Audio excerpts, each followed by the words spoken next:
Chapter 1. System. Little system. Hello. Greetings. Bodhi Permitha. Heavens. This defies all logic. Within a nebulous expanse, as if the cosmos itself were just beginning, a tiny silhouette drifts amidst the chaos, vague and indistinct. It is an infant, presently in a state of utter bewilderment. Indeed, he is transmigrated. Do not inquire as to why, simply accept it as a trend. Once resigned to a mediocre past life, he now intends to rise anew. But where is the golden finger? The system? This is illogical, perhaps. I am activating it incorrectly? Oh, what is this? No matter. I shall inhale deeply to contemplate. A beam of radiant light pierces the infant's body.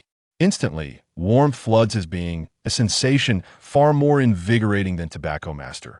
Another pack, no, a whole carton? Ding dong. First-time detection of host contact with celestial spiritual power. The all-realm sign-in system is now activating. Is it happening? I told you, transmigration must be accompanied by a system. Tomato does not deceive. Now it's awakening. Ding dong. All-realm sign-in system activated. Host detected in the womb. Would you like to sign in? Sign me in till I drop dead. Ding dong. Sign-in successful. Congratulations, host. You have received a novice gift package. System, isn't the novice gift package supposed to be automatic? I suspect you're taking me for a fool who's never read a novel. Ding dong. Host, take it or leave it. Heavens, how can I tolerate this? I accept. Ding dong. Congratulations. Host has obtained double pupils, immortal bones, and a chaotic Tao body. Use now? Damn, so intense. Bestowing so much right away? I cannot refuse. Ding dong. Please do not compare this system to those tawdry tomato ones. We take system business seriously. The infant remains silent momentarily, demanding immediate use of a novice gift package. Ding dong. Host successfully used the novice gift package. Double pupils fused successfully. Immortal bones fused successfully. Chaotic Tao body fused successfully. With deep integration, the infant drifts into a profound slumber. Ding dong. Host has broken the Wu family's millennial dragon nurturing secret art and is about to be born. Please take note. Outside, in the 9 heavens of the celestial realm's eastern azure sky domain, the Wu clan stands as one of the preeminent families dominating the 9th heaven. Since the dawn of creation, the Wu family has basked in brilliance and grandeur, overwhelming countless generations. Their ancestral land lies precisely in this eastern azure domain. At this moment, outside a celestial palace in the Wu ancestral grounds, numerous figures gather, eyes fixed upon the palace gates. These individuals, all with formidable backgrounds and transcendent cultivation, resemble ants on a hot pen, anxious and restless. The reason: the clan's dragon-nurturing secret art, painstakingly refined over 10,000 years with boundless celestial treasures, has encountered a crisis, facing potential failure. Clan leader, the dragon-nurturing secret art was only 10 years from completion. Now, this predicament, what shall we do? Wu Yang cast a glance at the panicked clan elder, but remained silent, heart ablaze with anxiety. Inside lay his wife and newborn child. Since its inception, this was the first practical trial of the dragon-nurturing secret art. Success would be tantamount to birthing a young dragon, a prodigious talent capable of subjugating a generation. Yet the risks were immense, for this secret art differs from divine source seals, which deceive heaven and earth but harm the balance of the cosmos. The patriarch has recalculated. This secret art expended countless resources, and the path ahead is smooth. Why then this premature birth? Fear not. I have recalculated the future. This is fortune, not misfortune. Amidst the crowd's astonishment, a voice emerged from the depths of the ancestral abyss. The voice was ancient, as if echoing from the dawn of time. Accompanying the voice was a stooped figure emerging from the abyss, arriving at the palace gates in an instant. The Destiny Patriarch. Even he has been roused. Greetings, Destiny Patriarch. And, as the crowd beheld the elder's visage, a tremor passed through their hearts. This was the Wu family's venerable progenitor, a master of destiny's divination, whose prowess moved heaven and earth. If he proclaimed fortune, it could not be mistaken.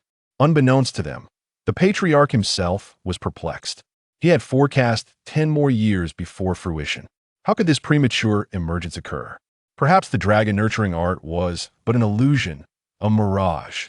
Is the heavenly Tao not to be defied? For now, all they could do was wait.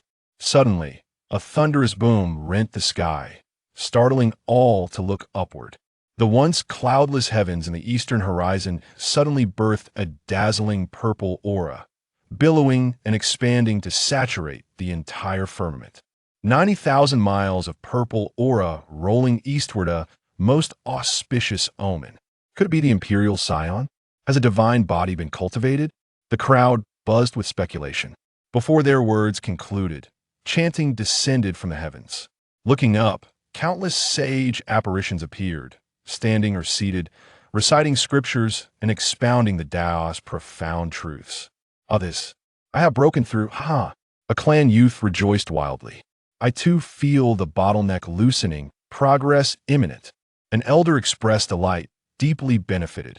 Quickly immerse yourselves in comprehension, such an opportunity must not be missed. The Destiny Patriarch, sensing the restlessness within his own body stirred by the sage apparitions, spoke with astonishment. Such influence upon him bespoke extraordinary phenomena. Only Wu Yang stood alone before the palace gate, eyes fixed intently, lost in thought, silent. Outside, turmoil erupted.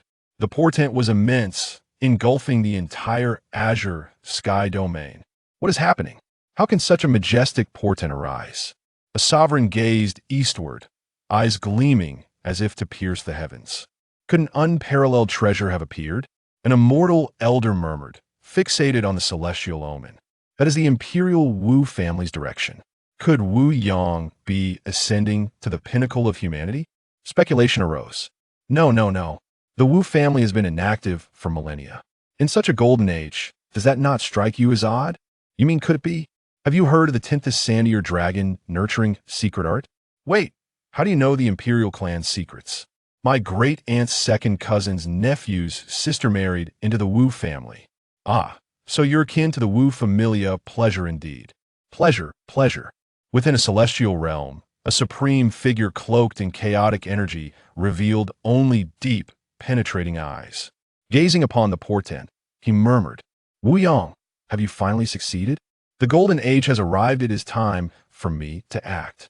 Meanwhile, at the Wu family, the lady has given birth. The lady has given birth. The palace gates suddenly burst open as a midwife emerged, cradling an infant. In a flash, Wu Yang appeared beside her, swiftly taking the baby, scrutinizing deeply. It's a boy. I have a son. The crowd surged forward. Congratulations, clan leader. Look here. An elder pointed to the infant's brow, where a bone radiated ethereal light, celestial aura enveloping the child, sacred and serene. What is this?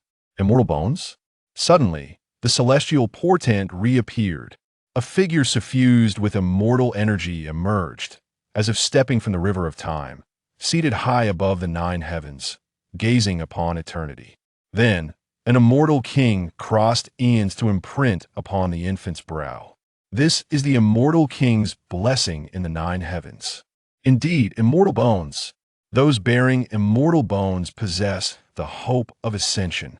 Dragon nurturing notwithstanding, had the birth not been premature, how formidable might it have been? At that moment, Wu Yang noticed the infant glowing, his tiny body emitting faint chanting. What is happening? Suddenly, the celestial portent shifted again. 3,000 gods and demons appeared, filling the sky. Then, all knelt on one knee, bowing to the Wu family. 3,000 gods and demons bowing? Is this not the immortal bones portent? Let me see. The Destiny Patriarch stepped forward, grasping the infant's arm with his withered hand, eyes blazing as he gazed upon the child. Moments later, tears of blood welled in the Patriarch's eyes. He emitted a wail of agony. The primordial source is pure chaos, impervious to probing. With 3,000 gods and demons bowing, this is undoubtedly the chaotic Tao body.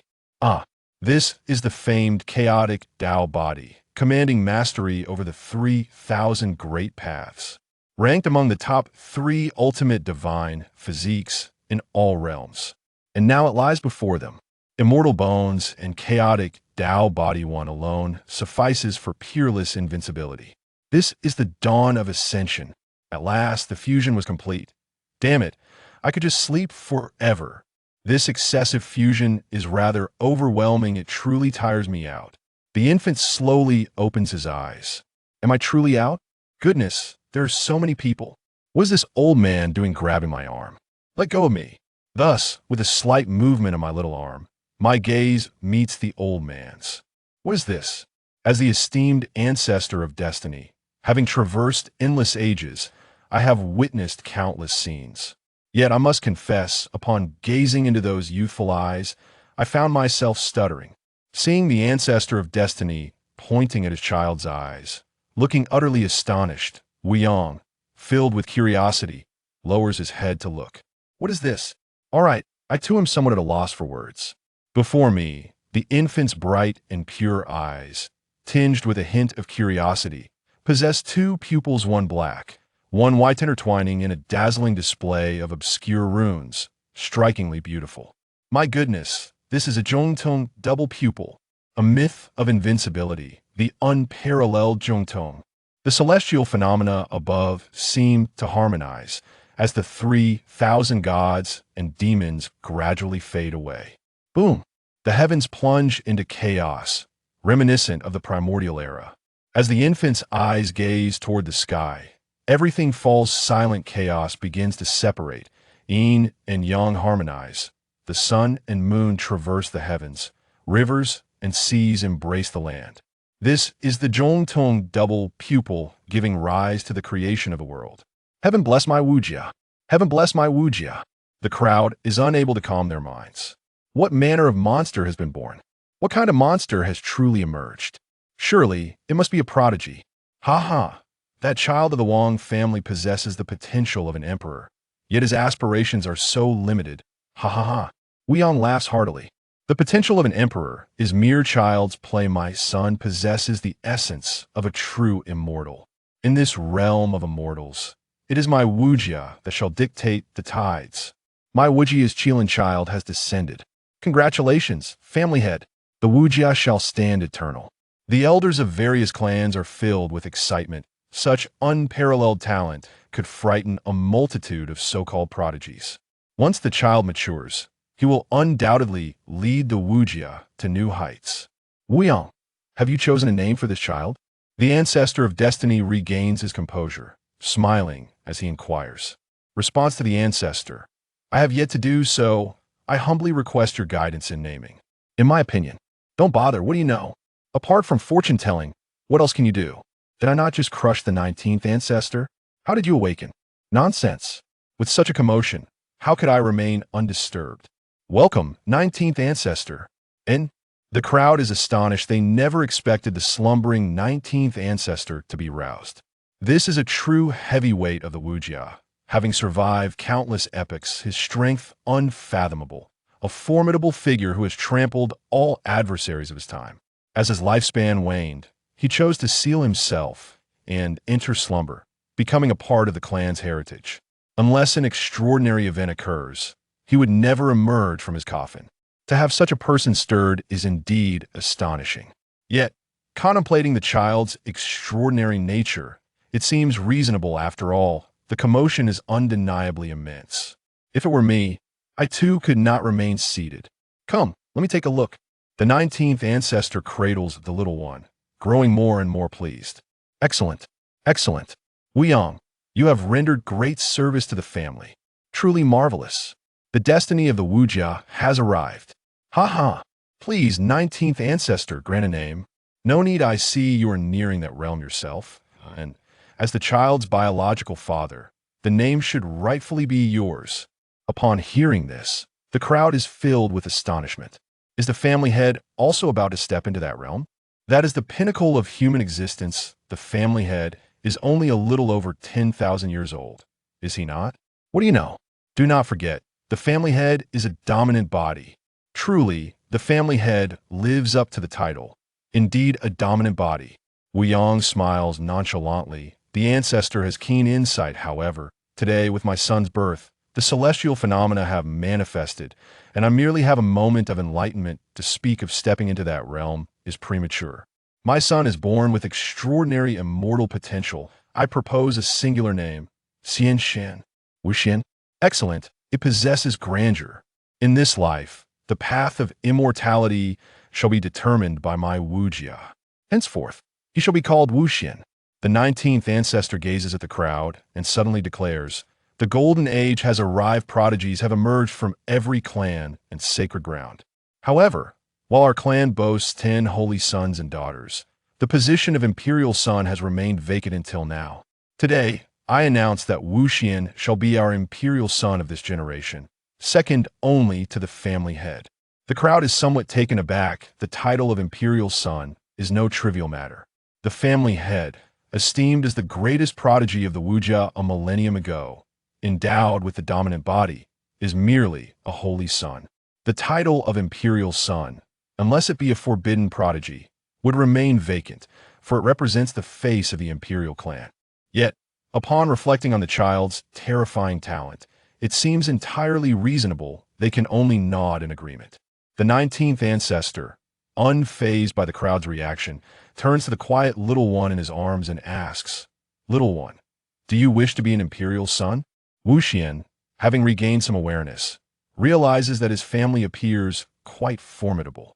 Could it be that he can recline in ease, occasionally teasing a few things here and there? Ah, to tease that and that again, to become the foremost dandy of the immortal realm. How delightful! As for cultivation, he decides to take it easy for now. If he can lie down, he shall not sit. If he can sit, he shall not stand. Such is the ambition that a youth of the 21st century ought to embody. Hearing the old man's inquiry, he feels compelled to express his thoughts and viewpoints. Thus, the esteemed Wuxian waves his chubby little hand. In a childish voice, I'm hungry, I want milk. At this declaration, the 19th ancestor falls silent. The ancestor of destiny falls silent. Wuyang falls silent, and the entire cosmos descends into stillness. Who is speaking? Who is it? Damn it, am I dreaming? Did I just hear the imperial son speak? Goodness, I had the same dream as you. Whoosh! The family head, who had nearly recovered in the celestial palace, emerges to see her child. What she finds is a group of people all appearing as if struck by lightning, looking utterly dazed. GZ pays no mind to them. Her eyes immediately land on the little one in the arms of the 19th ancestor.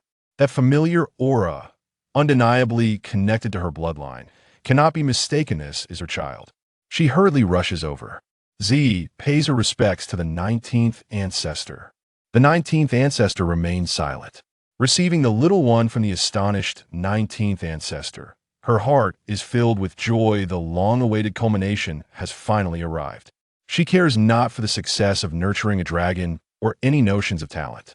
Even if her son were to be a waste, she could still forge a great emperor. All she wishes for is that her child remains safe and joyful.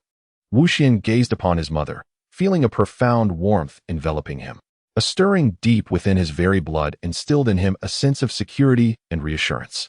It seemed as though there was nothing this exquisite woman before him could not accomplish. Thus, he spoke, Mother, I am hungry. His voice remained sweet and endearing. In response, GZ was momentarily taken aback. Is this truly my son? How long has it been since I brought this being into the world? Goodness, it was merely a moment ago, and already he can articulate his needs so clearly? The esteemed Master Wuxian observed the reactions of the crowd and deemed it necessary to elucidate his stance.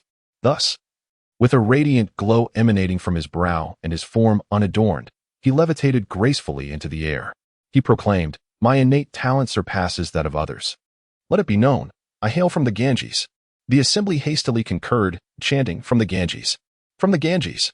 Lady GZ, though in agreement, felt compelled to assert that it was not the Ganges but rather the realm of Mint. She then whispered to Wu Yang, urging him to discern whether the ancient entity had seized control, for a newborn capable of speech and flight was indeed peculiar. Thus, for 3 blissful years, Master Wuxian indulged in an array of celestial treasures and ethereal liquids, the extent of which was beyond reckoning. However, as the heir of the imperial lineage, it was only fitting that the ancestor personally provided sustenance, an arrangement one could hardly dispute. Over these years, He had not engaged in any cultivation practices nor mastered any arcane arts. He merely feasted, quenched his thirst, and slumbered. He thrived on nourishment, delighted in libations, and napped like a cherubic infant.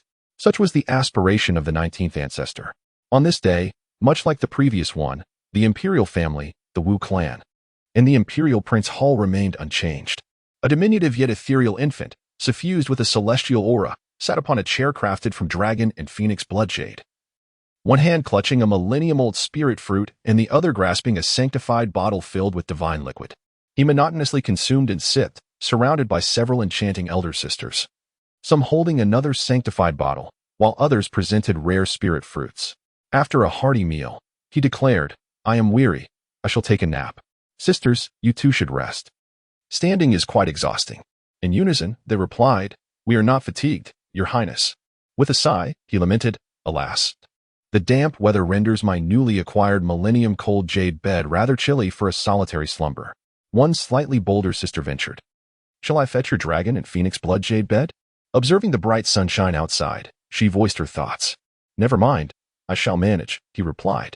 The essence of cultivation lies in honing oneself and forging an indomitable spirit. As he spoke, the sister discreetly withdrew her leg from Wu Xian's embrace.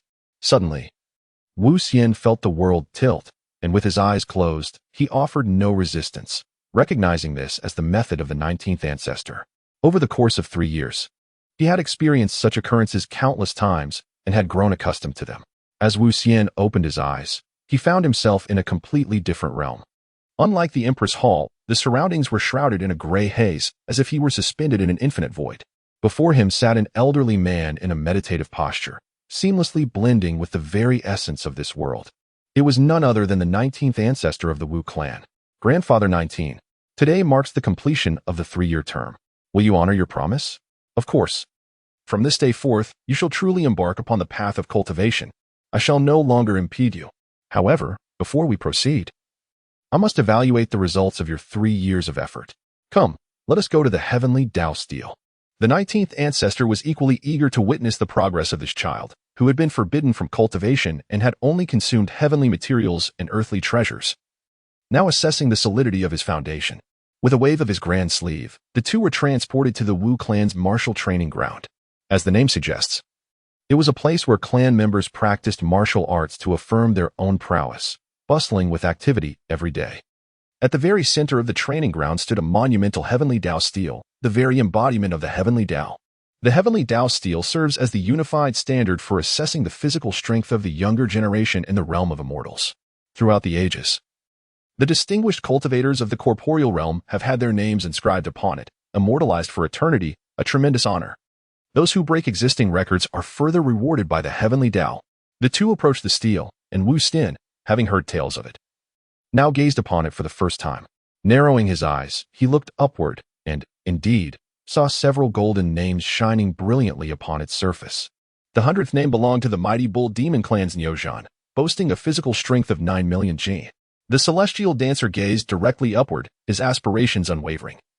Even the mightiest was but a singular objective. The top 3 positions shimmered resplendently at the pinnacle of the heavenly Tao steel, radiating a kaleidoscope of colors. In 3rd place stood the true dragon clan's Long Outyin, whose physical prowess reached an astonishing 888,000 pounds.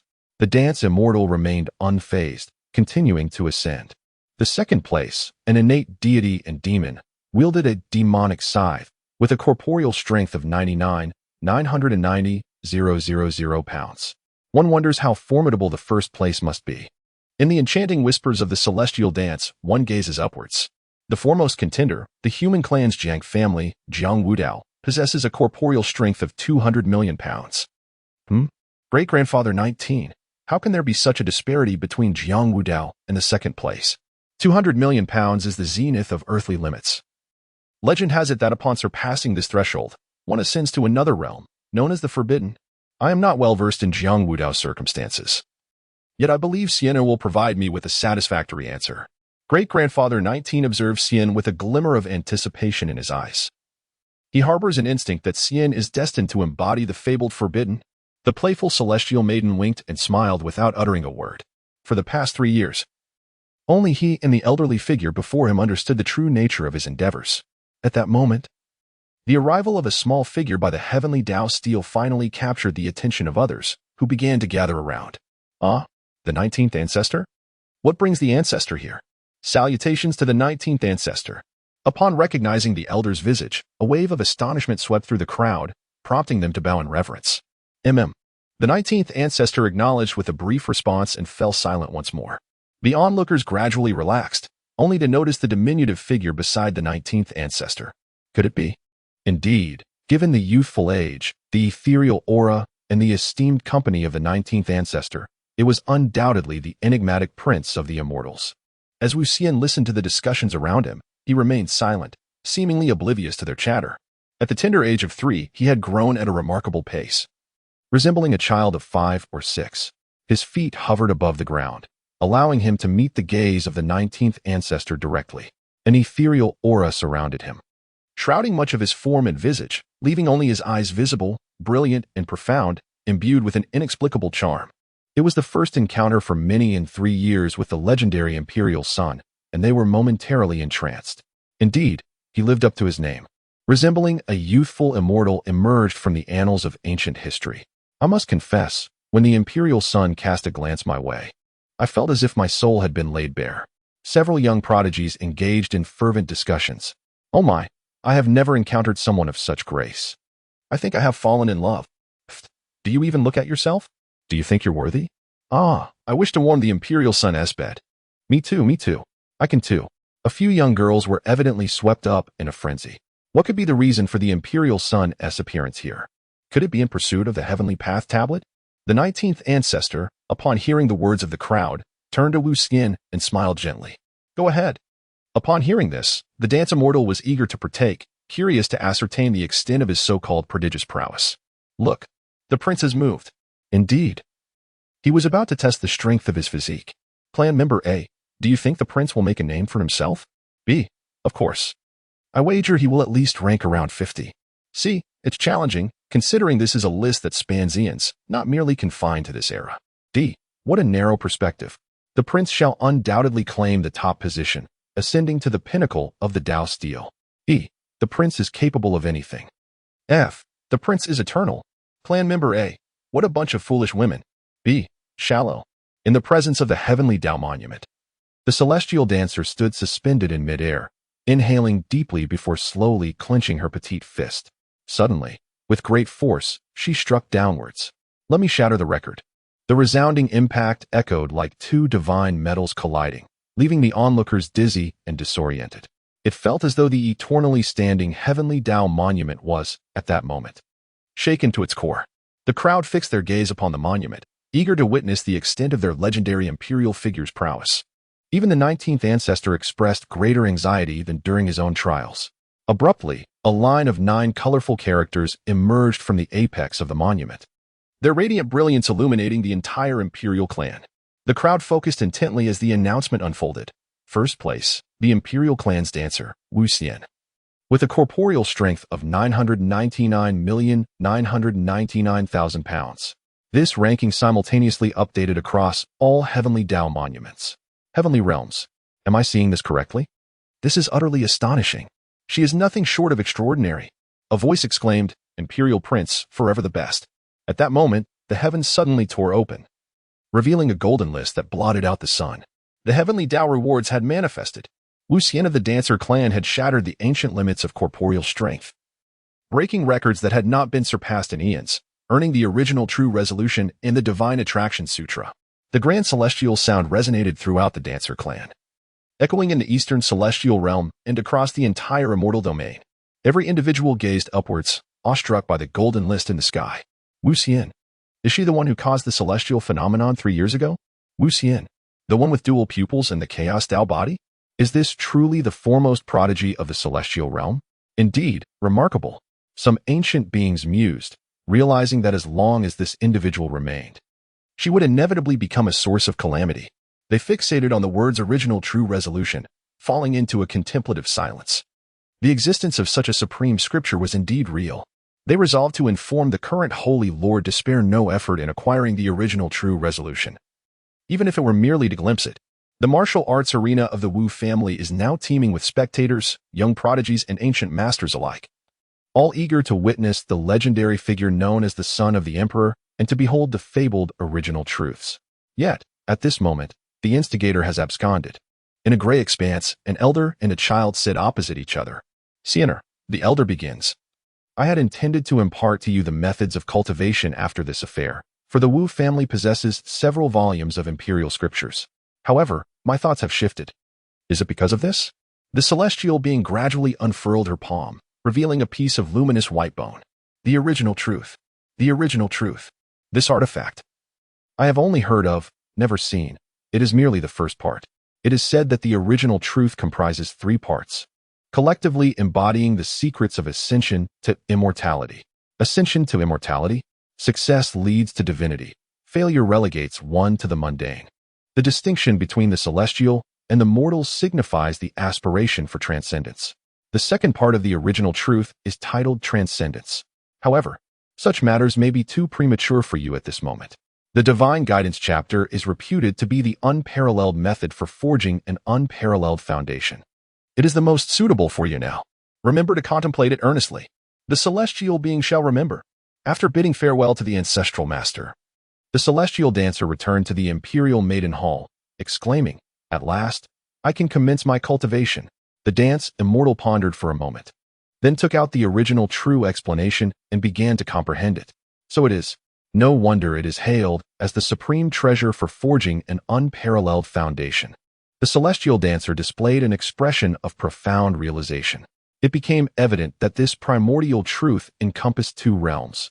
One was the foundation of the great Tao, and the other was the diagram of all spirits.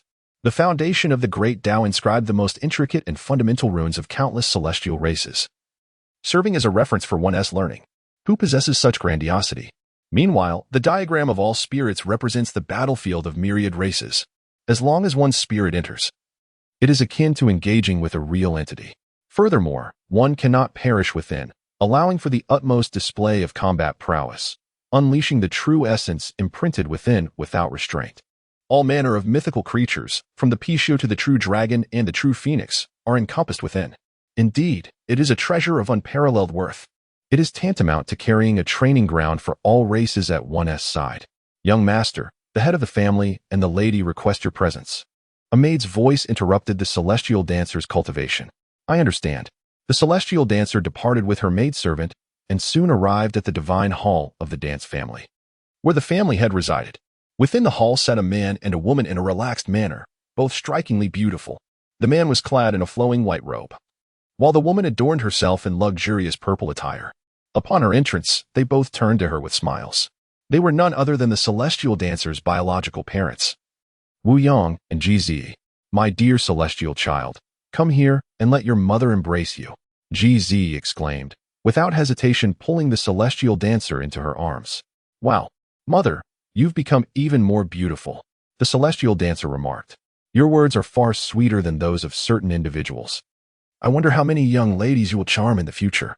Ji responded, casting a playful glare at Wu Yang. My dear, I've heard that the ancestor has granted you permission to cultivate? Wu Yang let out a helpless smile and said, Yes, father. I have heard that you have shattered the ancient boundaries and attained the primordial truth. Wang Yang's subtle thoughts are gradually revealing themselves. Upon hearing this, the dance immortal promptly produced the original true revelation and handed it over. Wu Yang closed his eyes and, after a brief moment, opened them again, handing the original true understanding to Wu Xian. The rumors were indeed true. It was a treasure that forged the supreme foundation. Surely, the secret of the original true understanding has been conveyed to you by the 19th ancestor. Remember to contemplate it earnestly, as it will greatly benefit you in the future. Wu Yang spoke with great seriousness. Understood, father. Father, I wish to go to the Tianjing Tower. The dance immortal remarked that he had long been acquainted with this place. This is your imperial token. You may traverse any part of the dance clan. As Wu Yang spoke, he presented a golden medallion, adorned with the character for Imperial in an exquisite script, which was indeed the imperial token of the dance clan. Father, mother, I take my leave. The celestial dancer eagerly accepted the token, yearning to ascend to the heavenly scripture pavilion, now that she has embarked on the path of cultivation. She finds herself lacking the assistance of numerous maidservants, making her tasks considerably more cumbersome. After the fairy dance, GZ remarked, I find the girl from the Yachi sacred land quite admirable. Let us entrust this matter to the Grand Elder. Wu Xian was oblivious to this matter. He held no interest in women and asserted that they merely hindered his swiftness in drawing his sword, with the exception of those who were married. The dance immortal arrived at the celestial pavilion, accustomed to the throngs of onlookers along the way, with many trailing behind him to reach the celestial pavilion. Is this truly the celestial pavilion? Wu Xian gazed upon a towering edifice that pierced the heavens. The Tianjing building served as the repository for the sacred scriptures and mystical powers of the Wu clan. These divine texts were categorized into levels, ascending from the humble Huang to the exalted Xian, with the tiers being Huang, Xian, Di, Tian, Shen, Shang, Di, and Xian. Moreover, the divine arts were bestowed only upon those deemed worthy, for the Wu clan adhered to a principle. Recognition grants the privilege of cultivation. The imperial lineage harbored no fear of you disseminating their scriptures. Should anyone attempt to do so, they would be swiftly dealt with. There exists no refuge for you at the ends of the earth. This is the confidence of the imperial clan. However, the truly vital secrets do not reside here, such as the forbidden divine arts of the Wu clan. These are reserved solely for the heirs of emperors and saints, who alone possess the right to comprehend them. The celestial dancer pondered for a moment before swiftly entering the Tower of Heavenly Principles. Producing her token, the elderly guardian of the tower bowed respectfully. I have the honor of meeting the divine prince. The celestial figure ascended the stairs with purpose. In terms of divine abilities, the amalgamation of his, and each harbored powers of at least imperial or even celestial caliber. His purpose for being here was to integrate all methodologies, a notion that would undoubtedly provoke laughter among those who heard it. Yet, endowed with it, he inherently possessed the essence of 3,000 great paths, granting him a distinct advantage. His ambition was to assimilate the strengths of various schools to forge an invincible path. The principle guiding the celestial figure was clear. If one is to undertake a task, one must strive to be the best. Inside the celestial tower, the ambience resembled an expansive universe, grand and majestic, standing amidst boundless voids, surrounded by countless stars, each representing a verse of mystical incantations. The place was bustling with people, particularly the younger generation, who gathered here to select their spells and seek fortuitous encounters. This time, I must earn the recognition of the divine-level techniques. A youthful lad motivated himself. At that moment, a diminutive yet ethereal figure passed by him, radiating an aura of celestial grace. The dance immortal arrived in the central region, effortlessly taking a seat in midair. He emanated divine consciousness and the power of vitality, which surged forth like a volcanic eruption. His life force was overwhelmingly majestic. Instantly, countless techniques of various grades, along with an innumerable array of stars, encircled him. Since coming into contact with the primordial truth, the celestial dancer has understood the significance of a solid foundation. He embraces all challenges, his deep-set eyes glowing with brilliance, and his chaotic body resembling rivers converging into one. His innate gifts render hardware concerns utterly irrelevant. What is the divine prince doing? Is he even dabbling in the Huang-grade techniques? Only a select few have discerned the underlying intentions. Does he aim to become the crucible that melds all methods? A young man and a maiden stand together, encircled like stars around the moon. The man, clad in a flowing white robe, exudes handsomeness, with a star-like mark between his brows. A rare divine physique known as the stellar battle body, he is none other than the ninth holy son, Wu Xingqian. The divine prince is exceedingly audacious. One misstep could lead him to the brink of madness. A nearby woman exclaimed in astonishment, her lips slightly parted. Dressed in a flowing purple gown, her tall and graceful figure stood out. Her exquisite face was etched with surprise. She is the 10th holy maiden, Wu Ziqing. Regardless of whether he is fully prepared or merely seeking attention, it bears no consequence to me. The star dancer cast a fleeting glance before choosing to avert his gaze, settling into a meditative posture as he began to comprehend his own extraordinary abilities. He firmly believed in his invincibility. I am curious to discover the extent of his prowess, Wang Ziqing remarked, casting a glance at the closed-eyed Wang Xingqian, and proceeded directly towards Wang Xian. It is the 10th saintess. One could hardly anticipate that the commotion stirred by the son of the emperor would be so profound as to even rouse the 10th saintess. It is said that the 10th saintess has already opened 9 celestial realms and has approached the pinnacle of those realms. Who would have thought she too would be affected? The son of the emperor is still at the corporeal stage, is he not? The preliminary stages of cultivation are delineated as follows. corporeal, celestial realm, divine sea, Tao platform. King's ceiling, divine fire, true God, celestial God, divine king, saint, great saint, ancient saint, quasi-emperor, and emperor. Wu Ziqing approached Wu Xian, sitting cross-legged in silence. As time gradually passed, Wu Xian became enveloped by an increasing multitude of stars, resembling a luminous cocoon from a distance, teeming with a myriad of practices, from the exalted celestial scriptures to the rudimentary yellow-grade techniques, encompassing all that one could conceive. Some individuals were even drawn to comprehend their own methods amidst this celestial spectacle. Alas, where has the Brahmin technique fled? Where do you go, my burning heaven technique? My burning heaven technique! As Wu Ziqing beheld this scene, her heart grew increasingly unsettled. Who, indeed, was this enigmatic figure that her father had explicitly warned her against provoking? The elderly guardian of the Tianjing Tower also widened his eyes in astonishment. This young man was destined to defy the heavens. At this moment, Wu Xian was deeply immersed in his thoughts, untouched by the external world. He was acutely aware of the arrival of the 10th Saintess, leaving him no room for distraction. Various scriptures flowed into his being as he turned his palm, manifesting the original truth. He was prepared to validate and integrate the two. Just then, a thunderous voice echoed. Emperor child, you have gone too far.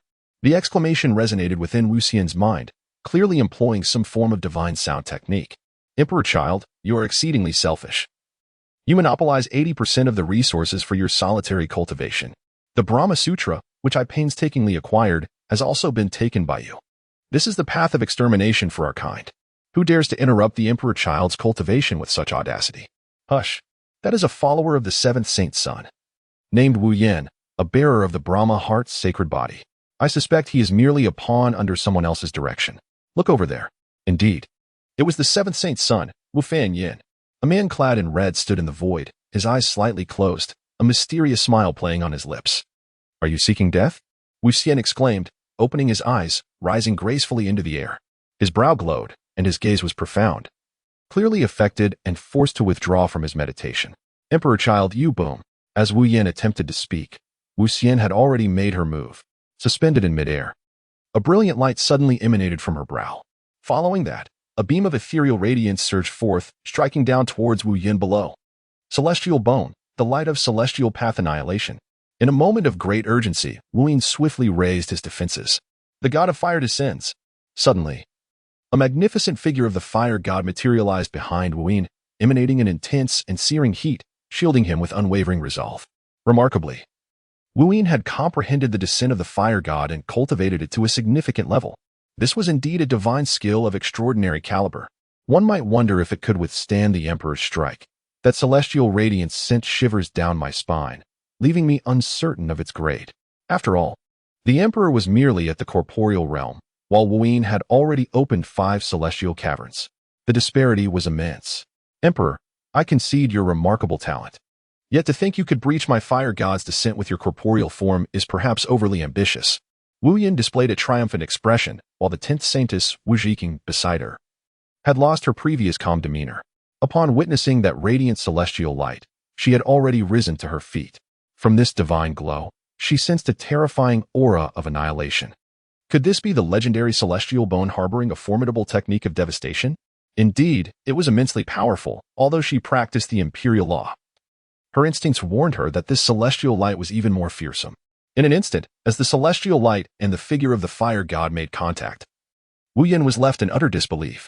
How is this possible? She exclaimed, realizing that her own fire goddess descent could not withstand the onslaught. Wu Yan desperately summoned her spiritual power, yet it remained futile. How could this be? What on earth is this? As the annihilating celestial light made contact with the god of fire, it was as if ice and snow met the sun. From the point of contact, it began to melt away, and in an instant, the entire god of fire vanished without a trace. The annihilating celestial light continued its relentless advance, striking her with a force that mirrored the terror in Wu Yan's eyes. I am not willing to accept this. Wu Yan was directly sent flying for 100 zhong, crashing to the ground and unable to rise. Wu Yan has been rendered powerless by the Emperor's son. Observers examined Wu Yan's injuries and discovered that the cave of heaven had shattered, and his vital energy was depleted. It was evident that he had been utterly incapacitated. The celestial light was merciless, and the celestial being Wu Yan was even more ruthless. Interrupted in his cultivation, he was directly deprived of his path to enlightenment. The expression on Wu Ziqing's face was grave. The seventh holy son maintained a composed demeanor as he stood at a distance, casting a glance this way. However, the slight clenching of his fist betrayed his inner turmoil. He had still been unable to ascertain the true extent of Wu Xian's power. As for the discarded Wu Yin, he did not spare him a glance. A was merely equivalent to A. The young emperor was truly formidable. The young emperor is invincible. The celestial dancer hovered in midair, enveloped in an ethereal aura, accompanied by the shimmering light of countless celestial techniques. Only a pair of radiant and enigmatic eyes were discernible, reminiscent of a young immortal gracing the mortal realm. The recent strike seemed to have left no mark upon him. I shall strip you of your cultivation as a form of punishment. Should you dare to defy again, you shall be expelled from the imperial lineage, never to return. No one questioned the veracity of these words. The imperial son stood just below the head of the family in authority. How majestic the imperial son is! I adore him. The imperial son shall always be my eternal idol. Wu Xian cast a glance at the distant Wu Fanyan, a mysterious smile gracing her lips. The seventh holy son. I hope you shall not render my existence too tedious. The seventh holy son, feeling somewhat unsettled under her gaze, clasped his fists in salute from afar before turning to depart. May I inquire, Your Highness, was that not the divine ability of the celestial bone?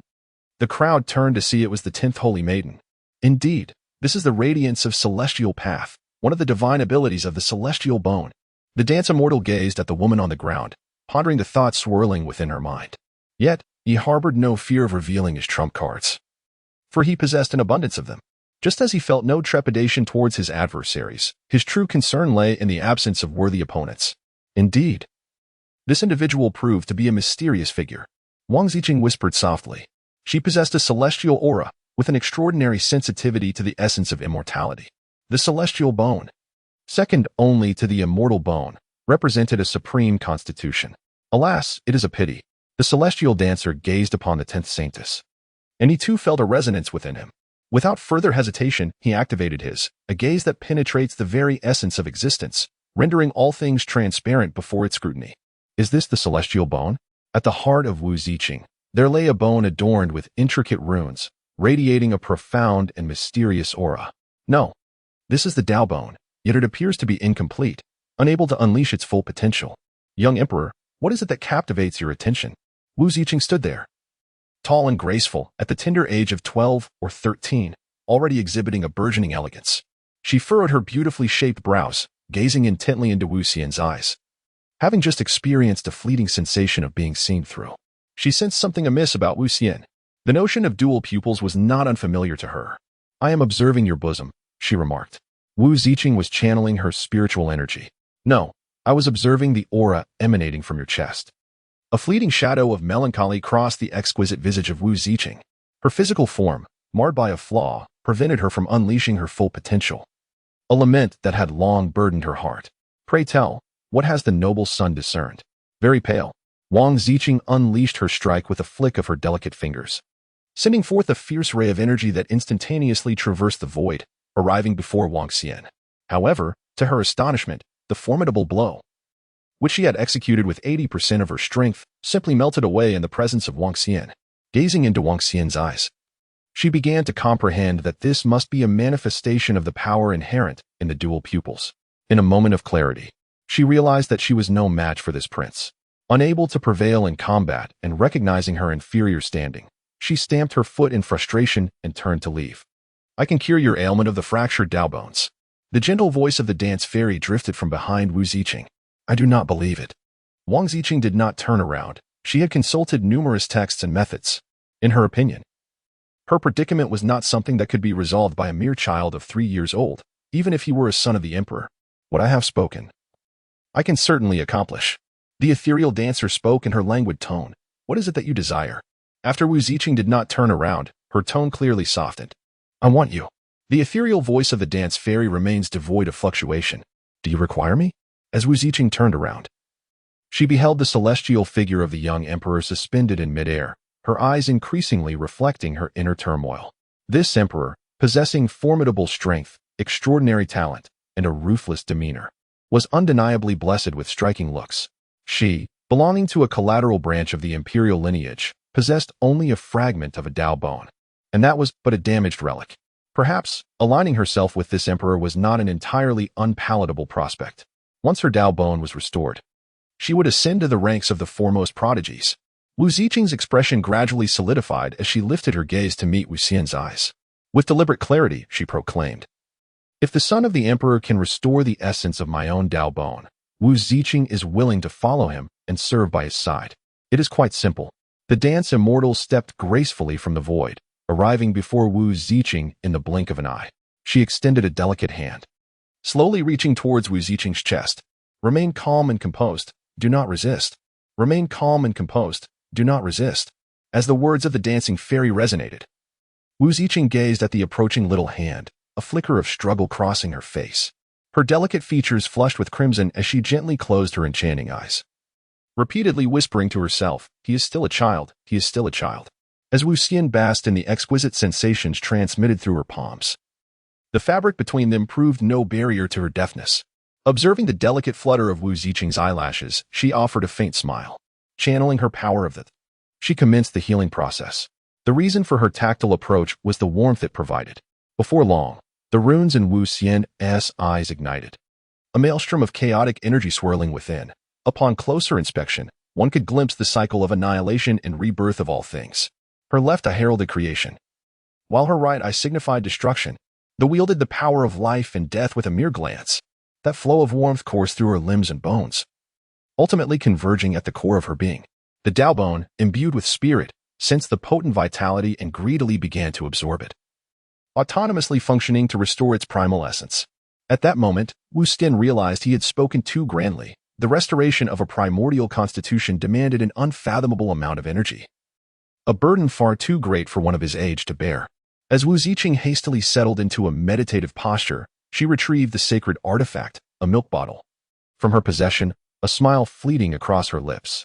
However, at this critical juncture of her recuperation, she understood the importance of maintaining diligence. The essence of true restoration invariably lies within oneself. After an hour, Wu Xian returned to his original state. Observing that Wu Ziqing was still in the process of recovery, he chose not to disturb her. Instead, he seated himself cross-legged nearby, feeling quite pleased with the events that had transpired, having also acquired a rather commendable maid. It was time for him to embark on his own journey, to merge myriad techniques, to forge the foundation of the heavens. He had arrived, almost instantaneously. As Wu Xian unleashed his vital energy, an abundance of scriptures and techniques encircled him, ranging from yellow grade, mysterious grade, earthly grade, to heavenly grade. Subsequently, divine grade techniques joined the fray, and soon, sacred grade techniques could no longer remain idle. Even imperial grade techniques sought to keep pace. The celestial grade proclaimed, "I can endure for another minute, or perhaps 30 seconds. All these techniques, akin to weary birds returning to their nests, converged around Wu Xian. The dance immortal retrieved the luminous white bone fragment, calming his mind and embarking on his transcendent path. Half a month later, upon awakening, Wu Ziqing found that her innate essence had been completely restored. She sought the ethereal figure, and with an almost telepathic connection, she immediately spotted Wu Xian enveloped in countless starlights. Choosing not to intrude, she quietly sat nearby, a smile gracing her eyes, standing vigil over her.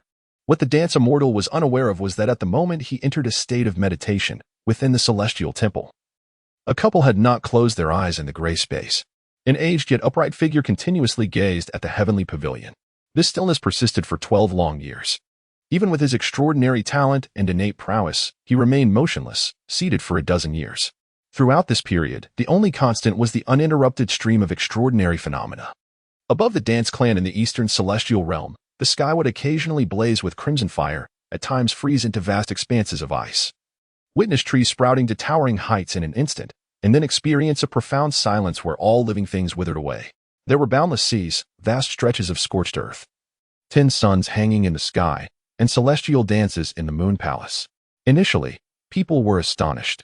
With time, they grew accustomed, and eventually, they became numb. Ultimately, it even transformed into a scenic view. "Brother, where are you in such a hurry to go? Off to gaze at the scenery at the dance clan's entrance again? Of course, my aquatic king physique is about to reach fruition. I have heard that today's phenomenon at the dance clan is the moon rising over the sea. I am just one step away from achieving it. Alas, weren't you playing with fire? Why rush so? Brother, you may not be aware But according to the elders of the Phenomenon Scenic Society, there is a strong possibility of a city aflame with beacons tomorrow. I must arrive early to secure a good vantage point. The dancer, Emperor Z, is truly terrifying. I have never heard of anyone cultivating for 12 uninterrupted years to manifest such phenomena.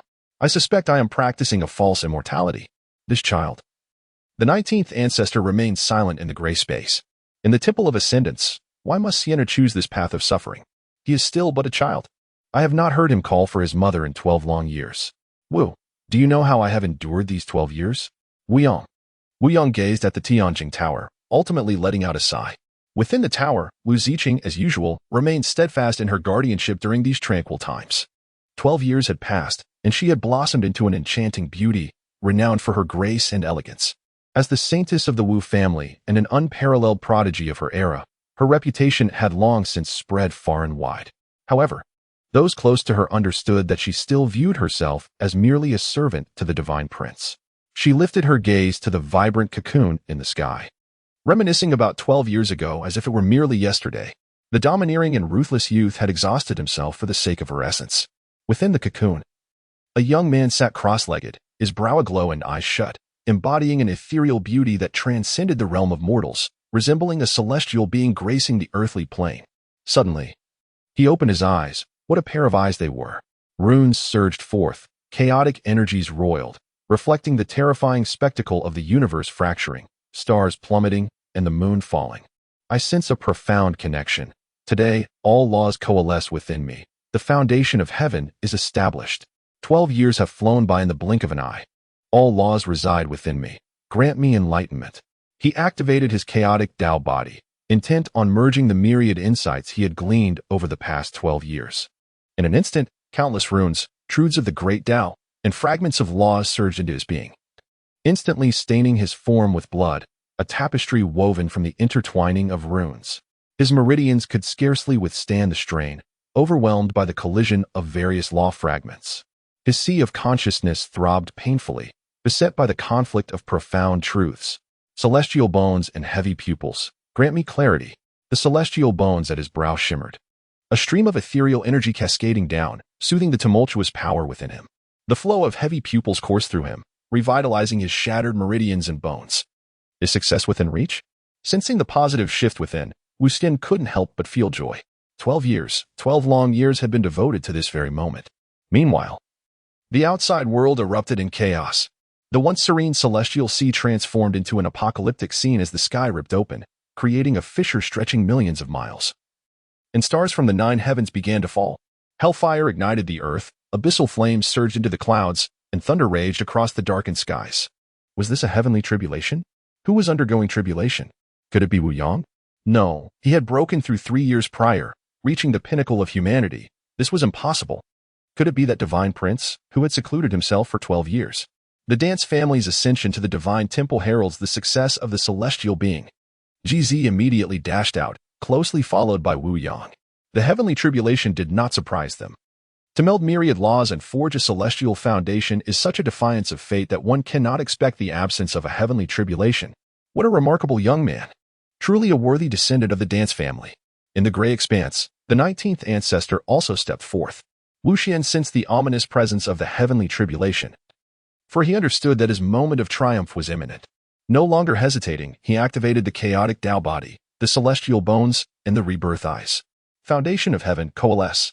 As Wu Xian's incantation resonated, everything converged into his being like a multitude of rivers flowing into the sea, subsequently settling and transforming into his unparalleled foundation of the Tao. Ultimately, only the chaotic Tao body, celestial bones, and rebirth eyes remained in a harmonious triad. The interplay among these 3 elements seemed to awaken some arcane taboo, resulting in a remarkable enhancement beyond their prior states. Could this extraordinary physique still evolve further? The celestial dancer was unaware, having never encountered such phenomena before. Yet he felt it profoundly. Then let it come. Chaos Tao body, celestial bone, and twin pupils, coalesce for me. Boom. The chaos Tao body became increasingly refined, drawing closer to the 3,000 great avenues, while the strength of his corporeal form surged uncontrollably, now surpassing countless billions. A portion of the celestial bone was unlocked, and the ethereal silhouette of the celestial king re-emerged, the essence of the celestial path becoming almost tangible. Ultimately, it faded, leaving an imprint of the celestial path upon the dancer's brow. At the very instant the imprint was formed, his once ebony locks transformed at a visible speed into a resplendent mane of white. Ah, this! The celestial dancer was left speechless, unaware of such transformations. Startled, he hastily checked himself, relieved to find all was well beneath. The dual pupils had also unlocked numerous new abilities. The celestial dancer ascended gracefully, retrieving a set of white ropes, feeling the immense power coursing through her body, and a faint smile graced her lips. It was time to emerge. With a thunderous roar, the kaleidoscopic cocoon shattered, its grandeur echoing through the air. The disciples of the Wu family, drawn by the sound, turned their gazes to behold a figure stepping forth from the vibrant brilliance. With deliberate strides, she moved slowly yet possessed an inexplicable charm, each step resonating deeply within the hearts of the onlookers. The crowd was astonished. Had the imperial scion truly become so formidable? Wang Ziqing fixed her gaze upon that silhouette, her heart awash with an indescribable mix of emotions. Was it joy? Not entirely. It was more a blend of anticipation and trepidation. This son of the emperor, her nominal master, had finally emerged after a 12-year interlude. As the brilliance faded, a figure materialized in the void, clad in resplendent white, tall and slender, exuding an enigmatic aura that rendered the very heavens dim in his presence. He stood there, seemingly the sole entity in existence. His visage was strikingly handsome, a masterpiece crafted by the heavens themselves. His eyes, dual-hued and radiant, held the depth of celestial oceans. An ancient and magnificent mark of the immortal path graced his brow, and coupled with his lustrous white hair, he possessed an otherworldly beauty. Before the astonished crowd could fully grasp the moment, the figure was once again enveloped by a shimmering aura of celestial energy, as if the breathtaking glimpse they had just witnessed was but a fleeting dream. The maid, Ziqing, prostrated herself in reverence before the son of the emperor. Wu Ziqing, without a trace of hesitation, bowed deeply towards the ethereal figure in the void. I pay my respects to the emperor. As if awakened from a dream, the crowd hurriedly offered their salutations to the celestial dancer. The dance immortal waved his hand, acknowledging that progress was indeed commendable. It appears that during this period of seclusion, you have not been idle. The efforts of this emperor in restoring your original essence have not been in vain. The dance immortal gazed upon the figure of Wu Ziqing below and spoke softly. Ziqing, unable to forget the emperor's benevolent grace, expressed her willingness to serve him faithfully, attending to his needs both before and beside him. As Wu Ziqing met the gaze of Wu Xian, her heart trembled, and she quickly lowered her head, speaking softly, with a gentle smile. The dance immortal graciously welcomed the divine prince as he emerged from the confines, congratulating him on the successful forging of the heavenly foundation. The crowd erupted in exclamations, an inexplicable sensation stirring within them as they perceived that the divine prince before them was indeed invincible. It was premature to speak, so come forth with me. The dance immortal shook her head, for there was still a heavenly tribulation awaiting him. Without hesitation, she took a step forward and found herself outside the celestial pavilion. Amidst the throng, Wu Ziqing and her companions followed closely behind. Outside the Tianjing Tower, a sea of people had already gathered, all eagerly anticipating the arrival of their unparalleled prince. Beyond the dance masters, countless eyes are fixated on the every move of the foremost young prodigy of the dance world. Suddenly, a figure materializes atop the celestial pavilion, as if conjured from thin air. It is the emperor. The emperor has emerged. Many can no longer associate the current visage of the dance immortal with that of 12 years past. Yet, the ethereal aura that envelopes him leaves no doubt that this is indeed the emperor. He has grown increasingly handsome. Oh, I am overwhelmed. I long to bear his offspring. Is this what they call the tribulation of heaven? Wu Xian gazed at the heavenly tribulation looming above, gradually ascending into the air. The cultivation of the emperor's son? How could this be? Suddenly, someone shouted, fixated on Wu Xian, and discovered something astonishing. The realm of physical form. How is this possible? How can one withstand the heavenly tribulation? In the distant void, the couple, Wu Yang and his wife, were present. Sienna remained in the realm of physical form. What should be done? GZ's face was etched with concern as she abruptly turned to Wu Yang, articulating each word with gravity. This cannot be allowed. Absolutely not. Sienna has endured enough hardship over these 12 years. It would be better if this heavenly tribulation did not occur. Wu Yang gazed into his wife's eyes, filled with sorrow, and felt a tremor in his heart. Very well, let it be. As the celestial dancer contemplated how to magnificently transcend the tribulation, a figure suddenly materialized beside him. Father? Very well, my dear, you may rest aside for the moment. Subsequently, Wu Yang extended his finger towards the impending tribulation above, and amid the bewildered gazes of Wu Xian and the others, he bellowed, "Retreat." The dance immortal exclaimed, "What is happening? Is this even possible?" Then, to the bewilderment of the dance immortal and the crowd, the heavenly tribulation indeed began to dissipate after a moment of tumult. The celestial dancer. The crowd. Witnessing the truly dissipating heavenly tribulation, the celestial dancer felt a complex mix of emotions. After 12 long years, such a grand opportunity for display was effortlessly supplanted. Understanding that her father acted for her sake, she lamented, "You've already exhausted all your pretense. What more is there for me to feign?" This heavenly tribulation seemed utterly devoid of spirit. "All right, my dear, let us descend. Your mother awaits your return." Wu Yang effortlessly repelled the heavenly tribulation, then turned and smiled at Wu Xian, saying, as the ethereal dancer smiled, she felt a profound sense of guilt upon witnessing the eager expressions in the eyes of the crowd. "Forgive me," she thought, "it is my failing. I have not performed adequately. I have let everyone down." Just then, amidst her reflections, someone pointed to the heavens and shouted, "Look, what is that? How terrifying." As Wu Xian lifted her gaze, she was taken aback to find that a colossal eye had inexplicably claimed dominion over the heavens. This eye, devoid of emotion and cold in its scrutiny, fixated intently upon her. In that instant, Wu Xian felt a surge of opportunity. She expressed her gratitude to the heavens for the tribulation, believing wholeheartedly in her ability to prevail. This was the eye of the heavenly Tao. The heavenly Tao had been incensed. Legend spoke of how only the most forbidden prodigies could provoke the jealousy of the heavenly Tao, manifesting the eye during a heavenly tribulation. Those who could navigate through it unscathed were exceedingly rare. With no retreat possible, this was a certain death. The prince is in grave danger. Wu Yang was also bewildered by the appearance of the eye of heavenly Tao. However, the more formidable the tribulation, the more it attested to the extraordinary talent of his offspring. Once again, he raised his hand, directing it towards the indifferent eye of heavenly Tao. The dancer has been attentively observing her father. Upon witnessing the unfolding situation, she swiftly grasped his hand. "Father, I wish to endure the trials of the celestial tribulation to refine myself. If you continue to act recklessly, how can I avoid becoming a flower in a greenhouse? How shall I cultivate an indomitable spirit and triumph over my adversaries in the future?" The tone of the dance fairy was exceedingly sincere.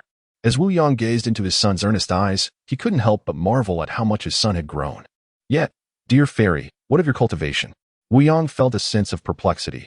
Although his little cub was merely at the corporeal realm, he was engulfed by an inexplicable sensation that eluded his understanding.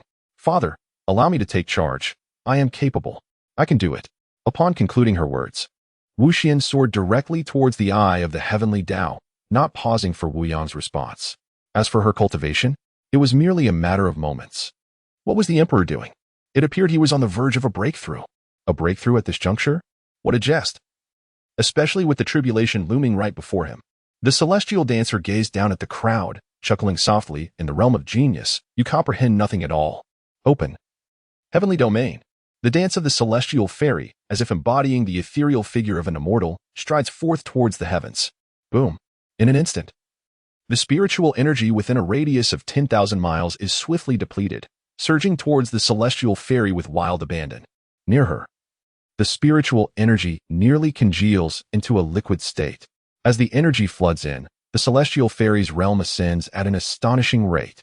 One by one, heavenly domains are continuously being opened. 1, 2, 3, 5, 6, 9, 10. A total of 10 heavenly domains have been unveiled. What? 10 heavenly domains with a single step? Ascending to the ultimate realm in one stride? What sort of jest is this? It took me 3 years to open 5 heavenly domains. Well, aren't you impressive? To be honest, it took me 4 years to open 3. The crowd exclaims in disbelief. This defies logic. How can this be?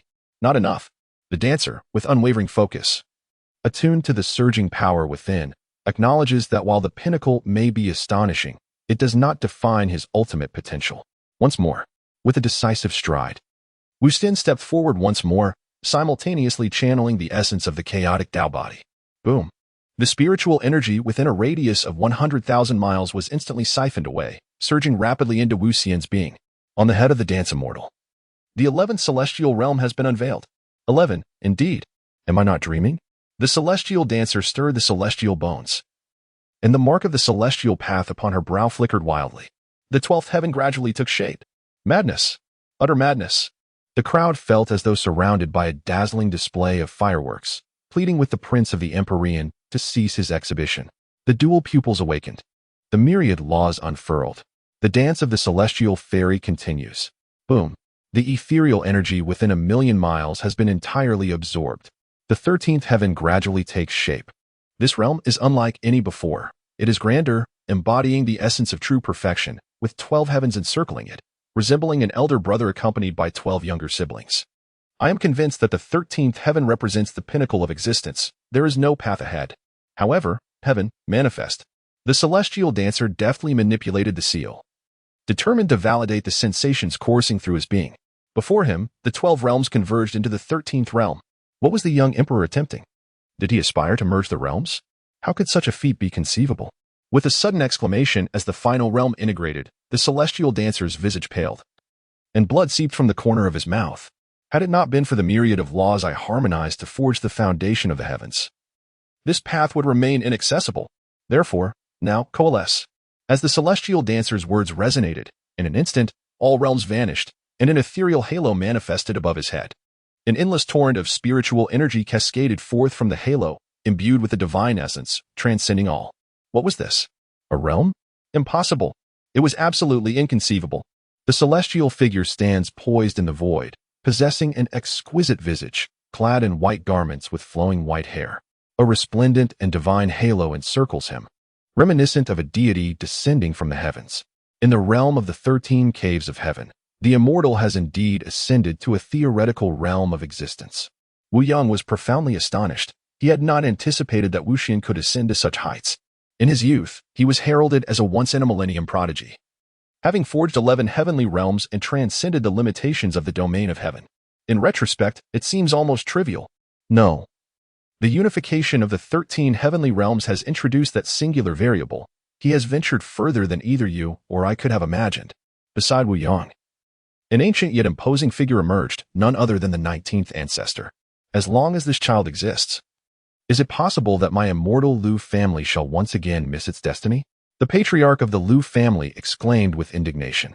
In this era of fate, the Zhao family withdraws, declared the head of the Zhao family, opting for resignation. In the void of the outside world, various ancient beings observed in silence, their hearts sinking significantly upon witnessing this scene. This was a true taboo prodigy, and news of this generation's holy lord must be conveyed. They should prepare a grand gift and ensure a favorable relationship with the Wu family during the child's coming-of-age banquet in a year. Furthermore, they should bring along the holy maiden, in case any ancient beings, sensing the urgency, decided to join forces rather than confront him.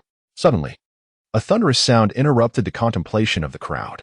The eye of heaven, suspended in the sky, had completed its brewing, and its vast, indifferent gaze had turned blood-red. Was this a consequence of my 13 heavenly realms? The dance immortal remained unperturbed. Instead, he felt an eagerness to test his singular realm of enlightenment. With a crackling sound, a crimson bolt of lightning surged forth from the eye of the heavenly path, imbued with a sense of annihilation, striking towards the dance immortal suspended in the air.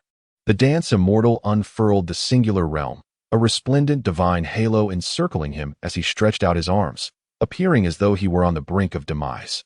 Had this imperial youth been rendered senseless by fear? The crowd was perplexed, questioning why the dance immortal did not resist.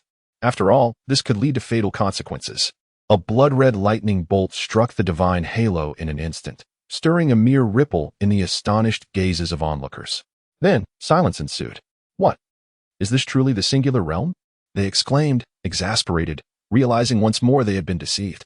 Indeed, the singular realm was formidable, as even the tribulation lightning could not shatter it. The celestial dancer reveled in the potency of the divine halo surrounding her, thoroughly satisfied. It exuded an aura of invulnerability. Suddenly, the relentless assault seemed to have exhausted the patience of the heavenly tribulation. The crimson lightning surged with increasing urgency, casting the world in a sanguine hue. Alas, the celestial dancer remained in a state of apparent demise, impervious to the relentless onslaught of the tribulation that could not penetrate her unique realm. Abruptly, all the crimson lightning vanished, as if the eye of heaven recognized the futility of its efforts. The blood-red skies began to recede and gather above, while the world fell into an eerie stillness, brewing a far more terrifying peril. The calm before the storm. The dance immortal gazed at the immense eye in the heavens, now suffused with a deep crimson hue. Was it about to unleash its ultimate move? With a swift motion, a profoundly silent beam of crimson destruction surged forth, embodying the power to annihilate all, as it descended furiously upon the dance immortal in the sky. The dance immortal, undeterred, soared upward. The clash of white and red, one ascending and the other descending, created a brilliant spectacle that captivated the multitude, culminating in an instantaneous collision. Boom! Divine radiance erupted, dazzling the onlookers and rendering them momentarily blind. As the chaos subsided, the eye of heaven cast a reluctant glance at the dance immortal before gradually dispersing. The sky returned to its serene clarity. The celestial dancer stood atop the pinnacle of the heavenly tower, her white garments and hair billowing gracefully in the wind. The final strike of the heavenly tribulation was largely mitigated by the unique celestial realm, leaving the remnants no longer a threat to her current form. Majestic Emperor. Invincible Emperor. The Emperor is eternal. At that moment, an unusual sound resonated from the heavens. The celestial dancer raised her gaze, initially mistaking it for yet another heavenly tribulation. Is it never-ending?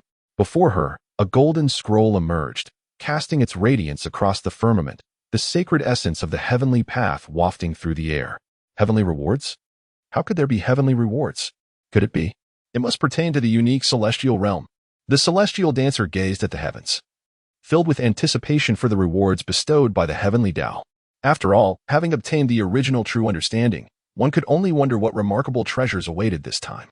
From the imperial clan of the dance family, the celestial dancer had forged 13 realms, shattering ancient records, and now, a reward of the blood of the heavenly Tao awaited. The heavenly rankings gradually unfurled, the resounding voice of the heavenly Tao reverberating throughout the entire immortal domain. In the northeastern expanse of the nine heavens, the realm of the changing sky, the imperial clan of the Jiang family emerged. If memory serves me right, it was this very celestial dancer who broke my physical realm record. The blood of the heavenly Tao? Excellent. Let it be entrusted to you for the time being.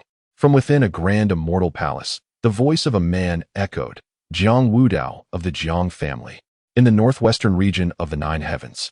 Beneath the abyss of the Shura clan in the Yutian realm, a fierce sea of blood surged, where a crimson figure stood amidst the sanguine waters, eyes filled with a thirst for blood and brutality. Celestial dancer, await me, he cackled ominously. To the south, in the Yintian realm of the imperial clan, the Ji family, atop a picturesque immortal mountain, a tall and graceful figure stood on the edge of a precipice, her flowing red gown swaying with the wind, occasionally revealing astonishing curves. As she gazed at the roiling sea of clouds before her, her crimson lips parted slightly. My dear cousin, you are truly astonishing. The blood of the heavenly path. It is indeed the blood of the heavenly path. The crowd was left utterly astounded, for it is said that the blood of the heavenly path is extraordinarily precious. Not only does it allow individuals to draw closer to the heavenly path, but it is also rumored to contain astonishing secret techniques. It is a treasure of unparalleled excellence, one that even imperial clans may not possess a single drop of. Wu Yang and the 19th ancestor furrowed their brows at the mention of the blood of the heavenly Tao. As the dance immortal gazed at a droplet of blood suspended in the palm of her hand, she was astonished to find it radiating a resplendent array of colors, exuding an immense pressure. The void surrounding the blood appeared to shatter like a mirror, only to reassemble once more. Is this the blood of the heavenly path? Ding dong. Dear host, refining the blood of the heavenly path bears immense benefits, yet it also signifies that you shall forever remain bound by its constraints. Please, host, choose wisely. The ethereal dancer furrowed her brow slightly. The long-absent system had unexpectedly emerged.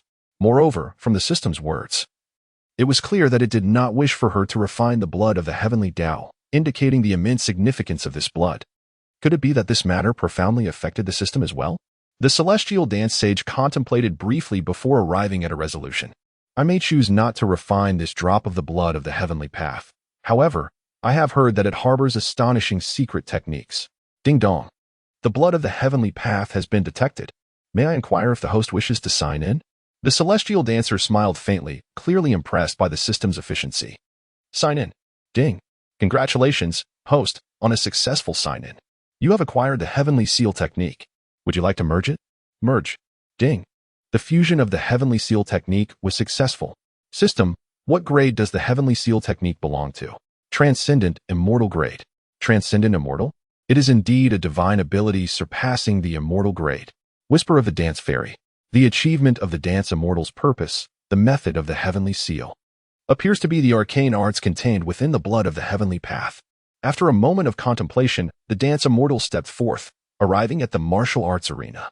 The maid, Ziqing, paid her respects to the Son of Heaven, congratulating him on overcoming the celestial tribulation, breaking through the ultimate realm, and acquiring the blood of the heavens.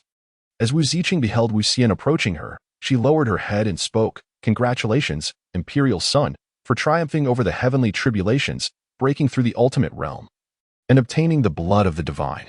The crowd echoed her sentiments, their voices resounding, for the figure of the Imperial Son had been indelibly etched into their hearts. The celestial dancer strode directly before Wu Ziqing, gazing intently at her. Empress.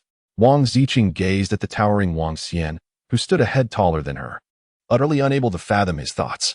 Suddenly, Wu Xian furrowed her brow, causing Wu Ziqing's heart to race with anxiety. Had she committed some grave error? In an instant, Wu Xian raised her elegant hand, turning her palm over to reveal a droplet of iridescent blood suspended above. Could this be the blood of the heavenly Tao? As Wu Ziqing gazed at the drop of celestial blood, she found herself perplexed by Wu Xian's intentions. Suddenly, Wu Xian inscribed a seal upon the blood, and with a deft motion of her hand, she directed the drop straight towards the center of Wu Ziqing's forehead. Calm your mind and do not resist. Amidst Wu Ziqing's panic and the astonished gazes of those around her, the blood of the heavenly Tao was directly imprinted onto Wu Ziqing's brow by Wu Xian. Imperial child. This is utterly unacceptable. Wu Ziqing was on the verge of tears, overwhelmed by the preciousness of the object. How could she, a mere maid, dare to accept such a valuable gift? Consider it as your salary for the past 12 years, he remarked nonchalantly. What is salary? You need not concern yourself with that. As the maid of this imperial prince, your abilities are woefully inadequate. This drop of heavenly blood is bestowed upon you.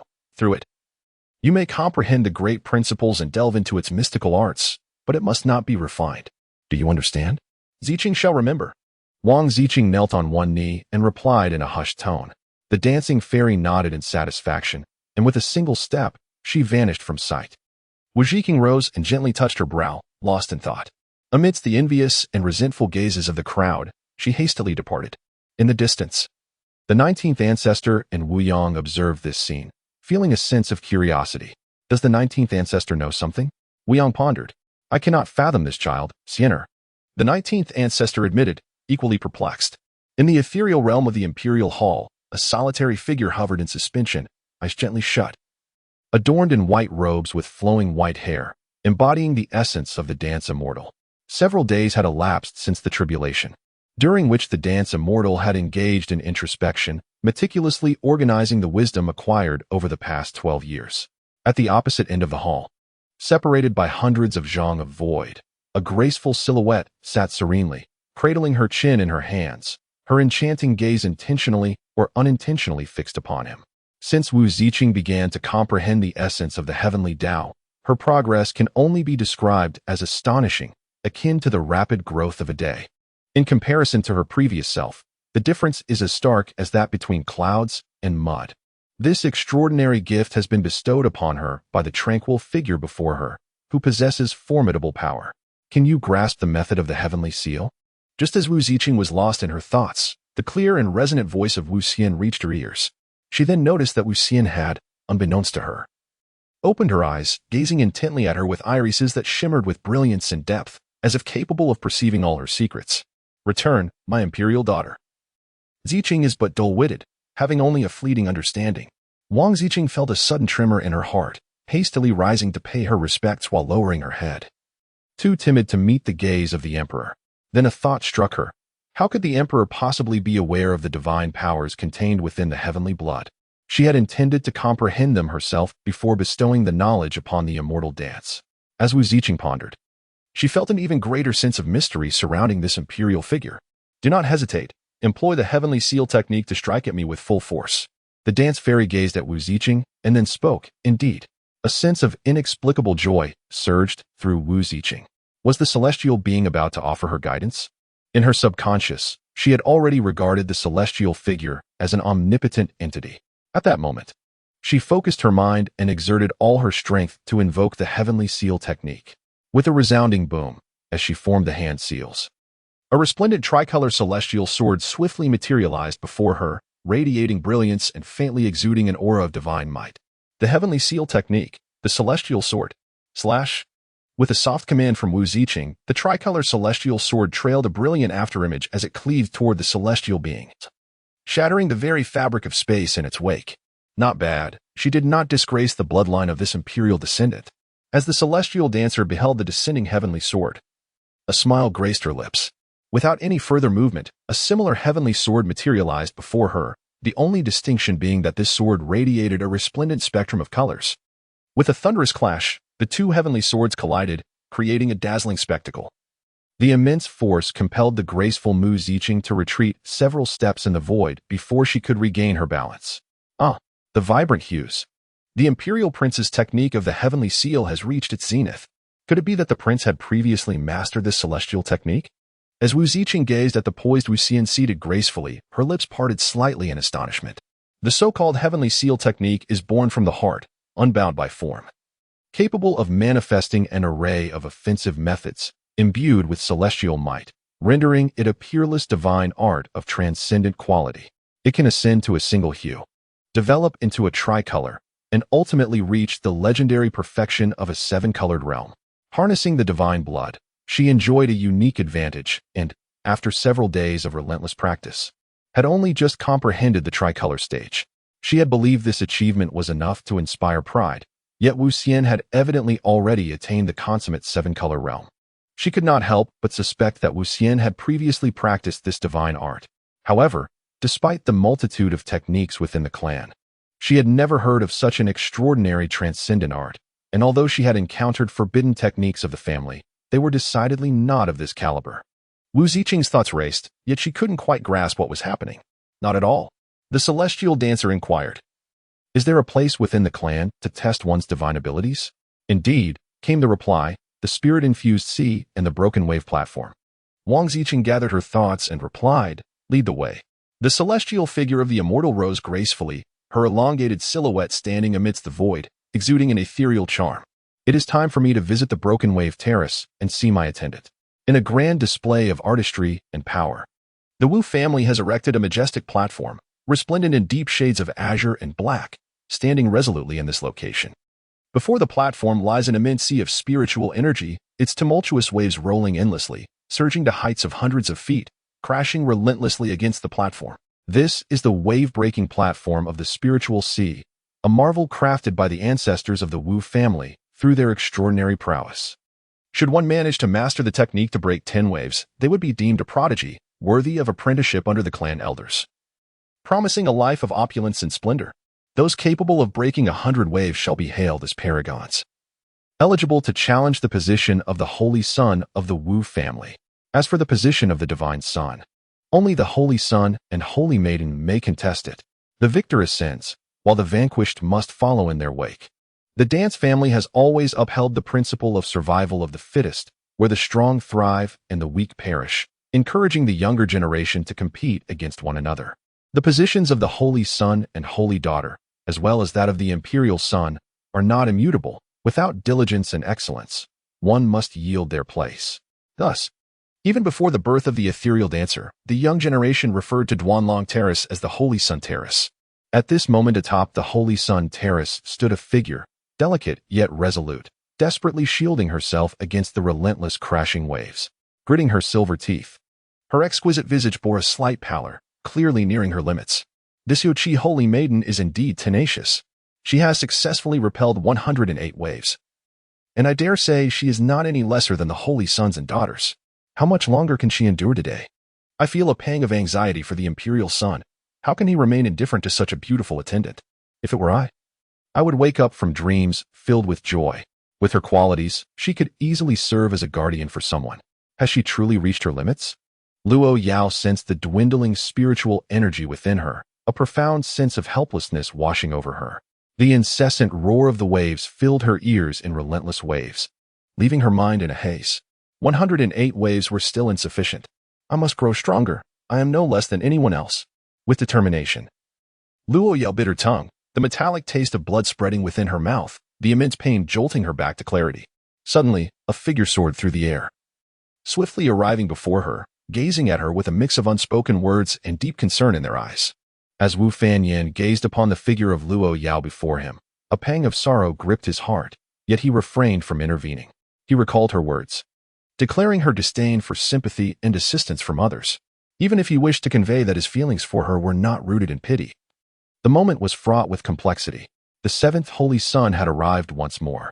Observers noted the man's presence, suggesting that such occurrences were no novelty. Luo Yao? Wu Xian has been in seclusion for several days, disregarding you entirely, which reveals his indifference. Is your endeavor truly meaningful? After all, he has bestowed his heavenly blood upon Wu Ziqing. Wu Fanyan regarded the obstinate saintess of the Yao pool and, unable to contain himself, spoke up, only to immediately regret his words, fully aware of her pride. Luo Yao, I have made it clear that my motivations are not for anyone else. My sole aim is to validate my own worth. I refuse to be deemed inferior to any member of the Wu family's younger generation. This includes you, and that so-called invincible son of the emperor whom you exalt. Upon hearing this, Luo Yao reacted as if her tail had been stepped upon, her voice fierce and resolute. From the day 12 years ago, when the Wu family forcibly brought me here to serve as a mere tea-maid for the so-called son of the emperor, and from the moment my once favored master callously cast me out in front of the Wu family's esteemed figures, I vowed to myself that everything was an illusion. Only by becoming powerful can one grasp reality. In her heart, Luo Yao resolutely thought that she yearned for strength, to break free from all constraints and to embrace her authentic self. I shall challenge Wu Xian, and in doing so, I will restore your freedom. Wu Fanyan gazed intently into Luo Yao's eyes, his words resonating with the weight of a vow. Ever since he first laid eyes on her delicate yet resolute figure 3 years ago, he felt as though his heart had been captured. Did he love her? He was uncertain. All he knew was that he yearned to see her smile, and that was enough. As for the title of the emperor's son, he was equally determined to claim it. This is a challenge to the emperor's son. The onlookers were left speechless by Wu Fanyan's audacious declaration, astonished that he dared to challenge the emperor's son and covet his maiden. Who had given Wu Fanyan the audacity to address the emperor's son directly? At that moment, a voice echoed from afar, clear and piercing, imbued with a haughty arrogance that reverberated in the hearts of all present. As the words fell, 2 figures swiftly approached, appearing above the sacred sun's platform. The crowd looked up to see a man and a woman standing in the void. The man, with an indifferent expression, gazed towards the platform, his tall frame emanating an ethereal aura that obscured much of his physique. Clad in white, with crystalline hair billowing in the wind, he possessed an unparalleled beauty.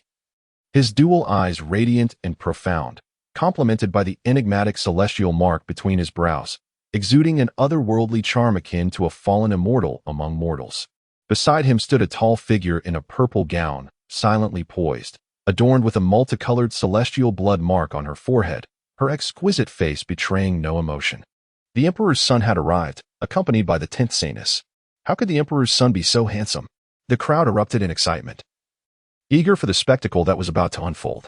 You are the maid of the emperor's son, the saintess of the Yaoqi sacred land, Luo Yao? The clear voice, imbued with an elusive quality, emanated from Wu Xian. Luo Yao raised her gaze to her nominal master suspended in the vastness, biting her lip in silence. Yet, she could not deny that, in terms of appearance, this emperor's son was undoubtedly the most striking among those she had encountered. Luo Yao, the emperor's son inquires, why do you remain silent? Do you still believe yourself to be the exalted saintess of the Yaoqi sacred land?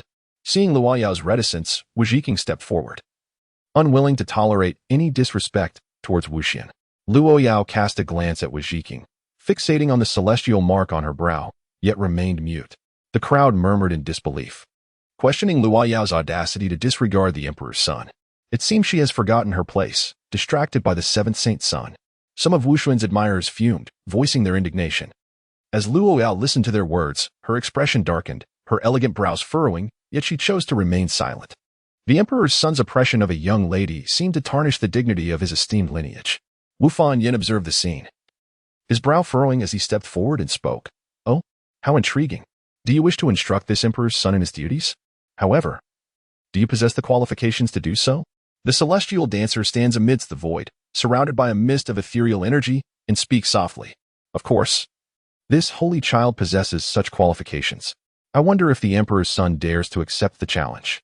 Wu Fanyan cast a glance back at the silent Luo Yao, and then spoke loudly.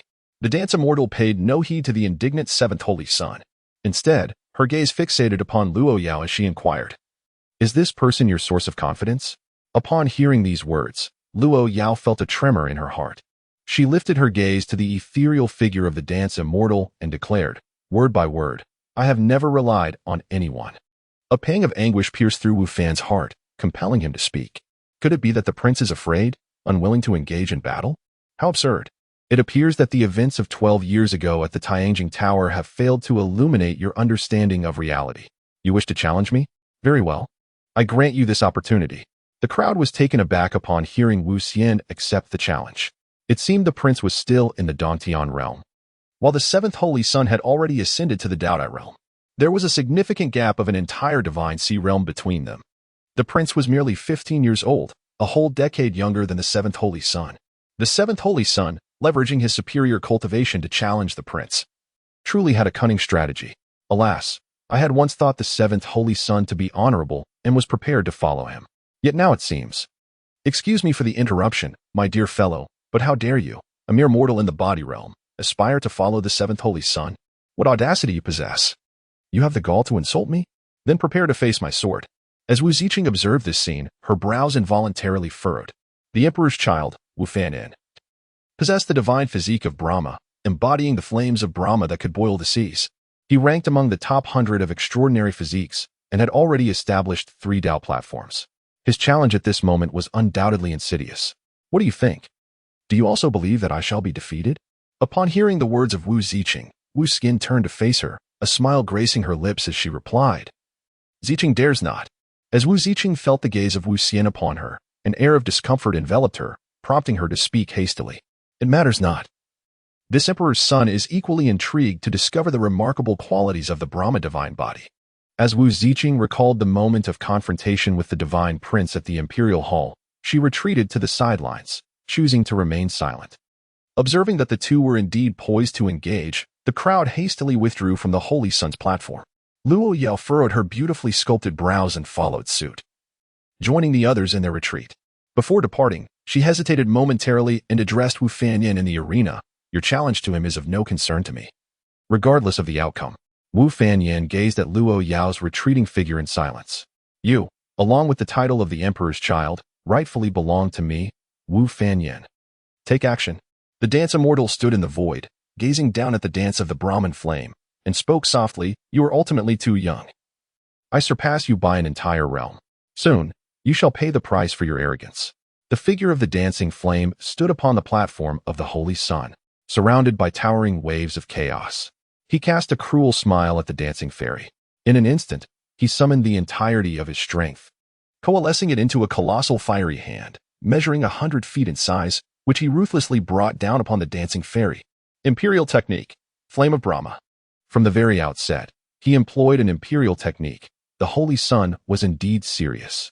This was the renowned skill of the 7 holy sons, the flame of Brahma. When paired with the divine body of Brahma, rivaled even the celestial arts. Could the imperial sun withstand it? The enormous fiery hand soared into the sky, distorting the very fabric of reality, scorching the air around it to a hissing crescendo, leaving a long trail of flames as it advanced towards the dancing fairy. As the colossal fiery hand surged towards her, Wu Xian remained composed, slowly raising her own hand in response. A radiant, multicolored imprint coalesced before her, and with a decisive motion, she unleashed it. The gigantic hand, imbued with an overwhelming celestial might, descended from the heavens. This was the celestial imprint technique, the celestial palm. In the distance, Wu Ziqing observed the vibrant imprint with a ripple of emotion stirring within her. As the two imprints collided in midair, an explosion of resplendent light erupted, emanating an intensity capable of annihilating the very heavens. The brilliance swept across the entire Saint Sun platform. As the light dissipated, it revealed the figure of the 7th Saint Sun, Wu Fanyan, staggering back 3 steps on the platform. In stark contrast, Wu Xian remained ethereal and unyielding, not having moved an inch. The emperor's child is remarkably powerful. This was far beyond the strength one would expect from the realm of Dongtian. The crowd gasped in astonishment once more. Wu Fanyan's expression darkened, He had not anticipated that Wu Xian possessed such formidable strength, capable of countering his imperial technique despite the vast difference in their realms. Very well, then. With a swift motion, Wu Fanyin launched himself into the air, one hand forming a fist seal as he directed it towards Wu Xian. Oh, engaging in close combat, are we? The dance immortal smiled faintly and similarly unleashed a punch. Bang! Their fists clashed, resembling the collision of two divine metals. In an instant, a figure plummeted from the sky. Upon closer inspection, it was none other than the seventh holy son, Wu Fanyin. Wu Fanyin gazed at his bleeding hand, feeling as though he had struck a primordial divine mountain with his fist, shattering his very bones.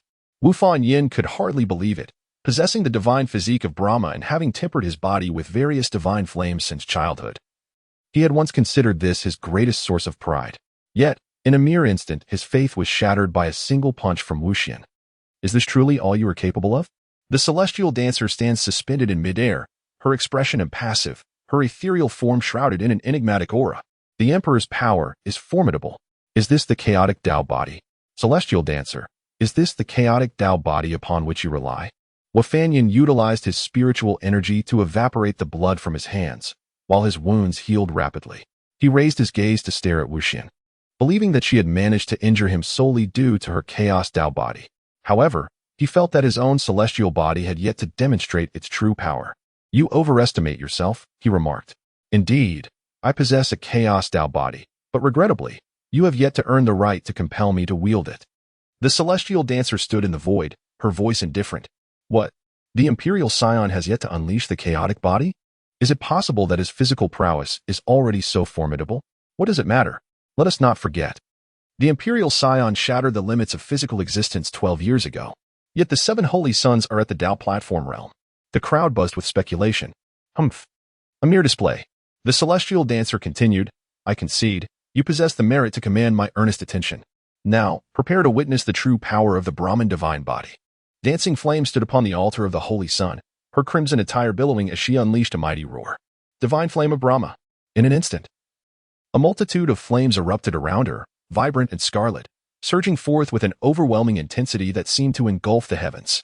The fiery tempest surged towards the ethereal dancer, while her once raven hair transformed into a brilliant crimson cascade. Fiery patterns adorned her visage, creating an awe-inspiring spectacle.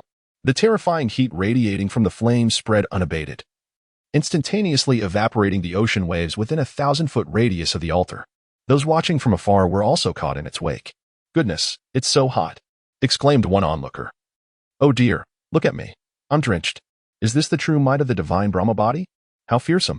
Truly. It deserves its place among the top 100 divine physiques. Can the imperial sun withstand such power? As she beheld the dancer being consumed by the divine flames, a fleeting expression of triumph flickered across Dancing Flame's face. Let us see how you maintain your facade now. Wu Zhiking's face was etched with concern, as she questioned her own confidence in confronting this formidable technique. Luo Yao furrowed her brow, her gaze fixed upon the figure engulfed in flames, remaining silent. Wu Fanyin, do you take delight in this? Suddenly, a voice emerged from the divine flames above, prompting the onlookers to turn their attention.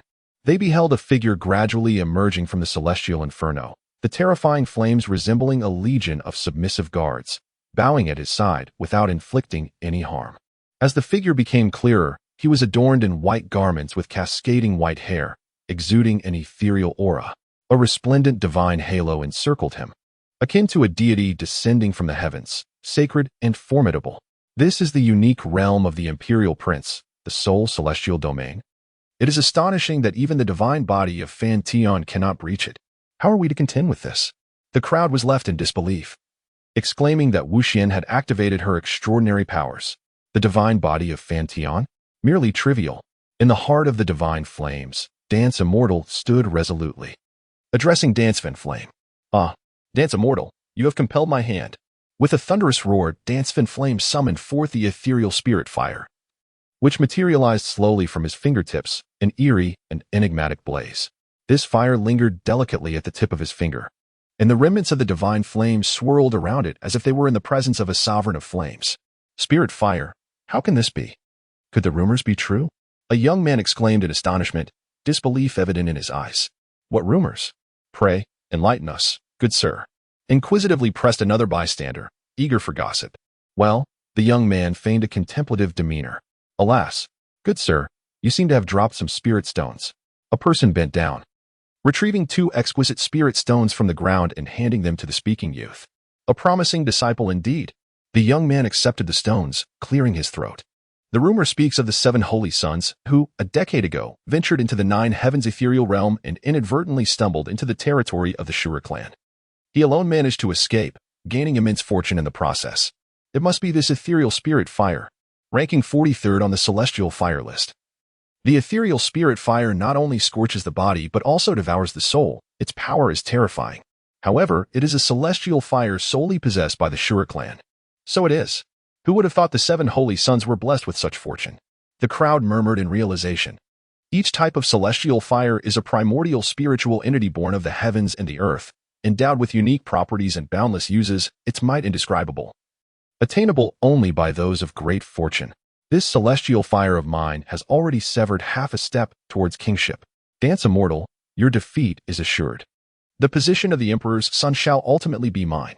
As Wu Fanyin listened to the discussions around him, a fleeting shadow of gloom passed across his face as he fixed his gaze on Wu Xian, who spoke with reckless abandon. He felt that his ambitions were on the verge of fruition. In the distance, concealed within the heavens, 2 figures lurked, one possessing a handsome visage, his features subtly reminiscent of Wu Xian, while the other, aged and wise, seemed to resonate with the very essence of the universe. They were none other than Wu Yang and the 19th ancestor of the Wu clan, having summoned the ethereal soul fire. It appeared that the ancient ones of the Shura tribe were losing their composure. It is regrettable for this child, the 19th ancestor remarked, observing the flame with furrowed brows. How dare they cast their ambitions upon the Wu family? Such audacity is truly remarkable. It seems that the battle of your did not enlighten these individuals to the might of the Wu clan. Should they remain prudent, I shall turn a blind eye and allow them their way. However, if they dare to scheme against my Siener, I will ensure they come to deeply regret their presence in this world. Wu Yang spoke assertively, for Wu Xian was his Achilles heel. Let us observe the unfolding events. The era of golden prosperity has commenced, and it appears that many are becoming restless. Moreover, regarding Siener, I have faith in that little rascal. The 19th ancestor seemed to recall something, and with a smile, he remarked. Upon hearing this, Wu Yang couldn't help but smile faintly.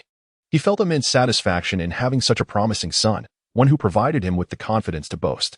As the celestial dancer gazed upon the legendary divine flame, it felt as though her very essence were on the verge of being consumed. Accompanying this sensation was a faint yet palpable aura of murderous intent emanating from the figure of Wu Fanyin, though concealed with utmost care.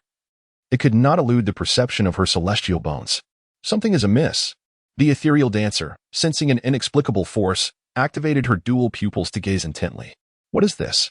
Beneath her heavy-lidded gaze, a vivid crimson essence coalesced at the center of Wu Fanyin's brow, subtly conveying an aura of frenzied bloodlust. This was not an essence that belonged to Wu Fanyin. What secrets was he concealing?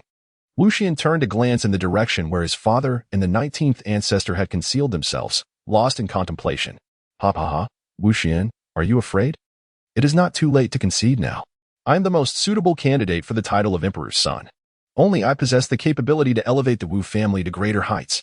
Wu Fanyin observed that Dance Immortal remained silent, which only fueled her audacity further. Why do I sense something amiss with the 7 holy sons?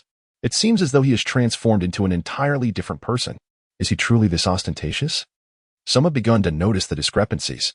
Wu Fanyin, you mistakenly believe you can deceive the heavens and the sea, yet in truth, you are nothing more than a mere jester. You underestimate the imperial clan far too much. Wu Xian gazed at the increasingly irrational Wu Fanyin and coldly remarked, you are far too naive. The onlookers exchanged bewildered glances, perplexed by Wu Xian's words. Deep within, the flames of turmoil surged within the heart of the dancer.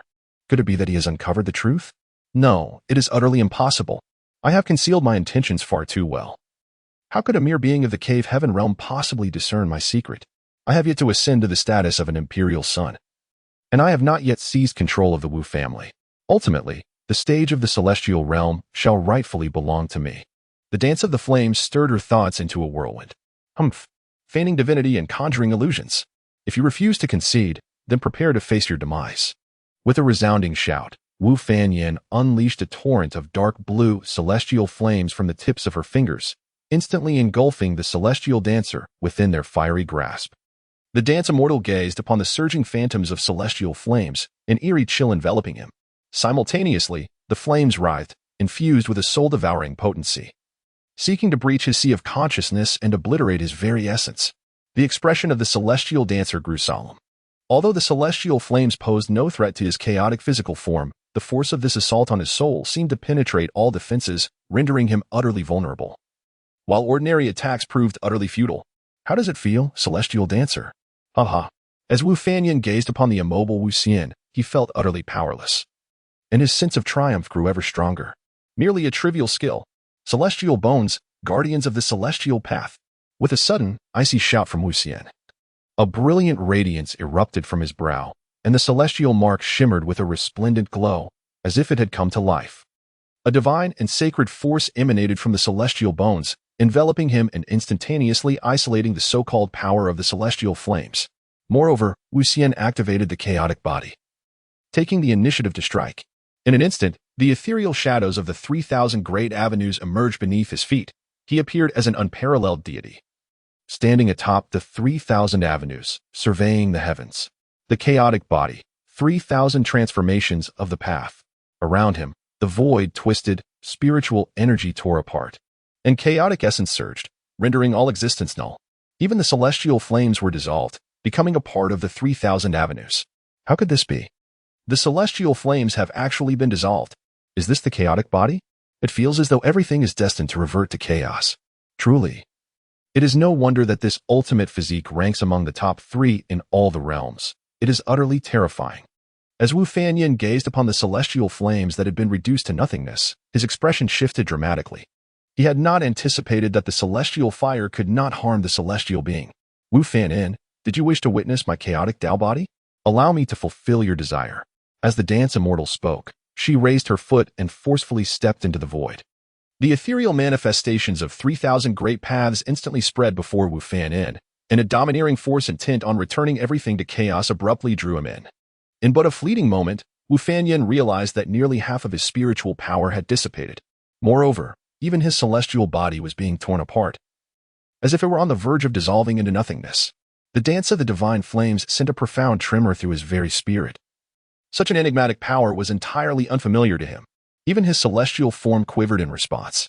Heavenly palm. A colossal fiery hand materialized once more, forcefully descending upon the celestial dancer. Indeed, before the massive palm could reach her, it had vanished into nothingness. Nevertheless, he seized the opportunity afforded by the recoil to escape the overwhelming manifestations of the 3,000 great paths that had instilled such dread in his heart. Your Majesty, I concede. Wu Fanyan stood still with his hands withdrawn, lowering his head as he spoke, while a crimson light flickered in his unseen eyes. Oh, you no longer contend for the position of the son of the emperor? Upon hearing this, Wu Xian fixed her gaze upon Wu Fanyan and spoke with a calm demeanor. The divine might of the emperor is unparalleled. I am both convinced and willing to follow the emperor. Wu Fanyan respectfully remarked, bowing his head even lower. The 7 holy sons have surprisingly conceded defeat. The emperor's son is truly formidable. The dance fairy felt the increasingly palpable murderous intent emanating from the dance of the flame, and could not help but chuckle. Is it truly the case that even the villains of today possess such prowess? Very well. If you can withstand this strike from the emperor, then I shall grant you the honor of becoming my follower. The celestial dancer smiled warmly, exuding an aura of kindness. Suddenly, she brought her palm down with force, and a magnificent rainbow-hued palm print materialized once more. Her brow glowed, and the ethereal seal of the celestial path pulsed with energy, releasing a surge of divine power from her forehead that enveloped her hand. In that moment, the vibrant palm print radiated with an intensified brilliance, transforming into a dazzling 9-colored hue. This was the celestial technique known as the heavenly seal, the divine palm. The 9-colored palm print manifested, accompanied by an overwhelming celestial might, descending upon the flame of dance with great authority. Such a strike was truly fearsome. I felt as though I stood before an immense sky. Wu Ziqing's expression tightened. Was this the celestial imprint technique that transcended the realm of perfection? This was a certain demise.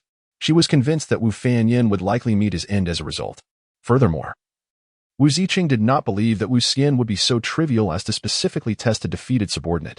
As Wang Fanyan raised his crimson gaze to behold the colossal palm descending upon him, he found himself perplexed by the intentions of the ethereal dancer. Just as Wang Ziqing had surmised, He was utterly incapable of withstanding such a force.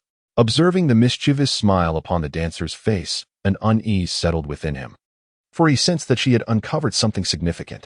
Although I remain unaware of your identity, do you not revel in the art of concealment? I shall certainly indulge you. At that moment, Wang Fanyan received a telepathic message from the ethereal dancer. Indeed, she had discovered the truth. Regardless of the circumstances, it seemed that within the Wang family, his chances had dwindled to naught. However, with a heart aflame and thoughts racing, I have devised a strategy. Ancestor, I have already revealed myself. Please bestow upon me strength. Today, I shall slay the dance immortal, thus earning merit for our clan. As the dance of the flame converged, it awakened the energy residing within the center of the brow. Incompetent. A furious thought reverberated from within that energy. This Azura blood seal could only be unleashed once, lest it be detected by the elders of the Wu family. Blood devourer, should you fail to eliminate Wu Xian, you shall never return to the clan.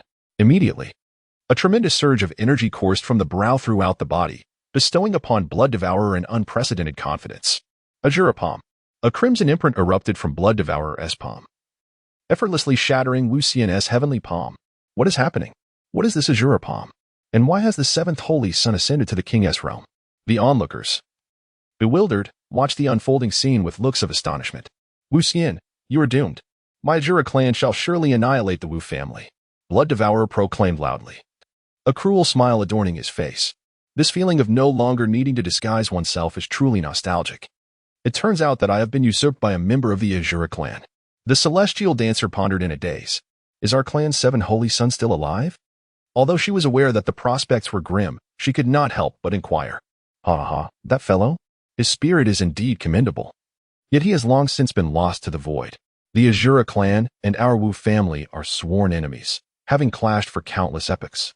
With each encounter a battle to the death and unending cycle of vengeance. The seven holy son, who stumbled into the Azura clan a decade ago and somehow survived, is no longer himself. The true seven holy son was already met with tragic demise at the hands of the Azura clan 10 years past. You shall perish. The celestial dancer declared fiercely, Celestial bone, awaken.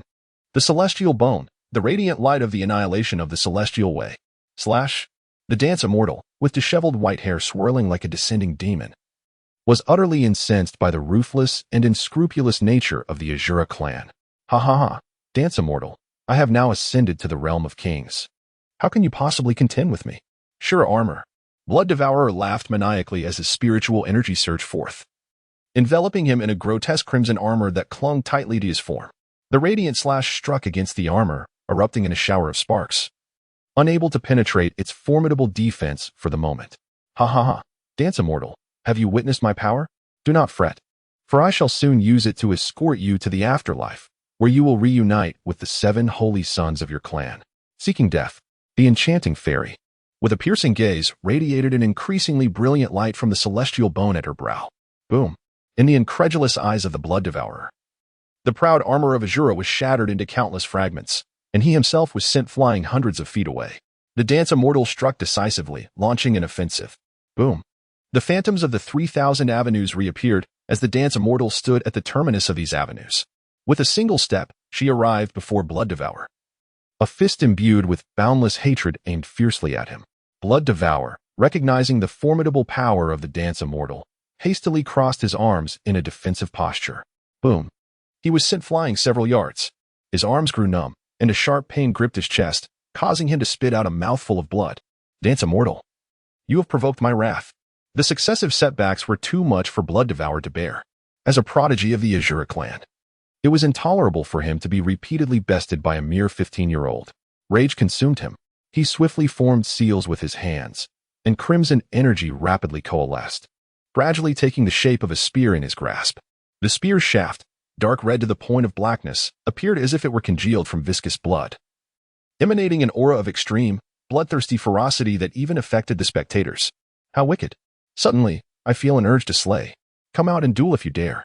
The onlookers quickly realized the truth. The revered seventh holy son they had admired was, in fact, a counterfeit, a hidden infiltrator of the Azura clan. While the true seventh holy son had long been brutally slain by these fiends. The beasts of the Azura clan are truly despicable. Imperial son, vanquish him. Pierce him through. As the spear before Blood Devourer gradually solidified, he struck his chest and spat a mouthful of essence blood onto the spear, which then blazed with an intensified radiance. Grasping it firmly, he hurled it violently towards the dance immortal. The Asura's god-slaying spear. Blood Devourer stood firm, gasping for breath. This was a forbidden technique of the Asura clan, his most potent move, with his current early-stage king realm strength. He was convinced that this strike would assuredly lead to the dance immortal's demise. The scarlet god-slaying spear flew forth with astounding speed, carrying a terrifying presence. Reaching the dance immortal in the blink of an eye. Awaken, dual pupils. Faced with Blood Devourer's ultimate attack, the dance immortal did not dare to be careless. She activated her dual pupils, and a resplendent divine ring encircled her. Unique cave of heaven. Her eyes surged with chaotic energy as a multitude of runes danced around her. Within, terrifying scenes of collapsing universes and falling moons unfolded. Ultimately, the runes converged into two pitch-black beams of annihilation, erupting from her dual pupils. The dual pupils, annihilation divine light. The moment the dark beams emerged, their power was boundless. One could observe that the space around them began to shatter. The laws of heaven and earth crumbling as chaotic energy struck fiercely against the god-slaying spear. For an instant, time seemed to freeze, and the world fell silent. A dark rift in space appearing at the point of collision. Then, the god-slaying spear dissolved like snowflakes. While the two beams of annihilation continued to cleave towards the weakened Blood Devourer, he was struck with terror. How could the dance immortal be so formidable, rendering even his forbidden technique ineffective? In the present moment, he dared not hesitate. Summoning every ounce of his strength, a crimson armor enveloped him in an instant. Asura armor. The obliterating divine light struck the Asura armor, and one could only witness the Saint Sun being violently thrust into the Saint Sun's platform by the overwhelming force, causing dust to swirl. As the dust settled, a substantial crater emerged on the platform, encircled by numerous fissures. The celestial dancer stepped gracefully into the void. Arriving above the pit, her gaze coldly fixed upon a disheveled figure within. Bloodbane lay in the depths, his eyes dimmed. The celestial dancer's strike had not only shattered his body, but also his pride. Coughing, he declared, "Celestial dancer, I concede your strength. However, do not become too complacent. For Lord Shuezi will avenge me. He is the mightiest, far surpassing you. Have you finished? If so, you may now embrace death." The dance immortal remained unperturbed. Her dual pupils shimmering with determination, poised to terminate the life of Blood Devourer. Once more, the abyssal light of annihilation surged forth, aimed at the faltering Blood Devourer. "How dare you, young one?" At that moment, a surge of crimson light emanated from the center of Blood Devourer's brow, followed by the manifestation of an ancient, blood-hued figure. This spectral figure, though aged and ethereal, exuded an overwhelming aura capable of obliterating the heavens and the earth. As the light of annihilation met the blood-colored apparition, it stirred not a ripple, vanishing entirely. "Ancestor, I am powerless. I could not fell the heir of the Wu clan. Please, let the ancestor mete out punishment." Blood Devourer uttered, blood trickling from the corner of his mouth as he gazed upon the spectral figure, his voice weak. "Let me take you back, Bloodchild. As the fifth general under Bloodchild's command, your merits and demerits shall be adjudicated by Bloodchild." The blood-hued figure spoke, his voice hoarse and ancient. The dance immortal gazed at the crimson figure, unperturbed. "At long last have you emerged? The wretched spawn of the Wu family, your demise is imminent." The blood-stained apparition turned its gaze upon the dance immortal and struck with chilling decisiveness. One hand lifting the feeble Blood Devourer while the other aimed a lethal point towards the dance immortal. The terrifying crimson fingertip descended, revealing stars swirling around its tip. This single digit seemed capable of unfurling an entire cosmos. Under this finger, all would face annihilation. I can no longer move. Neither can I. Even the ancient Asura has emerged. The Imperial Prince is in grave peril. Under the weight of this finger, the dance immortal found himself utterly devoid of resistance. Yet he chuckled. "You old fool, what audacity you possess. Do you truly think you can lay a hand on me?" At that moment, a voice resonated, and the terrifying blood-red imprint dissolved instantaneously, as if it had never existed. A figure appeared before the dance immortal, majestic and powerful. "Are you unharmed, my dear?" The imposing figure did not acknowledge the ancient fiend, but instead turned to the dance immortal. "Father, I am fine." The dance immortal gazed upon the newcomer, who was none other than his father, Wu Yang. "Ha ha ha, splendidly done today. Truly worthy of being my son, Wu Yang." Wu Yang began to boast. Is the head of the Wu family already transcending into that realm? The crimson figure gazed at the newcomer, his spirit trembling. Realizing that further resistance was futile, he suddenly seized the blood devourer and attempted to flee.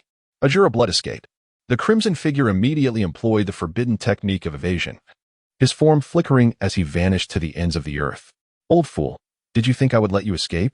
The crimson figure faltered, and above him, a colossal golden hand emerged from the heavens, reaching towards him. The very fabric of space was ensnared, leaving him incapable of resistance.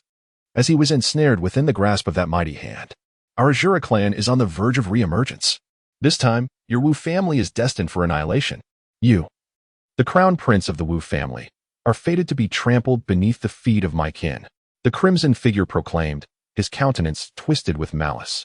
Enough of this noise. With a gentle squeeze of the golden hand, the crimson figure, along with the blood devourer, was obliterated from existence, leaving nothing in their wake. The crowd of dancers erupted in exuberant cheers, their voices piercing the heavens. Meanwhile, in the blood-soaked realm of the Shura clan within the ethereal domain, the sky and earth were drenched in crimson. Deep within a temple, an elderly man opened his eyes, suddenly spewing forth a mouthful of blood, his countenance wan and feeble. You cannot sustain this arrogance for long, Dance Clan. In another temple nearby, a blood-hued figure sat cross-legged in the void, possessing a striking yet pallid visage. As the figure opened its eyes, a sanguine glint hinted at a thirst for blood. Has the fifth warrior perished, Dance Fairy? We shall meet soon. Outside the Dance Master's Imperial Hall, two enchanting figures stand facing each other, exuding an imposing aura. Do you, a mere maiden of the Yaoqi sacred land, truly believe you can triumph over me? What of your innate swordsmanship? It is time for you to confront the reality of your situation. Dressed elegantly in a purple gown, Wu Ziqing stood poised with her sword, beads of perspiration glistening on her forehead as she glared furiously at the woman opposite her, clearly fatigued. Humph. What is so remarkable about the Imperial clan? You merely rely on your noble lineage. The holy maiden of the Yaoqi, Luo Yao, fared even worse. Her azure attire bore the marks of sword energy, and her exquisite face was tinged with paleness, yet she was never one to concede defeat. Ah, this is infuriating. Behold my sword. Humph. You shall witness my blade as well. Swish, swish, swish. Both women, at the nascent stage of the Dao platform realm, matched each other in prowess, one with a body of Dao bones and the other a natural sword physique. They exchanged blows for an extended period, unable to determine a victor. Neither able to gain the upper hand over the other. Humph. Allow me to demonstrate my might. The Heavenly Seal technique. As Wu Ziqing sheathed her long sword, she began to unleash her ultimate technique. A tricolor celestial sword materialized, slicing towards Luo Yao. This was the supreme divine ability transmitted to me by the son of the emperor. Let us see how you shall defend against it. With a pout, Wu Ziqing proclaimed with pride. Upon hearing this, Luo Yao felt a subtle irritation brewing within her. The esteemed son of the emperor had emerged from the Saint Sun's platform and had yet to utter a single word to her, not even casting a glance in her direction. Meanwhile, the Yaoqi sacred land, upon learning of the events at the Saint Sun's platform, had dispatched an elder to communicate with her, sternly admonishing her to serve the emperor's son diligently and to harbor no other thoughts. If she were to incur the emperor's displeasure, even the sacred land would be unable to rescue her, and she could find herself in grave trouble. And now, this Wu Ziqing audaciously claimed she was clinging on, suggesting that she coveted the position of her first maid. To this end, she frequently concocted absurd pretexts to engage her in conflict, leaving Luo Yao utterly speechless. For instance, today she had the audacity to assert that Luo Yao's position was unfavorable, obstructing her sunlight. How infuriating. She was determined to seek an explanation today. It is the strength of oneself that matters, rather than any so-called divine powers. Luo Yao pouted and spoke. At the same time, she formed seals with her hands and unleashed her ultimate move, Celestial Sword from Beyond. In an instant, a streak of sword aura seemed to descend from the heavens, accompanied by a cascade of radiant light, dazzling and fierce, a sight to behold. The two sword shadows collided in the void, and both women gasped in unison, retreating a few steps. Sister, your Celestial Sword from Beyond is quite impressive, I must say. I am fond of it. Hand it over to me, and I shall overlook today's grievances. What do you say? Suddenly, Wu Ziqing halted her movements, fixating her gaze upon Luo Yao, her eyes shimmering with intrigue. Clearly, the alluring yet formidable divine ability captivated her interest. Who is your sister? Luo Yao scoffed, her enchanting eyes fluttering momentarily before she continued. If you desire this divine ability, it is not unattainable, provided you offer your earlier divine ability in exchange. That is out of the question. The divine ability bestowed upon me by the son of the emperor is not something I would trade. She retorted, what a fanciful notion. Wang Ziqing, with an unwavering attitude, firmly declared that the divine skills of the emperor's teachings could never be divulged. Humph, what is so remarkable about that? Sooner or later, I shall master it as well. Luo Yao expressed her disdain. Well, let us see you speak again once you have acquired it, dear sister. The proud Wu Ziqing retorted. I shall say it once more, I am not your sister. You are indeed my sister, my dear sister, my obnoxious sister. Ah, you go too far. Draw your sword. If you dare, a sword it shall be. Come, you insufferable sister. Amidst their fierce exchange, suddenly, an extraordinary phenomenon occurred. From dozens of miles around, spiritual energies swiftly converged. And in the blink of an eye, a colossal vortex of spiritual power emerged above the imperial hall. Accompanying this spectacle was a figure draped in white. Their hair is white as snow, exuding an aura of celestial elegance. The two women hastily ceased their quarrel and turned their gaze towards the celestial being. The emperor had emerged from seclusion. The tremendous commotion attracted numerous clansfolk. That is the emperor. Indeed, it was yet another disturbance caused by the emperor. What could the emperor be planning? Is he about to establish the divine sea? The emperor grows ever more handsome. The dance immortal stands atop the imperial sun palace.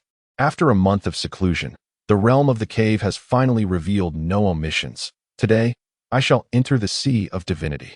The celestial dancer, lost in contemplation, soon released his mind, and a colossal vortex of spiritual energy surged into his brow. As the energy flowed in, his divine sea gradually began to manifest. The divine sea realm is a state achieved by practitioners who cultivate their divine seas. This sacred sea serves as the vessel for the soul and consciousness, marking a pivotal step in a practitioner's journey of cultivation. Due to variances in physique and cultivation techniques, each individual's divine sea is unique. Since ancient times, the celestial domain has categorized the levels of divine sea from lowest to highest into 7 grades: red, orange, yellow, green, blue, indigo, and violet. The higher the grade of the divine sea, the greater the potential for the future.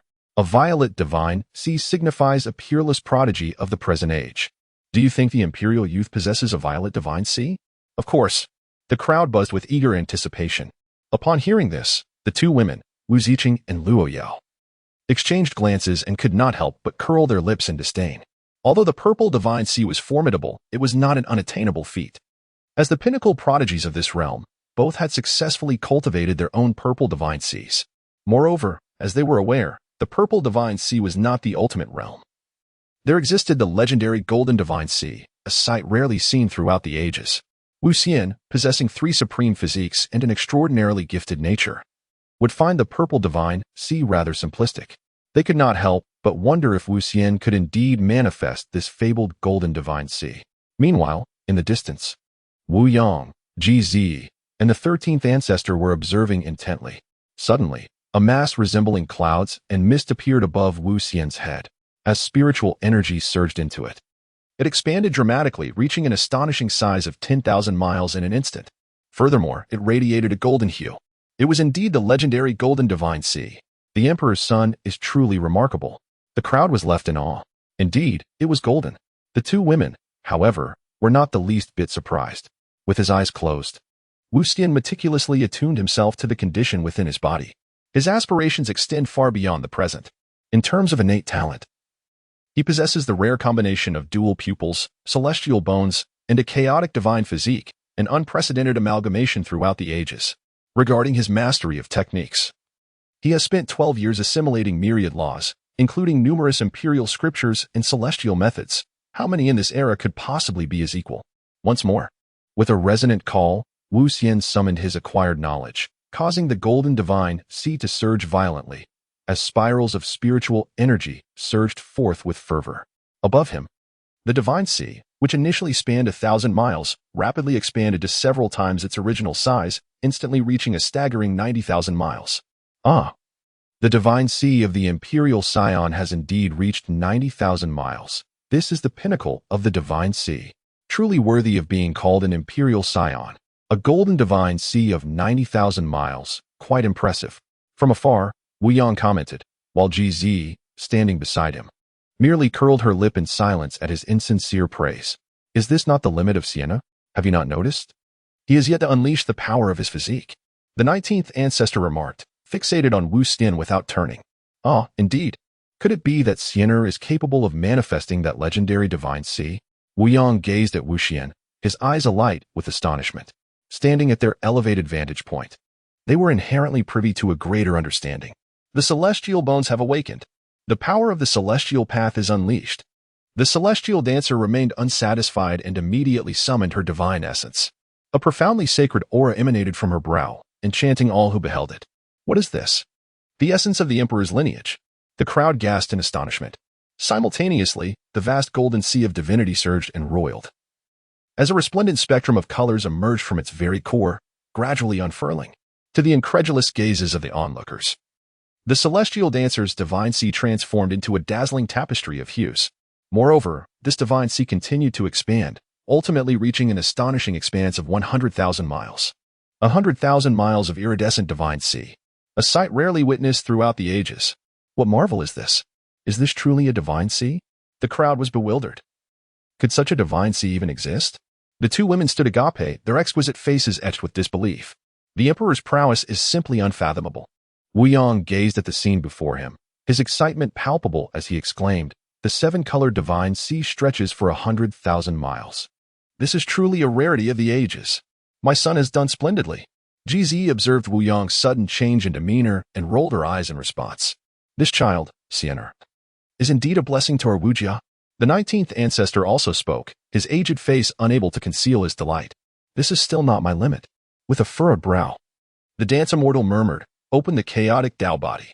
Manifest the 3,000 avenues. Unleash the power of chaos." In an instant, the ethereal forms of the 3,000 avenues materialized beneath the dance immortal's feet.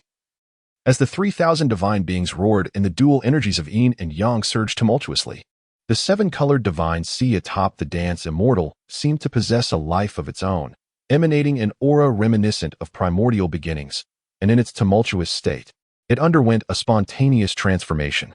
Eventually, the divine sea astonishingly evolved into a spectrum of 9 colors, expanding to an astonishing 13,000 miles.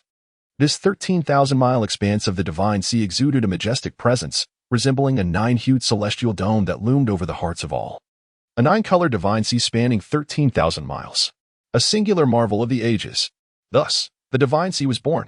The dance immortal whispered, and thus unfolded his divine sea. As the divine sea was established, the immortal's realm began to ascend with remarkable speed, traversing through the divine sea realm, the mid-stage of the divine sea realm, the late stage, until it finally reached the pinnacle of the divine sea realm. What? Am I seeing things? The crowd was utterly bewildered, at a loss for words. With some even doubting the reliability of their own sight. They had heard of individuals advancing directly to the pinnacle of the divine sea realm. But what could possibly explain this vast expanse of 90,000 miles of the 9-colored divine sea? Is this a jest?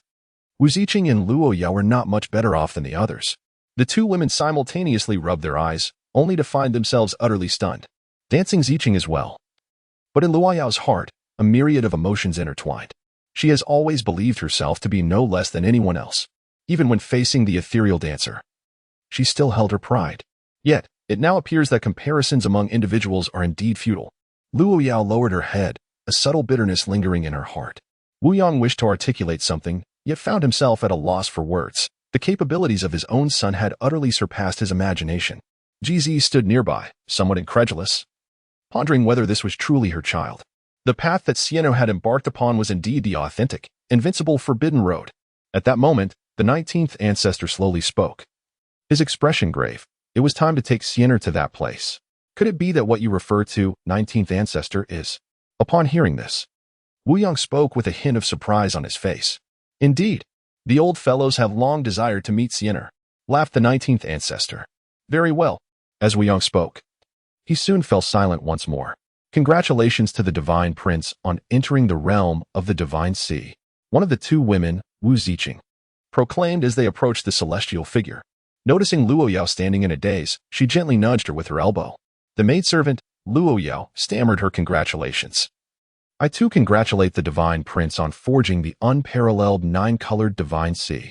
With her head bowed, she dared not meet the gaze of the illustrious prince. Yes. After a month of seclusion, I have finally achieved a breakthrough. Has anything significant transpired within the clan recently? The dance immortal spoke.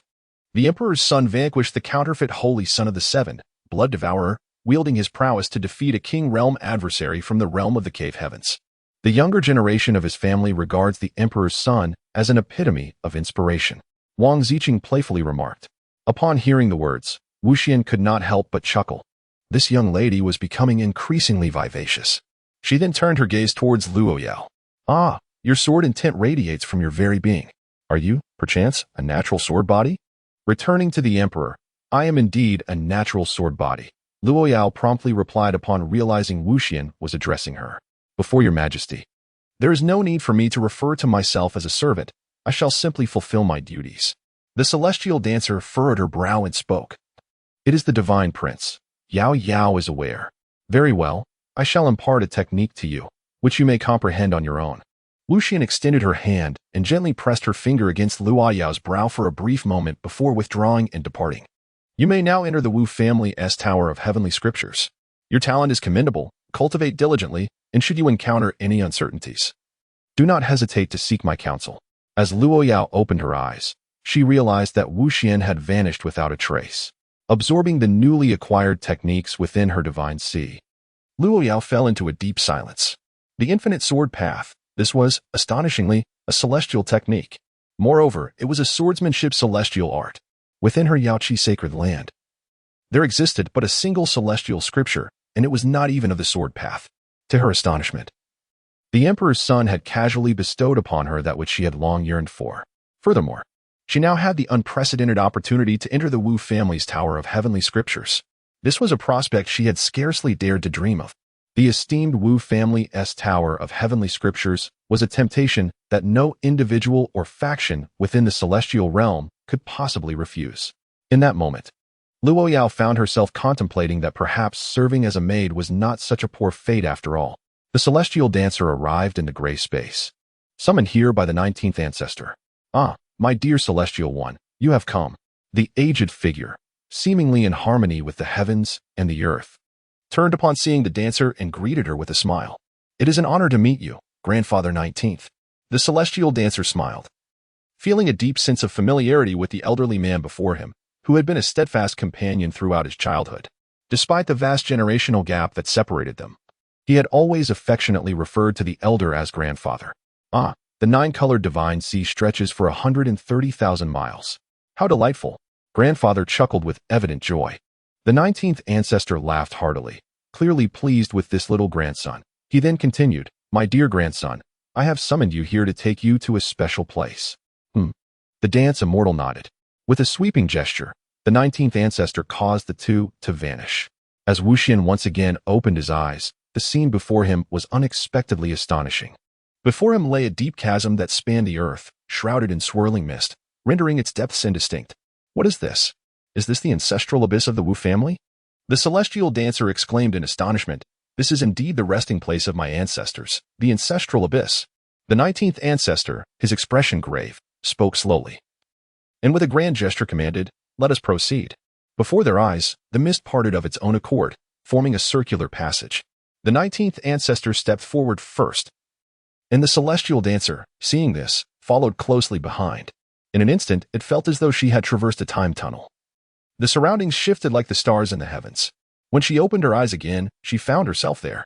Is this truly the ancestral abyss? The dance immortal was taken aback.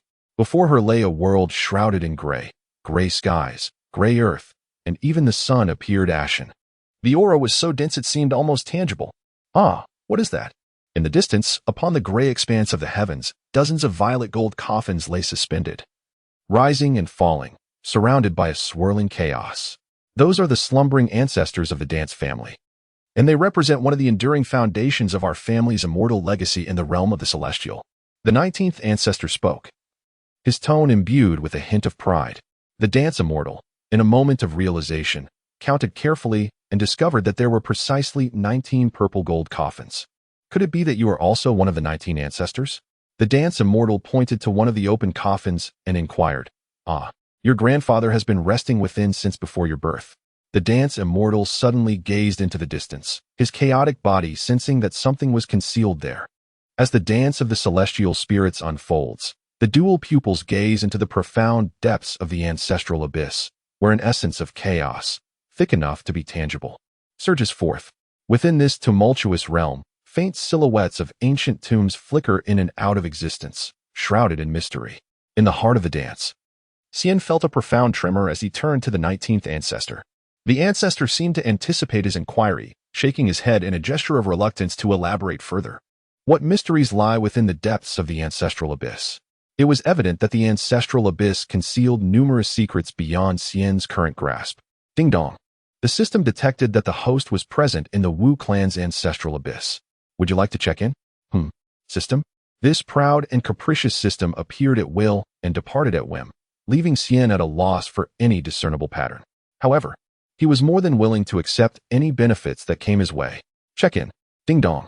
Congratulations, host. You have successfully checked in and gained a special ability. Instant mastery. Instant mastery? How wondrous.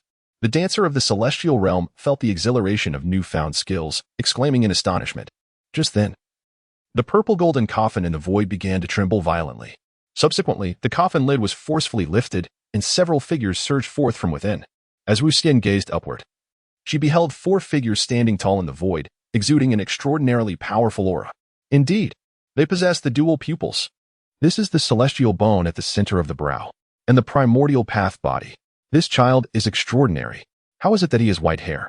The 4 figures stepped forward, their aged faces alight with excitement as they fixed their gaze upon Wu Xian, engaged in fervent discussion. Wu Xian respectfully greeted the esteemed ancestors. The celestial dancer gracefully performed her ritual, her countenance remaining composed. A celestial dancer, you say? Quite impressive. Indeed, the name itself exudes grandeur. One of the venerable ancestors spoke up, clad in gray attire, his imposing figure surrounded by a faint aura of chaos, rendering him inscrutable. He bore a handsome visage, reminiscent of the elegance I possessed in my youth. I recall you were not particularly handsome back then, were you? What do you imply? Do you wish to engage in a duel? If it comes to that, I fear you not. My hands are itching for a bit of action as well. The enchanting figure of Wu Xian was adorned with a frown, as it appeared that these esteemed ancestors were rather eccentric. Cianer, allow me to introduce you to the 18th and 19th ancestors, who seemed somewhat awkward. Among them were the 15th, 17th, and 18th ancestors. Alongside a captivating and exquisite woman clad in royal attire, the 16th ancestor of the Wu family. She gazed at the chattering old gentleman with a silent exasperation, her stunning visage briefly revealing a hint of helplessness as she remarked, I implore you all, could you not behave in such a manner? Ha! Upon encountering such an exceptional descendant, one cannot help but be overwhelmed with joy. The 17th ancestor, clad in white, exuded an aura reminiscent of a celestial being. Might I inquire how you addressed me? The 16th ancestor's delicate brows quivered, clearly on the brink of indignation. Why, my dearest 16th sister, of course. The 17th ancestor replied with a calm smile, his demeanor entirely composed. Now, let us not forget the matter at hand, for time is of the essence. At that moment, the 15th ancestor spoke, dressed in green, emanating no discernible presence, standing there like an utterly ordinary middle-aged man. However, the dance immortal is acutely aware that such a situation is often the most terrifying. The venerable ancestors, upon hearing this, adopted a grave demeanor. Cianer, in 6 months, your coming-of-age banquet will commence. Each of the 4 ancestors will dedicate a month to guide you in your cultivation. You must diligently seek their wisdom and never grow complacent. The 19th ancestor spoke slowly, addressing Wu Xian. Cianer, remember this well? Very well, let us begin. As soon as the 15th ancestor's words fell, the assembly vanished, leaving only the imposing 18th ancestor behind. Cianer, what I wish to impart to you is this. Pay close attention, declared the 18th ancestor, who then turned and unleashed a powerful punch into the distant void. With a resounding rip, a pitch-black spatial rift erupted from the 18th ancestor's fist, instantly expanding thousands of feet. This singular strike shattered the fabric of space itself. This punch is delivered with the pure physical strength of the divine sea realm. What do you think? If Ciano observed correctly, the ancestor had concentrated all his power into one point, harmonizing his essence, spirit, and energy to unleash an unparalleled force in an instant. The celestial dancer's resplendent dual pupils sparkled as she spoke. Quite remarkable indeed. The dual pupils are truly wondrous. They can discern the truth at a single glance. The 18th ancestor, upon witnessing the dancer's eyes, exclaimed in realization, My dear, This is what I wish to impart to you, a technique I refer to as the power to overcome all methods. Contemplate it deeply. The 18th ancestor then pointed a finger to the center of the dancer's brow, and a torrent of intricate information surged into her consciousness. The power to overcome all methods. You say? To concentrate all one's strength and determine the outcome with a single strike. How truly extraordinary. The celestial dancer sensed the profound intricacies within, enigmatic and elusive. Channeling the power of his celestial bones, he barely glimpsed a fragment of its essence. However, he was indeed an extraordinary being. Activate instantaneous skill. Whoosh.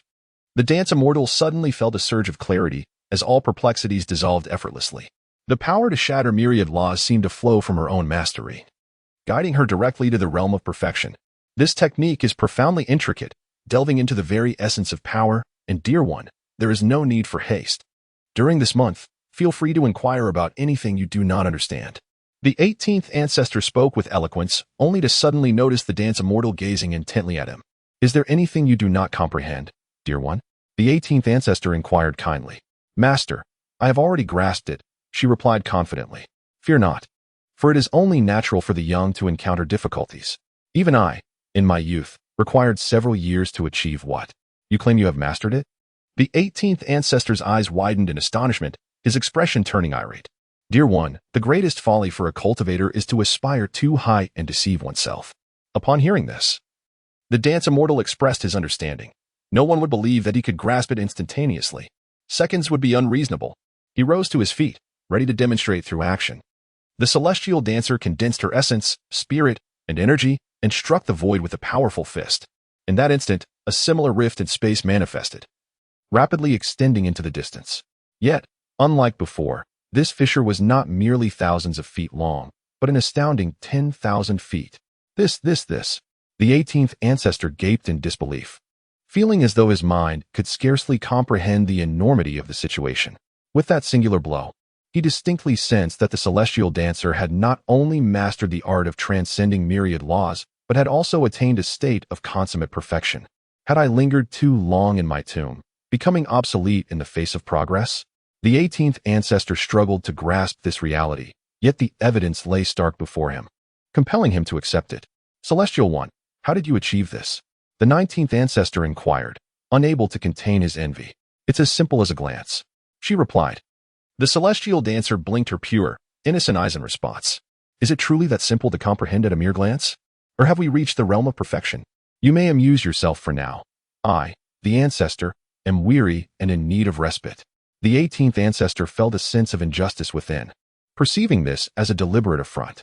Just then, four figures emerged, the very ancestors who had previously vanished. They had been lurking in the shadows, now utterly astonished by the commotion. What does this mean? Is it indeed that one can grasp it with a mere glance? The 17th ancestor speculated, seeking to justify his uncertainty. Why not test it and find out? Suggested the 16th ancestor. A valid point. The assembly of ancestors concurred. The celestial dancer, with confidence, declared, This is what I have taught you, the forbidden divine arts of my family, the sword technique of divine extermination. The 17th ancestor spoke, and with a gesture resembling a sword, he gently traced the air. An extraordinarily radiant beam of sword light erupted from his fingertip, extending to the very edges of the void, shattering space itself and eliciting anguished cries from the gods, their blood staining the emptiness. Celestial dancer, this is the sword technique of divine extermination. Immerse yourself in its essence. The 17th ancestor withdrew his hand and then pointed at the dancer's brow. The forbidden divine arts shall not yield their secrets so swiftly this time, he remarked. Just as the words left his lips, the assembly witnessed the celestial dancer open her eyes. The celestial dancer opened her eyes and gazed upon the several ancestors, startling a few of them momentarily. The 18th ancestor felt a sudden jolt in his heart. This scene was all too familiar to him. Could it be that she has gained further enlightenment? The others exchanged glances, pondering the matter. Has the celestial maiden made any progress? Inquired the 17th ancestor. Returning to the ancestors, I have already mastered the divine slaying sword technique, she replied. The ethereal dancer blinked her bright eyes and spoke. I cannot believe it. The 17th ancestor was somewhat distraught. After all, that was the forbidden divine technique of the Wu family. How could anyone master it in an instant? He had once been hailed as a genius, yet it took him several years to barely grasp it. Dearest fairy, could you demonstrate it for us? Inquired the 15th ancestor. his eyes alight with anticipation. The dancer elegantly pressed her fingers together, closed her eyes, and gently swept them forward. In an instant, a resplendent beam of sword light erupted from her fingertips, slicing through the distant void. Not only that, but wherever the sword light traversed, the fabric of space shattered, revealing spectral apparitions of deities on either side, wailing in anguish. Some deities were caught in the path of the sword light, spilling their blood into the emptiness, while others tumbled down, their lifeless forms cascading. It was a scene reminiscent of the apocalypse. Truly, this is the forbidden divine art of my dance clan, and its power is simply intoxicating. The celestial being maintained a composed demeanor, her heart brimming with joy, eagerly wishing for more to unfold. The gods had fallen, and yet, the emergence of divine corpses was a reality. This transcended the realm of perfection. How could it be possible? The 17th ancestor, witnessing this spectacle, lost his composure and cried out. His once ethereal presence now utterly shattered. At this moment, he had only just attained the state of perfection, and to his astonishment, the legendary realm had been realized right before his very eyes, all within the blink of an eye. How could one possibly believe such a phenomenon? The several elders were at a loss for words, until the 19th ancestor finally spoke. Celestial maiden, is this something that can simply be grasped by a mere glance? The ethereal being blinked her large eyes and responded, indeed. Alas, there is no semblance of mercy shown. This is quite vexing. Does one not realize the fragility of the elder's heart? I have little left to impart. 16th sister, it is your turn. I wish to find solace in silence.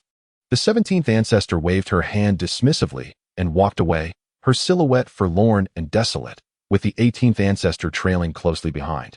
Fairy, is it true that you can instantly comprehend any divine art? The 16th ancestor inquired, her beautiful eyes narrowing with curiosity. Perhaps so. The ethereal maiden softly spoke. Could it be that the legendary entities truly exist? The esteemed ancestors fell into contemplation upon hearing her words. It is said that there once existed an unparalleled sovereign, devoid of any extraordinary constitution, yet possessed a unique ability, the gift of enlightenment, which he could attain at any moment and in any place. The profound techniques and divine powers posed no challenge to him. While others took years to comprehend, he required merely a few days.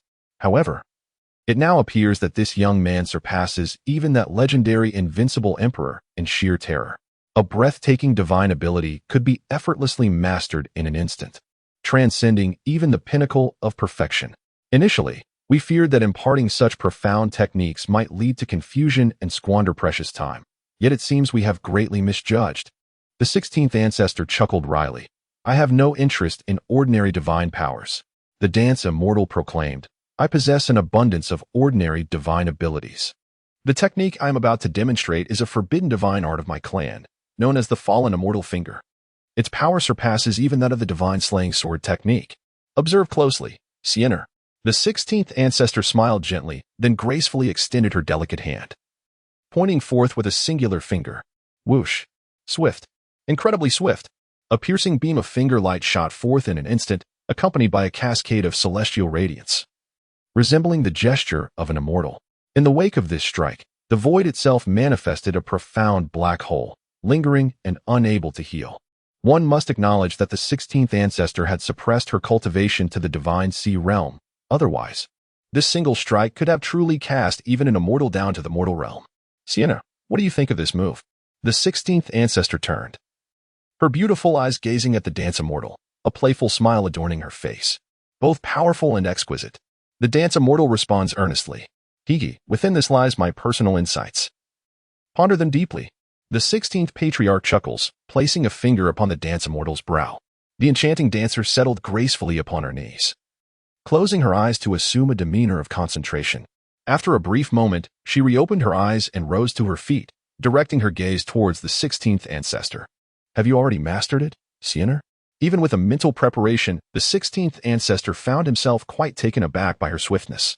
Indeed, he exclaimed. Quickly, demonstrate it for me. The 16th ancestor was filled with impatience. The dance immortal immediately unleashed the transcendent falling immortal finger, a display even more magnificent than that of the 16th ancestor, imbued with an overwhelming aura of the celestial path. In fact, ethereal silhouettes of ancient immortals manifested. Indeed, it surpassed the perfected realm once again. The several ancestors had grown numb to such displays. 15th ancestor, it is your turn. The dance immortal has sought me out. Little rascal, I, the ancestor, shall not be stingy. The 15th ancestor, both amused and exasperated, felt a genuine joy within. Having such a successor heralds the prosperity of the clan. This forbidden divine art of mine surpasses even the celestial finger in prowess, so watch closely, dear immortal. As the 15th ancestor spoke, his entire demeanor transformed. A desolate, yet commanding aura suddenly enveloped him. He then formed a seal with his hands, and an imposing palm print seemed to transcend the annals of time, radiating an overwhelming dominance as it struck the heavens. It was as if an unparalleled being stood atop the highest peak, determined to pierce the very sky. Heaven's burial seal. Boom. The great Tao tilted, the laws danced chaotically, and the firmament trembled, as if it were on the verge of collapse. So powerful. The enchanting Wu Xian could not contain herself and exclaimed, "Ha! This imprint of mine is called Burial of Heaven. What do you think? Is it not formidable?" The 15th ancestor, observing the astonished expression on Wu Xian's face, burst into laughter. Yes, please teach me, esteemed ancestor." Ha ha. The 15th ancestor, amidst his hearty laughter, pointed a finger at Wu Xian's forehead. In an instant, Wu Xian fully grasped the technique using the seconds meeting. Under the expectant gazes of several ancestors, she deftly performed the hand seals. Boom. Indeed, it was the funeral seal that transcended the perfect realm. However, something was amiss. Have you noticed that Xian has unleashed the forbidden divine abilities of god-slaying, fallen immortal, and funeral heaven, yet her spiritual energy remains unexhausted? The 16th ancestor suddenly discerned something and exclaimed in astonishment. Indeed, I hadn't noticed until you pointed it out. How is this possible? A single god-slaying sword technique should have drained your spiritual energy. The 15th ancestor remarked. Ha ha ha, Xian has opened the divine sea. The 19th ancestor teased. Nonsense. How could we not see that Xian has opened the divine sea? Moreover, she has reached the pinnacle of the divine sea realm. The 17th and 18th ancestors chimed in. Are you implying that it is Xian's divine sea? The 16th ancestor, astutely perceptive, grasped the crux of the issue and turned to Wu Xian. Xian, quickly unfold your divine sea for me to behold. Yes. The ethereal dancer delicately unfurled her divine sea, revealing a magnificent expanse of 9-colored celestial ocean stretching over 13,000 miles, resembling a celestial dome above her head. What is this? The 4 elders, whose emotions had only just stabilized, were once again left in utter astonishment. Is this the divine sea of the celestial maiden? The elders could hardly contain their shock. This divine sea was beyond anything they had ever encountered. The celestial maiden was treading upon the forbidden path. The 16th elder spoke. Our family has produced a true prodigy of forbidden talent. Destiny is ripe for the taking in this world. The 18th elder, equally exhilarated, chimed in. We must dedicate all family resources to nurture the celestial maiden. Let the 19th elder take charge of this matter, as it is not yet the time for us to reveal ourselves. The 17th elder stated with gravity, indeed. The 19th elder nodded in agreement. Having already emerged into the world in recent years, he was the most suitable to oversee her protection. The coming-of-age banquet will also serve as her initiation into the world. In half a year, let her represent our family in the mortal realm. The 15th elder proclaimed decisively, it is only fitting. The other elders concurred. However, the Azura clan has been rather restless of late. The 19th elder recalled, speaking up. That is of no concern. We shall ensure the celestial maiden's smooth growth. Should any ancient beings dare to defy the rules and threaten her, we shall not hesitate to initiate an imperial battle if necessary. We have remained silent for too long. The world has likely forgotten the might of our family. The 15th elder asserted with authority and determination. Indeed, the assembly of elders nodded in unison. As Wu Xian stood by, his blood surged with excitement. He had not anticipated that his venerable ancestor would possess such formidable confidence. To his knowledge, the heritage of the Shura clan was not in any way inferior to that of the imperial lineage. He felt a surge of emotion, realizing that his family was willing to initiate an imperial battle for his sake. Xian, we, a few old fellows, originally intended to mentor you for half a year. However, it seems there is little left to teach. You may venture out today to prepare for the worldly banquet. The 17th ancestor proclaimed. Xian understood. Xian, you must comprehend that no matter how exceptional your talents may be, complacency is not an option. Our expectations for you are exceedingly high, the 18th ancestor advised. Xian will remember, she replied earnestly. Very well, you may depart. The 15th ancestor waved his hand, concluding the gathering. As the two celestial dancers prepared to depart, a thunderous sound erupted. At that moment, from the depths of the ancestral abyss, a vast and indistinct tomb gradually began to materialize, emanating a divine radiance that caused the very ground to tremble violently. Soon after, an overwhelming surge of chaotic energy burst forth, swirling with abandon. In an instant, a pair of colossal eyes emerged above the tomb. These immense eyes hung in the firmament, exuding an aura of ancient wisdom, as if they belonged to a deity long lost to time. Within those eyes, brilliant runes swirled densely, resembling two profound abysses of the heavens. In an instant, Wu Xian felt as though he had been ensnared by those captivating eyes, a profound and enigmatic sensation blossoming within his heart. It seemed as if a connection existed between him and that pair of eyes. Moreover, his dual pupils appeared to be stirred, beyond Wu Xian's control, suddenly radiating an intense brilliance that resonated with the celestial orbs above. The dance immortal seized the opportunity to employ the power of her dual pupils, and at last, she discerned the true nature of those eyes. Within each eye, two pupils intertwined, exuding an aura of authority and peculiarity. The great path collapsed and reformed within them. While the cosmos experienced both annihilation and rebirth, the spectacle was extraordinarily astonishing. These eyes mirror my own. They are a pair of dual pupils. Within the depths of the ancestral realm, Wu Xian was utterly astonished. There existed an individual possessing the rare ability of the. It was indeed the Dao Qiong Yuan ancestor. The awakening of the Dao Qiong Yuan ancestor was a momentous event. I pay my respects to the Dao Qiong Yuan ancestor. The several elders, upon witnessing the celestial dome, resembled children in the presence of a revered guardian, bowing in reverence as junior members of the lineage. I have not truly awakened. I merely sensed the aura of the, which roused a fragment of my consciousness. From the immense gaze emanated a thought, ancient and indifferent. In response to the Dao Qiong Yuan ancestor, indeed, a wielder of the has emerged in this generation of our clan. It is none other than the emperor of the Wu family. The 15th ancestor respectfully replied, gesturing towards Wu Xian. Excellent. The colossal eyes in the celestial expanse paused momentarily before transmitting another thought. Wu Xian pays homage to the Dao Qiong Yuan ancestor. Upon hearing these words, Wu Xian respectfully bowed. Indeed, you are quite remarkable, possessing 3 types of physique all within one, and you have embarked upon that path. A colossal eye hung in the firmament, an endless expanse of chaotic energy pervading the atmosphere, enabling it to perceive all things with ease. You little ones have also made some progress in your strength, commendable. The gaze shifted towards the assembly of ancestors, a ripple of divine consciousness emanating forth. We are deeply ashamed. Several ancestors bowed once more. This moment of awakening is a fortuitous encounter for us all. I possess a technique that is perfectly suited for you. Take your time to comprehend it. The immense eye turned its focus back to Wu Xian as a strand of divine consciousness, enveloped in chaotic energy, surged forth from the depths of the ancestral abyss and entered Wu Xian's brow. Gratitude to Ancestor Xie Daoqiong for bestowing this technique. The dance of the immortals commences. Indeed, the grand era has arrived, and the dance clan must take action. Embrace the endeavor wholeheartedly. As the final strand of divine intent is released, the colossal eye in the firmament gradually dissipates, and the great tomb slowly retreats into obscurity, while the depths of the ancestral abyss return to tranquility. Understood. Several elders nod in agreement. The dance immortal followed the 19th ancestor out of the ancestral abyss, remaining silent throughout the journey. The ethereal essence of the ancestral lineage astonished Wu Xian.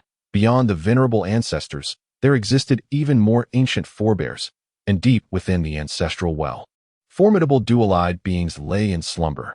The 19th ancestor, perceiving his thoughts, spoke. Xiener, an imperial clan, particularly one as venerable as our Wu family, which has endured through countless ages, possesses a depth of heritage that transcends common imagination.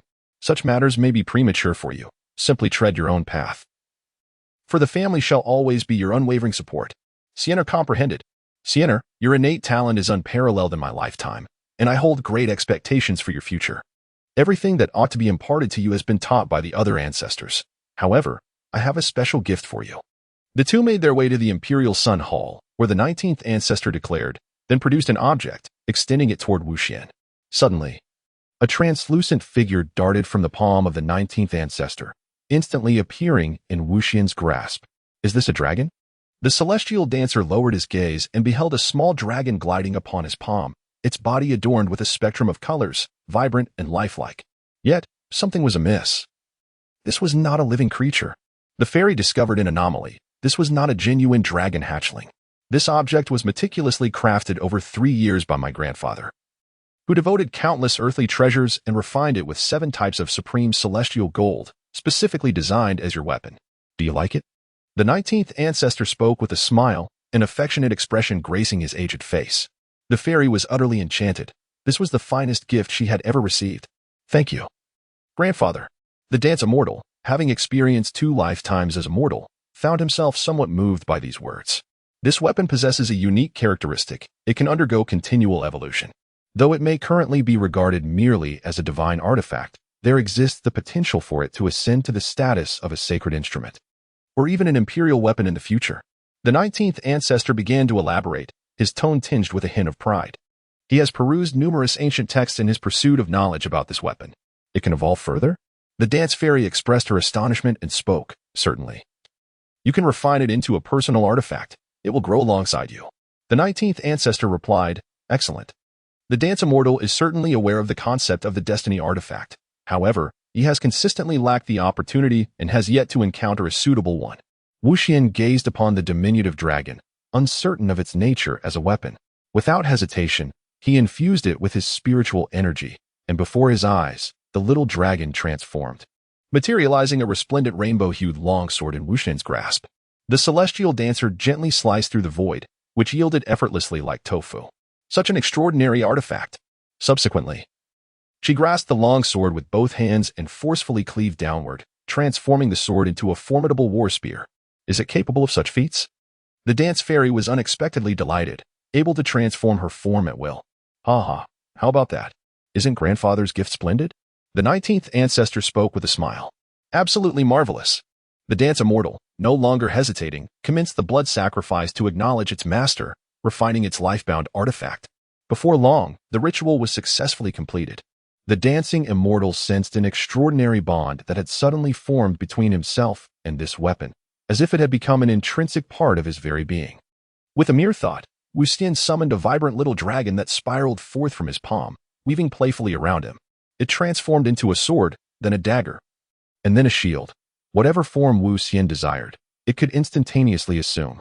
This divine artifact possessed a spirit of its own, and as Wu Xian gently caressed the little creature in his palm, he could sense its joyful intent. Resembling a dancing dragon, ever-changeable and elusive. I shall name you Dancing Dragon from this day forth. As Wu Xian gently caressed the little creature, it clearly expressed its delight, emitting soft murmurs as it swam.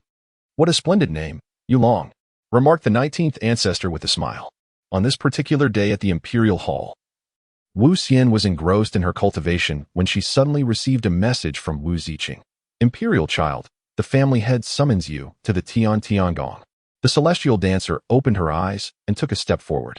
Above her, in the divine hall, sat the illustrious Wu Yong, while below, on a throne, resided a middle-aged man clad in a golden dragon robe, his formidable visage softened by a smile. Behind him stood 2 young individuals, one male and one female. The young man wore a golden python robe, his features resolute and exuding an extraordinary presence. Beside him, a young woman in her 20s stood tall and striking. Adorned in an elegant gold and pink palace outfit, her delicate face imbued with curiosity as she occasionally glanced towards the entrance of the grand hall. Wu, my brother, I have heard that the imperial sun recently transcended to the divine sea realm, unveiling a 9-colored divine sea unseen for eons. Truly, he is deserving of the title of true immortal.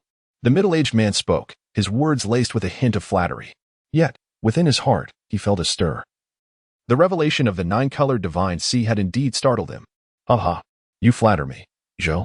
Your great Zhou dynasty is also brimming with talent, and among this generation, there are numerous prodigies. I must say, the 2 young ones behind you are quite remarkable. Upon hearing someone praise Wu Xian, Wu Yong immediately shook off his drowsiness and became quite talkative. Oh, it is nothing. Compared to the imperial clan, this is merely child's play. The middle-aged man chuckled wryly, then turned to those behind him and said, Come, pay your respects to your Uncle Wu. A young man and woman stepped forward to bow. We are Zhou Zheng and Zhou Tong from the great Zhou dynasty, paying our respects to Uncle Wu. At such a tender age, you have already achieved the Dao Tai realm. Quite impressive. Wu Yong nodded and inquired, Is this what is known as the innate sacred heart? And what is this? The primordial spirit body? Upon careful perception, Wu Yang discerned a clue. There resided a sacred heart within Zhou Zheng's chest. While Zhou Tong was endowed with a natural primordial spirit body, Brother Zhou, if you nurture your children well, they shall undoubtedly become two revered sages in the future. They are incomparable to the emperor's offspring. Father. Just as the conversation unfolded, a voice resonated from outside the grand hall, followed by a figure stepping gracefully into the chamber. The newcomer possessed a tall and slender frame, enveloped in an ethereal aura that seemed to dim the very heavens upon their arrival. Clad in white garments with flowing white hair, their countenance was strikingly handsome, with luminous and profound dual pupils. A cryptic celestial mark adorned their brow, reminiscent of a transcendent being gracing the mortal realm, mysterious and noble. Xiener has arrived. Come here quickly. Wu Yang smiled and spoke. This is your uncle Zhou, the sovereign of the great Zhou dynasty. Wu Yang began with a warm introduction. Hello, Uncle Zhou. The celestial dancer, momentarily taken aback, then clasped her fists in a gesture of respect towards the middle-aged man. Well, there is no need for such formalities, Your Majesty. The Emperor of the Great Zhou remarked with a smile, yet inwardly he felt a chill, realizing he was unable to see through this imperial figure. Wu Xian subsequently stood beside Wu Yang, observing the man and woman behind the Emperor of the Great Zhou, and her heart began to speculate about their identities. Noticing the girl's unwavering gaze upon her, she could not help but smile faintly. Zhou Tong's fair face flushed crimson as she abruptly regained her composure, quickly lowering her head, unable to meet Wu Xian's eyes. How could there exist such unparalleled beauty in this world? The rumors regarding the Wujia prince possessing the essence of a true immortal were indeed substantiated. Zhou Tong mused internally, overwhelmed by the impact Wu Xian had on her. Meanwhile, Zhou Zheng was equally astonished. To him, Wu Xian appeared as an enigmatic mist, elusive and indistinct. The dance immortal pondered, uncertain of the purpose behind his father's summons. He was aware that the great Zhou dynasty was a formidable force, second only to the sacred land of Yaoqi, and an affiliate of the vast Wu clan. After exchanging pleasantries for a while, the Emperor of Zhou spoke. The reason for my intrusion upon you, Brother Wu, is to share some delightful news. Oh, pray tell. Brother Zhou, what is it? In the realm of Xianling on the mortal plane, the Emperor of the Great Zhou exclaimed with exhilaration. I have uncovered traces of the legendary liquid of path forging. His enthusiasm was palpable, as he believed this discovery would captivate Wu Yang. Is this truly the case? Wu Yang responded, his eagerness evident. Indeed, I would not dare deceive you, Brother Wu Yang. The great Zhou Emperor reassured him. According to intelligence, this secret realm will open in 1 month's time, accessible only to those below the Sovereign King realm. I have come to extend an invitation to the Imperial Sun to procure this liquid of path forging. The great Zhou Emperor then turned his gaze toward Wu Xian. Uncle Zhou, what exactly is this liquid of path forging? The celestial dancer spoke, Your Majesty. This alchemical essence belongs to the realm of supreme treasures, serving but a singular purpose, to enable the user to refine an additional Dao platform. Furthermore, it is solely beneficial to those within the Dao platform realm. Upon hearing this, the celestial dancer was enlightened. The Dao platform realm culminates at the 9th Dao platform, while the 10th Dao platform transcends this limit. Ancient texts record that the highest known is the 12th Dao platform. If one begins with the 8th Dao platform, it can enable one to refine into the 9th Dao platform, attaining the pinnacle of this realm. If one starts at the 9th Dao platform, one may ascend to the 10th Dao platform, entering the realm of the forbidden. Of course, if one possesses merely the 3rd Dao platform, the effect would be negligible. This Dao forging liquid proves increasingly potent for those prodigies of exceptional talent. But what if I, possessing the 12th Dao platform, were to use it? To what heights would I ascend? The dance immortal contemplated. The temptation was too great for him to resist. The Emperor of the Great Zhou is aware that I tread the path of the forbidden. Father, I am willing to venture forth to obtain this alchemical essence. The Fairy of Dance spoke. However, Father, there is no need for concern. Below the realm of the Sovereign King, I have no rivals. The celestial dancer spoke resolutely. Haha. Very well. Then you may proceed. Wu Yang acquiesced, promptly turning to the Emperor of the Great Zhou and declaring, Brother Zhou, I shall remember this bond of friendship. The Emperor, smiling, responded, Not at all. Treasures rightfully belong to those worthy of them. I merely sought to find a deserving steward for it. The Emperor had already achieved half of his purpose for this journey, having bestowed a favor upon an imperial clan, a most advantageous exchange indeed. Subsequently, the assembly agreed to embark the following day and dispersed, while Wu Xian accompanied Zhou Zheng and Zhou Tong out of the divine hall of treading heaven. Wang Ziqing and Luo Yao awaited outside the palace. Upon their meeting, introductions were inevitable. When they learned that Luo Yao was the saintess of the Yaoqi sacred land, Zhou Zheng and Zhou Tong fell into a moment of silence. They had a royal brother who had once admired the saintess, only to discover that the former saintess had now become a maidservant to the crown prince. Is this what it means to be part of the imperial family? Shall we go for a stroll? It is my first time visiting the imperial family, Zhou Tong suggested, her beautiful eyes turning toward Wang Xian. Having heard that the Wang family's imperial city is renowned for its splendor within the celestial realm, why don't we venture there? Zhou Zheng chimed in with a smile. That sounds splendid. The ethereal and graceful Wu Xian, ever courteous, inquired, is this the imperial city? I have yet to set foot in it. This magnificent metropolis, an immense fortress beyond the bounds of the Wu clan, teems with billions of inhabitants. Its towering walls, forged from divine iron, soar to the height of several thousand zhang, bearing the scars of swords and spears, a testament to its ancient splendor. As Wu Xian and her companions approached, they were awestruck. Is this truly the imperial city of the Wu clan? Let us proceed. A group of celestial dancers arrived in a magnificent heavenly chariot, adorned with a resplendent character for dance, elegantly inscribed in silver strokes, exuding an enigmatic aura. This celestial chariot was drawn by 8 ancient ink serpents, their roars resonating as they sped toward the imperial city. Zhou Zheng and Zhou Tong silently contemplated the scene. The ancient ink serpents bore a trace of true dragon blood and belonged to a powerful ancient royal lineage, even surpassing the might of their own Zhou dynasty.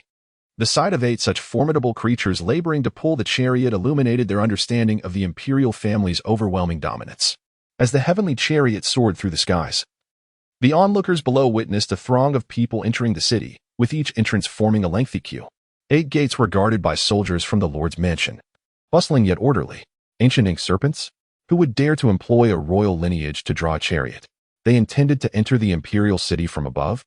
Upon hearing the thunderous roars of the serpents, people on the ground looked up in astonishment, filled with speculation. Shu, did you not see the characters on the chariot? Daring to discuss the imperial family? Do you wish for your demise? Keep your distance. A voice cautioned, reminding others that this was the procession of the imperial family, advising against any reckless commentary that could invite trouble. It was, after all, a member of the Wu family. Their identity remained unknown. At that moment, a guard commander leaped into the air, striding toward the heavenly chariot. As he approached, he clasped his fists in salute and respectfully inquired which esteemed individual from their clan had graced them with their presence. The chariot continued to speed by, when suddenly, a token soared from within, landing in the commander's grasp. Upon examining it, his pupils dilated in shock. The token was ancient. One side inscribed with the character for dance, identical to that on the chariot, while the reverse bore an intricate imperial character, signifying the emperor's decree. This was the imperial token. The commander released the token, which autonomously flew back to the chariot. His expression turned animated, his face flushed with excitement. And he knelt in the air, proclaiming loudly, I pay my respects to the imperial prince. His voice resonated far and wide, prompting the guards on the city wall to bow in unison. All hail the imperial prince. Rise. A melodious voice emanated from within the chariot, and it accelerated. As the 8 ink serpents roared and surged into the city, the commander rose, watching the receding chariot, his heart racing with elation. Could it be that the legendary imperial prince had personally visited the imperial city? Imperial prince? Which imperial prince? Could it be the legendary figure from the Wu family? The imperial prince Wu Xian? The crowd below buzzed with excitement, never anticipating an encounter with such a mythical individual. Although the imperial prince did not reveal himself, their imaginations were set ablaze. The news of the celestial dancers' arrival in the imperial city spread like wildfire, and in the blink of an eye, it became common knowledge. Almost simultaneous with their entrance. What wonders does this imperial city hold? It is my first visit here, inquired the celestial dancer from within the spacious carriage. The carriage was expansive, resembling a palace, where the dancer reclined gracefully, eyes closed in serene meditation, beside her a cup of ethereal tea, its fragrance wafting gently in the air. Wang Ziqing and Luo Yao stood behind the dance immortal, their delicate hands gently kneading his shoulders. We are unaware of this. Aside from Wang Ziqing, it was the first visit to the imperial city for several others, leaving them momentarily at a loss as to where to go. As Wu Ziqing was about to speak, several figures appeared before the carriage.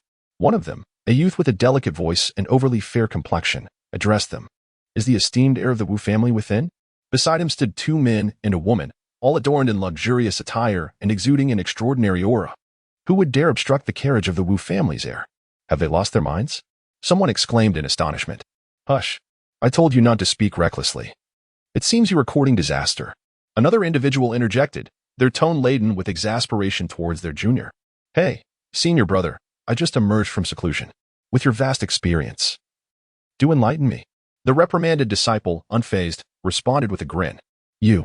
The senior brother, affectionately ruffling his junior's hair, sighed. Those individuals are all prodigies from the ancient royal families. The one speaking is Yin Long, a distinguished talent from the ancient Flame Python clan. His brother is the renowned holy son of the Flame Python lineage, Yin Liang. After a brief pause, the youth continued. The woman clad in red is also a prodigy from the Flame Python clan, named Yin Ling. The two gentlemen in purple are exceptional talents from the ancient demon spider lineage. The youth concluded with a grave tone. They are all individuals we cannot afford to provoke. Oh, the carriage came to a halt in the void, remaining silent in response to Yin Long's inquiry. Inside, Wu Ziqing and the others had already briefed Wu Xin on the situation, while Zhou Tong casually remarked. The ancient Flame Python and ancient Demon Spider clans have always maintained amicable relations with the ancient Ink Flood Dragon clan. The celestial dancer, Wu Xian, felt a sudden clarity. Was the visitor unfriendly? Yin Long had waited for quite some time, yet there was still no response. Had he been disregarded? Damn it, he exclaimed, then called out. I am Yin Long of the ancient Fire Python clan. I request an audience with the Imperial Prince.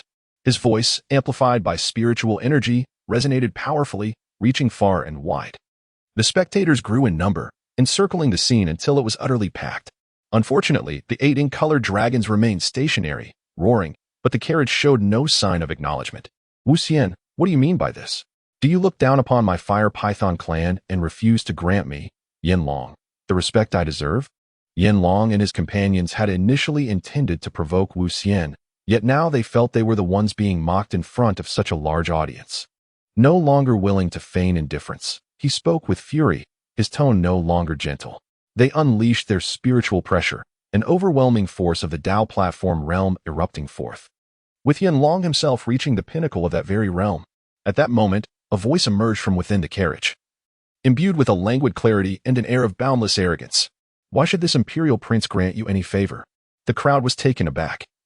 Surprised by the audacity of the Wu family's prince, realizing a confrontation was imminent. Wu Xian, you are being excessively tyrannical. Do you believe that being in the Wu family's imperial city grants you the license to act as you please? Yin Long was nearly apoplectic, feeling utterly disrespected. Oh, this imperial prince can indeed do as he wishes. What do you intend to do about it? The languid voice continued, unfazed. How dare you? Yin Long felt a level of anger he had never experienced before. He channeled his spiritual energy, flames flickering beside him. What? Do you intend to strike at this imperial prince? As Wu Xian spoke, his tone remained infuriatingly nonchalant. Wu Xian, if you are a man, then let us duel. A battle to the death. Yin Long shouted, his voice turning somewhat shrill. Do you dare to challenge me, the prince? Ah, Wu Xian, spare me your prattle. Just say whether you dare or not. I would be delighted to grant you a final journey. With the sound of his voice echoing, the carriage doors swung open.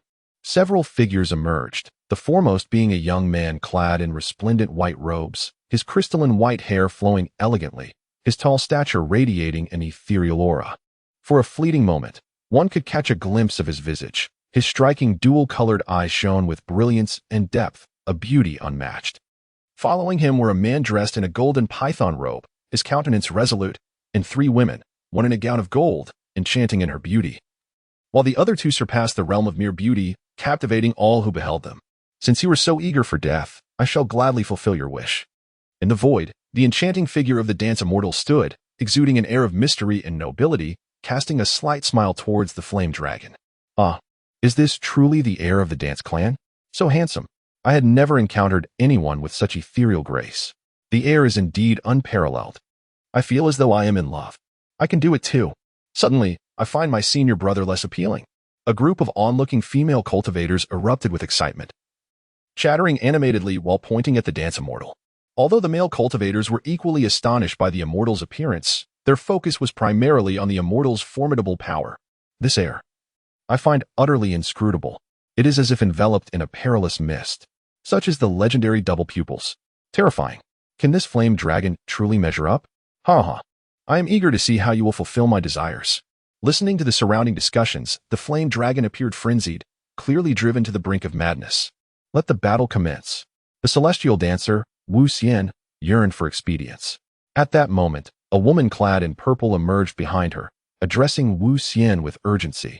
Your Majesty, allow me to assist. No, Wu Xian replied firmly. The celestial dancer waved her hand. The essence of embarking on the path of immortality lies in upholding one's promises.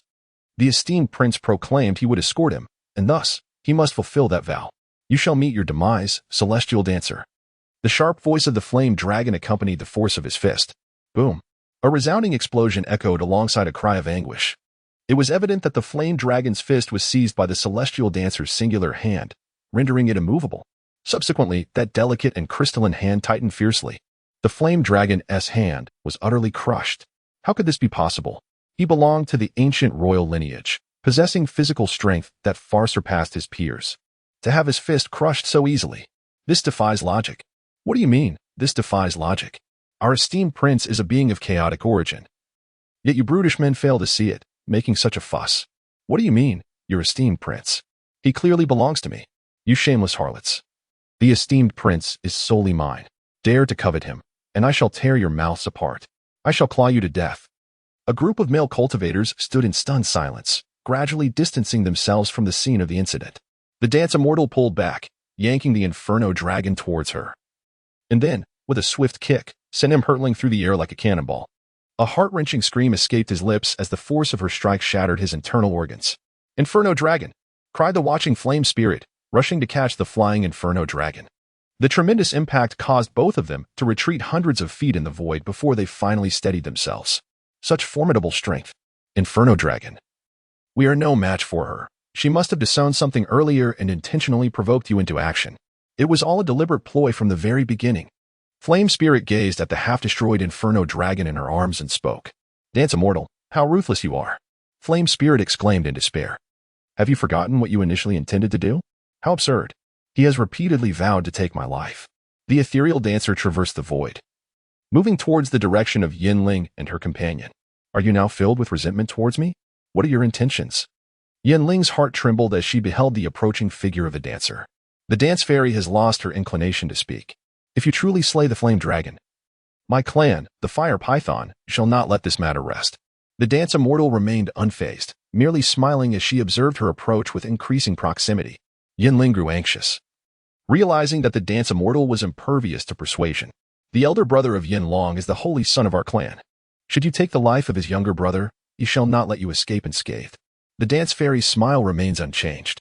Ah, please do not come any closer. Yinling is utterly devastated, accompanied by cries. The celestial dancer lifted her foot, descending upon the flame dragon with intent. You are a madman. You are a demon. The fire spirit stood frozen, paralyzed by overwhelming terror, unable to move as she could only watch helplessly as the foot came crashing down. How dare you, wretch? Suddenly, a powerful voice resonated from afar, and at the edge of the heavens, a formidable figure emerged, radiating boundless brilliance as it approached with great speed. It was a member of the Fire Python clan. The onlookers murmured, sensing a shift in the tide of events. Little brat, should you dare to slay my dragon, I shall make your existence a living hell. The figure rushed forth, its voice preceding its arrival. It was Lord Yin Guang, the father of the flame dragon. In that moment, the fire spirit clung to this glimmer of hope, emitting a frenzied cry. Celestial dancer, your end is nigh. Soon you shall kneel and beg for my mercy. Ha ha, ha. The dance immortal smiled, his feet never faltering in the slightest. As he directly stepped upon the chest of the flame dragon, crack, the flame dragon's eyes widened in disbelief, unable to close them in death. He could never have imagined that his desire to flaunt his might would culminate in his own demise. Ah, the flame spirit shattered, witnessing the imminent threat to her father. So close yet so helpless, as the dance immortal dared to strike. You will perish. Dance immortal, believe me, you will meet your end. There is no need for your concern. Did you not demand my submission? Then you should kneel first. As Wu Xian turned her head, still adorned with a smile, she seized Yinling and compelled her to kneel before her. You will die. You are certain to perish, Yinling murmured, her face devoid of color. Ah, wretched beast. Meet your demise. Yin Guang, witnessing the slaying of his son, was consumed by rage, his eyes nearly bursting with fury. Without hesitation, he unleashed his power in the void. A colossal hand descending upon Wu Xian. The unrestrained force of his divine cultivation reverberated through the air, sending ripples across the void, causing weaker cultivators to plummet helplessly into the abyss. The dance immortal gazed at the colossal hand, summoning all her strength. The divine halo manifested, and the 3,000 paths emerged beneath her feet. Simultaneously, her celestial bones radiated with a luminous glow, exuding the sacred power of the immortal way. Yet, she felt it was insufficient. Thus, she activated her heavy pupils, enveloping herself in a shimmering armor. Having completed these preparations, the dance immortal extended her finger and pointed. A beam of resplendent light erupted forth, accompanied by a cascade of dazzling celestial rain, surging towards the immense hand. Falling immortal finger, she proclaimed, as the massive hand descended. Everything seemed as fragile as paper, crumbling inch by inch. Despite the dance immortal's extensive preparations, which mitigated a significant portion of the onslaught, it was still inadequate. The disparity was insurmountable. Boom. As the figure of the dance immortal was forcefully thrust into the ground, a massive cloud of dust erupted. The emperor. In a fleeting moment, both Wu Ziqing and Luo Yao realized the gravity of the situation, but it was already too late. The two women cried out in alarm and hastily flew toward the ground. Zhou Zheng and Zhou Tong, their faces ashen, were unable to comprehend the enormity of the event. Had the Wu family's emperor perished? This was a calamity of monumental proportions. The sky is falling. Chaos ensued in the vicinity. The emperor of the Wu family had been struck into the earth by the true divine mirror. His fate uncertain. This was a matter of utmost significance, particularly within the Wu family's imperial city. Some onlookers, sensing the impending wrath of the Wu family, began to slip away quietly, unable to bear the consequences of their fury. Yin Guang is finished. We must depart. This place is no longer safe. Yin Guang stood in the void, his formidable aura surging forth as he fixated on the ground, declaring, "Little Wu Xian, your demise is of no lament." His eyes burned with rage, reminiscent of a crazed lion. "Are you so certain that you can extinguish my life?" Suddenly, a voice emerged from the depths of the pit. A figure clad in white, with hair to match, slowly emerged from the swirling dust. Though his garments were tattered and one arm hung limply, his gaze burned with an even brighter intensity as he waved at Wu Ziqing and Luo Yao before turning his attention to Yin Guang. What? He actually survived? The emperor had withstood a blow from the true divine realm? His arm is broken. The departing crowd, not straying far, turned back at this revelation, feeling disoriented. A being at the divine sea realm withstanding a strike from the true divine realm? Was this world descending into madness? Yet, the true divine realm still proved insufficient. I now realize that my limits lie within the divine fire. The dance immortal pondered deeply, a flicker of madness igniting in his eyes. He refrained from employing the protective measures bestowed upon him by his elders, even going so far as to instruct those covertly guarding him within the imperial city to remain concealed, all in a bid to test the limits of his own capabilities.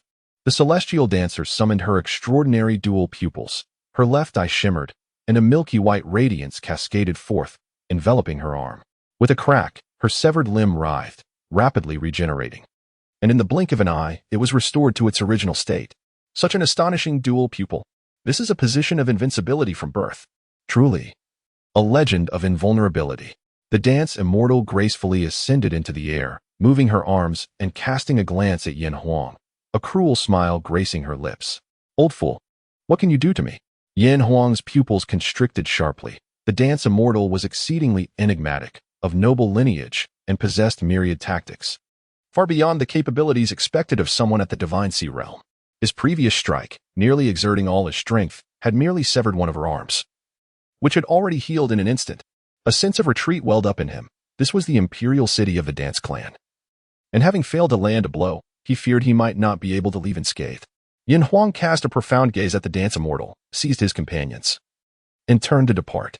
"To bully the weak in my dance clan's imperial city and injure our imperial heir, you dare to flee?" A voice echoed from the heavens. Yin Huang was astonished to find himself ensnared in the void, unable to move. Suddenly, a figure materialized from the sky, a towering presence clad in resplendent silver armor, wielding a war spear, resembling a silver sun traversing the firmament, exuding an overwhelming aura that left one breathless.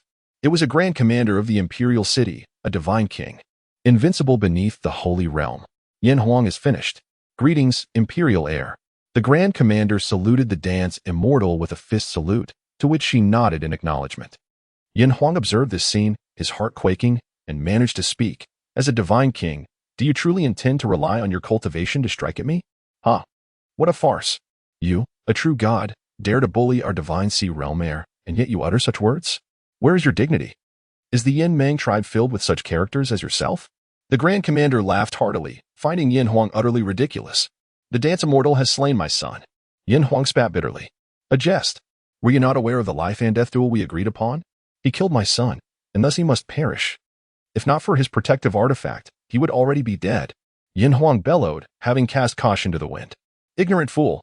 The Grand Commander regarded Yin Huang, shaking his head slowly. The Imperial heir did not employ any artifacts, nor did he even communicate with me to intervene.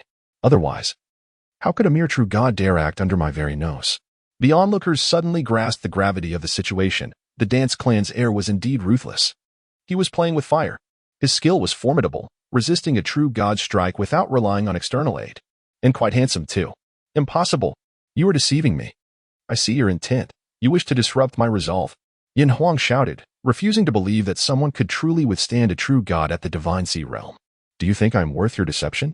The Grand Commander smirked disdainfully and then turned to the dance immortal. Imperial heir, how shall we deal with these individuals? The dance immortal waved his hand and ascended towards the heavens, spared by the ancient spider demon clan, the two young members of the archaic spider demon lineage. Witnessing the three fiery serpents being reduced to mere ashes beside them, felt an overwhelming dread as they brushed against the specter of death. Hurry, one urged. I must return and inform the holy son of Yin Yang. As the spectacle drew to a close, the crowd gradually dispersed. The tale of the dance clan's prince, who withstood a true god while in the sea of divine, quickly spread. Alongside this remarkable account circulated a vivid recording, showcasing the prince's charm. Gifted with the potential of a true immortal, he was lauded by onlookers as the most handsome man in the realm of the celestial heavens, a celestial being among mortals, unparalleled in the world. As the dancers returned to the carriage, Wu Xian donned a fresh set of white garments. Your Majesty, you must not take such reckless risks any longer. Wu Zhiqing spoke, her heart still trembling with fear, as she had believed that Wu Xian was truly on the brink of death. Luo Ya was similarly shaken. This young prince was undeniably extraordinary. The prince possessed an immense audacity. Zhou Tong's eyes sparkled with admiration. Zhou Zheng, however, wore a grave expression. This youthful prince instilled a sense of dread within him. Could he truly be only 15 years of age? The celestial dancer sat gracefully in a splendidly comfortable armchair. Her eyes closed in silence. Your Majesty, I recalled, today marks the monthly auction at the Grand Treasure Pavilion of the Imperial City. Shall we not pay a visit? Wang Ziqing, sensing the atmosphere was somewhat somber, spoke up, certainly. The celestial dancer spoke. The group immediately steered their heavenly chariot towards a certain location in the Imperial City. Your Majesty, we have arrived at the Wambao Pavilion. Wang Ziqing murmured softly as Wu Xian opened her eyes. Is this the Wambao Pavilion? Before her stood a magnificent tower, soaring into the heavens, with the colossal characters of Wambao Pavilion gleaming resplendently. At the entrance, cultivators bustled about, a continuous stream of activity. Today, I have heard that a divine-level cultivation technique is up for auction. I must acquire it. My Sea King physique is on the brink of completion.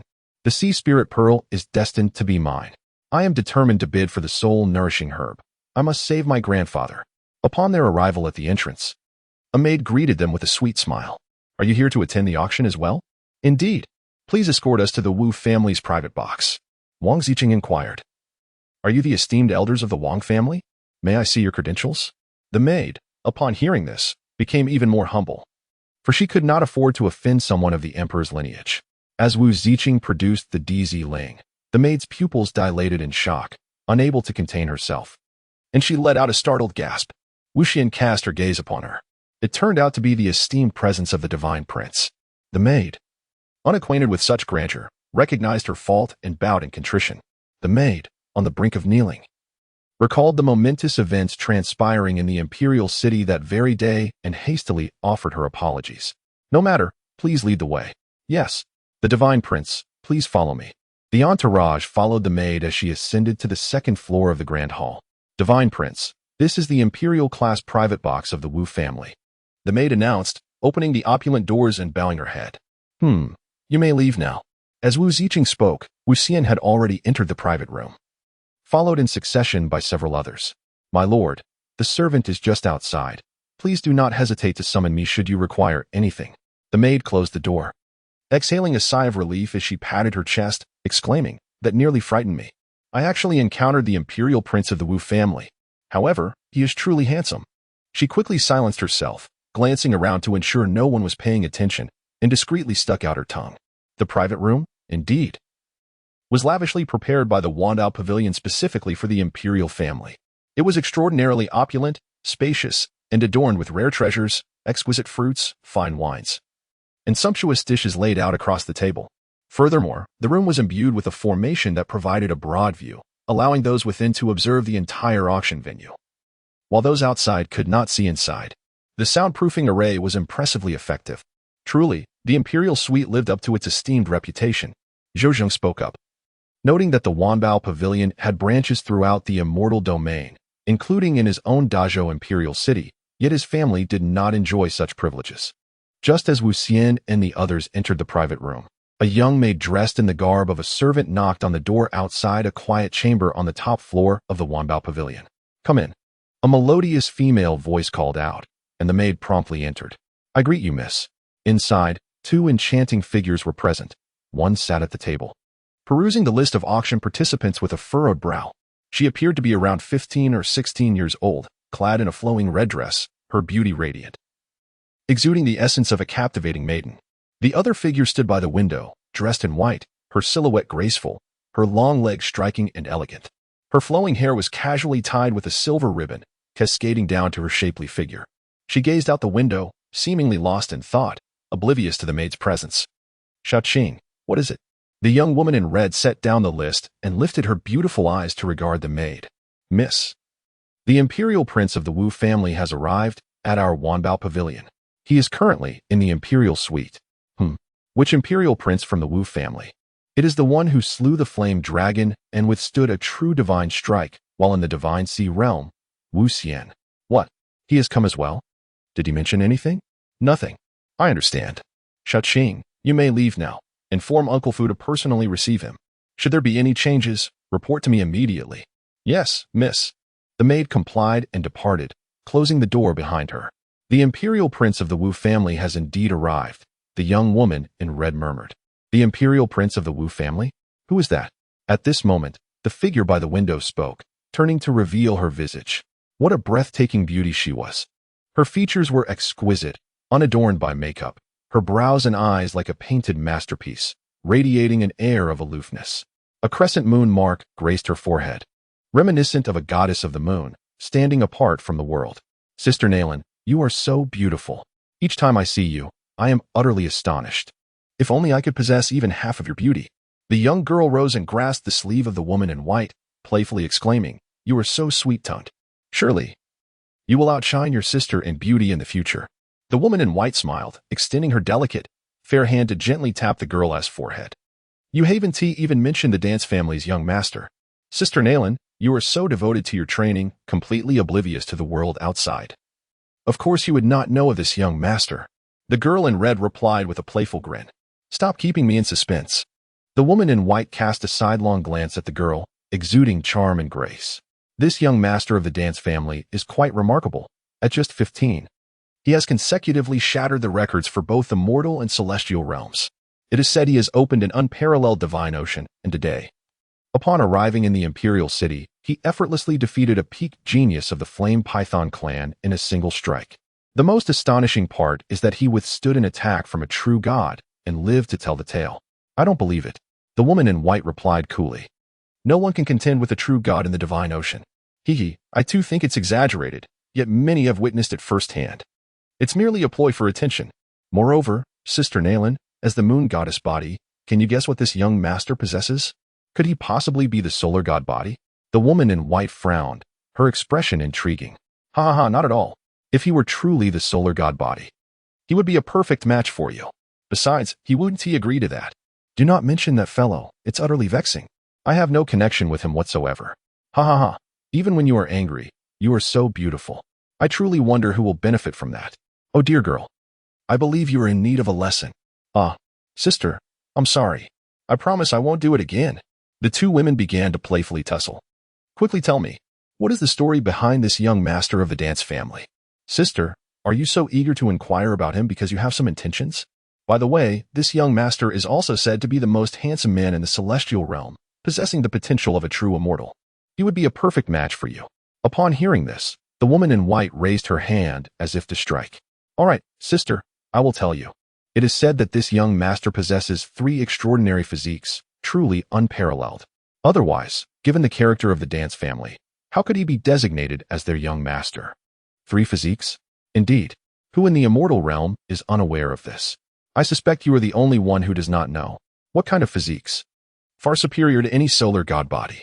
This young master has celestial bones. Celestial bones? That is indeed extraordinary, rivaling the solar god body. And he also possesses heavy eyes. Heavy eyes? You mean the legendary undefeated heavy eyes? The woman in white was astounded, struggling to believe it. That is not all. He also has the chaotic Tao body. Impossible. How could someone like this exist? The woman in white was utterly astonished. Impossible. Absolutely impossible. Indeed, my dear sister, I was equally astonished upon hearing it. It truly exists. The woman clad in white fell into silence, contemplating for a long while, for she did not believe that the young girl before her would deceive her. Miss. At that moment, a knock resounded at the door. The maid, Xiaoqing, entered. Xiaoqing, what brings you here? Miss. It concerns the imperial son of the Wu family. Pray, speak freely. Indeed. Miss, this is a shadow stone, which captures the moment when the imperial son of the Wu family withstood a divine strike. Hand it over. The maid placed a smooth obsidian stone on the table and gracefully exited. Sister Naylin, what a coincidence. Would you care to take a look? The girl in the red dress jested as she picked up the stone. The woman in white seemed still in a daze. The girl in red infused the stone with her spiritual energy, and a luminous image erupted forth, instantly unfolding before them. As they gazed upward, they beheld several silhouettes against the vast sky, among which 2 men and 1 woman stood out most prominently. A woman clad in red knelt before a young man with white hair and attire, while beside them lay a man with a sunken chest, evidently deceased. Just then, a golden palm print rushed toward the young man, unmistakably emanating from a divine realm. The white-haired youth turned around, employing various techniques. Divine rings encircled him, and shadows of myriad pathways flickered about, while his brow emitted a radiant glow. He then pointed with a finger, causing a cascade of light to dance. But it was still in vain, as he was struck down into the earth by the colossal hand. Following this, a figure in white emerged from the clouds of dust. Her arm shattered, yet ultimately, the young man's left eye shone with blinding light, restoring his arm to its former glory. The recording concluded here. The 2 women exchanged silent glances, acknowledging the formidable prowess of this imperial son. The woman in white finally spoke. Sister, is that all you noticed? The girl in red blushed, visibly excited. What else should I have noticed? He's remarkably handsome, truly deserving of the title of the most handsome man in the celestial realm, utterly captivating. As the celestial dancers engaged in lively conversation, the auction commenced with a flurry of attendees. A woman clad in a striking crimson qipao gracefully ascended the stage, her alluring figure an enchanting aura reminiscent of a ripe peach. Ladies and gentlemen, I hereby declare the auction officially open. Let us unveil our first item. A beautiful maid slowly approached, carrying a covered platter. The qipao-clad woman lifted the crimson cloth to reveal a tome of profound techniques. The first item up for bid is the divine level technique, the Songlong divine art. The starting price is 1 million spirit stones, with increments no less than 100,000. Friends who are interested may begin bidding, especially those attuned to the water element. Do not let this opportunity slip away. Her voice was sweet and beguiling, stirring the hearts of the crowd. It was unexpected that the auction began with such a prestigious technique. Truly, this was the renowned Wanbao Pavilion. Whispers of excitement filled the air as bids were placed. 1,100,000. Is that all you dare to offer? I bid 1,200,000. You think you're impressive? I bid 1,300,000. Many were drawn to the technique, understanding that without formidable backing, possessing a remarkable technique was of utmost importance. One might even say it was a cultivator's lifeline. Ultimately, the technique was secured by a middle-aged man for 2,200,000 spirit stones, his excitement palpable as it was intended as a gift for his son. The auction continued, revealing a plethora of items, with attendees eagerly seeking treasures that suited their desires. The dancers merely observed, engaging in casual conversation without taking action. To outsiders, these items might seem exceptionally precious, but to them, they were rather mundane, failing to ignite any interest. Ladies and gentlemen, the next two auction pieces are a boon for all the female cultivators present. Please take a look, exclaimed the woman in the cheapao as she unveiled the red cloth, revealing two exquisite garments before the crowd. One was pristine and ethereal, while the other boasted jade hues adorned with silver flowers, unmistakably two pieces of divine attire. These were the Bayun fairy skirt and the Biluo silver shirt, treasures from our Wabao Pavilion's collection. Not only are they aesthetically pleasing and imbued with celestial essence, but they can also withstand a full-force strike from a sage. I can't believe they are actually putting divine garments up for auction. My daughter Ling will surely adore this. I must acquire them for her so she will no longer call me a sycophant. A man murmured, clenching his fists. Sister, that white garment would suit you perfectly, one woman said to her companion, her gaze fixated on the other dress. My dear, I desire that. A young woman tugged at the sleeve of an elderly man beside her, playfully pouting. Of course, I will comply, the old man chuckled, patting his balding head. Then, it's settled. If you comply, we 1T buy it. Get lost, you old fool. Remove your filthy hands. You can't woo anyone without money. The woman was momentarily taken aback, then erupted in anger. The old man chuckled, retracting his hand from the young woman's thigh. The other women, including Luo Yao, also brightened at the sight of the beautiful garments, as most girls lack resistance to such allure. Only Wu Ziqing remained unfazed. As a saintess of the Wu family, she already donned divine attire and had a preference for purple. Hey, announce the price. I want to secure it. Yes, stop dawdling. The woman in the cheapao smiled seductively, slowly announcing, the starting bid for the Bayun fairy skirt is 10 million spirit stones, with each increment not less than 500,000 spirit stones. Please place your bids. 11 million. You paupers. I bid 13 million. Trash. 15 million. 20 million. 25 million. Don't compete with me. A man stood up, his single eye scanning the crowd fiercely. Even the one-eyed thief has entered the fray. I'll pass. My life is more valuable. Me too, I'll pass. My life is paramount. 100,000 mid-grade spirit stones. At that moment, a woman's voice emerged. What? 100,000 mid-grade spirit stones? That is equivalent to 1 billion low-grade spirit stones. Who is so ruthless? Let us see who dares to compete with me, the one-eyed thief declared.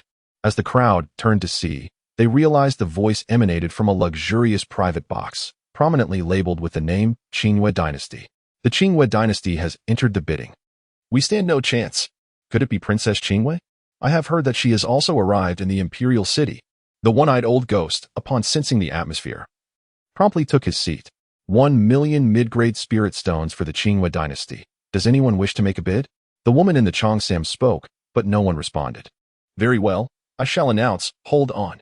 2 million mid-grade spirit stones. A male voice resounded, prompting the crowd to turn their gaze. Who dares to compete with the Qingwei dynasty? The voice emanated from the luxurious imperial prince's box on the second floor, its grand door adorned with a resplendent character for dance. The dance family. The dance family has made their move. No wonder. The entire auction house fell into an instant hush. Even discussions became cautious whispers. It remains unclear which prominent figure from the dance family has arrived. Could it be some revered son of theirs? Not at all. What you may not know is that I have heard the young prince of the dance family has entered the imperial city today. No way, has that prince truly come? The one who vanquished the Yanlong? Shoo, let us not speak recklessly. The Tianzi box of the Qingwei dynasty also lapsed into silence, with no further sounds emerging. I hereby declare that this exquisite Bayun belongs to the dance family. The woman in the Chongsam continued. The bidding for this exquisite Biluo silver shirt will proceed in the same manner. Please place your bids. 2 million mid-grade spirit stones. As soon as the words left her lips, a crisp voice pierced through the silence. Once again, it is the dance family. How can we possibly compete in this bidding? What? Do you possess 2 million mid-grade spirit stones? I merely jest. Silence enveloped the entire auction house. May I inquire if it is the prince? Suddenly, a melodious female voice resonated from the Qingwei dynasty's box. In the silent private chamber of the dance family, DZ has already acquired an item, though it remains uncertain whether this particular item could be bestowed upon me. The feminine voice from the Qingwei dynasty spoke once more. You may bid at your discretion. The dancer finally spoke, asserting that she would not relinquish her claim. Very well, 3 million medium-grade spirit stones. The woman's voice echoed as she began to raise the bid. For her sister held a deep affection for this garment, and she was unwilling to part with it, even in the face of the imperial clan. For million. The dancer spoke, 5 million. The woman gritted her teeth. 10 million. The auctioneer spoke once more, and the price soared to an astonishing double. The crowd gasped in unison. This valuation had far exceeded the worth of the treasured garment. Truly, the imperial family was affluent beyond measure. I concede. A voice from the Qing dynasty paused momentarily before continuing. I hereby declare that the silver-clad luo shall also belong to the Wu family. The auction proceeded, and the next item was presented. We at the Wanbao Pavilion have been unable to ascertain its grade, yet we suspect it to be an innate spiritual seed. A maid emerged, delicately holding a box. As it was opened, a greenish object floated forth, roughly the size of a fingernail, resembling a flower seed. The eyes of the dance immortal, which had been half closed, now fully opened at this moment. What is this? As the celestial dancer opened his eyes, he fixated on the azure seed, his expression betraying astonishment. The moment the azure seed manifested, the very essence of his primordial chaos Tao body trembled. This object, capable of eliciting a response from the essence of my chaos Tao body, must possess considerable significance. The ethereal dancer pondered. This object must be captured and examined closely. A turquoise seed hovered in midair, exuding no hint of aura, resembling an utterly ordinary seed. How could this be akin to a primordial spirit seed? It appeared to be merely a common flower seed. I beg to differ. Even an ordinary flower seed can eventually bloom. This entity shows no vitality whatsoever. It could barely produce a mere bud. A bud? What sort of bud? Patience, dear observers, patience. Please, take a closer look. At this moment, the woman in the Chi Pao smiled gently and spoke. She then channeled her spiritual energy into the turquoise seed. As her energy flowed in, the seed began to emanate wisps of chaotic aura. Our esteemed Wanbao Pavilion has investigated for quite some time and discovered that this object harbors chaos, capable of transforming infused spiritual energy into chaotic essence. The woman in the Chi Pao smiled as she elaborated. The value of chaotic essence is undoubtedly priceless. Instantly, the crowd erupted in excitement. Goodness, who would have thought it possessed such remarkable utility? Truly, one must not judge by appearances.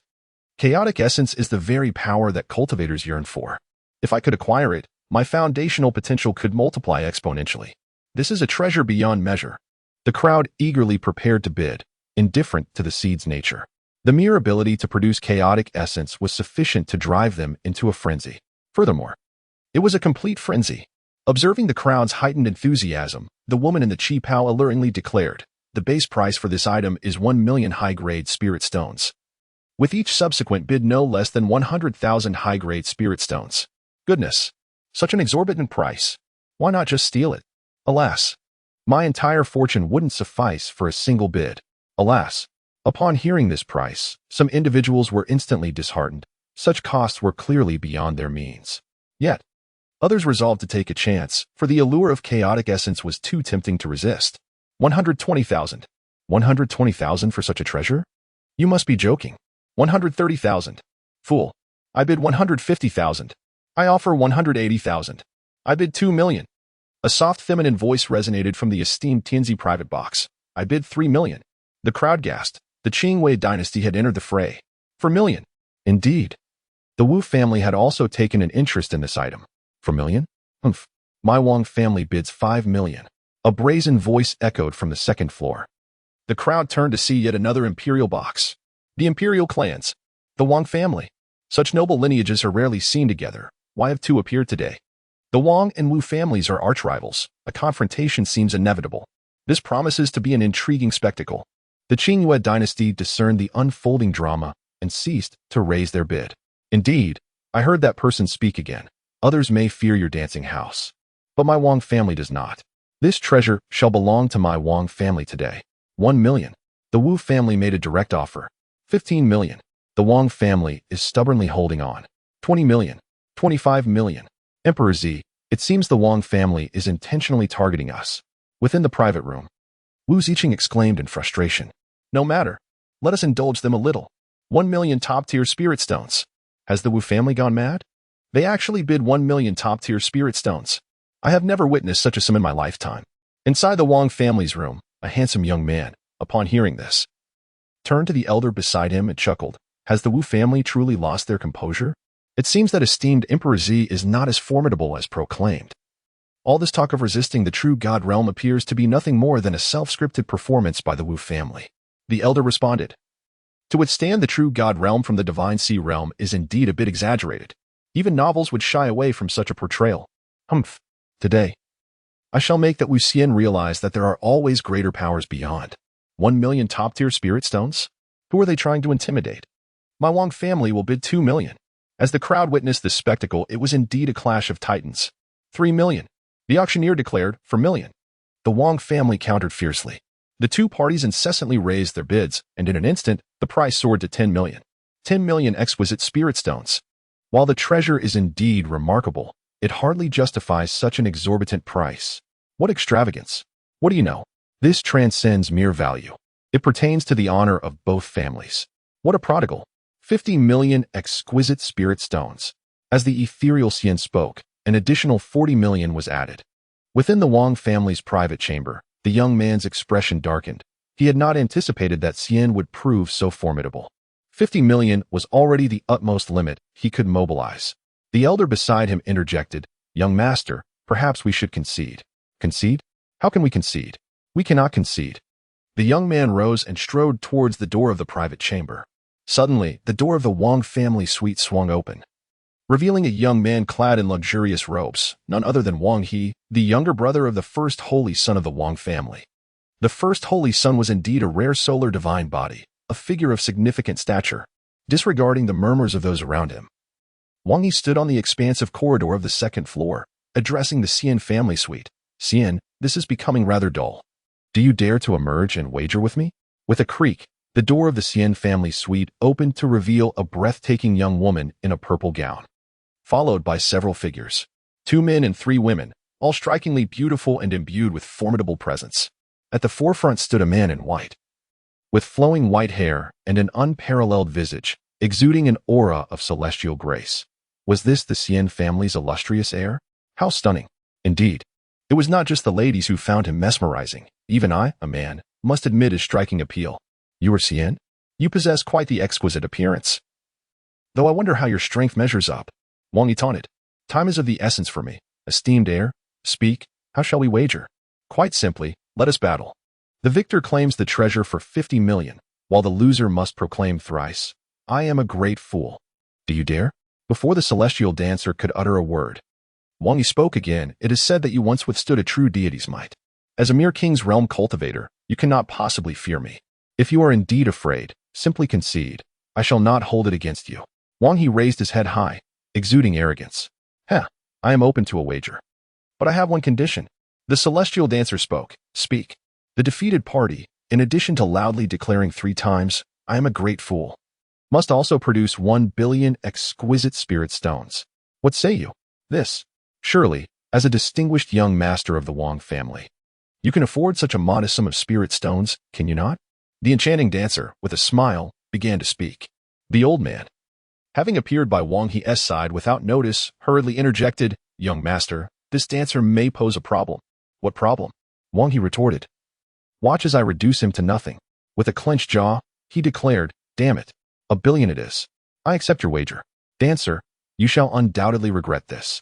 I demand to verify the goods first, for I suspect you do not possess 1 billion spirit stones." The enchanting Wu Xian continued to smile. "Indeed, I did not bring such a substantial amount today. However, if it is 10 billion, so be it. Would I ever deny it? That will not suffice. I cannot trust your character. Then what do you propose? Let us draft an IOU. Very well." With that, Wang Yi inscribed the IOU and waved it toward Wu Xian. "If I lose, this note shall be yours." "Agreed. But where are your spirit stones? I must verify their authenticity. As the illustrious heir of the Wu family, surely you can present such a modest sum." Just as Wu Xian was about to speak, a melodious feminine voice resounded. "The spiritual stones from my Wanbao pavilion belong to brother Wu Xian." The crowd gasped in astonishment, wondering who could be so extravagantly wealthy. Descending gracefully from the staircase above were 2 enchanting figures. The first was an exquisite young maiden clad in a crimson gown, her face alight with a charming smile directed at Wu Xian. It was she who had just spoken. As the onlookers beheld the second woman, their eyes widened in disbelief. She was adorned in a delicate white dress, her curves captivating, with long, elegant legs. Her flowing tresses, loosely tied with a silver ribbon, cascaded down her back, accentuating her alluring figure. Her beauty was unparalleled, her features as if painted by the finest artist. exuding an air of cool elegance. A crescent moon mark graced her brow, reminiscent of a goddess of the moon. The crowd felt their breaths quicken, utterly mesmerized by the presence of such an extraordinary woman. The ethereal dancer also took notice of the scene, observing the white-clad maiden who appeared momentarily stunned. Indeed, she was strikingly beautiful. This was the first time he had been truly captivated since his arrival in this realm.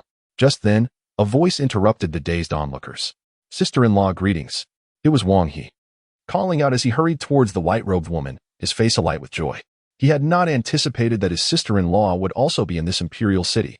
The maiden in white halted her steps, her exquisite brows furrowing, an air of chill emanating from her. "Young Master Wang, please conduct yourself with decorum. I have no affiliation with Wang Yin. Should you persist in your foolish chatter, I shall not hold back. My brother has declared that he shall marry no one but you." Wang He muttered. "What did you say? Nothing of consequence. Who might this be? Do not pry into my sister. She bears no interest in you." Before the white-clad woman could speak, the girl in red interjected, wearing a disdainful expression and adopting an air of maturity that made Wang He grit his teeth. When had the young master of the Wang family ever been treated in such a manner? Yet, observing the close relationship between the two, he found himself momentarily perplexed. Managing only an awkward smile, the girl in red swiftly approached the ethereal dancer, gazing closely at the imperial scion, who was even more striking than his image captured on the crystal. As she drew nearer, she felt an inexplicable affinity towards the grand path, as if her spiritual energy surged with newfound vigor. Was this a result of the three primary constitutions? "Brother Wuxian, I am Pei Ling. Do I know you?" He. "Brother Wuxian may not recognize me, but I have long heard of your illustrious name, and now we are acquainted. You wish for me to provide you with 10 billion spirit stones?" "Indeed. That scoundrel dares to provoke Brother Wuxian. Linger is quite upset." As Pei Lingo spoke, she cast a disdainful glance at Wang He. Wang He was bewildered. "What is this nonsense? You two are strangers. What are you up to?" "Sister-in-law, I mean Miss Nayland. Who is she and what is her connection to you?" "That is classified. Maintain your distance." The white-clad maiden frowned, her long legs gracefully striding towards the ethereal dancer. Wang He was beside himself. "Did I leave the house without consulting the almanac today? Why is everything going so awry?" "Uncle Wang, quickly, divine my fortune." The elder looked on, perplexed. "Oh, I remember now. I know who these two are." A voice erupted from the crowd. "Who is it? Pray tell." "You all. I have urged you to venture out more often, yet you insisted that beauty lies within the pages of books. Now, a stunning beauty stands before you, and you fail to recognize her. Alas, how tragic. Good sir, please refrain from your baseless proclamations. We could be quite lethal if provoked." Cough, cough. Wang He referred to the woman in white as sister-in-law, and with the surname Nayland, it was evident that this enchanting figure was none other than Nayland Luowei, the moon goddess of the Moon God Palace, whom the first holy son of the Wang family, Wang Yang, had vowed to marry. The current divine maiden of the Moon God Palace, Nayland Luowei. No wonder she is so breathtakingly beautiful. The rumors hold true. My dear brother, what of the other lady? This girl in the red dress claims to be Pei Linger, and at such a tender age, she can effortlessly produce 10 billion top-tier spirit stones. Can anyone not guess her identity? With the surname Pei? Could it be? Surely she is the esteemed young lady from Wabao Pavilion. How delightful. My brother is not so foolish after all. It appears we have two prominent figures among us. Ah, so she is the young lady from Wabao Pavilion. No wonder she is so affluent. What? Do you wish to assist the dancing fairy? Wang He spoke, having come to a realization. This young lady helps whomever she chooses. What business is it of yours? You insolent fool. Just wait, for my brother, the dancing fairy, will surely beat you into a fool. Wang Yi's veins throbbed with anger. Does Wabao Pavilion dare to oppose my Wang family? Upon hearing this, Pei Lingo flashed a hint of disdain. Do you think you can represent the Wang family? Furthermore, do you truly believe that Wabao Pavilion would fear your Wang family? You infuriate me. I pay my respects to the son of the emperor. The woman in white approached and greeted. So she is the divine maiden of the Moon God Palace. As her reputation suggests, she indeed possesses the grace of a fish sinking and the moon falling. With a smile, Wuxian began to speak. Your Highness, you flatter me. It is you who are truly a dragon among men. Brother Wuxian, why do you not extol my virtues? Is it that you are enamored with Sister Nayland? The graceful lady, indeed, draws the attention of any gentleman, especially one of your stature. You. Pei Linger pointed at Wuxian, her mouth agape in disbelief. Did he truly just admit to that? Not only was she taken aback, but Wu Jiqing and Luo Yao were equally stunned. Was this a confession from the prince? A flicker of melancholy crossed Zhou Tong's face as she lowered her gaze. Upon hearing these words, the crowd erupted in surprise. Was the prince truly so forthright in his affections? Love at first sight. Nalan Luoyue was momentarily caught off guard, her expression adorably flustered. A look she had never worn before. What was going on with this prince? Was he teasing her, or was it a deliberate statement? Could he be a rogue playboy? Wu Xian, how dare you speak so boldly to my sister-in-law? You possess quite the audacity. Wang Yi felt his face flush crimson. This was more embarrassing than his own disgrace. His brother's beloved was being flirted with by another? The ethereal dancer seemed oblivious, gazing at Nalan Luoyue with her enchanting eyes, a smile gracing her lips as she inquired. Are you his sister-in-law? No. Nalan Luoyue responded, meeting those brilliant and profound eyes, feeling an unexpected unease despite her usual dedication to cultivation. She instinctively stepped back. Wang. Did you hear that? The enchanting dancer addressed Wang He, her gaze still fixed upon Nalan Luoyue. By heavens, this imperial figure possesses quite the allure. Goodness. Is he attempting to claim Wang Yang's beloved? The imperial figure exudes an overwhelming charm that captivates me. Should he gaze at me with such intensity, I would not hesitate to shed my garments. A woman exclaimed, her voice brimming with excitement. Meanwhile, a man observed the woman's robust figure and animated countenance, furrowing his brow as he retreated behind the crowd. Wu Ziqing and Luo Yao exchanged bewildered glances. Is the emperor truly serious? Pei Lingo sensed a looming crisis. Brother Wu Xian, look at me. I am a wealthy lady. Wang Yi felt a surge of anger. What game is this emperor playing? He could not comprehend it. Yet, he was acutely aware that he had been wronged. Moreover, his brother had also been insulted. Wu Xian, do not toy with fire. You cannot withstand my brother's wrath. The solar divine body, you say? I am rather eager to witness it. Hee. You shall indeed experience it. Just ensure you do not flee. Come. Let us continue our wager. To prevent you from shirking your obligations, we require a witness. Wang He declared, exuding confidence. Miss Nalan, why not invite you to serve as our witness? Before Wu Xian could respond, Wang He had already sought out a witness. Aside from the elder who accompanied him, he was most familiar with Nalan Luoyue. I refuse. Unexpectedly, before Wang He could alter his expression, Nalan Luoyue had already declined him. Luoyue, I believe you would be the most suitable witness. The celestial dancer gazed at Nalan Luoyue, a smile gracing her lips. What do you call me? Nalan Luoyue's mind buzzed, and a shiver ran down her spine. Luoyue, do you find where to be a more endearing name? The ethereal dancer, with her innocent and sincere gaze, stared wide-eyed. You. Nalan Luoyue found herself utterly baffled. How could this imperial figure be so different from the one captured in the stone? Sister Nalan, you must agree to Brother Wu Xian. Otherwise, Linger will reveal your whereabouts to the old fellows at the Moon God Palace. Nalan Luoyue retorted, tied up. Such a delightful little sister I have. With an exasperated roll of her eyes, she glanced at the grinning Wu Xian and huffed. Fine, I agree. Pei Linger let out a cheer. Brother Wu Xian, aren't I amazing? Linger is the best. Hee. Nalan Luoyue observed the absurdity of the two, utterly speechless.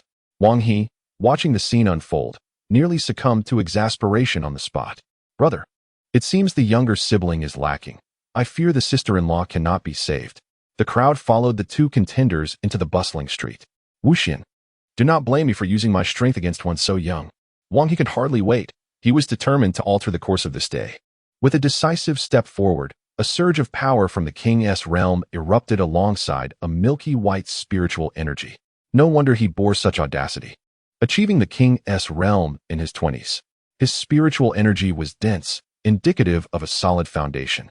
In an instant, Wang He charged toward Wu Xian, the milky white energy coalescing into a formidable gauntlet upon his fist. The ethereal dancer, with a languid grace, extended a hand, her fingers elongated and translucent. Then, with a swift motion, she clenched her fist. A resounding impact echoed through the air. A figure was sent hurtling backwards, accompanied by a peculiar cry. It was Wang He. Blood streamed from his fist. His previous strike had nearly shattered it. Wang He turned away, discreetly wiping away the tears of pain that had escaped his eyes, and then, with an air of nonchalance, he gazed at the dancer. A chaotic corporeal form? Indeed. The physical body is formidable, but it is merely limited to that. With resolute determination, he declared, the great sun palm shall be unleashed. Wang Yi formed a seal with his hands, conjuring a colossal palm imprint imbued with traces of solar divine fire, descending from the heavens. It was the great sun palm of Wang Yin, astonishingly passed down to his younger brother. Such a technique was indeed a forbidden divine art. The dance immortal gazed upon the enormous palm print, her expression serene as she summoned her. The runes in Wu Xian's eyes surged as he gently closed his left eye, while his right eye, now wide open, began to radiate an ominous darkness. Suddenly, the enormous palm imprint seemed to encounter an invisible barrier, its downward force momentarily halted. Gradually, the imprint began to flicker and dissolve, and in the blink of an eye, it vanished entirely. Before Wang He could express his astonishment, Wu Xian's flickering right eye locked onto him. Boom. There was no escape for Wang He. Under the gaze of that eye, his body felt ensnared in a quagmire, immobilized and succumbing to a disintegration that threatened to consume him. Desperately, he activated his defensive barrier, unleashing a torrent of milky white spiritual energy. Yet, it proved futile. Cursed be this force. What on earth is this? Wang He roared in frustration. As time passed, the overwhelming power of annihilation began to seep into him. And to his horror, he realized that his hair was silently evaporating. A suffocating aura of death enveloped him. Stop. Stop. Wu Xian, I concede. Wang He cried out in desperation. The dance immortal harbored no intention of killing him. Upon hearing his concession, he withdrew his divine powers. However, Wang He's once flowing locks had been reduced to a mere buzz cut.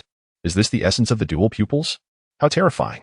Moreover, it is exceedingly strange. The peak of the sovereign realm could not withstand even a single strike. If I were to face this, would I not be reduced to mere rubble in an instant? You would be left with nothing at all. Indeed, the dual pupils are formidable. Nalan Luoyue pondered, truly deserving of its reputation as a top-tier physique, and remarkably elusive. Nearly impossible to defend against. Brother Dance Immortal is truly magnificent. Pei Ling cheered, her joy surpassing even that of her own triumph. Wu Ziqing and the others have long since become accustomed to such occurrences. Since you have conceded defeat, it is time to honor your wager. The celestial dancer stood there, her presence enveloped in a delicate aura of ethereal energy. I forfeit my bid for the treasured item. And I shall also present you with this promissory note for 10 billion spirit stones, Wang He declared as he produced the note. Have you perhaps forgotten something? The celestial dancer continued to speak. Celestial dancer, I acknowledge your prowess, yet do not let it cloud your judgment. What? Do you intend to renege on your word? I have always been a man of my word. How could I possibly go back on it? Wang He vehemently denied, then loudly proclaimed, I am a great fool. Pei Ling was the first to succumb to laughter. Wang He, his crew cut accentuating his flushed complexion, was overwhelmed with embarrassment and fury. He turned and departed, declaring, Celestial dancer, we shall see. Remember to deliver the spirit stones to my Wang family. The gentle voice of the dance fairy echoed from behind.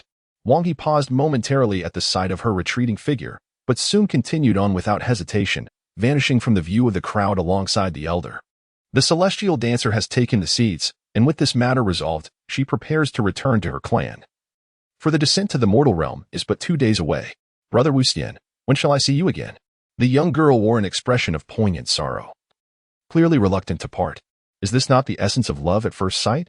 Nalan Luoyue found herself both amused and exasperated, and then turned her gaze towards Wu Xian, her countenance growing serious. This young prince is indeed shrouded in mystery. Those destined to meet shall inevitably cross paths again. The dance immortal gently patted Pei Linger on the head, smiling as she spoke.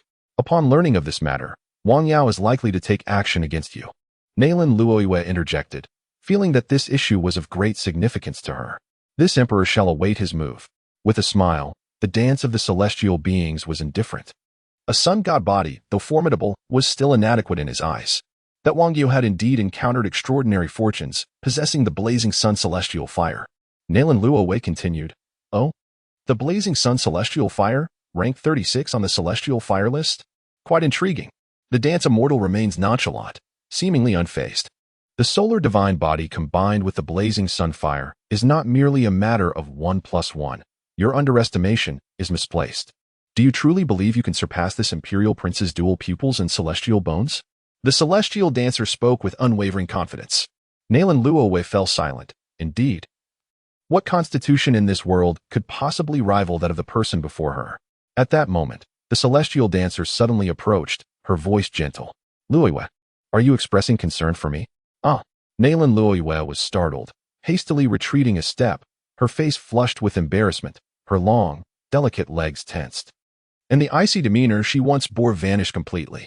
Do not speak nonsense.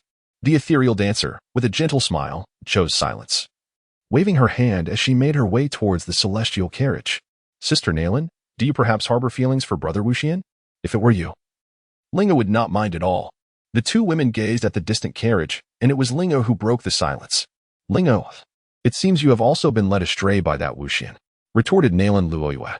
He is merely a young child. How could I possibly have feelings for him? Without waiting for Lingo to respond, Nalan gracefully strode towards the Wombat Pavilion. In the celestial realm of the dance house, the divine maiden cautioned, "My dear, as you descend to the mortal realm, be sure to prioritize your safety."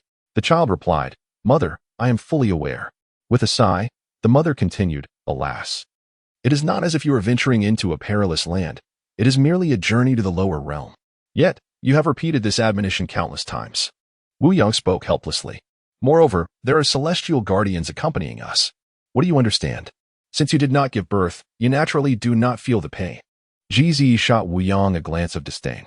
Wu Yang, even the celestial dancer finds herself helpless against her parents' affection.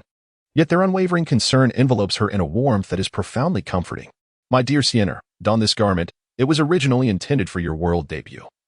But wear it now, lest your mother grows anxious," spoke Ji as she presented a splendid outfit. "Ah, this is indeed part of someone's dowry. A treasure I could scarcely bear to unveil even after a millennium. And now, you are willing to part with it?" Wu Yang exclaimed in astonishment, his tone tinged with jealousy. "This was originally meant for my son. You should wear what you made for yourself." Ji spoke, turning to Wuxian, urging, "Come, do try it on." The celestial dancer reluctantly donned the garment. It was a white robe, emanating a subtle, ethereal aura, imbued with an infinite essence of Tao. It seemed adorned with intricate embroideries of the sun, moon, and stars, exuding both nobility and grandeur. The edges were accentuated with delicate purple rust patterns, adding a touch of elegance. Could this garment truly be a treasure of celestial quality? Upon donning the celestial garment, I was immediately struck by its extraordinary nature, as if I had drawn closer to the essence of the Tao. Moreover, my spiritual energy flowed with renewed vigor, quickening its pace. The attire incessantly absorbed the surrounding spiritual essence, transforming into a miniature cultivation arena. My combat prowess has undoubtedly surged by at least 30%, accompanied by a remarkable enhancement in my cultivation speed. The celestial garment left Wuxian increasingly astonished. It was truly a masterpiece of ethereal elegance. Such exquisite beauty. It seemed tailor-made for a fairy. One could only imagine how many young maidens it would captivate. "Thank you, mother," Wuxian exclaimed, not wanting to appear overly formal. With a gentle tap on Wuxian's forehead, Ji continued, "This Tian Shu celestial robe is one of the treasured heirlooms of our Ji family. It is woven from the silks of the 9 lives celestial silkworm, interlaced with celestial gold, and infused with the powers of the sun, moon, and stars by several esteemed ancestors of our clan. When I married your father, I brought it as part of my dowry, and for all these years, I have been saving it for you." The Tian Shu celestial robe, indeed. Upon hearing this, Wuxian fell into contemplation. He was aware that his mother, Ji, also hailed from the imperial Ji family. It was inconceivable that an object regarded as a treasure by an imperial clan would be anything less than extraordinary. The 9 lives celestial silkworm? That was a legendary creature believed to have been extinct for several epochs. Even Wu Yang displayed a glimmer of envy at the mention of it. At that moment, the sovereign of the great Zhou dynasty arrived, accompanied by Zhou Zheng and Zhou Tong, at the divine hall of treading heaven. "The time has come. Let us set forth." Indeed, as they stepped outside the hall, they were greeted by a carriage that had long been prepared. 8 colossal wands were harnessed to the carriage, their plumage a dazzling array of colors, embodying both grace and magnificence. More astonishingly, all 8 wands were of the celestial realm. Are these divine Kingluans with the bloodline of the true phoenix? And yet, they are celestial-level Kingluans? Both Zhou Zheng and Zhou Tong were left utterly astonished. And even the sovereign of the great, Zhou, could not help but exclaim in disbelief. It is known that a celestial-level powerhouse in any ordinary faction serves as a cornerstone of their strength. Even within their dynasty, such beings are considered essential combatants. Yet the Wu family had chosen to harness them for transportation, 8 at once, no less. And these were divine beasts whose combat prowess far surpassed their peers. Truly, the imperial clan is exceptional. At that moment, a graceful figure swiftly approached the front of the carriage. "I, Songxianwei Wuxian, pay my respects to the family head and matriarch and to the imperial scion." The speaker was a stunning woman appearing to be in her 30s. Possessing an enchanting demeanor and a captivating figure, clad in tight-fitting silver armor that accentuated her alluring curves. With a silver spear in hand, she exuded an air of valiance. However, what was most astonishing was that this breathtaking woman, who introduced herself as Tsang Xianwei Wu Zhener, was, in fact, a divine monarch. Remarkable indeed. Very well. You shall protect Xianer on this occasion, Wu Yang declared, his tone serious. I shall undoubtedly live up to the family head's expectations. Wu Zhener replied earnestly. Wang Er once again performed a graceful bow. As Wu Xian gazed upon the enchanting Wu Tuaner, though she appeared to be in her 30s. Her cultivation at the Divine King realm suggested that her age was far more complex than it seemed. Wu Ziqing and Luo Yao were fortuitously preparing for their seclusion to break through to the King realm, leading Wu Xian to retain them at the Wu family estate. Very well, let us embark. With the resounding call of the Qingwan, a celestial chariot soared into the sky, vanishing into the horizon in an instant. Just as the chariot disappeared, Wu Yang addressed the air beside him. Go forth and ensure Xianer's protection in the shadows. A terrifying figure flickered momentarily, accompanied by a voice echoing from the void, Shadow Guardian at your command. The celestial domain was boundless and vast, with immense distances separating various factions. And the journey to the great Zhou dynasty was indeed a long one, were it not for the divine Qingwan pulling the chariot. The duration of the voyage would be uncertain. Even with the assistance of the mythical bird, the journey would still consume around 10 days. Inside a lavish chamber of the chariot, Wu Xian sat cross-legged in the void, opening her eyes, for it was time to examine this artifact. With a graceful flick of her hand, a box came into view. Upon opening it, a cerulean seed floated in midair. What could this seed, acquired from the auction, truly be? The celestial dancer had once employed her dual pupils to observe, yet all she perceived was an overwhelming chaos, obscuring her vision. It was indeed the first time she encountered something so elusive that even her dual pupils could not discern its essence. She had inquired with both her father and the 19th ancestor, but they too were unable to unravel the mysteries of this entity. The dance immortal is filled with anticipation, sensing that this object is extraordinary. Its mere appearance has triggered a response from the very essence of her chaotic form, and now, in such close proximity, the sensation is even more intense. As the celestial dancer contemplated, she swiftly extended her finger, forcing forth a drop of crimson blood.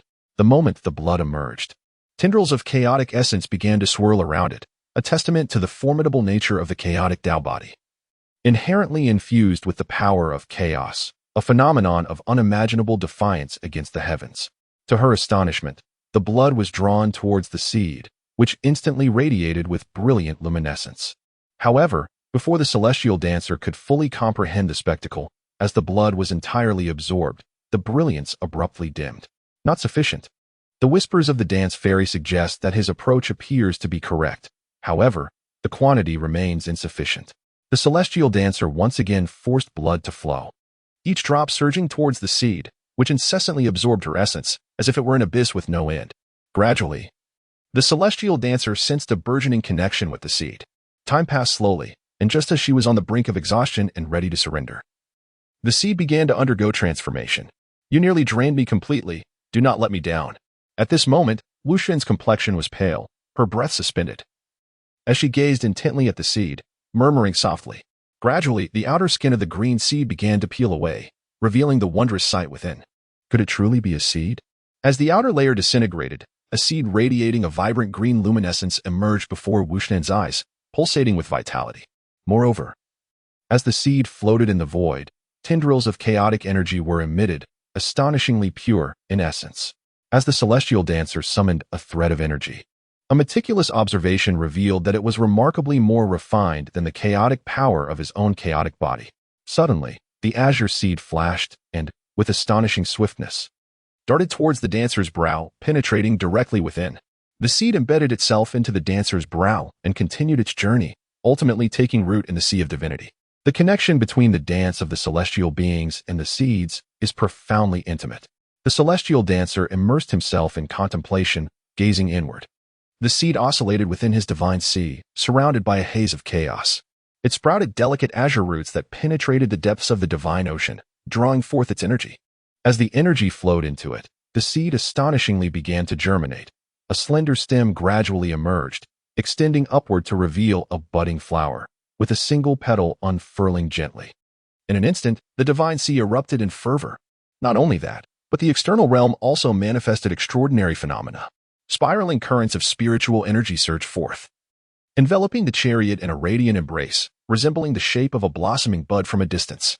The occupants within the vehicle were instantly stirred, all disembarking in bewilderment. What could be the cause of this commotion? The disturbance originated from the chamber of the imperial sun. With a single step, Wu Tingo vanished. Look at the sky, Zhou Tong suddenly exclaimed, pointing upwards. Both the emperor of the great Zhou and Zhou Zheng raised their heads in response, only to behold a foreboding sky. Shrouded in dark clouds, accompanied by the ominous rumble of thunder. Was a heavenly tribulation about to descend? What was this imperial youth up to? Why was he able to summon such a cataclysmic event? What on earth was he doing to cause such an uproar? Wu Ying'e stood outside the door, her consciousness attuned to the happenings within. She observed Wu Xian seated in a meditative posture, enveloped by a magnificent phantom of a blue lotus. What could this blue lotus be? Wu was perplexed. At this moment, Wu Xian found himself utterly bewildered. A single lotus leaf unfurled, and his divine sea was thrown into chaos. Around the azure lotus, scenes of creation unfolded, where all things began with the azure lotus at the forefront. There were also visions of the universe's collapse, where all returned to the void. Yet the azure lotus remained eternal. It transformed into a seed, enduring the passage of countless ages. Is this the azure lotus depicted in the visions? How extraordinary! Born before the heavens and the earth, it predated their formation. It crumbled after the heavens and earth had perished, yet it did not fade. Such a thing exists? How had he never heard of it before? Gradually, all the visions dissipated, and the divine sea regained its tranquility, leaving only a single azure lotus, with a petal gently swaying, emanating wisps of the purest chaotic energy. In the outside world, everything returned to calm, and the sky once again brightened. Just moments ago, a terrifying tribulation loomed, so how did it suddenly vanish? Zhou Tong and the others were perplexed, and Wu Muir was equally baffled. Upon witnessing that Wu Xian was unharmed, Wu Tinga chose not to linger any longer, her figure vanishing beyond the threshold.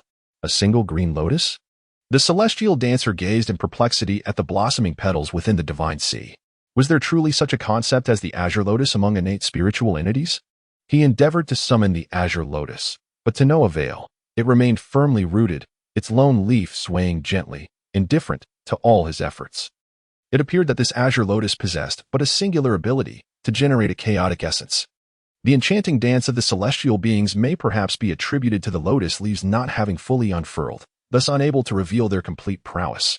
Unexpectedly, Wu Xian decided to disregard his concerns, sensing that this entity bore no ill intent towards him. Instead, it infused his being with an exceptionally pure essence of chaos, bestowing upon him numerous benefits. With the passage of time, it was not inconceivable that his constitution might advance further. Along the journey, silence reigned until Wu Zhong'er announced, "The emperor of the great Zhou dynasty has arrived." The celestial dancer opened her eyes, rising gracefully as she took a step forward. A grand city loomed at the horizon. Though not as ostentatious as the imperial city of the Wu family, it was nevertheless bustling with life and exuberant in its prosperity. The melodious cries of the phoenix echoed as they soared into the imperial city. What just flew past? Surely, I did not imagine it. Was that the divine Xinghuan beast? And there were 8 of them, all at the divine realm. Who could be the illustrious figure traveling in such splendor? Did you catch a glimpse of the person at the reins? That is none other than Prince Zhou Zheng of our great Zhou dynasty. The prince as a charioteer? Who possesses such grandiosity? Did you notice that character for Wu? It belongs to the Wu family. No wonder. I wonder which esteemed member of the Wu family it is. The phoenixes continued their flight, entering the majestic confines of the imperial palace, where the sovereign of the great Zhou offered his greetings and took his leave first. Your Highness. Esteemed Lady Wu Zhen, I kindly request that you reside here for the next couple of days. Prince Zhou gestured towards the grand hall. The celestial dancer raised her gaze and saw the princess hall. Excellent. Thank you, Brother Zhou. Not at all, it is my honor. Your Highness graces our imperial capital, truly illuminating it. We are hosting a banquet tonight. I sincerely hope you will attend. Prince Zhou continued. Certainly. The enchanting Wu Xian discerned his subtle intentions and readily acquiesced. I shall not intrude upon the esteemed prince. Should he require anything, he may simply instruct his servants. Farewell, Brother Zhou. With that, Zhou Zheng and Zhou Tong took their leave. Upon entering the grand hall, Wu Xian harbored no desire to wander aimlessly. Although the imperial palace exuded magnificence, it paled in comparison to their own abode, rendering it utterly insignificant. Wu Zhen, in particular, exhibited a complete disinterest in matters beyond the dance. Soon, the veil of night descended. In a vast square of the royal palace, shadows of people flitted about as a grand banquet was underway, bustling with life and merriment. One might wonder why such a banquet was convened this evening, especially under the personal invitation of the crown prince. All the influential figures of the empire have gathered here. The scale is indeed monumental. Have you not heard? What? A distinguished member of the Wu family has arrived in our empire, with the crown prince himself leading the procession. What? Such a matter exists. Which Wu family? Nonsense. Which Wu family possesses such stature? Oh, I see. Given the grandeur of this event, it seems the visitor is of considerable importance. I surmise it could be a personage of saintly caliber from the Wu family. That is quite possible. As the guests sat at the banquet, lively discussions ensued. At that moment, a eunuch called out, "The crown prince has arrived. The ninth princess has arrived." There appeared Zhou Jing and Zhou Tong in the square, Zhou Zheng clad in a resplendent golden robe, his features sharp, exuding an extraordinary demeanor. Zhou Tong, adorned in a golden-fringed gown, stood tall, evidently having prepared meticulously, her exquisite face enhanced by subtle makeup, rendering her even more enchanting. Apart from those of noble status, the others rose to pay their respects. Yet one individual in the crowd displayed a look of disdain. There is no need for excessive courtesies, Zhou Zhang proclaimed as he approached the head seat, surveying the assembly before pausing momentarily at one table, then returning the gesture of respect, prompting everyone to take their seats. At that juncture, an unharmonious voice, tinged with arrogance, rang out. "Zhou Zheng, the saint son of the ancient demon spider clan is present, yet you still feign indifference. Do you wish to bring trouble upon the empire?" The crowd turned to see a man clad in a golden brocade robe standing there, delivering the remark. Beside him sat a youth in a splendid green robe, quietly sipping from a goblet of fine wine, his green hair matching even his eyebrows. His features delicately and femininely sculpted. It was the third prince, Shozhe. Was he here to cause disruption? As expected, the two had harbored long-standing grievances over the succession of the crown prince, and I would have been surprised had he not stirred trouble. However, I had not anticipated his alliance with the ancient demon spider clan. Was that green-haired youth truly the saint son of the clan? How peculiar. Zhou Zheng was about to be embarrassed. At that moment, Zhou Zheng spoke, gazing calmly at Jose. "Jose, this crown prince is unaware of your meaning. Though you are a kin, how dare you address me so casually? Who has granted you such audacity?" "Ha ha ha, Zhou Zheng, are you deaf? This individual is the saint son of the ancient demon spider clan, Ting Xiao. You ought to come forth and pay your respects." Jose spoke with a tone bordering on madness, having sacrificed much to seek favor from the Tengu. Tonight, he must bring shame to Zhou Zheng. "Ah, so it is the holy son of Tengu. A pleasure to finally meet you." Zhou Zheng, seated at the head of the table, offered a slight smile and raised his cup towards the Tengu, yet showed no intention of rising. The hand of the Tengu, holding the wine cup, paused slightly, a smile tugging at the corners of his lips. Zhou Zheng, very well. It seems the ancient demon spider clan has long been absent, to the point of being so underestimated. Zhou Zheng, how dare you neglect the holy son of Tengu in such a manner? Are you attempting to oppose him? Jose shouted. "I stand on equal footing with the holy son of Tengu. It is only fitting that we converse as peers. Yet there you are, fanning the flames. Disregarding this crown prince. Do you seek rebellion, dear brother?" Zhou Zheng replied leisurely. I simply look down upon your title as crown prince. What can you do about it?" Jose declared defiantly. "Absurd. I was bestowed this title by our father himself. Are you questioning his judgment? Our father is merely blinded by your deception. You are utterly unworthy. And what makes you worthy, dear brother? Unless you can defeat me. You cannot, dear brother. I fear I might injure you if I hold back. Ha ha ha. Zhou Zheng, do you possess only the gift of gab? Come forth and battle me. Let us see who truly deserves this title." As Jose spoke, he suddenly flashed to the enormous martial stage beside the plaza. "Alas, since you are so insistent, I shall indulge you." Zhou Zheng smiled and, in turn, flashed onto the stage as well. A confrontation is about to ensue. Jose's actions were reckless. He was all in. I beg to differ. With the support of the ancient demon spider clan, I have greater faith in Jose. Not so. Zhou Zheng is no pushover. The two bore deep grudges, each wishing to eliminate the other, thus beginning with fierce and lethal moves. Zhou Zheng had always held the upper hand over Jose, but recently, Jose had broken through to the Dao platform realm, and now he was brimming with confidence. "Aha, Jose, did you expect this? I too have broken through to the Dao platform realm, and like you, I have condensed 7 Dao platforms." As Jose spoke, 3 towering Dao platforms infused with Daoist essence appeared behind him. his momentum rising significantly, seemingly surpassing Zhou Zheng. The third prince has also broken through, and he has condensed 7 Dao platforms. He is truly a prodigy. 7 Dao platforms? Brother, you are still lacking. Zhou Zheng smiled slightly, and in an instant, Dao platforms began to materialize behind him. 1, 2, 3, 7, 8. 8 Dao platforms appeared behind Zhou Zheng, instantly reversing the tide of momentum. What? You have been concealing your true strength all along? Zhou Zheng had always presented 7 Dao platforms to the outside world. It seems this was merely a fade. What a profound calculation. Likewise, my younger brother has managed to ally himself with the holy son of the Spider clan. Should I, as the elder brother, refrain from retaining some strength? Would that not leave me vulnerable to his whims? Haha. Then let us see your true prowess. Merely possessing 8 Dao platforms does not guarantee your victory over me. The two resumed their fierce battle, unleashing a myriad of spells and divine abilities. I fear for Jose, the disparity of a single Dao platform may seem trivial, yet it is akin to the chasm between heaven and earth. Indeed, I share the same sentiment. As anticipated, Zhou Zheng revealed his might, and although Jose held on for a brief moment, he soon found himself in a position of utter disadvantage. Brother, it is time to end this. Imperial law. Sword of the royal path. With a swift motion, Zhou Zheng directed his sword towards Jose.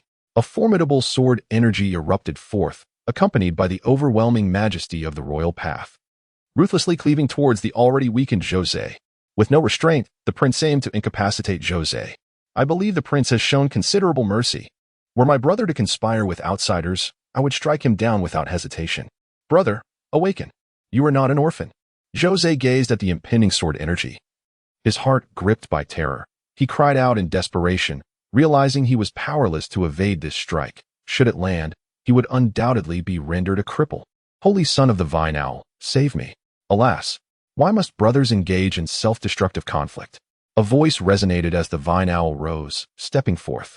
In an instant, he stood before Jose, extending his hand to grasp the descending sword energy. It was indeed the intervention of the Vine Owl. Impressive.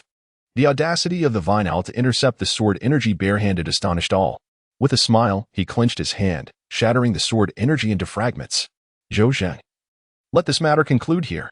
Holy son of the Vine Owl, do you wish to meddle in the affairs of my great Zhou dynasty? Are you intent on sowing discord between our clans? Zhou Zheng inquired. I advise you to refrain from speaking to me in such a tone. The matters of my ancient royal lineage require no input from a mere human. Haha, it seems you are indeed determined to interfere in the affairs of my royal family. However, you may not possess the requisite qualifications. Qualifications? Allow me to demonstrate my qualifications. The Vine Owl smiled cruelly, unleashing the might of the Dao platform realm. A series of Dao platforms manifested behind him. 1, 2, 3, 7, 8, 9. A total of 9 Dao platforms slowly emerged, leaving the onlookers in a state of shock. 9 Dao platforms. This signifies the pinnacle of the Dao platform realm. The prince finds himself in a predicament now. Will the emperor not take action? Will he allow this holy son to wreak havoc in the imperial city? Perhaps he has other plans in mind. Oh, so it is the pinnacle of the Dao platform realm. No wonder he exudes such confidence. Zhou Zheng spoke. Then, should you not withdraw? The Vine Owl replied. Ha ha. Do you truly believe you have me cornered? What else could it be? A jest indeed. Merely a pinnacle of the Dao platform realm. How dare you act so audaciously before me? Zhou Zheng laughed heartily, his aura surging with intensity. Behind him, a majestic Dao platform gradually materialized. The 9 Dao platform. The crown prince also possessed the 9 Dao platform. Terrifying. Such a well-concealed power. Zhou Zheng gazed at the astonished Tang Xiao and spoke slowly. What do you think? The crown prince happened to be at the pinnacle of the Dao platform as well. I must admit, I underestimated you before, yet you remain outmatched. Tang Xiao retorted. While Jose beside him stood frozen in fear. One must test their capabilities to discern their limits. You meddle in the affairs of my royal clan, and I shall ensure you remember this lesson. Zhou Zheng declared, swiftly lunging towards Tang Xiao. Humph, as if this holy son would fear you. The two clashed in an instant. Their powers were evenly matched, resulting in a stalemate. They exchanged a fierce blow, each retreating several steps. Tang Xiao, observing Zhou Zheng's bloodied hand, scoffed, competing in physical strength with my ancient royal clan? Utterly laughable. Come again. Zhou Zheng refused to yield. Boom. The two engaged in a fierce battle, back and forth, and before they knew it, both bore injuries. Zhou Zheng, to have pushed this holy sun to such a degree. You indeed possess some strength. However, you have now incurred my wrath, Tung Xiao declared, his green robe tattered. Now, brace yourself for the fury of this holy sun. Boom. Tung Xiao levitated, his aura surging ever higher. A regal presence gradually emanated from him. Zhou Zheng's brow furrowed, an ominous premonition creeping in. This is the sovereign ceiling. Tung Xiao, the holy sun, was actually at the sovereign ceiling realm. He had been concealing his true strength. Each was more adept at hiding than the last. Standing in the void, Tung Xiao's formidable power at the sovereign ceiling realm was unmistakable. Zhou Zheng, will you continue to resist? Do not hold back. This crown prince fears you not. Very well. You have sought your own demise. Even the great Zhou Emperor would not intimidate me. Boom. A colossal green palm print descended from the heavens, brimming with ferocity. Zhou Zheng gazed at the descending hand. His expression grave. He sensed the overwhelming power of the sovereign ceiling realm within that strike. If it were merely an ordinary sovereign ceiling realm, it would suffice. But this was a sovereign ceiling realm born from the pinnacle of the Tao platform. He had to muster all his focus. The imperial Tao shaking heaven seal.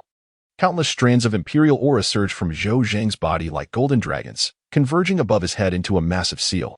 It resembled a great golden dragon coiling in place. The formidable and domineering pressure of the imperial aura left the onlookers awestruck. This is the forbidden divine art of my imperial dynasty. I never anticipated the crown prince had already mastered it to such a degree. The palm print and the seal collided, an incandescent brilliance erupting alongside an immense roar, blinding the crowd. As the brilliance faded, Zhou Zheng staggered back 7 or 8 steps on the martial platform before finally steadying himself. A crimson droplet trickling from the corner of his mouth. The crown prince had been injured. The disparity in their realms was insurmountable. Tung Xiao loomed in the void. Disdain etched upon his face. Zhou Zheng, how does my strike fare? Cough. Tung Xiao, do not revel in your triumph. Come again if you dare. Zhou Zheng, blood seeping from his lips, refused to concede defeat. He wiped the blood away, resolute to try once more. Ha! Boom! Boom! Zhou Zheng summoned all his strength. His chest radiating a luminous glow, a sacred heart pulsating with vigor, exuding an aura of divine tranquility. That was the crown prince's holy heart. He was about to invoke the sanctity of his heart. Tung Xiao's defeat was all but assured. The crown prince shall prevail. The crowd erupted in cheers. For it was said that those born with a holy heart possessed extraordinary insight, inherent divine might, and a righteous spirit, making them the most fitting candidates for rulership. Perhaps it was this very reason that the emperor had designated Zhou Zheng as the crown prince. With a sweeping motion, a golden radiance emanated from Zhou Zheng's chest, enveloping Tung Xiao in the void. This was the holy heart? Tung Xiao was astonished to discover that his strength had been directly suppressed by 30%. Indeed, there was something remarkable about it. However, did he think he was the only one endowed with a formidable constitution? With a thunderous roar, Tung Xiao unleashed a torrent of green spiritual mist, the surrounding air hissing as it mingled with the toxic vapors. Be cautious. This green mist is highly poisonous. Indeed. I've read extensively. I recognize it. This is the poison constitution. It was indeed that rare physique. It was said that the poison constitution was exceedingly rare. And when it manifested, it unleashed a noxious miasma that could extend for miles.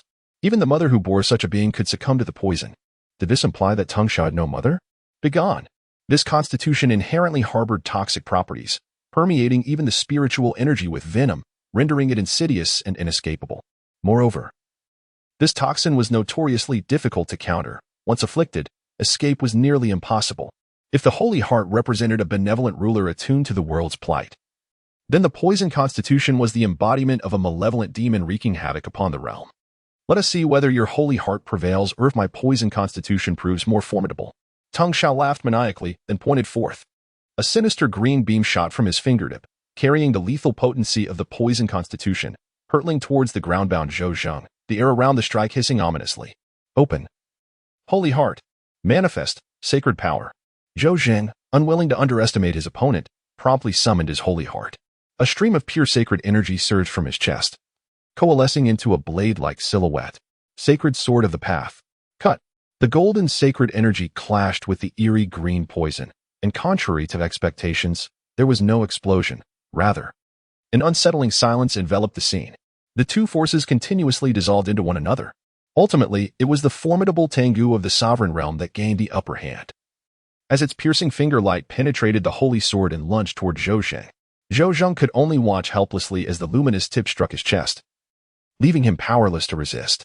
"Your Highness, brother!" The crowd erupted in frantic shouts, particularly a golden figure that swiftly darted toward the martial stage. Zhou Tong rushed to Zhou Zheng's side. "Brother, are you all right?" "I am fine." Cough, cough. As Zhou Zheng spoke, blood erupted from his mouth, splattering onto the ground. The crimson liquid bore an unsettling green hue, unmistakably indicative of poison. "Brother, you have been poisoned." Tengu descended from the void, his fingertips entwined with a sinister green aura. "Zhou Zheng, how does the taste of this potent poison feel?" "Haha. Tengu, do you dare to harm my brother? Are you not afraid of being unable to leave this imperial city?" "Haha, what a joke. In the struggles of the younger generation, do you expect the elders to intervene on your behalf?" Tengu laughed maniacally, showing no concern. "Alas, there exists a decree among the factions of the immortal domain, forbidding the elders from meddling in the affairs of the youth. Should the dynasty intervene today, it would surely be ridiculed by the world. Who among you can ascend and put an end to this wretch?" "I am currently unwell and unfit for vigorous activity," Zhou Zheng added. Cough, cough. "Sister, it is my lack of skill. We must not tarnish the dignity of our royal lineage." "Brother," Zhou Tong wept, "can my esteemed nephew assist me in this matter?" In the distance, 3 figures stood in the void, one clad in a golden dragon robe, the emperor of the great Zhou. Opposite him stood a youth clad in white with white hair, accompanied by a stunning beauty in silver armor. "Uncle Zhou, would you have your nephew exact this vengeance for you?" The celestial being spoke. Hailing from the imperial lineage, he was acutely aware of the significance of a power's reputation. Indeed, Uncle Zhou had made a special trip to the Wu family to convey the news of the treasured forging elixir to his nephew, who had cherished this information deeply. Moreover, the great Zhou dynasty and our Wu family were, after all, kin. There was no room for trouble. "Ha ha ha, my dear nephew speaks wisely. Our families are indeed one." With that, one could only assume that Uncle Zhou would not hold it against his nephew for clearing out the hindrances, right? "Ha ha ha. Truly, my esteemed nephew is no ordinary man." At this, Wu Zhong'er smiled slightly. This imperial scion was rather intriguing. "Zhou Zheng, this is the consequence of offending the ancient demon spider clan. The dignity of the ancient demon spider clan cannot be desecrated by anyone. Otherwise, it leads only to demise." Laughter erupted. "Oh, is there such a rule? How is it that this imperial scion was unaware? Perhaps you could enlighten me?" Just then, a voice resonated from afar. Its clear tone laced with a nonchalant irreverence, echoing in the hearts of all present. In the distance, a figure clad in white emerged, stepping through the void with each stride creating illusions, swiftly arriving above the martial stage. The crowd looked up to see a young man enveloped in ethereal energy, partially obscuring his tall frame. His crystalline white hair danced in the breeze, while his elegant and sumptuous white robes appeared to be intricately woven with the sun, moon, and stars. His countenance was unparalleled in beauty, with a pair of dazzling, profound eyes complemented by a mysterious celestial mark between his brows, exuding an air of nobility akin to a fallen immortal descending upon the world. He stood there, radiating an aura of Tao, as if he were the very essence of this realm. Ah, is this a celestial being? A paragon unmatched in the world. Such a person exists. A singular phrase emerged in the minds of the crowd, extraordinarily graceful. Many noblewomen, including princesses, could hardly contain their admiration. The ethereal dancer gazed down at the anguished Zhou Zheng and summoned her dual pupils. Instantly, her left eye radiated a luminous white light, sending forth an overwhelming vitality that transcended the very fabric of space and directly entered Zhou Zheng's being. To his astonishment, the insurmountable poison that had plagued him was instantaneously dismantled by this surge of life force. Moments later, Zhou Zheng expelled a stream of green toxin. Rising to his feet amidst the astonished gazes of those around him, he bowed respectfully towards the silver-haired youth, solemn and earnest. "I, Zhou Zheng, humbly pay my respects to the son of the emperor and express my profound gratitude for your life-saving grace. It is of no consequence." The dance fairy waved her hand, casting her gaze upon the bewildered Vine Owl. "Who are you?" The Vine Owl inquired, regaining his composure. This young man was shrouded in an enigmatic mist, rendering him utterly inscrutable. The mere fact that he effortlessly neutralized the potent toxins of his body necessitated a cautious approach. The ethereal dancer remained silent, yet turned her gaze towards Jose, her right eye suddenly emanating a dark and eerie glow. "Ah!" Jose cried out in agony, utterly unable to resist. In an instant, he fell victim to her gaze. Before her watchful eyes, his form twisted grotesquely, and then, Like snow under the sun, he rapidly melted away. A being who had been vibrant just a moment ago was, in the blink of an eye, reduced to nothingness. Silence enveloped the scene, an exquisite and profound quietude. This prince held the utmost disdain for those who betray their own. The ethereal figure of Wu Xian spoke softly, turning her gaze toward Ting Xiao. You inquire about who this emperor child is? I am the one who shall accompany you on your final journey. Ting Xiao's pupils dilated in shock. When did he provoke such a fierce and formidable prodigy? I recall now. A voice from the crowd rang out. That is the emperor child of the Wu family. Another voice chimed in. I have seen her in the recording stone. Indeed, I have seen her as well. How could the emperor child be here? The realization dawned upon them. Surely, the person driving the crown prince's chariot today must be her. Our great Zhou dynasty has long been affiliated with the Wu family. I understand now. The emperor child seeks to advocate for our dynasty. Are you Wu Xian? Ting Xiao inquired. The renowned dancer, the emperor of dance, has recently garnered immense popularity, and he is undoubtedly aware of it. Do you intend to speak on his behalf? Upon noticing that the dance immortal remained silent, Ting Xiao gestured towards Zhou Zheng. The ethereal dancer remained silent, advancing towards him with graceful steps through the void. Must you truly make a move today, O dancer? A sense of unease stirred within Ting Xiao. Just days prior, 2 disciples from his clan had sought trouble with this imperial scion, only to meet their demise at the hands of Yin Long and his companions. Though his clan's disciples had miraculously survived, they regarded the dancer as a harbinger of doom. Regardless of others' beliefs, he was acutely aware that the dancer's confrontation with the true God realm was no mere illusion. You have no path but to engage in battle with this imperial scion. The celestial dancer finally spoke, her clear and melodious voice imbued with a subtle languor. She descended slowly from the heavens, akin to a cat toying with a mouse. Celestial dancer, do not overstep your bounds. Zhou Zheng is not dead. The tension in Ting Xiao's voice grew increasingly frantic. This emperor grants you a single opportunity to act. The dance immortal halted in the void. 100 zhang away from the vine owl. Is this truly the emperor's child? How formidable. So domineering. My heart swells with admiration. Look at that vine owl. Its face drained of color. Ha. The once arrogant vine owl, upon witnessing the transformation of the dance immortal, left the onlookers with an indescribable sense of exhilaration. This is what you have forced upon me. The vine owl howled, then unleashed every ounce of its power, the full force of its might erupting without reservation. Its toxic body fully activated. Countless tendrils of green mist surged violently around it, ultimately coalescing into a long spear before the vine owl. The spear glimmered with a deep, verdant hue, its immense energy and lethal poison sending shivers down one's spine. Dance immortal, prepare to meet your demise. The poison-extinguishing divine spear, the dark green spear, accompanied by an extensive rift in space, hurtled fiercely toward the dance immortal. Too weak. As the dance immortal spoke, without any visible movement, a resplendent divine ring materialized, enveloping him entirely. The long spear collided with the divine ring in an instant, shattering into fragments. It was utterly impossible to approach the dance immortal. The Vine Hawk felt a chill run down his spine. This was his most formidable strike, yet it failed to breach even the dance immortal's defenses. How could one possibly contend with this? Was that divine ring truly the legendary solitary paradise of the dance immortal? Incredible! The imperial sun is undeniably formidable. It was a complete obliteration. So magnificent. Hurry. Who has a recording stone? Is there none left? The celestial being spoke in a languid tone. As the ethereal mark upon his brow shimmered with a radiant glow, a beam infused with the essence of annihilation surged forth towards the vine owl. Celestial bone, the light of celestial annihilation. The vine owl, sensing the profound emptiness contained within the celestial light, was filled with inexplicable dread and summoned all his strength to resist. A swirling mist of green coalesced into a dark emerald shield, enveloping the vine owl in a protective embrace. Yet, dissatisfied, the vine owl gritted his teeth and spat forth several droplets of his venomous blood towards the shield, causing its brilliance to intensify magnificently. At that very moment, the light of annihilation descended. Boom. Rending. The shield was shattered in an instant, splintering like glass. As the light of annihilation struck down upon the vine owl's shoulder, witness through his eyes filled with terror.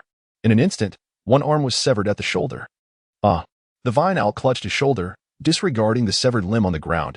Overwhelmed with horror, he let out a piercing scream and expelled another mouthful of blood, promptly activating his blood escape to flee into the distance. But can you truly escape? As the dance immortal spoke, she promptly lifted her right foot and forcefully stomped upon the void. Instantly, 3,000 ethereal pathways materialized beneath her feet, rapidly extending forth to envelop the distant vine-like shadows. As the dance immortal stepped forth on the grand path, it was as if a specter had instantaneously materialized before the vine owl. What manner of being is this? How can you possibly be so swift? The vine owl, devoid of color in his visage, found that even his blood escape technique was insufficient to evade such a formidable presence. The dance immortal remained silent, extending her long, luminous hand to strike the chest of the vine owl. With a resounding crash, the vine owl was sent crashing to the ground. He coughed up blood in the deep pit, feeling as though his very organs had shattered beneath that blow. True form of the demon spider, the vine owl roared, his body swelling rapidly into a colossal, menacing dark green demon spider. The spider's 7 long legs moved frantically as it attempted to flee at great speed. However, the path of the 3000 was even swifter. The vine owl was nearly paralyzed with fear upon seeing the shadow of the path reappear beneath his spider legs. And he screamed, "Lord Monbois, save me." With a sigh, an ancient voice resonated, rippling through the space as a stooped figure materialized before the vine owl in an instant. "Noble prince of the dance family, might you grant this old man a small favor and spare the life of the vine owl? After all, he is the holy son of my clan. What if I refuse?" replied the prince. In the ethereal void stands the celestial figure, adorned in white garments with flowing white hair, as the phantoms of 3000 great paths unfurl beneath his feet, enveloping him in an aura of divine essence. Both mysterious and regal. "Truly, the emperor's son possesses the qualities of a true immortal," lamented the hunched figure. At that moment, the reformed shape of the vine owl flushed with anger, shouting, "Monbois, eliminate him." "Silence," Monbois retorted sternly, then turned his gaze toward the celestial figure. "It seems that today cannot conclude peacefully. I must take offense," Monbois proclaimed, his presence awakening. The once stooped figure now stood tall and resolute. The void rippled like the surface of a lake, emanating waves centered around Monbois. It was indeed a celestial being, and at the pinnacle of the celestial realm. This was the vine owl's protector. Could he be attempting to violate the rules and strike against the emperor's son? The celestial realm? A mere celestial being dares to threaten the emperor's son? The celestial being spoke with a languid tone. "I would never dare to disrupt the sacred rules of the celestial realm. However, should I resolutely choose to take the vine owl away, I fear the divine prince would be powerless to intervene. You may attempt it, if you wish." The ethereal dancer smiled gently, while the expression on Monbois' face turned grave. The aura of a celestial being surging within him as he grasped the vine owl, preparing for action. "Old fool, should you dare to move a single step, I shall ensure your utter obliteration." Suddenly, a melodious female voice resonated, enchanting yet laden with words that sent shivers down the spines of all present. How audacious to threaten a celestial being, and to proclaim intentions of complete annihilation. Monbois halted his movements, his countenance grave. The very scenario he had dreaded had come to pass. A rift materialized in the void beside the celestial dancer, from which emerged a graceful figure clad in resplendent silver armor. "I pay my respects to the divine son." The enchanting figure greeted the celestial dancer, before turning to face the barbarian lord. With a slight parting of her crimson lips, she proclaimed, "Old fool, how dare you, a mere celestial being, threaten the heir of the dance clan? Do the spider demons seek their own annihilation?" Wu Zhou'er emerged from the rift in space, standing beside Wu Xian, her gaze fixed upon Monbois. Her tone laced with disdain. "Is this the protector of the emperor's path? To proclaim oneself as a king, could it be that he is a deity? My esteemed ancestor has only recently ascended to the realm of the divine, yet the emperor possesses such a youthful divine protector. Truly, comparisons can be most disheartening. Ahem. Let us be content. My ancestor has merely just reached the celestial realm. Are you one of the celestial guards of the Wu family?" Monbois regarded Wu Zhou'er with surprise, exclaiming, "Your discernment is commendable. You recognize the celestial guards of the Wu family." Wu Zhou'er acknowledged the situation. Manbo let out a bitter laugh, recognizing the illustrious reputation of the Songxian guard from the Wu family. How could he not discern the young lady clad in Songxian silver armor? "Manbo, why waste your breath with her? Quickly eliminate Wu Stin. This holy son demands his death." Tung Shao bellowed, fury consuming him. How could one expect a being of divine stature like Manbo to slay a person under the protection of a divine monarch? Manbo turned to gaze at Tung Shao, whose eyes were crimson and teetering on the brink of madness, and sighed, "Alas, what was the intention of the emperor's son?" Manbo spoke, realizing that he could no longer force his way forward and must adopt a different approach. "Tung Shao must perish, and as for you, 100 billion premium spirit stones could procure your life." The languid voice of the dance immortal echoed forth. It seemed there was no room for negotiation thus. I shall experience the prowess of your esteemed dance clan's celestial guardian before my demise." The rugged elder chuckled bitterly, recognizing that forsaking the Holy Sun meant certain death. Confronted with the formidable experts of the Divine King realm and the mighty Shou royal family, he understood his fate was inescapable. Aware of his imminent demise, he resolved to cast aside all reservations. With clarity of thought and unburdened spirit, the previously insurmountable barrier of the Divine King realm began to waver. Boom! A surge of enigmatic energy manifested. In that moment, he astonishingly ascended to the threshold of the semi-Divine King realm. Is this what they call a final flicker of brilliance? If you wish to battle, then follow me. As Wu Miaoer gazed upon the newly ascended half-step Divine King, Manbo, a contemptuous smile graced her lips. With a single step, she ascended towards the heavens. The battles within the Divine King realm are far too terrifying, capable of toppling mountains and causing the very earth to quake, with stars falling and moons dimming. Only beyond the confines of the realm can one truly transcend and engage in unfettered combat. Manbo followed, casting not another glance at Teng Xiao, for in his heart there resided only the anticipation of this final battle in his life. Teng Xiao's eyes burned crimson. He was acutely aware of his impending demise and, in a desperate act, transformed into his true form, charging directly at Wu Xian. His colossal body swelled rapidly. "Imperial Son, be cautious. He intends to self-destruct," Zhou Tong exclaimed. Unable to contain her alarm at this unfolding scene, the dance immortal offered a faint smile, making no effort to resist, even retracting the 3,000 transformations of the Tao. Had the prince lost his mind? A self-detonation at the sovereign king level, and he showed no inclination to counteract.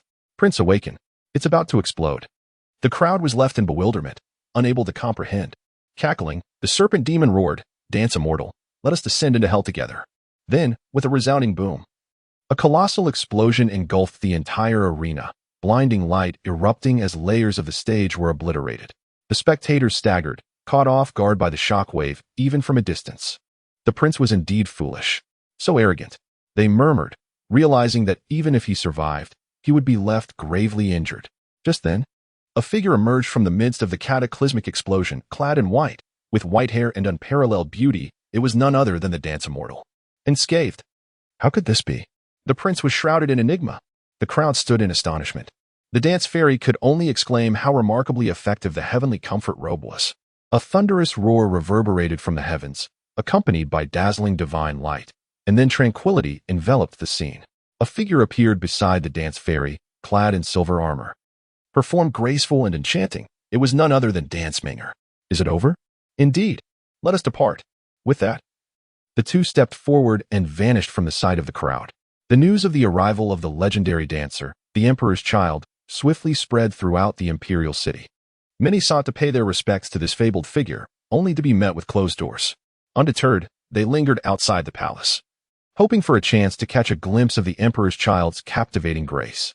The dance immortal lingered in the prince's hall for several days, meticulously refining himself, awaiting the moment when the Divine Sea realm would reveal no further omissions before embarking on the next stage of his ascension.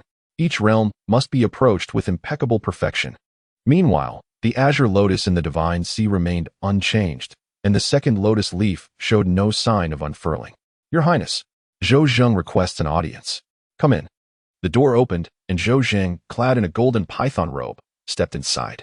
He felt immense gratitude towards the prince, the one who had saved his life and restored the dignity of the dynasty. "Your Highness, you are to descend to the mortal realm the day after tomorrow." "Indeed. Today. The capital is hosting a grand event. Would your Highness like to attend?" "No need." "Very well. There is no need for you to overly flatter me. Simply focus on your own responsibilities." The celestial dancer spoke, sensing the carefulness with which Zhou Zheng faced him. "Indeed. Have any significant events transpired recently?" The celestial dancer gazed at Zhou Zheng and spoke. "Your Excellency, the news of your slaying of the Vine Owl has reached the ancient demon spider clan. It is said that on that day, the magic spirit lake was stirred into tumultuous waves, inciting the fury of the ancestors who now seek to summon a true prodigy to reclaim their honor. Fear not. They are merely a pack of beasts. Let them come, and we shall slay them in droves. I have heard that the foremost scion of the imperial Wang family, Wang Yang, has recently emerged from his seclusion. Above the Wang residence, 9 radiant suns have manifested, illuminating the entire firmament with divine fire. Subsequently, Wang Yang visited the moon goddess palace, but for reasons unknown, he emerged in a foul mood, unleashing a divine fire that scorched 100 miles of earth. He has boldly proclaimed his intent to challenge your excellency to a duel. Oh, the sun god physique, how intriguing. Rumors abound that many heirs of significant factions have begun to traverse the celestial realm, each one more outstanding than the last. Truly extraordinary prodigies. Oh, pray tell. The dance immortal has arrived, harboring a keen interest in these so-called prodigies, for he finds himself lacking worthy rivals. He yearns to encounter formidable opponents deserving of his prowess. From the summit of Tianjin Mountain descends Jian Wuchen, the swordsman who wields a mere branch, challenging the heirs of various powerful factions. With this branch as his sword, he strikes just once each time, yet remains undefeated. Furthermore, the holy son Mo of the ancient Mo Jiao clan has emerged, rumored to possess an ancestral bloodline, his strength rivaling that of a true dragon. In the Ice River Valley, a goddess has appeared, said to possess the sacred body of ice, wielding chilling powers that defy comprehension. Additionally, the saintess Hualuo, she of the Flower Pavilion, has also made her entrance, embodying the myriad floral spirit with formidable strength, and is renowned alongside the Ice River Valley's goddess Bing Muxue as the dual beauties of the Eastern Domain. Indeed, the Eastern Domain of the Celestial Realm is abuzz with excitement. The dance fairy smiled faintly, her interest piqued. Moreover, Zhou Zheng hesitated, speak plainly. The dance immortal furrowed her brows. Indeed, this saintess of the flourishing Flower Pavilion is currently within the Imperial City. Has she come to challenge you? Zhou Zheng, in his incompetence, faced her yesterday and was already defeated. You, at the very least, are a prodigy who has reached the pinnacle of the Dao platform. Is she truly that formidable? Indeed, she is exceedingly strong, having already attained the zenith of the King's realm. This is quite intriguing. With a faint smile, the Fairy of Flowers couldn't help but think of her two maidservants. She wondered if those two young girls had made any breakthroughs, given their talents. It would surely create quite a stir. The wondrous spirit of myriad flowers awaited her appreciation. In a grand tavern within the majestic capital of the Great Zhou, the spacious and ornately decorated hall was teeming with people, predominantly the younger generation, engaged in lively exchanges of goblets. Where's the Fairy of Flowers? Since her encounter with the fairy 2 days prior, the young noble had been restless, unable to find solace in sleep. Me too. It was no surprise that the renowned beauties of the Eastern Domain possessed not only formidable strength but also breathtaking beauty. Although the crown prince of their dynasty had lost to the fairy, he found himself unable to harbor any disdain. Shoo, she's here. The crowd abruptly paused their activities, turning their gaze toward the entrance. A graceful figure entered, followed by an elderly woman. Clad in a colorful dress adorned with tassels, Hua Luoxi exuded an enchanting presence. Her stunning visage adorned with a smile as she gracefully approached the main seat. Greetings, Fairy of Flowers. How beautiful. Hua Luoxi nodded with a smile, embodying both politeness and elegance. She had a tradition of organizing such grand gatherings whenever she departed after challenging the exceptional talents of various regions. Yet, a flicker of regret glimmered in her eyes. She had heard whispers of the imperial son from the Wu family being present in the capital, yet had seen no sign of him. Confident and undaunted by the tales of the fairy's formidable prowess in vanquishing foes, she yearned to measure her strength against this so-called immortal scion, to validate her own capabilities. Perhaps he has already left. Such individuals would not linger in one place for long, she muttered to herself. The banquet continued as usual, with guests taking their seats, toasting, and engaging in vibrant conversation. Fairy Saint, the imperial son has arrived. Please come forth to meet him. At that moment, a voice resonated from outside the tavern, seemingly amplified by some mystical mates. Everyone, including Hua Luoxi, paused in astonishment. The imperial son had indeed arrived. Quick, let us go outside. Oh dear, don't block my way. I must see the imperial son. Hua Luoxi was filled with excitement. The imperial son had come, making this outing worthwhile. With a single step, she exited the tavern. In the square outside, amidst the void, two figures hovered in midair. The foremost figure, clad in white with flowing white hair, possessed an unparalleled beauty and an ethereal aura. It was the Fairy of Flowers.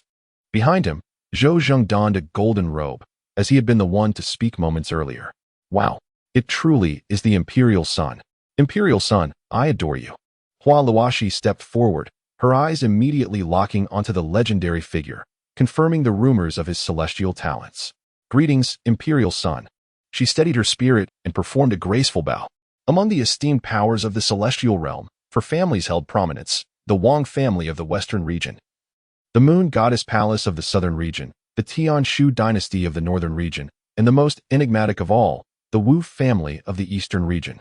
The first three families are renowned for having produced immortal beings, gazing down upon the vicissitudes of the celestial realm, remaining timeless and indomitable.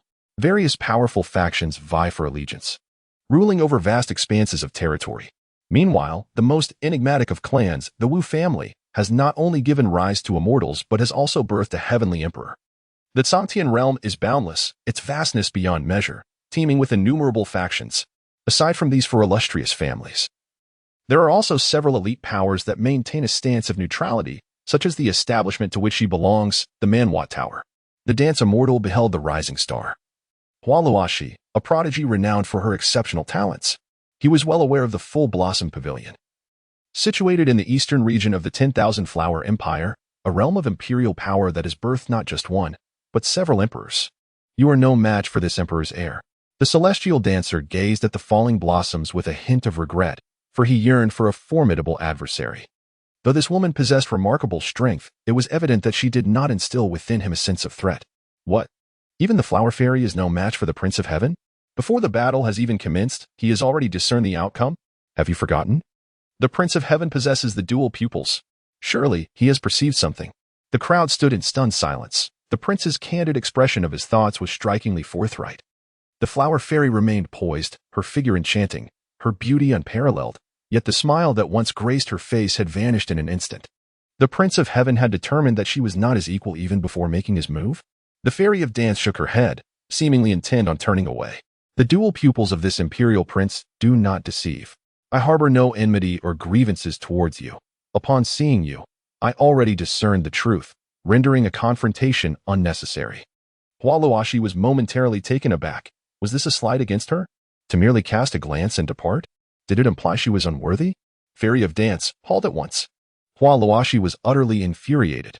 Upon hearing this, Wu Xian turned to gaze at Hualuoshi, displaying a blend of 7 parts impatience and 3 parts perplexity.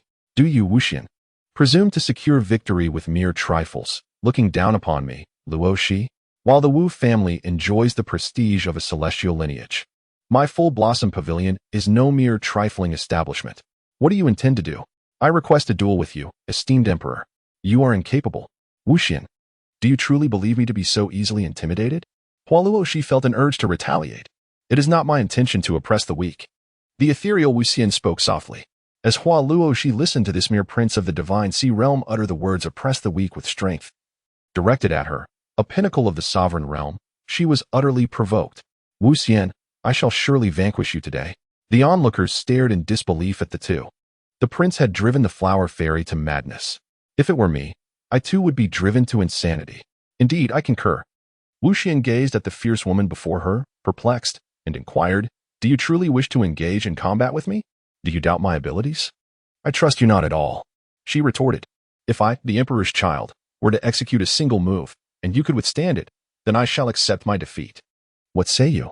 The Fairy of Dance spoke up, presenting what she believed to be a fair proposal. You look down upon me, Hualuoshi thought, feeling a surge of indignation. If I manage to catch it, not only must you concede defeat, but you must also apologize to me. Apologize for what?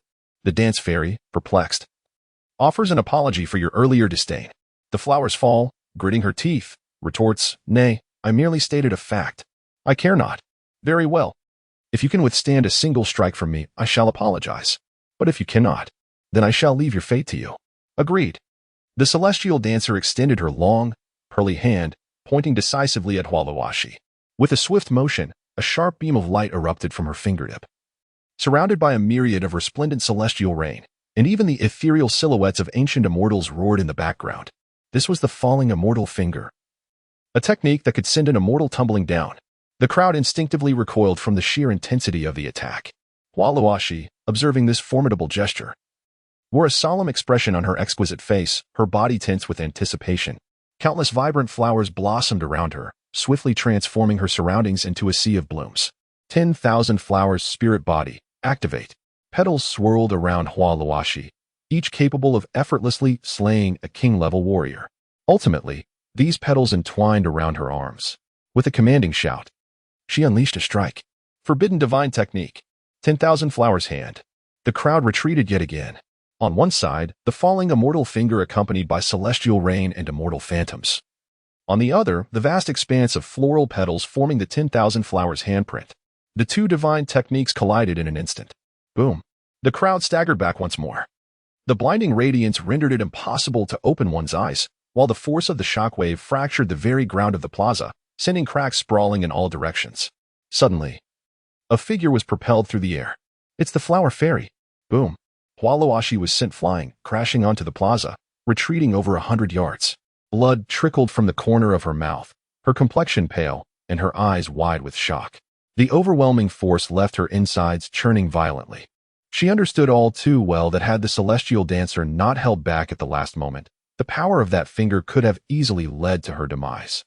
"I have been defeated," she spoke, her voice tinged with disappointment and exhaustion.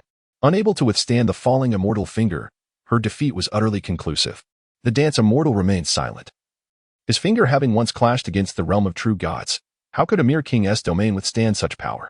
The emperor's son is indeed ruthless. To bring down such a prodigy with a single strike is nothing short of extraordinary, indeed, overwhelmingly strong. "State your conditions." Hualuashi finally spoke. "You are worthy to become my attendant." "What?" "That is none other than the flower fairy. The emperor's son intends to take her as an attendant." "What of it?" "I've heard that the Sanus of Yaoqi is also an attendant of the emperor." "That is an entirely different matter. Though the Yaoqi sacred land is formidable, it has long been affiliated with the dance clan, while the Mianhua Tower has always remained independent. Such an action by the emperor's son may provoke discontent from the Mianhua Tower. For her to be chosen as an attendant is indeed a fortune. How many sisters are still queuing for such an honor? Emperor's son of the dance clan, your actions may well be overstepping boundaries." An elderly woman appeared beside Hualuashi, addressing the dance immortal. "How could the Sanus of Mianhua Tower serve as another's attendant?" "Old crone," Hualuashi has yet to voice her opinion. "Do you presume to lecture the emperor's son here?" The languid celestial dancer spoke. "A mere minor deity dares to be audacious before the esteemed offspring of the dance clan. Should you utter another word, you shall not leave here unscathed today." A dark rift in space materialized beside the celestial dancer, from which emerged a silvery figure, graceful and poised, none other than Wu Ming'er. "The flower pavilion? Ah, how remarkable. Here she comes. This is the protector of the emperor. A deity." The old woman's expression changed dramatically. Realizing that the Wu family had dispatched a god to guard this emperor, it appeared that this emperor's status was even more exalted than she had presumed. "Grandma Hua, allow me to handle this myself," Hualuoshi declared, stepping forward to gaze at Wu Xian. "I, Hualuoshi, always honor my word. However, I have a question that I would kindly ask the emperor to answer." She looked at Wu Xian, her expression intricate. It was not her nature to boast. But the prowess of Wu Xian was simply beyond compare. "Speak." The celestial dancer stands amid the void, adorned in flowing white garments, and with hair as white as snow. Enveloped in an ethereal aura of divinity, exuding an air of mystery and nobility. It seems as though the recent brief yet intense confrontation has left no trace upon him. Was that strike just now truly the mightiest technique of the imperial son? What are your thoughts? The celestial dancer smiled faintly. "You have long possessed the answer. Have you not?" The flower, with a bittersweet smile, replied, "Your Highness, I still have some trivial matters to attend to. I have heard that the banquet marking your entrance into the world will be held in half a year. May I visit you then?" "Certainly," Wu Xin spoke, nonchalantly. For he merely acted on impulse. After all, it was the woman who insisted on confronting him. "Saintess this?" The old woman interjected. "Hua Granny, I shall elucidate this matter to my master." "Alas." "Very well." In the imperial palace of the great Zhou dynasty, the crown prince's voice echoed from outside the hall. "Your Highness, it is time for us to depart." Wu Xian rose to his full stature. At last, the moment of departure had arrived. The mortal realm held a certain allure for him, the crown prince embarking on his inaugural journey, as the celestial domain stood as the pinnacle of existence. Countless minor worlds thrived beneath it. Inhabitants of these minor worlds ascended to the celestial realm, and the gateways leading to it were under the control of various factions within the celestial domain, each possessing its own collection of minor worlds. Notably, the Xianling continent, where the spirit-forging liquid was discovered, constituted a minor world, belonging to the great Zhou dynasty. In the square, Wu Xian and Wu Zhaoer discovered that everyone had gathered, including the emperor of the great Zhou. "Haha, my dear nephew has arrived. Greetings, Uncle Zhou." They exchanged pleasantries, and Wu Xian nodded in acknowledgement. Alongside him were Zhou Zheng, Zhou Tong, Wu Zhaoer, and two elderly men, both of whom were at the celestial realm. One of them was a formidable figure who had ascended from the Xianling continent. And it was he who provided the information regarding the Dao liquor. Now that everyone is here, let us commence. The Emperor of the Great Zhou declared with a smile. Open. With a series of hand seals, he conjured a massive circular passageway into the void, a conduit connecting the celestial realm to the lower worlds. The group boarded Wu Xian's divine chariot, with the elder who had ascended from the lower realm taking the reins. As the divine beast Qingwan let out a cry, they swiftly plunged into the void passageway. Xianling continent. This vibrant world resembled a minuscule version of the heavenly realm, where countless cultivators and demon beasts thrived and practiced. However, their ultimate aspiration was to one day ascend to the celestial domain. Here too, myriad factions intertwined, ruling over this vast land. Wu Xian and his companions were destined for the Xiantian sect, a dominant force within the Xianling continent. Inside the chariot, Wu Xian learned that the elder was a revered ancestor of the Xiantian sect, named Xianyi. He had originally ascended to the celestial realm with the cultivation of a true god, and recognizing his talent, the Great Zhou dynasty invited him into their fold. Xianyi lived up to his reputation, breaking through to the celestial realm and becoming a minor vassal of the dynasty. When Xianyi ascended, he harbored grand ambitions, eager to carve out his own domain in the celestial realm. However, upon arrival, he quickly realized the daunting reality. The celestial realm was vast and overwhelmingly powerful, and as a mere true god, he was easily extinguished. Had it not been for the dynasty's recognition, he might have met an untimely end within the celestial domain. His once great aspirations had become a distant memory, and reflecting on it now brought a hint of amusement. What filled him with pride today was not only the opportunity to travel alongside the imperial prince and princess of the dynasty, the future sovereigns, but also the presence of a scion from the enigmatic imperial Wu family. This individual was a genuine prince of the celestial realm, whose mere sneeze could render a celestial like him without a refuge. Did you not see? Even those of the divine king realm appeared as mere attendants before him. This time, I must seize the opportunity and strive for further advancement. Xianyi introduced the Xianling continent to everyone while secretly pondering. I must perform well. The spatial tunnel swiftly carried them, and after what seemed like the time it takes to burn a stick of incense, a glimmer of light appeared ahead. We are almost there. Xianling continent, Xiantian sect, Xiantian hall. Here, the upper echelons of the Xiantian sect convened, preparing for the Tao Spirit secret realm set to unfold in 10 days. Alas, I never anticipated that this Tao Spirit secret realm would create such a tremendous stir. An elderly man spoke, his tone filled with indignation. With the emergence of the news regarding the casting liquid, it is no wonder that those few families are acting in desperation. Another man chimed in. Miaoer has reached the pinnacle of the divine sea. If it weren't for those families summoning individuals from the upper realm to meddle, our Zuaniangong would not find itself in such a passive position. A beautiful woman remarked. I conveyed a message to Ancestor Xuanya a month ago, yet I have received no response. The middle-aged man, who was none other than Zuaniangong's leader, Xian Hua, spoke up. Just as the group wore expressions of worry, a melodious voice echoed through the hall. Father, mother, two figures entered, a boy and a girl. Esteemed elders and uncles are here as well. Greetings, young sect master. Oh dear. No need for such formalities, uncles. Miaoer, Dinger, you have arrived. Xianhua declared. You are the true talents of Zuaniangong, the future of our sect. Today, I have summoned you to inform you that this time in the secret realm, we do not seek treasures, but merely the experience of survival. Under no circumstances should you engage in conflict with the Beast Master sect or the Thunder God Mountain. Xianhua stated, his tone exceedingly stern. Do you both understand? Father, why must it be so? I do not believe that the Beast Master sect's fiery prowess or the Thunder God Mountain's leg could possibly match me. Moreover, with Brother shouting around, they should be the ones to be cautious. The girl retorted, her figure clad in a flowing green dress, tall and graceful. At 20 years of age, she possessed strikingly beautiful eyes, and her exquisite face was adorned with defiance. She was Xuanhua's daughter, the young sect master of Zantiangong, Su Miao. Indeed, sect master. Sister Miao's cultivation is quite exceptional. She should have no trouble in this Tao Spirit's secret realm.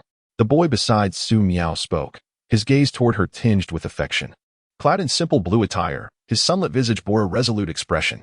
He was Xiao Ding, the talented youth who had risen to prominence in Zuantiangong over the past 2 years. Sigh. Under normal circumstances, your abilities would suffice, but this time is decidedly different. Xianhua sighed, his tone resolute. Why is that, father? Can our Xuantiangong truly be intimidated by them? Su Miao pressed for answers, unwilling to relent. Sigh. It would not hurt to tell you. This time, individuals from those two families have come from above. Xianhua revealed, gesturing towards the sky. What do you mean by above? What are you talking about? I am utterly confused. Xiao Ding interjected, equally bewildered. It is the upper realm. People from the upper realm have arrived. What? The revelation sent shockwaves through both Su Miao and Xiao Ding, their eyes meeting in disbelief. How could the upper realm possibly take notice of our Su Ling continent? Su Miao inquired. Is it not because of the casting liquid? Does the upper realm also lack casting liquid? Su Miao asked innocently. Haha. Xianhua was also amused by his daughter, for the Jiadao liquid is an unparalleled treasure, a coveted rarity in any realm. Oh. Are the denizens of the upper realm truly formidable? Although Xianhua was uncertain, he affirmed, indeed, they are quite powerful. This time, both the Beastmaster sect and Thunder God Mountain have individuals from the lower realm, younger than you, yet they have already reached the pinnacle of the Dao platform realm. Moreover, they possess at least 8 Dao platforms. What? So strong? Xuanmu was left speechless, while beside him, Xiaoding subtly revealed a glimmer of battle intent. Thus, I must emphasize that this journey is primarily for training. It is imperative that you do not engage in conflict with them, as the upper realm individuals have formidable backgrounds. It is said they are accompanied by powerful protectors. You must not act impulsively and invite trouble for yourselves or even for the sect. But that Jiadao liquid is essential for my sister Miaoer. With it, she could even attempt to attain the legendary extreme realm. Xiaoding's face bore an expression of reluctance, yet a flicker of determination shone in his eyes. He was resolute in acquiring the Jiadao liquid, once he breached the extreme realm. The future of the Xiantian sect and even the Xianling continent would undoubtedly belong to him. Moreover, he could share a portion with Xuan Miao and Yanran, who would surely be profoundly grateful, thus allowing him to attain both beauty and dominion. Xiao Ding pondered this. Then his thoughts shifted to a ring adorning his finger. Master, do enlighten your disciple about the upper realm. An ancient voice resonated in Xiao Ding's mind. You need not concern yourself with too much. Simply follow my instructions diligently, and you shall ascend to the upper realm in due time. However, do not underestimate the individuals from the upper realm. Yet, if they are merely the younger generation with 8 Dao platforms, they are not to be overly feared. We still have a significant opportunity. Thank you for your guidance, Master. Xiao Ding replied with reverence, though internally he felt disgruntled by the lack of information shared. That old fellow is quite tight-lipped. This ring, which he had discovered 2 years prior after tumbling down a cliff, unexpectedly housed a fragment of a soul that claimed to be from the upper realm. Though he had some talent at that time, it paled in comparison to true geniuses. The old man accepted him as a disciple, imparting upper realm techniques and secret arts. In a mere 2 years, his reputation as a genius surged, garnering significant support from the Xiantian sect. Subsequently, he skillfully orchestrated coincidences to befriend Xuan Miao, the young sect master, earning her trust and affection, thus elevating his status. He had now become the esteemed senior brother of the Xiantian sect. However, he was not one to rest on his laurels, nor did he trust anyone but himself. Fortunately, his talent for deception had allowed him to navigate the past 2 years smoothly. Xiao Ding suppressed those thoughts, unwilling for the old man to perceive his true intentions. Regardless of the circumstances, the old artifacts proved to be exceptionally beneficial to him for the time being. The teacher was exceedingly kind to me, and I vowed to diligently cultivate in order to reconstruct my master's physical form. Xiao Ding spoke, nearly moved to tears. After a heartfelt exchange with the master within his ring, Xiao Ding's confidence was significantly restored. While the forging liquid was undoubtedly crucial, your lives hold even greater significance. Remember this. I understand, Master. I comprehend, Father. However, Father, why can we not establish contact with those from the upper realm? Why can they? Alas, to speak candidly, Father, I have also reached out to the venerable ancestor of Xiantian sect who ascended to the upper realm, yet regrettably, I have received no response. I suspect something may have happened to the ancestor. Xianhua spoke, his voice tinged with helplessness, and the elders shared his profound sense of despair. Sigh. Master, this is terrible. The sky is falling. At that moment, a disciple rushed in, flustered and agitated. What nonsense! What do you mean the sky is falling? Xuanhua's expression turned icy as he admonished. It is true. A massive hole has appeared above Xiantian sect. You must come and see. Before anyone could react, a cry reverberated through the heavens, a sound potent enough to stir the entirety of the Xianling continent. The immense pressure emanating from the cry plunged the entire Xiantian sect into an eerie silence. Whoosh! Xuanhua's figure flickered and dashed out of the hall, with the others hastily following suit. Outside the hall, the square was already teeming with people. Outer disciples, inner disciples, core disciples, elders, and deacons formed layer upon layer of onlookers. Xianhua looked up and indeed beheld a colossal spatial black hole looming above Xiantian's sect. The source of that deafening cry was emanating from there. Ka! A series of piercing cries echoed forth, as an overwhelming pressure cascaded down from the black hole. What manner of entity was this? It resembled a spatial passage. Within, one could sense the presence of an unparalleled ferocious beast. I'm scared. Xianhua stood transfixed, his gaze fixed on the black hole, his emotions surging. A faint premonition stirring within him. Amidst the astonished gazes of the crowd, a gigantic bird's head emerged from the black hole, followed by another, and yet another, revealing immense wings shimmering with a spectrum of colors. 8.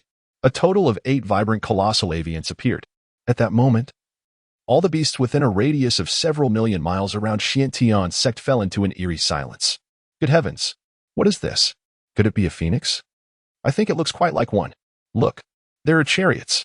8 colossal avians were adorned with reins, and trailing behind them was a luxurious celestial chariot. A character embodying profound Taoist essence fluttered in the wind atop the chariot.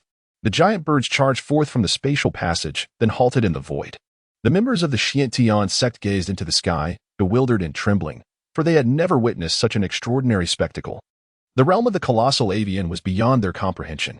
Is someone there? Murmured one individual. To their surprise, they noticed an elderly man driving the chariot ahead. Why does he seem so familiar? One commented. Indeed, he does seem familiar. Another echoed. Look, doesn't he resemble the statue of our ancestral master?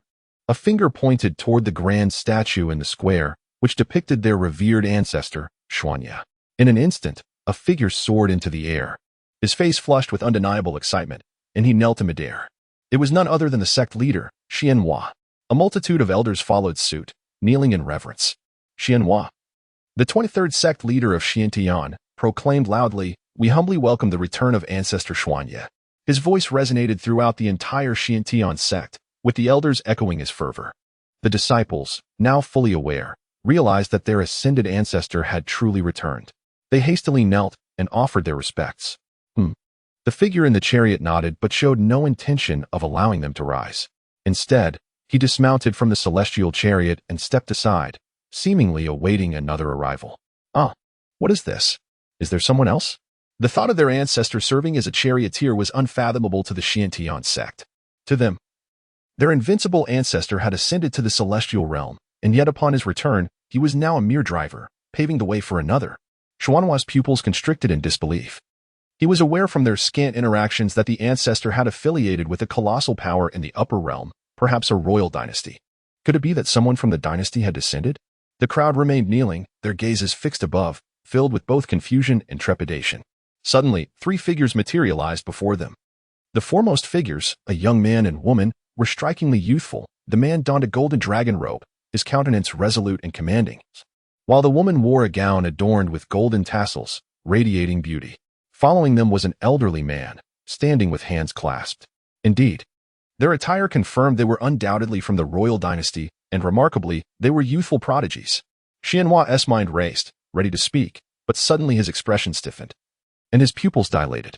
He observed that the 3 figures had positioned themselves on either side of the celestial chariot, standing with hands clasped. What? Xianhua could scarcely believe it. Who could possibly warrant the respect of the young elites from the royal dynasty? He stood in stunned silence. The onlookers were perplexed but sensed that an even greater figure had yet to appear. With their curiosity piqued, the chariot door opened, and a figure stepped forth. A celestial being. This was the immediate impression of the crowd upon catching sight of the figure. The newcomer was remarkably youthful, instantly commanding the attention of all present. Draped in an ethereal white garment, seemingly woven from a material that bore the celestial patterns of the sun, moon, and stars, he exuded elegance and opulence. His tall stature was enveloped in an aura of otherworldliness, and his features were strikingly handsome, almost to an excessive degree. His eyes sparkled with brilliance and depth, while a cryptic yet resplendent mark adorned his brow. Flowing strands of crystalline white hair danced gently around him, rendering him an enigmatic and noble figure. "Greetings, Imperial Son," exclaimed Zhou Zhang and his companions, bowing deeply. The onlookers were left in a state of bewilderment, unsure of how to react. The title Imperial Son sounded extraordinarily impressive. Xianhua, a seasoned elder, quickly grasped the gravity of the situation upon witnessing his own ancestor bowing. The identity of this young man must be of unprecedented significance. He hastily shouted, "Greetings, Imperial Son," and discreetly signaled to the astonished elders. Thus, the reverberation of their voices spread, echoing throughout the Xiantian sect. "Greetings, Imperial Son," resounded like thunder across the heavens. "Rise," came the clear and languid voice from the youth, prompting everyone to stand once more. "Is this the Xianling continent?" The young man inquired again. "Return, Imperial Son. This is indeed the Xianling continent, where the fabled Tao liquid has emerged. Below us lies the ancient sect, the Xiantian sect." "Very well. There are still 10 days left. You may descend." The youth spoke, retracting his celestial chariot and stepping forth into the void.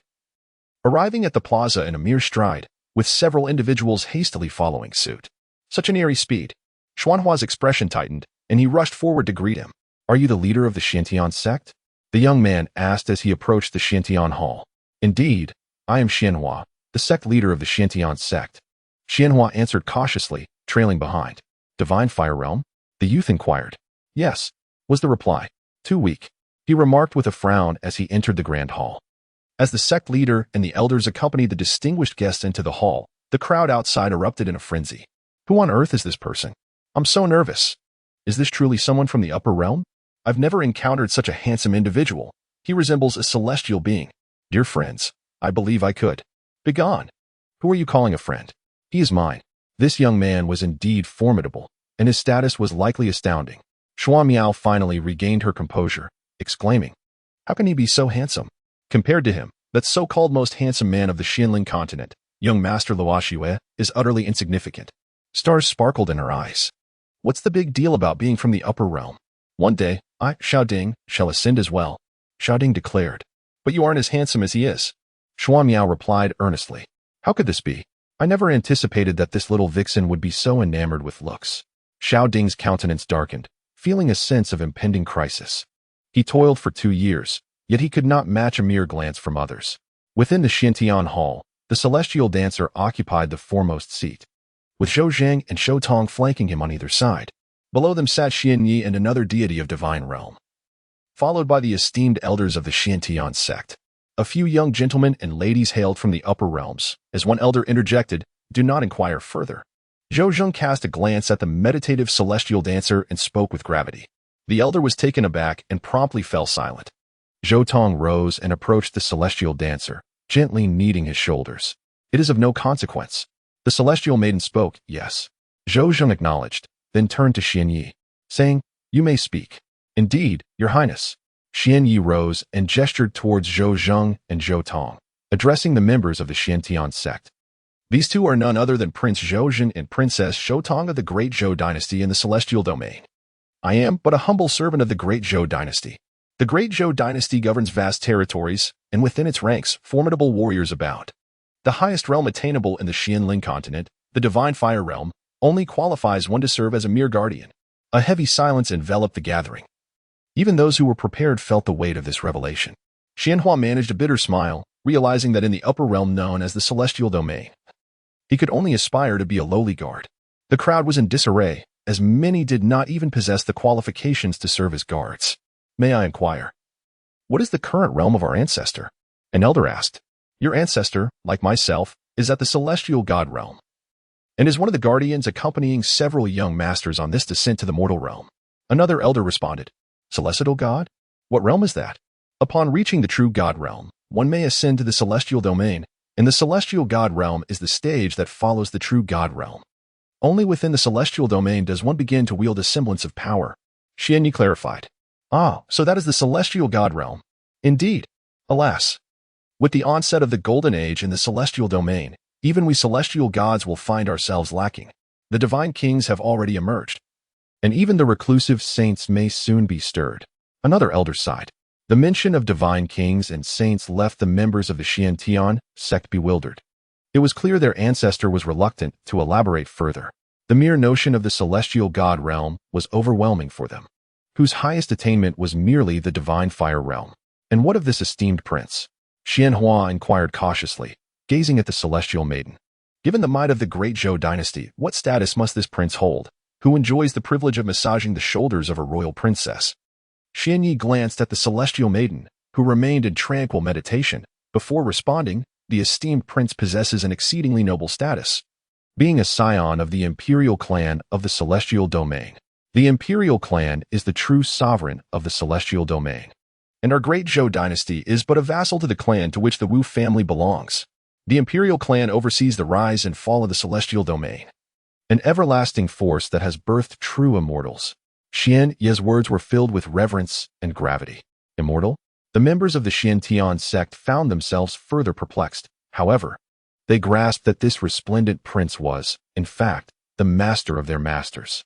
Do not inquire about the prince. Simply attend to your own duties. The prince has come to procure the Tao liquid. If you perform well, reward shall follow. But if you provoke his displeasure, a single word from him could shatter the entire Xianling continent. Do you understand? Xianyi instructed. The crowd's expressions turned solemn, and they quickly rose, affirming, "We understand. We shall assist the prince in acquiring the Tao liquid.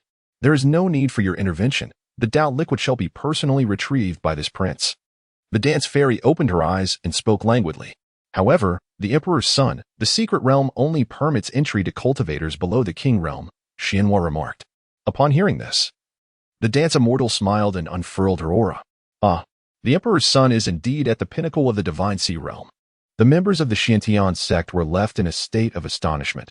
How could this esteemed prince possess such meager cultivation?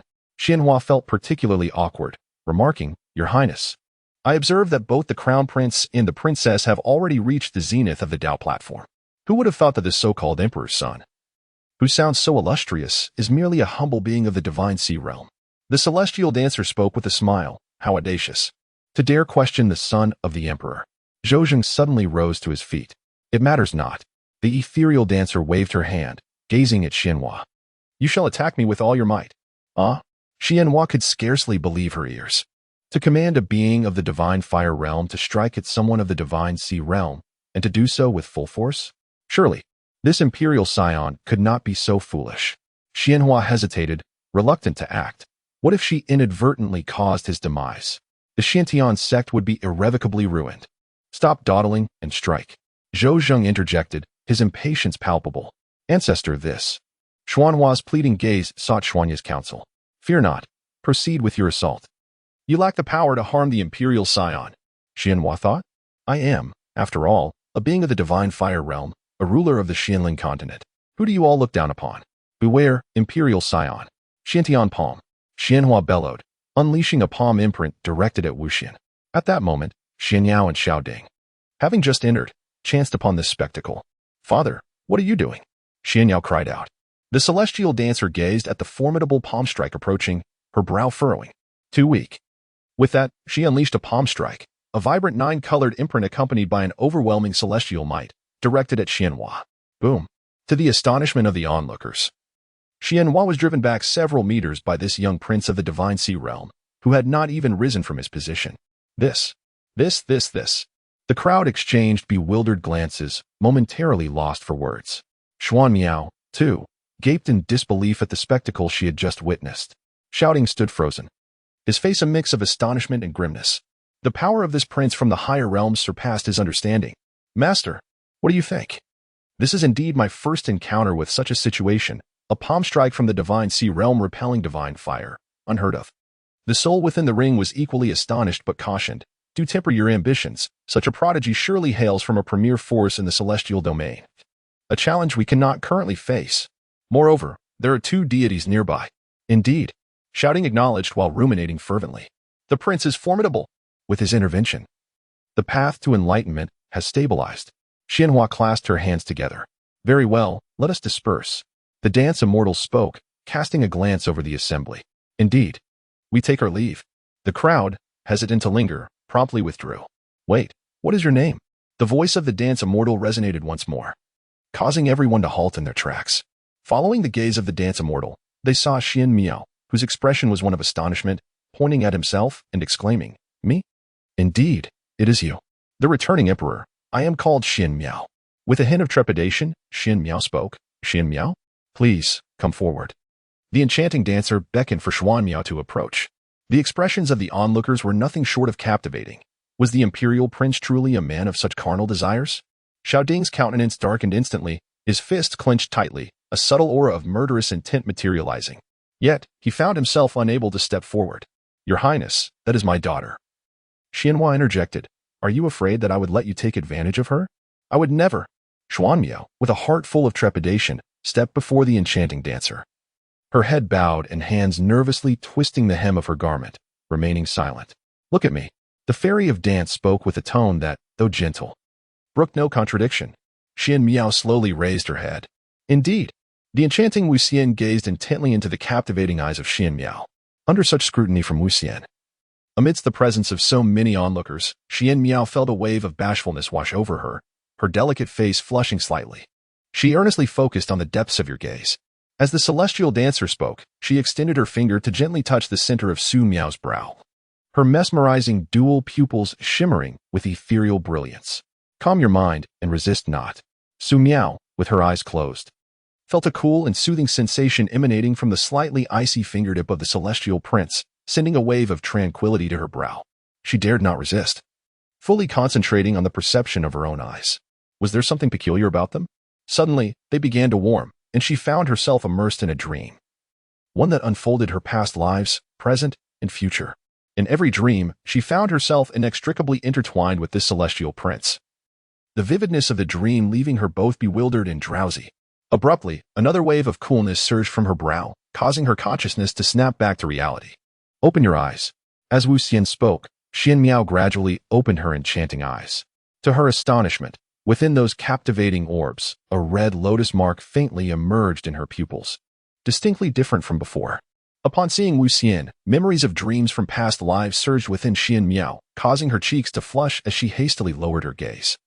"This is the legendary Three Life Eyes," Zhou Zheng exclaimed, disbelief coloring his voice.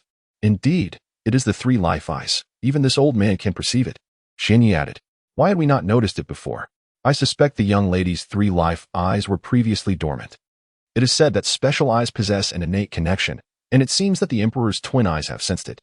Listening to their discussion, Xian Miao was baffled by the concept of the three life eyes. Summoning her courage, she lifted her head to gaze at Wu Xian. And only then did she truly comprehend the uniqueness of Wu Xian's eyes. From their words, it must indeed be the Emperor's twin eyes. "Emperor, what are the three life eyes? Why do I possess such a gift?" The three life eyes are innate, a rare cultivation physique, ranking among the top 100 across the myriad realms. The celestial dancer began to speak. Pausing momentarily before continuing, the dual pupils of this prince sensed her gaze, prompting me to seek clarity. To my astonishment, upon activation, it revealed the extraordinary constitution of the three lives pupil. Xuan Miao remained perplexed. Yet he grasped that he had awakened to an immense fortune. "Thank you, Prince." Xuan Miao bowed respectfully. "From this point onward, you shall accompany me. This place will only stifle your potential, whereas my esteemed family possesses techniques perfectly suited to your capabilities." The celestial being spoke, leaving the surrounding crowd momentarily perplexed by the mention of an unusual physique, a concept foreign to their understanding. However, upon hearing her words, they grasped the significance. The young lady Su Miao was on the verge of ascending. "Your Highness, does Su Miao truly possess the qualifications to accompany you?" Xianhua inquired, his excitement palpable, surpassing even his own breakthrough into the realm of true divinity. The three lives eye is no trifling matter. Yet to be favored by the celestial prince is an even rarer fortune. "Your daughter is indeed blessed," Zhou Zheng remarked. "Thank you, Your Highness." "Thank you," Xianhua exclaimed, overwhelmed with joy. If Su Miao were to be brought back to the celestial realm, her ascent would be meteoric. From a distance, Xiao Ding harbored a tempest of murderous intent. The celestial prince had indeed set his sights on Su Miao. "Master, did you not say that the three lives I would remain undetected? How has it been activated and caught the attention of the prince? How shall I ever have the opportunity to transplant this eye now?" He lacked any extraordinary physique until his master discovered that Su Miao possessed the rare three lives eye. Their thoughts turned agile, and after 2 years of gaining trust, they planned to perform the transplant when Xiao Ding reached the divine fire realm. At that point, the Suling continent would face no rivals, and upon ascending to the celestial realm, he could contend for dominion with the power of this eye. Master, what are you doing?" Xiao Ding exclaimed in frustration, particularly at such a critical moment when his mentor seemed to disregard him. The double eye. Is that not the legendary invincible double eye? The soul within the ring conveyed its astonishment. What double eye are you talking about? I mean the three lives eye. Xiao Ding retorted in exasperation, realizing that the old man seemed quite muddled. Do you recall the physique I mentioned? Yes, I remember. What's the matter? If the three lives eye ranks within the top 100, then this prince's double eye is among the top 10 ultimate physiques. Upon hearing this, Xiao Ding turned his gaze to the celestial being, and indeed, he beheld a pair of enigmatic eyes. Top 10? If I could acquire this prince's double eye, would that not allow me to soar? As they deliberated, unbeknownst to him, at the moment he revealed his murderous intent, the celestial being cast a glance his way. Su Miao was momentarily stunned by the celestial being's question. The prince wants me to follow him? She stood there, wide-eyed and speechless, lost in thought. The celestial fairy gazed upon Xian Miao and inquired, will you follow me? To accompany the son of the emperor is an unparalleled honor. Are you aware of the kind of individuals in the celestial realm who aspire to follow the son of the emperor? Zhou Tong, hidden behind Wu Xian, spoke up. Quickly agree, you silly girl. Xian Hua urged anxiously. Xian Miao met Wu Xian's gaze and, after a moment's hesitation, finally declared, I am willing. However, I have one request that I hope the emperor can grant. Speak, came the response. I ask that the emperor allow brother Xiao Ding to accompany you as well. Oh, is it he? The ethereal Wu Xian pointed towards the distant, somber-faced Xiao Ding. Indeed, she called out, brother Xiao Ding, please come here. Xian Miao, with her innocent heart and a faint affection for Xiao Ding, expressed her desire to accompany him in following the emperor's son. Xiao Ding approached. Having previously conspired with his master to feign submission before seizing an opportune moment to act, the multitude gathered around Wu Xian rendered it unwise to startle the snake in the grass. He is incapable. The celestial dancer spoke. Why? Brother Xiao Ding is also a genius. He surpasses Miaohua by a considerable margin. As the ethereal figure of Wu Xian smiled faintly, she remained silent. Her gaze fixed upon the approaching Xiao Ding as she activated her heavy eye. In an instant, her eyes radiated a brilliant light, unbeknownst to Xiao Ding, who could only perceive the anxious glimmer emanating from the ring on his hand.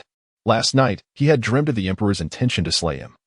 Awakening in terror to find that those from the upper realm had already departed, Xian Miao had also declined Wu Xian's plea, choosing instead to remain by his side.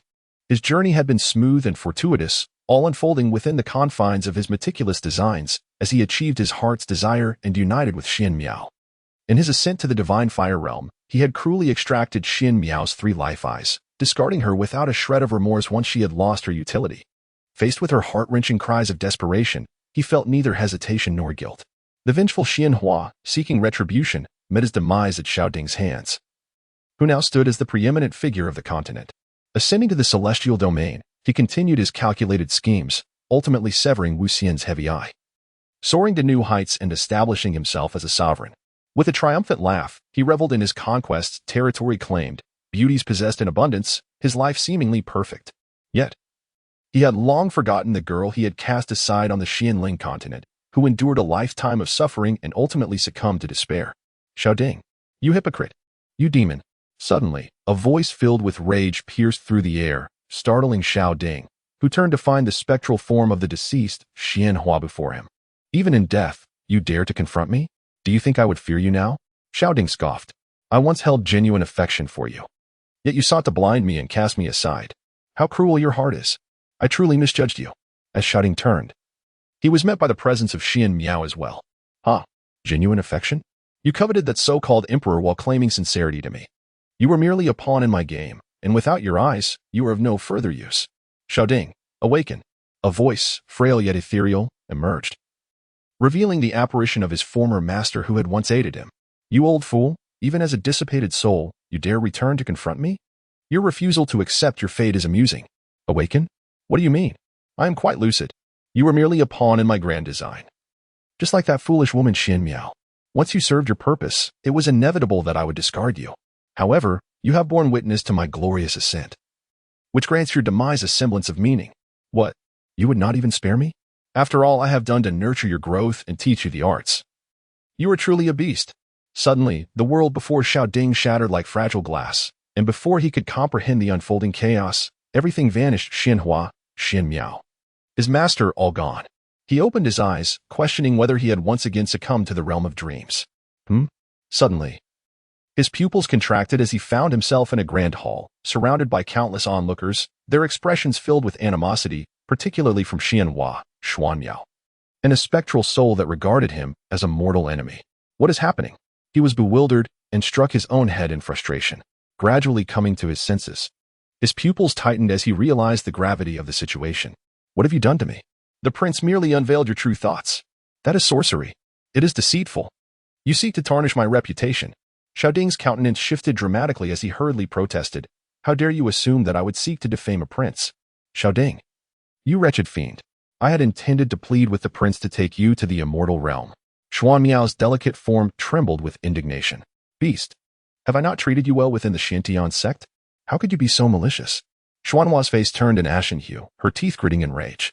Had it not been for the prince exposing you today, we would have remained oblivious to your true nature. Xiaoding, struck by horror, could scarcely believe the unfolding events. He turned to his master, desperately grasping at straws. Master, please think of a way out. When I first encountered you, I perceived a noble character within you. Thus, I entrusted you with my legacy, transforming you from an obscure waste into a respected genius. I never anticipated that it was all an elaborate charade.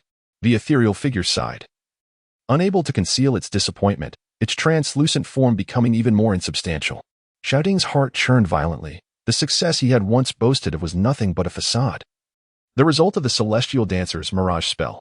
His true colors and actions had been laid bare, akin to a jester entertaining an audience, clearly visible to all. Unexpectedly, a soul entity burst forth from Xiaoding's ring, attempting to penetrate the illusion to awaken him, but it was too late. In a flash, Xiaoding recognized that he had lost any chance for defense. As he attempted to flee, an elder intercepted him, slumped on the ground, devoid of color. He finally comprehended that without his master, he was naught. Take him away. Do not taint our eyes. Xianhua waved her hand, her emotions a tumultuous blend. Now, speak of your origins. The ethereal figure gazed at the remaining soul entity and inquired. With a sigh, it began to speak. I am known as Yaochen, an ancient being.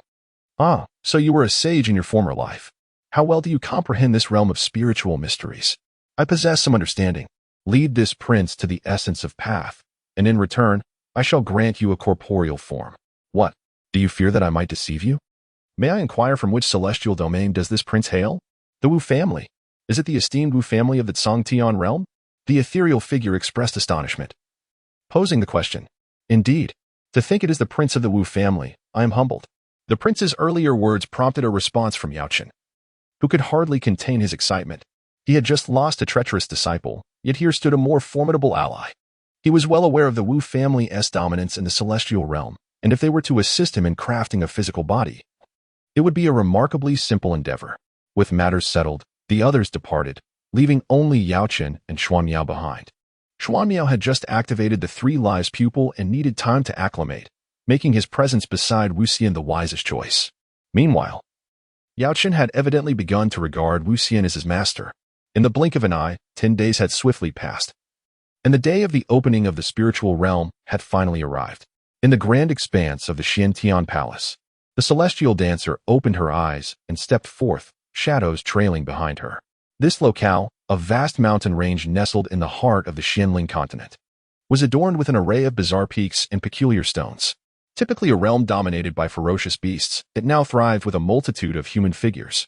The Daoling secret realm is the most coveted treasure of the Xianling continent, stirring the hearts of every cultivator with each opening. Should one seize an opportunity within the secret realm, the skies might not be the limit for their future. This time, I am determined to discover the Xianling flower and elevate myself to the Dao platform realm. Whispers floated through the air, mocking those of the mere divine sea realm daring to enter the Daoling secret realm, declaring they would soon meet their demise. Others expressed disdain, claiming they had heard rumors of the emergence of the Dao forging liquid, a treasure that their faction, the Sea King Palace, was intent on acquiring. One faction had established a prominent position, their matching blue attire strikingly conspicuous. Someone approaches. What is that? Such a formidable presence. A thunderous roar echoed as a colossal figure emerged in the distance. It was a giant tortoise, upon whose back rested a majestic palace.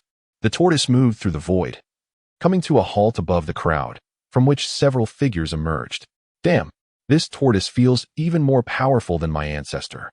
I share the same sentiment. Isn't that the prodigious Huahua from the beast tamer sect? Why does he appear as a servant? A burly youth stood behind a young man clad in an opulent white robe, resembling a mere subordinate. The white-robed youth surveyed the throng below, his brow furrowing as he prepared to speak, only to suddenly gaze into the distance. Another enormous figure appeared. Roar! A massive winged tiger descended from the skies, exuding a fierce aura, with several figures perched upon its back. Is that Rage from Thunder God Mountain? Why is he also acting as a subordinate? Ah, Baisha, you arrived quite early, but your timeliness is of no consequence. A young man in luxurious purple attire spoke from the tiger's back, addressing the white-robed youth, while Rage stood silently behind him. Humph. Zian, it seems you are intent on competing with me for the Tao forging liquid. The white-robed youth retorted with a cold snort. Our two factions can discuss matters amicably, but these natives, the purple-clad youth laughed, gesturing towards the multitude below, his implication unmistakable. Natives are merely fodder. They can be eliminated. The white-robed youth declared, sealing the fate of the denizens of the Xianling continent with his words. I have no penchant for slaughter. The purple-clad youth laughed. And at that moment, the fierce tiger seemed to receive some command, opening its maw to devour several individuals, transforming them into sustenance. Ah! The crowd, struck with terror, fled in all directions, yet they did not depart entirely, for the allure of the Dao Ling's secret realm was simply too potent. Indeed, Ziyun, you are truly a veritable monster. Mutual sentiments. I have also heard that the Xiantian sect has sent individuals from my immortal domain to descend here. Unbeknownst to what audacious fools dare to seize our fortune, the man in white was about to speak when a voice of unparalleled authority reverberated from afar. What are you two insignificant beings? The crowd looked up to see 8 magnificent birds soaring through the sky, drawing a lavish celestial chariot towards them. These majestic creatures, resplendent in a spectrum of colors, obscured the sun itself. At the moment these colossal avians appeared, the tiger and giant turtle plummeted from the void, curling up on the ground, trembling in fear. The figures atop them were also unceremoniously cast down. What is this? The man in white's pupils constricted. The divine beast, Jingwan? Exclaimed the man in purple, his voice tinged with astonishment. Such grandiosity! The remaining onlookers concealed themselves at a distance, furtively observing the unfolding scene. For it was evident that this newcomer possessed immense stature. The Jingwan cried out, halting the chariot directly above everyone's heads. Several figures emerged from the vehicle. The first to step out were 2 elders whose depths were inscrutable, followed by a young man clad in a golden python robe, and a woman of exquisite beauty donning a golden tassel gown. Finally, another lady in a green dress appeared, her bright and captivating eyes drawing attention. Are these gentlemen also from the celestial domain? I wonder which force they represent. The man in purple attempted to ingratiate himself, his tone amicable, for he dared not underestimate the situation. Moments ago, his divine protector had informed him that the Qingwan were all of divine realm caliber. Merely the fearsome beasts pulling the chariot were sufficient to ensure they would never return, remaining eternally ensnared in this place. The young man in white remained silent. Yet his expression was grave, clearly having received the same intelligence. Silence, commanded the man in the golden python robe, his tone laced with impatience. Without hesitation, he unleashed a sword beam imbued with the essence of imperial authority, cleaving towards the man in purple. The latter summoned all his strength to defend. 8 platforms of Tao manifesting behind him. Alas, he was sent flying by a single strike, crashing into the distant forest. The elder of divine realm hurriedly rushed to his aid. Isn't this a bit reckless for the young master of the Tiger House sect from the eastern domain? The young man in white cautiously interjected, probing for insight. Tiger House sect? What is that? Scoffed the man in the golden python robe, his disdain palpable. The sect leader is but a mere god king. The young man in white retorted, fixated on Zhou Zheng, seeking to glean more information. Aha, a god king? A trifling 9th-rate power dares to be brazen before my great Zhou dynasty? Zhou Zheng revealed his thoughts openly, for the secret realm had yet to open.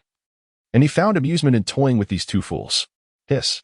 They are indeed of the great Zhou dynasty. The man in white gasped, retreating to the side, no longer daring to speak further. Just returned, the man in purple, now covered in dirt, was about to assert himself when he heard the mention of the great Zhou dynasty, causing him to wilt, and with hesitation, he expressed, "Forgive my presumptuousness, esteemed sirs, for I was unaware of your exalted status in the great Zhou dynasty." The man in purple fell to his knees, trembling as he spoke. Being in the eastern domain, He was certainly aware of the formidable Zhou dynasty, a power capable of annihilating his sect with a mere snap of their fingers. 100 lashes. Zhou Zheng replied with a smile. Crack, crack. The purple-clad man dared not hesitate for an instant, immediately striking himself. The resounding echoes reverberated throughout the area. Suddenly, a tremendous roar erupted. The void before them rippled like the surface of water, the waves expanding into the distance. Gradually, a colossal portal began to materialize, revealing glimpses of towering mountains and the roars of beasts within. A rich surge of spiritual energy burst forth from the portal, forming a vast wave of spiritual power that spread towards the Xianling continent. It was open. The Tao Spirit's secret realm had been unveiled. The crowd fixated on the magnificent portal in the sky, their hearts filled with yearning. Yet, they dared not move. Did they not see the ongoing strikes? At that moment, the celestial chariot was once again opened, and a figure, resembling a celestial being, stepped forth, tall and graceful, surrounded by ethereal energy. He wore white garments and had flowing white hair. His countenance was strikingly handsome, exuding an air of mystery and nobility. Standing there, he was the embodiment of this realm. All eyes were irresistibly drawn to him.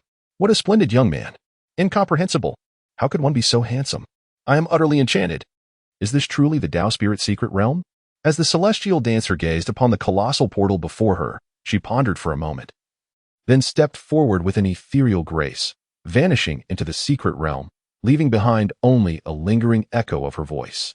This emperor does not wish to be disturbed. Understood. Zhou Zheng, bowing respectfully towards the spot where the celestial dancer had disappeared, proclaimed, "We bid farewell to the emperor." He then raised his voice, declaring, "The secret realm forbids the entry of any individual. Those who dare to trespass shall face dire consequences. Take heed, all of you." The crowd remained silent, realizing they had come merely to witness a spectacle. The density of spiritual energy in this place rivaled that of certain areas within the celestial domain. Upon entering, the celestial dancer was transported to a dense forest, where the trees stood tall and majestic, blocking out the sun. "Where is the Tao Spirit liquid?"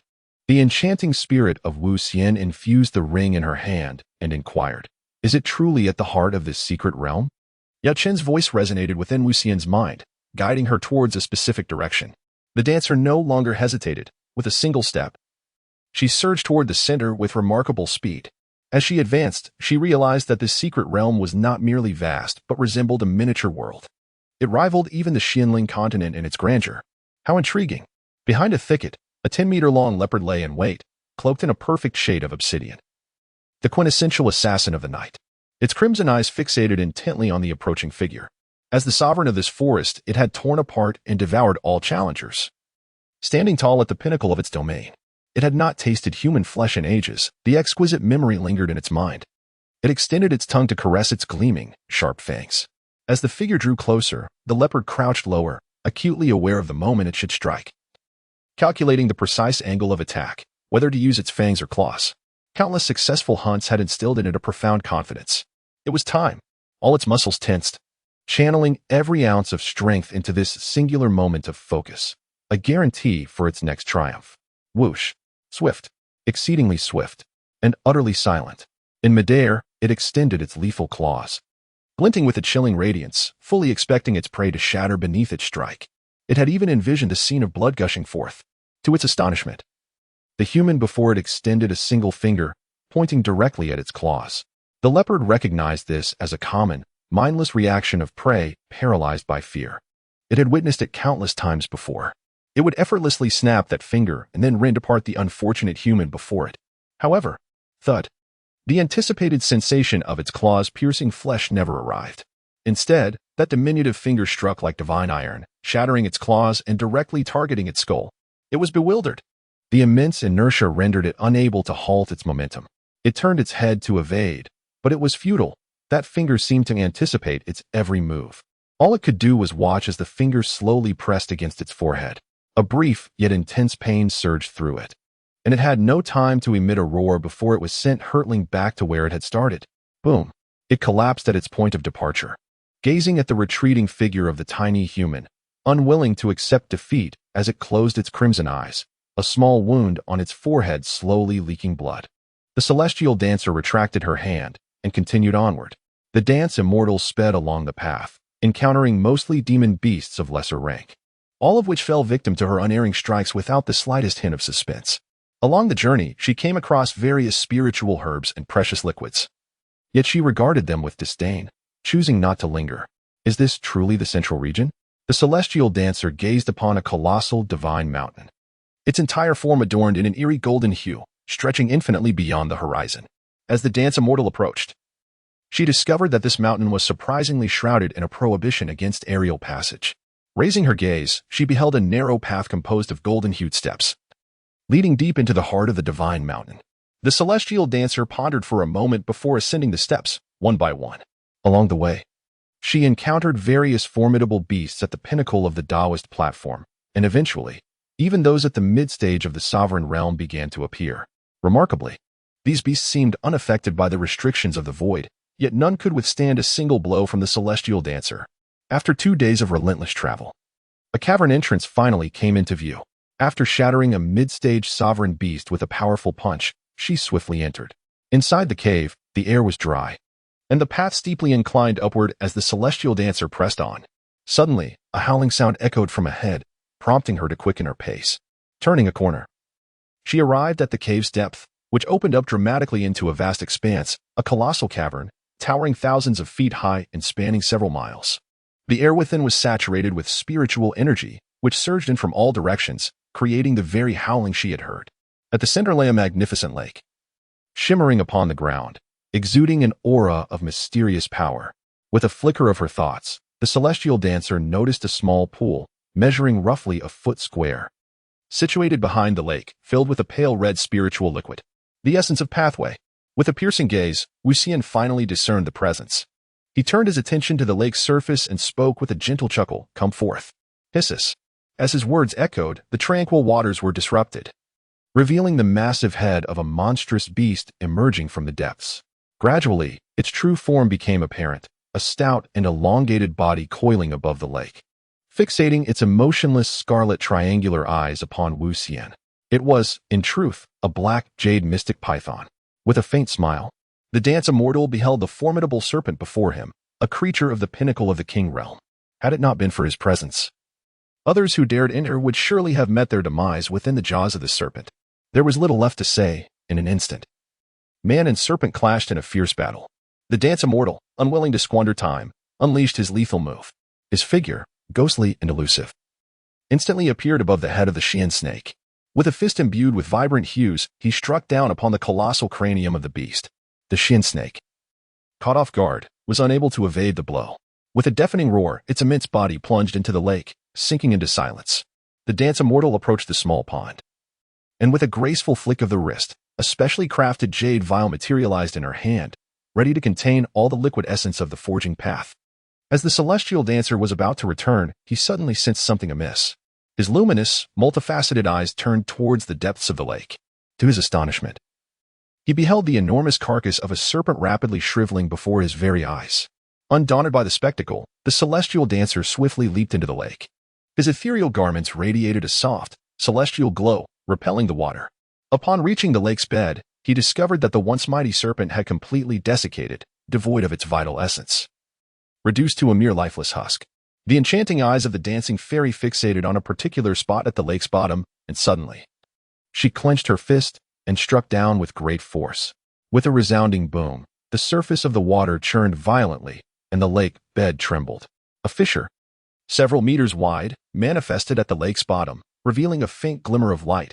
As the water rapidly cascaded downward, the dance fairy descended through the rift, her face betraying an undeniable astonishment. It was, astonishingly, a realm within a realm.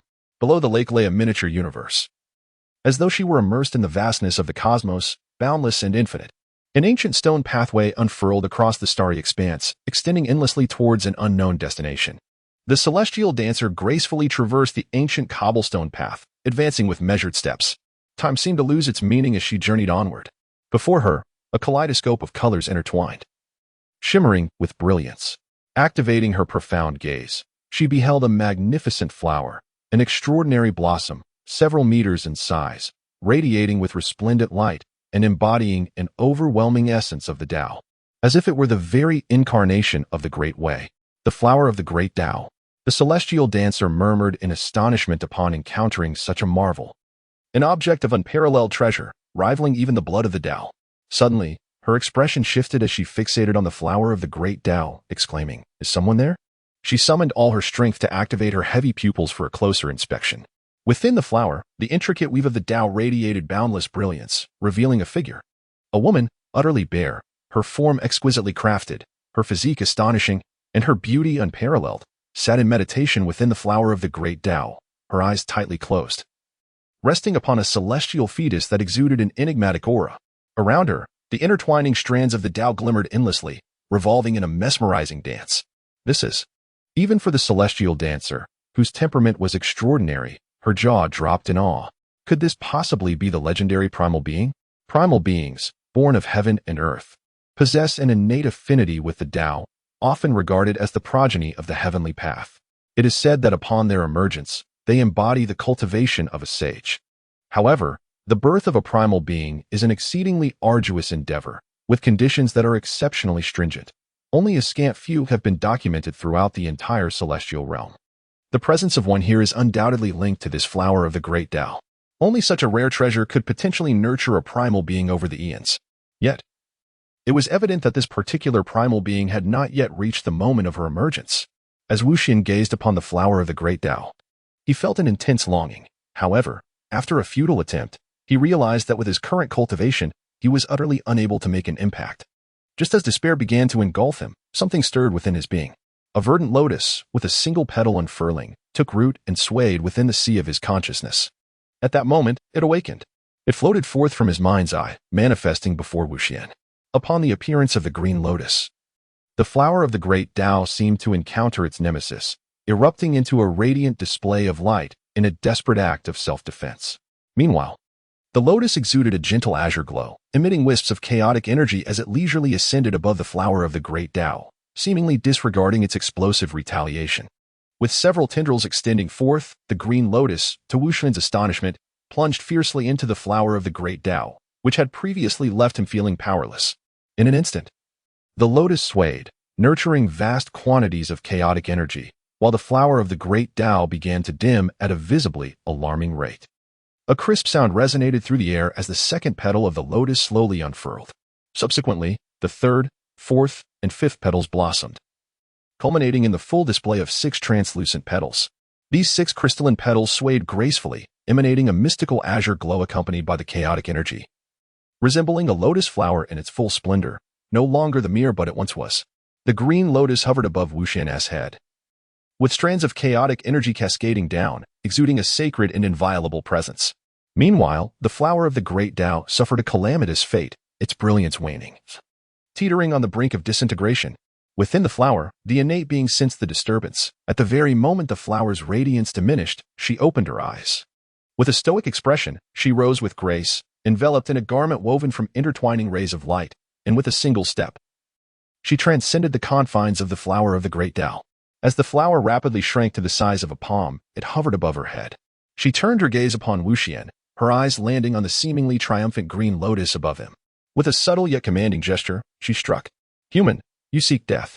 The innate being clenched her fist, confronting the flower of the great Tao, draped in her resplendent attire, and in a heartbeat, she stood before Wuxian, unleashing a devastating punch. The pinnacle of the royal realm was unmistakably revealed.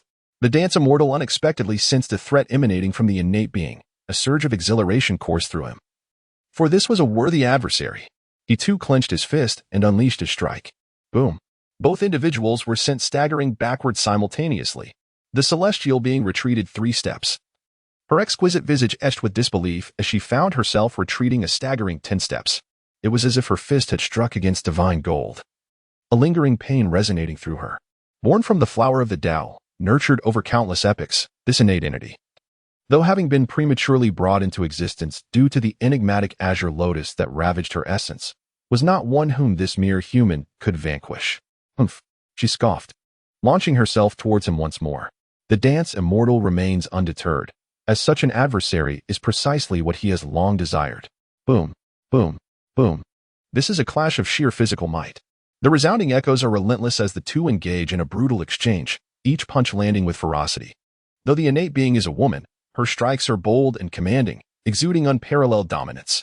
"You are quite impressive," You possess the merit to stand as a rival to this prince. The blood of the dance immortal surged with an exhilarating fervor, a long-lost thrill coursing through him. This was the first individual he had encountered, one who dared to engage him in a contest of sheer physical prowess up to this moment. Humph! The primordial being scoffed. Astonished that this mere human dared to critique her, her chest heaved as she inhaled deeply. Having just entered existence, she needed to acclimate, and now her warm-up was complete. Her stunning, elongated form radiated brilliance, her aura escalating yet again. Boom!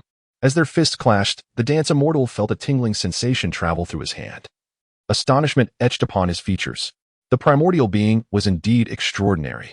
Both combatants, in perfect harmony, refrained from employing any supernatural abilities, determined to assert their superiority in the realm of physical might. The very fabric of the celestial expanse trembled under their raw strength. Boom! The primordial being was forced back several paces, her exquisite brows furrowing in surprise, though she had only recently emerged into the world. The dance immortal's formidable strength surpassed her expectations. She resolved to take the fight seriously. Summoning the innate power of her primordial essence, an overwhelming force began to rise. Mysterious and potent. With another strike, the air shattered. Boom! The primordial being was again pushed back, yet this time the dance immortal also retreated 10 steps. Human, you are lacking. The primordial being proudly lifted her chin, speaking for the first time since facing the dance immortal, no longer trailing behind by a considerable margin. Heh, have you activated some latent power? However, do you presume that this prince possesses none? Suddenly, Wu Xian clenched her fist, and a tremendous aura began to awaken. The chaos Tao body activated. In the astonished gaze of the woman, Wu Xian unleashed a punch, radiating boundless divine brilliance. Boom! The void shattered, and the woman was sent flying. It was only when Wu Xian employed her chaos Tao body that her true physical power was revealed. Human, you have provoked my wrath. The innate being declared, her voice resounding like thunder, as 3,000 strands of hair danced in the air. Divine Fist. This was a martial art born from the essence of nature, a divine ability cultivated over her long existence. It resonated with her being, executed with unmatched finesse. A terrifying rift, thousands of feet long, emerged in the void as she struck, an awe-inspiring display of power. One force shatters myriad loss. The dance immortal smiled gently and unleashed his technique. The 18th lineage of the dance master bequeaths upon him the unparalleled strength to shatter myriad loss. With a single punch, a chasm stretching thousands of feet emerges in the fabric of space. Boom! The very essence of the space is shattered, sending the woman flying once more. A frown creases her brow as she charges again. This is the ultimate manifestation of physical power, a collision of raw, primal strength. The two engage in a myriad of techniques, each striving to assert their dominance. The woman's delicate hands, shimmering with a frosty glint, sweep forth, aiming for the neck of the dance master. Yet, his hand is poised, already anticipating her strike. He seizes her delicate wrist and pulls her back, directing a finger towards her soft waist. The woman twists her waist, moving with graceful elegance, resembling a gliding dragon. Withdrawing her jade hand, she unleashes a kick from beneath her colorful attire, aiming squarely at the dance master's chest. The dance of the celestial fairy transformed into a palm, striking against the incoming leg with a delightful yet perilous sensation. In the blink of an eye, the two figures recoiled from each other. Divine Fist, the woman exclaimed. Imperial Finger. The dance of the celestial maiden was poised and composed. The woman was forcefully repelled. Sacred Spirit Fist. The woman unleashed an unparalleled martial technique once more, an aura of divinity enveloping her. Reincarnation Fist. The celestial dancer effortlessly conjured forth a breath of reincarnation. A clash of titans ensued. After 12 years of assimilating myriad loss, he had mastered an unfathomable number of divine abilities, and through the primal truths of the 10,000 spirits diagram, he engaged in fierce combat with various unparalleled ferocious beasts. His profound essence beyond the comprehension of others. Boom! As anticipated, the woman was once again sent flying. The innate being gazed at her already bloodied hand, her expression grave. She was destined to be invincible upon her emergence, yet now she was forced into an untimely birth. To add insult to injury, despite pouring all her physical strength into the confrontation, she could not subdue that human. This incited a fiery wrath within her. Human, you dare claim the right to be my warrior. I might extend my forgiveness for your transgressions. The woman spoke, calm and composed, as an innate being of noble lineage. She was one of the rarest in existence, destined to attain the path of the great emperor, a certainty almost carved in stone. You, who have just emerged. With insufficient foundation, I, the Imperial Prince, can offer you a valuable piece of advice. The celestial dancer spoke. What? The woman inquired. Though she possessed formidable strength, she lacked the backing of a powerful faction, a significant flaw that hindered her cultivation, serving as this prince's maid. The prince could ensure your standing in the realm of immortals. The celestial dancer smiled and spoke, seeking death. The woman, her brows furrowed in fury, leaped forth to attack. This time, she unleashed her divine powers, yet it was evident that she had already been defeated. With a graceful flick of her delicate hand, immense spiritual energy converged. Descending like a colossal canopy from the heavens, the dance immortal stood there. The vortex of spiritual energy had yet to approach, yet it had already dissipated. Do not test this, prince. Reveal your true prowess. Otherwise, you shall have no opportunity. The dance immortal spoke. Arrogance. With a graceful flick of her jade hand, she unleashed a palm strike, manifesting a mark of power as spiritual energy converged, resonating with the essence of the great Tao. The celestial dancer raised her hand, unleashing the technique of the heavenly seal, as a resplendent seven-colored palm imprint surged forth, reverberating with divine might. Boom! An endless array of divine radiance erupted in this realm, and spiritual energy surged like a tempest. With a single strike, the two remained evenly matched, intriguing indeed. Once more, receive the emperor's palm. With a graceful motion, the celestial dancer raised her hand, invoking yet another celestial seal, this time imbued with the hues of the 9 colors. It transcended the realm of perfection. The divine might surged forth. The woman's expression turned grave. This strike was far from ordinary. Heavenly light, sacred technique. She summoned forth resplendent white radiance from her palms, elevating them above her head as though brandishing a divine mirror. The sacred and blinding brilliance converged, ultimately erupting into a beam of light that radiated from between her hands, wielding the terrifying power to purify all, fiercely colliding with the 9-colored celestial palm. Boom! It was as if a great sun had detonated in that moment, the shockwave causing ripples in the void, yet the ancient azure stone path remained undisturbed. The woman was once again forced back. The innate beings observed the celestial dancer with solemn expressions, astonished by the prowess of this human, who stood at the pinnacle of the divine sea realm. You are indeed formidable, she acknowledged, recognizing her as a worthy adversary. The celestial dancer spoke with a tone of indifference. You have shattered my foundation, forcing my premature emergence. My being remains unfulfilled. The primordial being stood tall, their beauty unparalleled, draped in garments of resplendent hues, with flowing tresses cascading like silk. Even if you were flawless and complete, you would still prove no match for me. The dance immortal does not revel in the destruction of others' foundations, rather. He yearns for her to engage in battle with him at her zenith. You are exceedingly arrogant. The innate being spoke. Gazing at the dance immortal standing upon the ancient bluestone path, she acknowledged that this youth before her possessed ample merit to warrant her utmost respect in every regard. To have been able to contend with the imperial prince until now is no small feat. The celestial maiden smiled faintly. However, you shall soon pay the price for your arrogance. The innate being spoke, her immense aura gathering around her, even manifesting ethereal pathways that shimmered in her vicinity. At that moment, she appeared to be the progeny of the very Tao itself. With a graceful grasp of her delicate hand, a magnificent spear, resplendent in golden and silver hues, materialized within her grasp. The spear radiated with flowing brilliance, exuding an overwhelming presence. This weapon, known as the Heavenly Radiance Blade, is the divine armament bestowed upon this sacred spirit. Draw forth your weapon, and do not blame this sacred spirit for taking advantage of you. A breathtakingly beautiful woman wielding a formidable spear indeed possesses an undeniable impact. The dance immortal smiled, finally prepared to engage earnestly. She extended her slender, luminous hand, and a vibrant little dragon erupted from her palm, accompanied by a melodious dragon's roar, gliding gracefully before her. A dragon? The primordial being was momentarily taken aback, contemplating the absurdity of facing a tiny dragon. However, she quickly dismissed that thought as the colorful dragon swam back to the dance immortal's palm. With a firm grip, it transformed into a resplendent, multi-hued war spear, a divine weapon capable of changing its form. The primordial being furrowed her brow. This human's abilities were indeed beyond her expectations. Shall we continue? The celestial dancer spoke. Once more, the innate being wielded the celestial radiance blade with both hands, exuding an aura of formidable power, and struck down with a spear. The void split as the spear sliced through the air, creating a rift. The celestial dancer brandished her vibrant war spear, resolute in her stance. Clash. This was the true sound of divine metal colliding, the resonance accompanied by a palpable surge of spiritual energy that rippled outward, forcing the two apart with immense recoil. Humph. The innate being snorted coldly, brandishing her spear for another assault. Clash. Clash. Their movements were blindingly swift, and amidst the crackling sounds, they had exchanged blows dozens of times.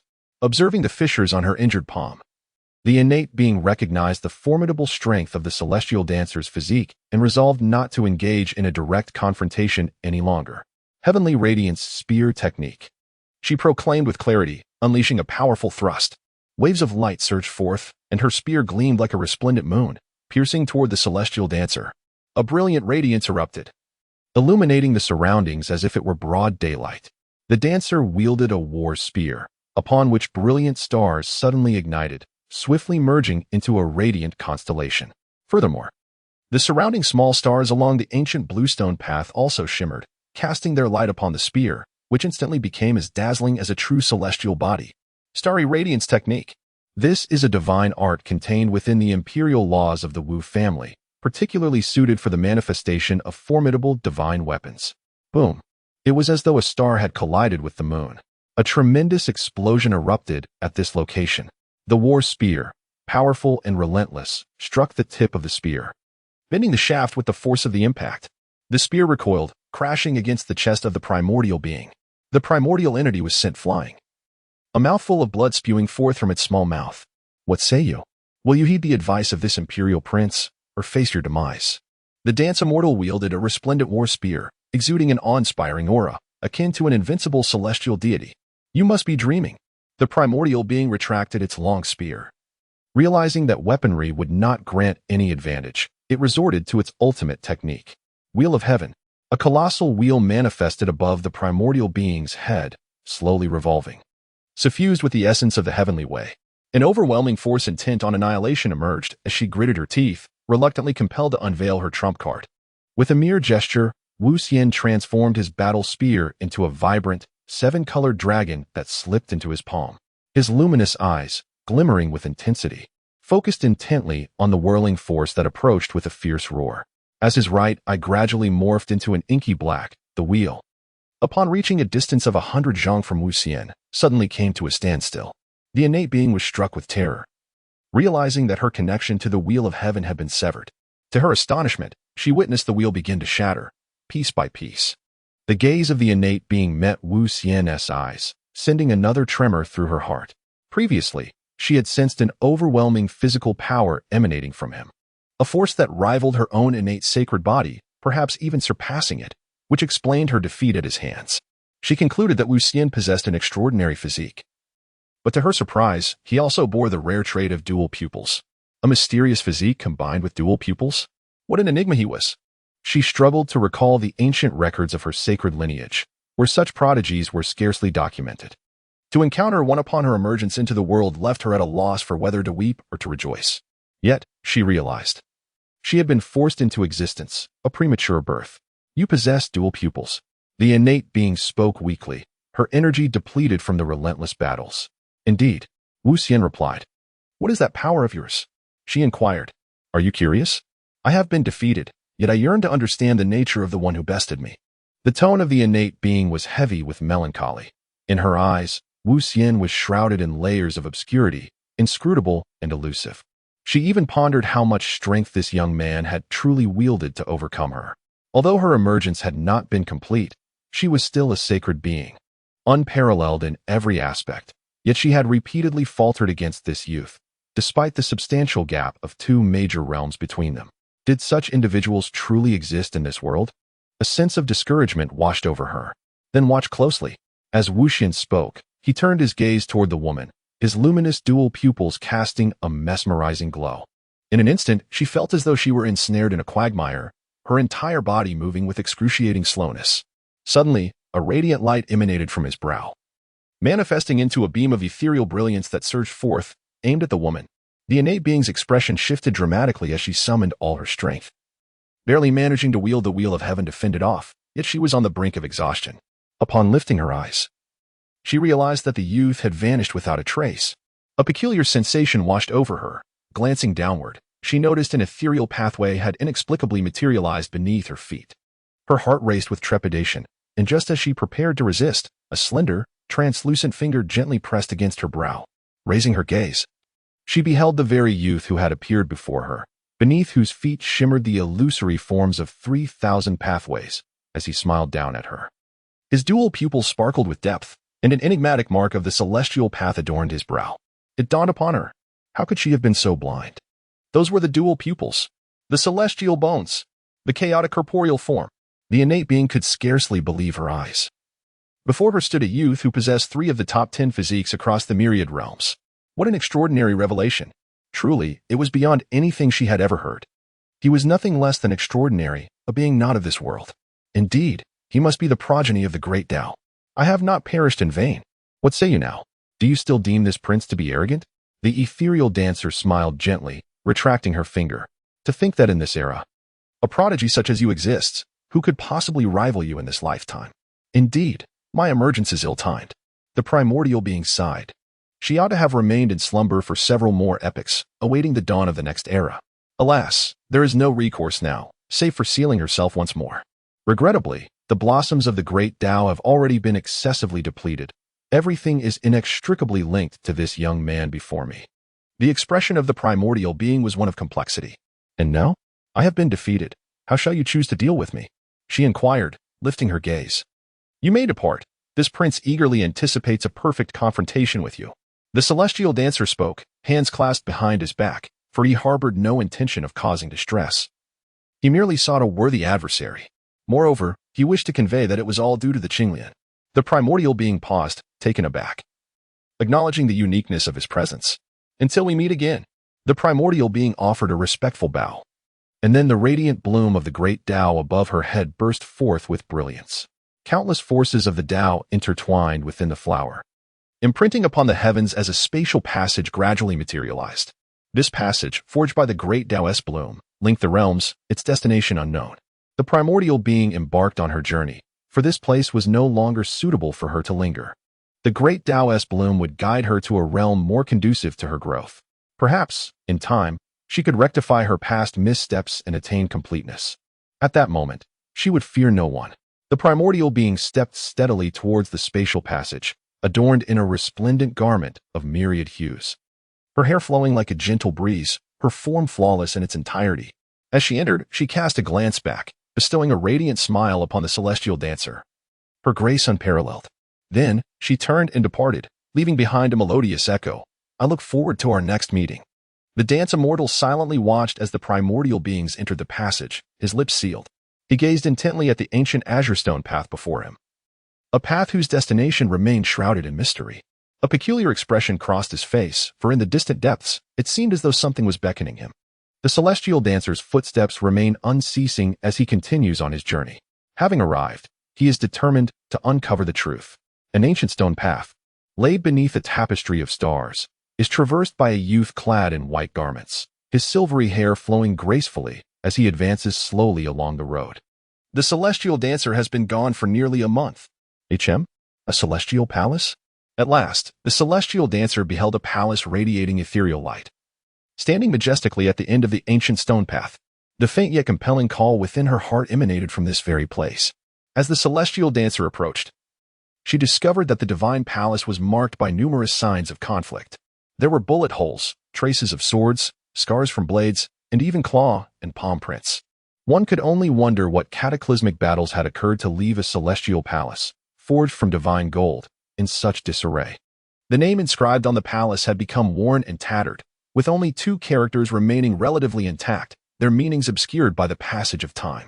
Yet, the celestial script possessed a spirit of its own. Upon gazing at it, one could glean its essence. Primordial beginning, what might this signify?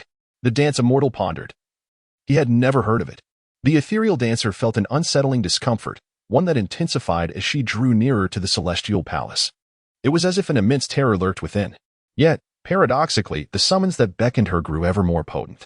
Wuxian hesitated for a moment, when suddenly, a beam of azure light burst forth from his forehead, descending upon the crown of his head. Chaotic energy enveloped him, creating a protective barrier.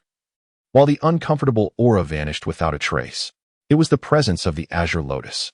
The celestial dancer grew increasingly curious about the origins of this azure lotus.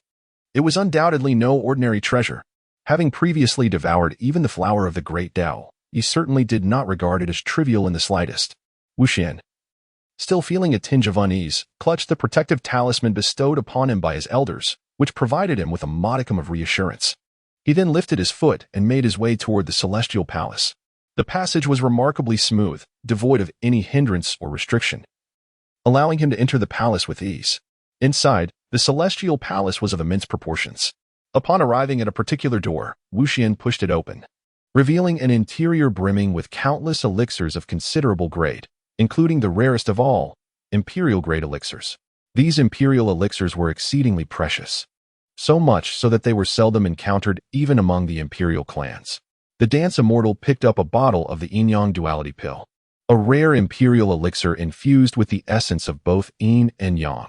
He unsealed the cap, only to find that the anticipated divine radiance did not manifest. When he inverted the bottle, only a few remnants tumbled out. It is already decayed. The celestial dancer pondered, never anticipating that even the imperial treasures had succumbed to decay. What manner of age could have wrought such devastation? There was no need to inspect further. All that remained was likewise rendered useless. Subsequently, the celestial dancer ventured into an arsenal where divine weapons were displayed, including a singular imperial weapon. Alas, all had fallen into ruin, crumbling to dust at a mere touch. With not a single item left fit for use, the dance immortal arrived at a hall of divine powers, where there were no books, only a thick layer of dust, which seemed to have long been buried in the passage of time, transformed into fine ash. What is that? Wuxian gazed towards the second floor, where a radiant light emerged, prompting her to swiftly ascend the staircase. The second floor revealed a long corridor, flanked by walls adorned with ancient engravings. These carvings were imbued with a sense of history, vividly depicting scenes of life. Is that a true dragon? One particular illustration showcased a magnificent dragon soaring through the heavens while simultaneously striking the depths of the underworld, exuding an overwhelming majesty. As Wuxian became entranced by the image, the dragon appeared to come to life, as if possessing a divine power. Wuxian immediately sank into contemplation, when suddenly a frown creased her brow. She noticed that the dragon's head had vanished. Someone had orchestrated this deliberately. As the dance immortal spoke, it was evident that this was not a result of corrosion. Rather, it had been clearly pierced by a sharp blade. As the celestial dance of the divine eyes resumed, I gazed anew. Within the depths of the true dragon had indeed come to life, soaring majestically through the skies. With a single strike of its formidable claws, the heavens themselves shattered. Even the lost portion of its dragon head was restored to wholeness beneath the gaze of the Wuxian. Without hesitation, immediately employed the technique of instantaneous response. In a fleeting moment, Wuxian opened her eyes, astonished, for it was indeed the dragon fist. This was the true dragon art. It was a supreme technique, though incomplete. It was the authentic true dragon art. It transcended the realm of celestial skills, qualifying as a forbidden divine ability. The celestial being rejoiced, for the dragon clan of the immortal realm regarded the true dragon technique as a forbidden art. How could such a fragment appear here? Without further hesitation, he turned his gaze to the second painting. The Phoenix Rebirth Chart? A 9-colored phoenix, a divine bird, sang amidst the sacred flames, shattering and then rising anew. Likewise, the wings of the phoenix, though pierced by sharp blades, revealed its true lineage as a member of the true Phoenix clan. There was no need for further elaboration. This was indeed a treasure of utmost significance. The dance immortal summoned the power of the, executing the technique with remarkable fluidity and precision. While this might be deemed worthless by others, for one endowed with it was undoubtedly a treasure. The true Phoenix immortality technique, yet another incomplete supreme art acquired. Bringing great joy to the dance immortal, this journey was certainly worthwhile. A total of 8 engraved illustrations were discovered, underscoring the rarity of this place. The most precious among them included the dragon fist, the true Phoenix immortality technique, and a technique known as the Kunping method. The rest were merely of ordinary celestial grade, not the pinnacle of ferocious beasts. However, what astonished the dance immortal the most was the final illustration, depicting 2 beasts resembling tigers and leopards standing atop a mountain, exuding an awe-inspiring presence. Their bodies were clad in scales resembling blood-red diamonds, adorned with flowing black and gold patterns that shimmered with an enigmatic luster. A snow-white, jade-like horn adorned their heads, enveloped in celestial light, while 5 tails swayed behind them, causing the very void to tremble. The ethereal spirit of the dance maiden plunged deep into her thoughts, witnessing 2 ferocious beasts unleash a thunderous roar atop the mountain, shaking the very sun from the heavens. Subsequently, the 2 beasts leapt into the air, merging into a singular entity. In their united form, their oppressive might intensified. Swift as lightning, their robust claws descended, rending asunder a powerful figure, radiating celestial energy in the firmament. Such divine martial prowess. Is there truly in this world a pair of unparalleled beasts exuding such formidable majesty? Alas, this scene exists merely as a record, devoid of any imbued mystical techniques. The celestial dancer carefully stored away the 8 exquisite images, for such treasures could not be overlooked. Ultimately, she arrived at the main hall. The once resplendent hall lay in a state of desolation, yet faint traces of its former grandeur could still be discerned. Ascending to the upper part of the grand hall, she beheld an imperial throne crafted from celestial gold. Despite having suffered cracks and the relentless passage of time, remnants of its magnificence had been preserved. Before the throne stood a table, equally fashioned from celestial gold, upon which a single character was engraved, War. This character, sculpted with the precision of silver hooks and iron strokes, penetrated the celestial gold with an imposing force that seemed to confront legions of soldiers. Furthermore, it was saturated with fresh blood, which had yet to dry, and an ethereal aura of the celestial path subtly emanated from it. What could this signify? The celestial dancer widened her eyes in astonishment. Celestial blood. The heart of Wuxian trembled intensely as she beheld a table before her, upon which flowed what appeared to be the blood of a celestial being. What manner of place was this, and what events had transpired here? The main hall was devoid of any furnishings, an expanse of emptiness. Yet, upon exiting the hall, the sensation within Wuxian intensified, guiding her deeper into the unknown. Before her lay a broad passage, shrouded in darkness, its depths inscrutable. The source of her inner calling emanated from within, and that eerie feeling grew even more pronounced. Fortunately, the azure lotus floated above her head, emanating strands of chaotic energy that bestowed upon Wuxian a semblance of courage. As she ventured into the passage, she treaded cautiously. Suddenly, a crunch echoed through the air. Wuxian cast her gaze downward and, with her profound vision, discerned a bone that had been shattered beneath her foot. Despite its fracture, the bone remained luminous, exuding a faint yet palpable pressure. "Holy bone," she exclaimed. The whispers of the celestial dancer resonate, as an aura transcending even the divine realm envelopes the surroundings. Here lie the remains of a sage, and ahead, the very essence of immortality is revealed through traces of celestial blood. The deeper one ventures, the more potent the sensation becomes, accompanied by an increasing number of remnants and desiccated bloodstains, some belonging not only to humanity, but also to formidable beasts, with their ranks rising ever higher. Time elapses unmeasured until, suddenly, glimmers of light materialize ahead. The celestial dancer approaches, her spirit stirred. Imperial bones. Scattered before her are bones littering the passage, emitting a radiant glow, some as pure as jade, others as crimson as blood. A formidable pressure emanates from them, yet it is thwarted by the azure lotus above her head. Without such protection, this overwhelming force could obliterate her very essence. The sensation within her heart persists, compelling the celestial dancer to press onward. What is this? A feather of the phoenix? Before her lies a plume, the size of an arm, shimmering in 9 colors. Its brilliance unwavering even after the passage of eons, accompanied by a formidable aura surpassing that of the imperial bones. Could it be the feather of an immortal phoenix? As Wuxian speculated, he wished to retrieve the items, yet the overwhelming pressure rendered him unable to do so. He attempted to activate the azure lotus above his head, but still, there was no response, and he reluctantly gave up. Gradually, as Wuxian delved deeper, an increasing array of items came into view: dragon scales, black and gold feathers of the rock, human bones, as well as shattered divine spears, celestial halberds, and immortal swords, all exuding an immense aura of power. What could that be? The eyes of the dance fairy narrowed as she beheld a lifeless eyeball, dull and devoid of luster, nestled within the earth, stained with blood. Within that orb, 2 pupils had also lost their brilliance, an eye with dual pupils. The dance immortal could scarcely believe that an invincible dual-eyed being had once spilled blood in this very place. Moreover, only a single eye remained, lying in the soil, dull and devoid of luster. With a profound sense of astonishment, Wuxian advanced once more, ultimately arriving at the terminus of the passage. Before him stood a door, towering at the end, an enigmatic shade of dark greenish-black, forged from an unknown material, and from the crack of the door, blood seeped forth.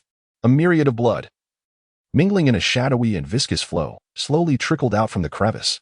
The surface of the door bore countless desiccated bloodstains. Before the threshold lay puddles of fresh blood scattered haphazardly. Wuxian discerned that it was one particular pool of vivid crimson that called out to him. This blood emitted a faint luminescence, distinctly different from the other long-dilapidated fluids, still imbued with a trace of divinity. With a blue lotus atop his head, Wuxian cautiously approached, realizing that the source of this summons emanated from this very essence. As he drew nearer, the blood within him began to stir restlessly. Is this the blood of my ancestral lineage? The ethereal dancer's eyes widened in bewilderment. The blood, as if endowed with a spirit of its own, surged forth as she approached, transforming from a mere puddle into a singular, resplendent droplet of vivid crimson that imprinted itself upon her brow. In that very instant, the blood coursing through the dancer's veins ignited into a fervent boil. A single drop of blood within her body multiplied into myriad forms, awakening the ancestral lineage of the dance clan that flowed through her, even elevating it to unprecedented heights. This extraordinary droplet was unlike any other. All other blood had lost its luster, leaving even the indomitable dual-eyed progenitor with merely dulled orbs. Only this drop remained, eternal and unyielding, retaining its divine essence. And the oppressive force it emanated surpassed that of the esteemed dual-eyed ancestor she had encountered before. The transformation transpired in an instant, and the dancer felt a warm surge enveloping her, as if an inexhaustible reservoir of strength had been unleashed. She endeavored to harness this bloodline power, and her prowess surged to triple its previous magnitude in the blink of an eye. Wuxian found it utterly astonishing. Each realm he had reached was flawless and insurmountable. Yet, this lineage bestowed upon him an extraordinary augmentation of threefold combat prowess. Moreover, he felt an added air of nobility enveloping him. This was the power of his bloodline, belonging to the illustrious Wu family. This time, his venture into the secret realm was indeed not in vain. However, the atmosphere here was undeniably peculiar. The dance immortal gazed intently at the door, yearning to push it open and explore what lay within. Yet, he hesitated, gripped by an ominous premonition that should he dare to proceed, even with the protection of the azure lotus, he would undoubtedly face certain doom. The ethereal dancer cast a fleeting glance at this place before deciding to withdraw. This was not a realm he could yet venture into. However, at the very moment he turned, his eyes were drawn to an object. An egg, nestled within the earth, partially buried. Yet, amidst the pervasive stillness of this desolate locale, the egg exhibited a flicker of life. This object was extraordinary. The enchanting dancer once again summoned the azure lotus, and to her astonishment, it began to stir. A solitary azure lotus swayed above her head, and as it moved, it extended a tendril, gently coiling around the egg. It was then that the dancer discerned the true nature of the egg, a deep crimson hue adorned with flowing patterns of black and gold that shimmered with an enigmatic luster. The dance fairy does not linger any longer and turns directly to retrace her steps. Once the celestial dancer emerged from the celestial palace, a sense of relief washed over him as he set foot upon the ancient bluestone path. The journey had been nothing short of surreal. He had encountered primordial beings, traversed the celestial palace, navigated a corridor strewn with bones, and confronted a door that, though tightly shut, oozed crimson blood. Nonetheless, the rewards were immense. Setting aside the various supreme techniques acquired, the single drop of blood alone had catalyzed a profound transformation within him. Moreover, there was an egg. Its presence before that ominous door hinted at its extraordinary significance. The egg had already been transported back to his divine sea by the azure lotus, likely due to the severe loss of vitality, prompting the azure lotus to intervene personally. Suddenly, as the celestial dancer pondered these events, the celestial palace behind him began to shift. In a moment of distraction, he was unexpectedly teleported, and upon opening his eyes, he found himself at the bottom of a lake, beside the desiccated corpse of a dark serpent. The dance immortal glanced once more at the rift, only to behold an expanse of darkness. The passage had vanished entirely. The dance immortal ceased her contemplation, her figure flickering as she departed towards the realm beyond the secret domain. Outside the secret domain, all had already vacated, including the likes of Baisha and Ziyun, leaving only a celestial chariot suspended in the skies. It had been 2 months. Why had the imperial sun yet to emerge? Logically, with his prowess, shouldn't he traverse such a secret realm with ease? Zhou Tong spoke up, and beside her, Xian Miao displayed a visage of concern. Do not speak recklessly. The imperial sun possesses myriad abilities. We shall simply wait, Zhou Jing interjected. The group stood upon the celestial chariot, gazing at the entrance to the secret domain. At that moment, a figure abruptly darted from the entrance, and in the blink of an eye, he had already arrived atop the chariot. "Imperial son," they exclaimed in unison. "Indeed," he replied. The dance immortal waved her hand and gracefully entered the carriage. Soon after, the azure phoenix cried out, and the carriage began its journey back. The imperial clan, the dance family, and the imperial princess hall. A figure clad in white, with white hair, sat cross-legged in the void. The celestial dancer returned from the mortal realm over a month ago, sharing his experiences and insights with his father and the 19th ancestor. To his astonishment, both expressed ignorance regarding the nature of the celestial palace, as well as the enigmatic door. They intended to send someone to investigate, only to be informed by the celestial dancer that the small world of the celestial palace had vanished, rendering any further exploration impossible. As for the mysterious egg, it appeared that the two knew more than they let on. They were utterly astonished, as if they had encountered the celestial dancer's bride. Ultimately, they merely remarked, "Let us see what hatches." The family had meticulously prepared to commence the bloodline awakening ceremony upon his return.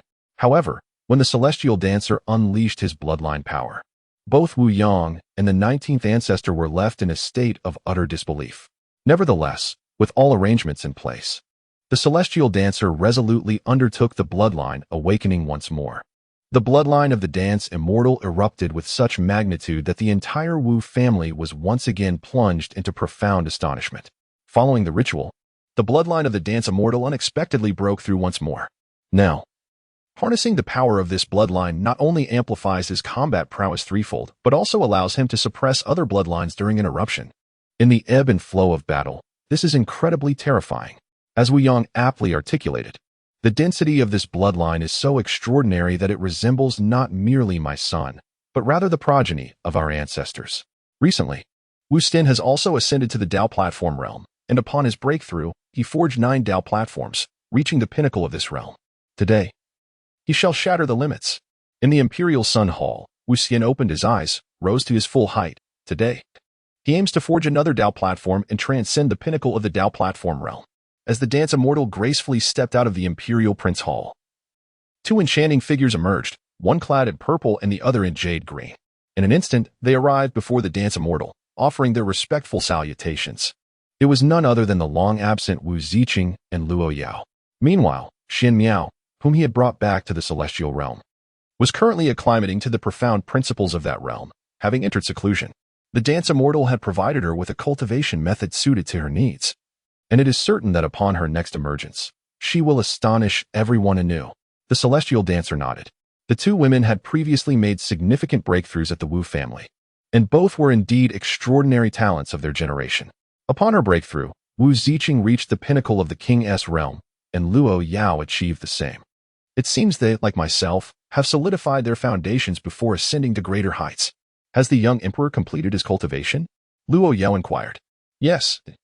Today I felt a surge of inspiration. I can reconstruct the Dao platform, came the reply. The celestial dancer responded. The two women exchanged glances of astonishment. Could it be that within a mere month, the divine child was poised to ascend to the pinnacle of the Dao? Suddenly, the celestial dancer furrowed her brow. A verdant luminescence materialized at her brow, and forth sprang a jade lotus.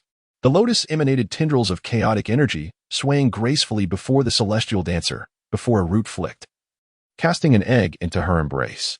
In a whirl, it vanished once more into the dancer's brow. The dance of the celestial spirit brings great joy, indicating that this life form is on the verge of emergence. In an instant, a figure cloaked in azure appeared, none other than the 19th ancestor. We pay our respects to the 19th ancestor. The two women bowed in reverence. The 19th ancestor waved his hand, gazing at the egg cradled in the arms of the celestial dancer, then shifting his gaze to the spot where the azure lotus on her forehead had vanished. You, my dear, harbor quite a few secrets. After a brief pause, he continued, your fortune is indeed profound. To discover such a being, one thought to be long extinct, is remarkable. Grandfather 19th, what exactly is this life form? The celestial being spoke. You shall witness it for yourself. It shall emerge shortly. Master Jojo chuckled. And before his words could fully resonate, the egg suddenly radiated an extraordinary brilliance. Golden and silver hues intertwined upon the surface of the shell, evoking a peculiar sensation in the hearts of all present. as if the very fabric of space was overlapping and time was unraveling around the egg. Master Jojo's pupils constricted, his conviction deepening.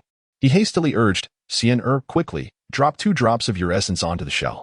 The celestial dancer, unable to ponder further, extended her finger and extracted 2 drops of essence, which she let fall upon the surface of the eggshell. The moment the essence made contact, it was instantaneously absorbed. Almost immediately, a faint crackling sound emerged as a fissure appeared on the eggshell, gradually widening. Ultimately, amidst the eager gazes of the onlookers, the shell shattered. Eek! A tender voice resonated, as an adorable little head emerged from the broken eggshell. With a vigorous leap, it bounded into the open. How utterly charming! Exclaimed the 2 women, their eyes sparkling with delight. The small creature was adorned with blood-red scales interwoven with black and gold patterns, and atop its head sprouted a plump, snow-white horn. To their astonishment, it possessed 5 tails. The little being wobbled in the void, exuding an endearing clumsiness. Its gem-like eyes, upon spotting the celestial dancer, tilted its head in curiosity and, after a moment of contemplation, decided she was familiar. With a joyful sound, it leaped into her embrace, nuzzling against her affectionately. Who would have thought? It was indeed that creature. The celestial being gently caressed the small creature and spoke. How could it possibly forget? The very last engraving on the uppermost floor of that celestial palace depicted this ferocious beast. If it is indeed the case, then, suddenly, Wu Xian had a revelation and turned to gaze at the eggshell, leaving everyone perplexed. Eek! Another tender voice emerged, and to the astonishment of the crowd, yet another tiny head peeked out from the eggshell, wobbling as it crawled forth. What a surprise! There were indeed 2, identical in every way. Were they twins? Luo Yao exclaimed in astonishment as she regarded the 2 little beings. The little creature, upon spotting Wu Xian, brightened with wide eyes and then glanced at its companion nestled in Wu Xian's arms. With a joyful squeak, it wobbled toward Wu Xian. The celestial being gently caressed the 2 little creatures, a smile gracing his lips, for he truly held a fondness for them. 19th grandfather. What manner of ferocious beast is this? He inquired. Ha! I was not mistaken. Xianer, this is indeed your fortune. The 19th ancestor laughed heartily, his joy palpable. This creature is known as the Zhuning, a fusion of male and female. The male is called Zhen, while the female is referred to as Ning. Zhen wields the power of time, and Ning commands the power of space, both formidable and rivaling the might of true dragons and phoenixes. When they unite, they transform into the Zhuning, mastering the fabric of time and space, causing all beasts to retreat in fear. It is said that this beast was once so tyrannical that all creatures trembled under its dominance. Ultimately, in the ancient era, it was hunted down by a coalition of beasts and has since vanished from the annals of history. Xianer, to possess one of these is truly a blessing. The 19th ancestor recounted slowly. Zhuning? Thus, it was revealed that this was indeed the legendary ancient giant beast, the Zhuning. Wang Ziqing and Luo Yao gasped, their delicate faces adorned with expressions of astonishment. Though the fierce creature has long since vanished from the realm of existence, its legend continues to endure. The fierce creature, you say? With a gentle smile, Wu Xian felt an unexpected thrill upon encountering Tu Ku for the first time. He marveled at the fearsome presence that radiated from it, never anticipating that he would be fortunate enough to possess one. From what you have described, I dare say this may very well be the last of its kind in existence, sighed the 19th ancestor. The 2 little creatures, owing to their reliance on his essence, clung closely to Wu Xian. Observing the small being swaying unsteadily on his shoulder, he could not resist reaching out to caress them. Ee, they chirped, their ruby-like eyes narrowing in delight as they basked in Wu Xian's affectionate touch. Your Highness, may I hold it? The 2 women, Wu Ziqing and Luo Yao, could no longer contain themselves as they gazed at the 2 little creatures, their maternal instincts overwhelming them, their eyes sparkling with affection. The dancer gracefully lifted one creature from her shoulder, and the 2 little beings protested with soft cries, their 4 tiny legs flailing in the air in a delightful commotion. The 2 young women, Wu Ziqing and Luo Yao, cautiously accepted the delicate object, their fingers gently caressing it, their faces radiating satisfaction. With a subtle smile, the dance immortal stepped forth towards the heavens. It was time to transcend the limits. The celestial dancer stood beneath the vast firmament, gradually summoning the entirety of her strength. The Tao platform realm, as its name suggests, is the transformation of one's essence, spirit, and energy into a Tao platform.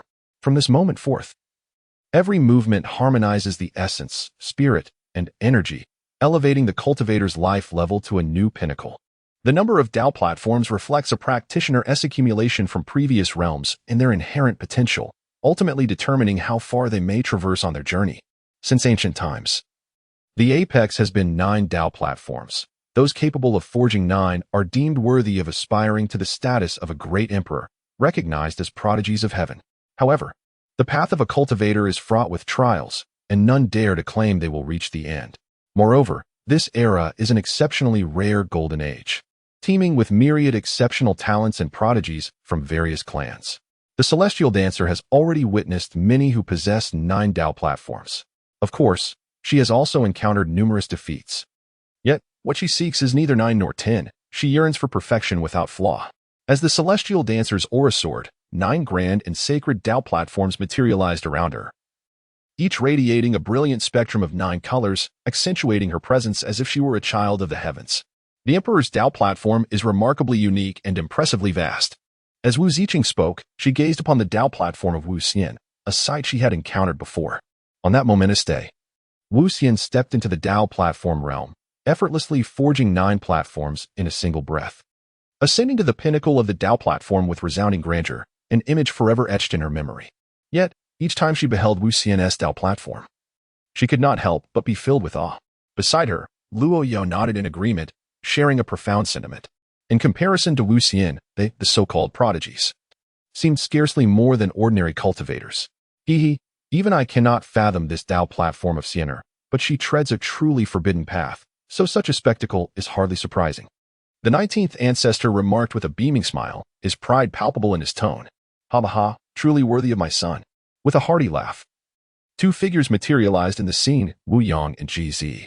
The laughter emanated from Wu Yang, while GZ cast an exasperated glance at her husband, who often lacked seriousness. Master, Madam. The 2 women bowed respectfully. Is the young emperor preparing to break through again? What a prodigy. It has barely been a month. Sigh. Why is my Tao platform so dull and unremarkable, while the young emperor's is so splendid? Step aside. Do not obstruct my path. I must go and witness the young emperor. Jimei, wait for us. The dance of the celestial fairy intertwines with the heart and mind. As a torrent of spiritual energy surges through his being, with eyes closed, he utters, consolidate. In an instant, a more magnificent spectral image of the 9-colored Tao platform materializes behind him, gradually taking form. An aura that transcends the ultimate realm begins to manifest slowly. Once more, the enchanting dancer, dissatisfied, let out a sharp exclamation, and once again, an ethereal platform materialized before her. This, the prince pondered, could he truly condense 2 platforms simultaneously? Or perhaps, platforms beyond the limits of extremity? It seemed rather inappropriate. The prince was undoubtedly too hasty. The crowd expressed their confusion. For breaking through extremity was an arduous feat, with others treading slowly and cautiously, fearful of missteps that could lead to irrevocable regret. Yet, their esteemed prince was taking shortcuts. What do you know? The prince is unparalleled in the world, far beyond the reach of you timid souls. Indeed, the prince is eternal. Those who dared to voice their misunderstanding were swiftly met with the fervent ire of the dancer's passionate admirers. The delicate faces of Wu Ziqing and Luo Yao were etched with concern, while Wu Yang and GZ furrowed their brows in contemplation. Only the 19th ancestor remained unfazed. Commence. Before the first 2 platforms had solidified, Wu Xian's voice rang out once more, clear and commanding. Then, to the astonishment of the onlookers, another ethereal platform materialized beside Wu Xian. Madness! The Prince of Heaven has lost his mind, someone exclaimed, unable to contain their shock. Meanwhile, as they beheld the 3 platforms, the fervent female admirers fell into a profound silence. The 2 young women, Wu Ziqing and Wu Yang, parted their lips slightly, while Wu Yang and GZ furrowed their brows deeply, their faces betraying a sense of confusion. Even the 19th ancestor wore a solemn expression. The onlookers gazed cautiously at the figure in white, with white hair suspended in the air, their hearts tightly clenched and breaths held in hushed silence. In the realm of celestial dance, the enchanting figure of Wu Xian remains unperturbed by worldly distractions. To outsiders, his seemingly reckless actions may appear unfathomable. Yet within his heart lies profound understanding. He is not merely posturing for effect. With a commanding shout, he summoned forth the unique cave of wonders and awakened the vast expanse of the multicolored divine sea that stretches for over 130,000 miles. Unabashedly unleashing the full might of his corporeal form, A resplendent and sacred divine halo emerged, while the boundless nine-colored divine sea engulfed the Tao platform. Simultaneously, Wu Xian's physical form radiated brilliance. With a thunderous roar, spiritual energy surged from a radius of 1,000,000 miles, coalescing into a swirling vortex. The inexhaustible energy of this place erupted, akin to a great sun bursting forth, enveloping the celestial figure above in an endless glow, as if the sky itself bore an additional sun. Such a magnificent spectacle. It eclipses even my own ascension to the realm of the divine. Exclaimed an elder of the celestial realm, his aged visage a mask of astonishment. The prince is destined for success. Someone shouted, their expression brimming with excitement. Before their eyes, the three ethereal Tao platforms began to solidify gradually. 1, 2, 3. At last, all three platforms were fully forged. As the celestial energies dissipated, Wu Xian's figure emerged slowly. Clad in white garments with flowing white hair, he stood suspended in the void, encircled by 12 nine-colored Tao platforms, resembling a true immortal gracing the mortal realm. Moreover, Wu Xian's aura grew even more inscrutable. Standing there, he seemed to embody a void of existence. The prince had become more enigmatic than ever. Wu Ziqing spoke. Well aware of Wu Xian's entire journey, she had initially believed that this breakthrough would narrow the distance between them, but to her dismay, it had only rendered her even more unattainable. Indeed, the growth of the emperor's son was astonishingly rapid. Moreover, each realm he attained was nothing short of perfection. Luo Yao also began to speak. The dancer gracefully stepped forward, now standing before several individuals, father, mother. Upon witnessing the two, Wu Xian spoke. Well done, Xianer. GZ smiled and stepped forward, grasping her son's hand. Xianer, after this breakthrough, do you have any insights to share? The opening of Wuyang signifies a breakthrough. Albeit it has transcended the ultimate realm, it seems to have merely grazed a genuine shackle. The child senses that the 12 Tao platforms are not the true terminus. There lies a path ahead. The celestial being remains unaware. Wuyang began to speak, revealing that among the 12 Tao platforms, 9 indeed represented the pinnacle of the Tao. Yet this pinnacle was merely accessible to ordinary cultivators. It is within these 12 Tao platforms that one truly encounters the ultimate confines of the Tao realm. As for the path you refer to, that is a lengthy tale. The 19th ancestor, approaching with a faint smile, remarked, since time immemorial, countless prodigies have reached the extreme of the 12 Tao platforms and shared your sentiments.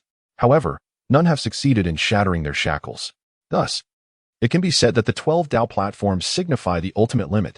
Upon hearing this, both Wu Ziqing and Luo Yao were struck with realizations. They were unaware that such a perspective existed. Wuyang continued to speak, stating that the initial reason for sending you to procure the forging essence was to allow you to experience the legendary realm of extremes. After all, throughout the long passage of time, countless prodigies have attempted to utilize the forging essence. Is it not possible that even the forging essence cannot guarantee a breakthrough? The dance of the immortal whispers as he deftly flips his hand, revealing a lustrous white jade vial, the elixir of forging. Indeed, the elixir of forging boasts an almost flawless efficacy before the 12 Tao platforms. Once one reaches the pinnacle of the 12 Tao platforms, its effects may not be as extraordinary, yet it can still enhance the success rate by 30%. The prospect that an almost impossible endeavor could enhance the success rate by 30% is indeed quite formidable. 30%, you say? With a contemplative demeanor, Wu Xian sensed a path ahead. Even in the absence of the forging elixir, he was determined to forge ahead. Setting that aside for the moment, Xianer, having just achieved a breakthrough, must ensure her state is optimized if she wishes to truly challenge her limits. The 19th ancestor spoke, understood. Suddenly, the ferocious young beast nestled in the arms of Wu Ziqing and Luo Yao, upon spotting Wu Xian, began to thrash about restlessly, eager to approach. The two women, in a playful spirit, tightened their embrace, preventing the little creature from moving. Wu Ziqing suddenly felt a moment of daze. When she opened her eyes, the little one had already perched upon Wu Xian's shoulder. Moreover, it was babbling away, seemingly expressing its dissatisfaction. Wu Yang was astonished. Several individuals of profound cultivation naturally noticed the stir caused by the diminutive entity. A surge of temporal energy. As Wu Ziqing spoke, it felt as though time itself had come to a standstill. She scarcely had time to react before the little creature had slipped away. Meanwhile, the small being nestled in Luo Yao's embrace emitted a radiant glow, and in an instant, she felt a void in her arms. The creature had vanished. When it reappeared, it was perched upon Wu Xian's shoulder. Teleportation. This is the power of space, Luo Yao exclaimed. Has this creature hatched? Wu Yang gazed in astonishment at the two little creatures perched upon Wu Xuan's shoulder. Their fierce and menacing demeanor was striking, although he was aware of their existence. It was indeed his first encounter with them. Unfazed by their surroundings, the small beings exhibited a fierce disposition, baring their tiny fangs and grinning menacingly as Wu Yang approached. The dance fairy gently patted the little creature atop its head, causing it to finally close its ruby-like eyes and settle into tranquility. A beast of time, a beast of space, truly magnificent beings. Wu Yang gazed at the two diminutive creatures, his heart filled with yearning for these divine beasts. Alas, apart from Wu Xian, they could not draw close to anyone else, embodying an inherent nobility that resonated deep within their very essence. Newly born, these creatures relied profoundly on the power of their bloodline. To them, Wu Xian, due to the essence of her blood, appeared as a kin of sorts. This beast shall undoubtedly be a significant boon to Xianer in the future. As the lively conversations filled the air, a sudden and thunderous boom resonated. Akin to a celestial drum being struck, the entire realm of Songtian was shaken by the reverberation. Boom, boom, boom. A total of 9 resounding echoes emanated from the heavens, prompting countless souls to gaze upward. With a tearing sound, a pitch-black rift stretching millions of miles appeared in the sky. Following this, a profound voice declared, "The Golden Age has commenced. The celestial rankings are unveiled." The resonant proclamation, accompanied by an overwhelming force of the Tao, reverberated throughout every corner of the Songtian realm. Even those entombed within coffins and the titans of the river of time were roused from their slumber. An awe-inspiring and dignified aura cascaded down from the heavens, instilling trepidation in every being within Songtian. In that instant, it felt as though the very laws of the Tao were disrupted. The myriad races and countless creatures were left with nothing but profound reverence in their hearts. Gazing upward, some beings were rendered speechless. Boom! An endless cascade of golden light converged, representing the essence of the Tao. At long last, an ancient yet majestic golden scroll emerged, slowly unfurling. The Celestial Rankings. The present manifestation of the Celestial Rankings. What is the Celestial Rankings? I cannot say. Young cultivators looked up, bewildered. Meanwhile, elders, with their complex emotions, fixated on the heavens, realizing the Golden Age had indeed arrived, though they themselves had aged. The Celestial Rankings, heralded by the unseen Tao, signify the commencement of each golden era. The rankings encompass the information of all prodigies of this era. Even if one remains hidden, their existence cannot be evaded, for they shall be sensed. The imperial clans and royal families reside in this ethereal realm, suffused with celestial energy and spiritual essence. In a vast plaza of the royal family, figures gathered, all adopting the same posture, gazing at the sky at a 45-degree angle. The celestial rankings have manifested. I see it. Can I make the list? What qualifies you? Just your audacity? Do you dare to insult me? Behold my sword. I believe the first Saint Sun deserves the top spot. One individual confidently declared. Hush. What are you barking about? Have you forgotten our young emperor? Someone nearby quickly admonished him to silence. The Tianshu dynasty. An elderly man opened his eyes, witnessing a scene of utter desolation rising before him. He looked at the young man seated beside him, smiling with absolute pride. Fuer, the first position on the celestial rankings belongs to you. The youth smiled back, reassuring the elder, rest easy, I shall undoubtedly be unmatched among my peers. The Moon Goddess Palace.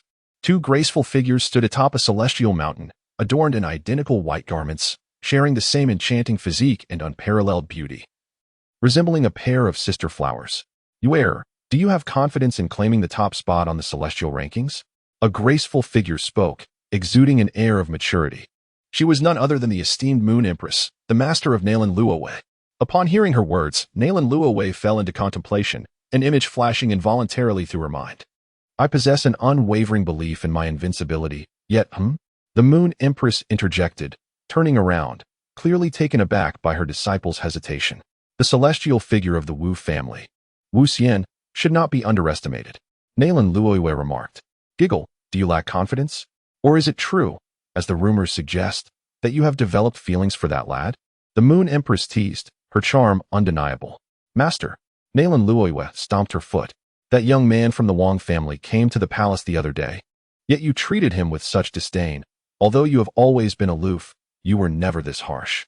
The Moon Empress swayed gracefully, her laughter becoming increasingly audacious as she analyzed her disciple's predicament. Nalan Luoyue, unable to endure her master's antics, vanished in a flash.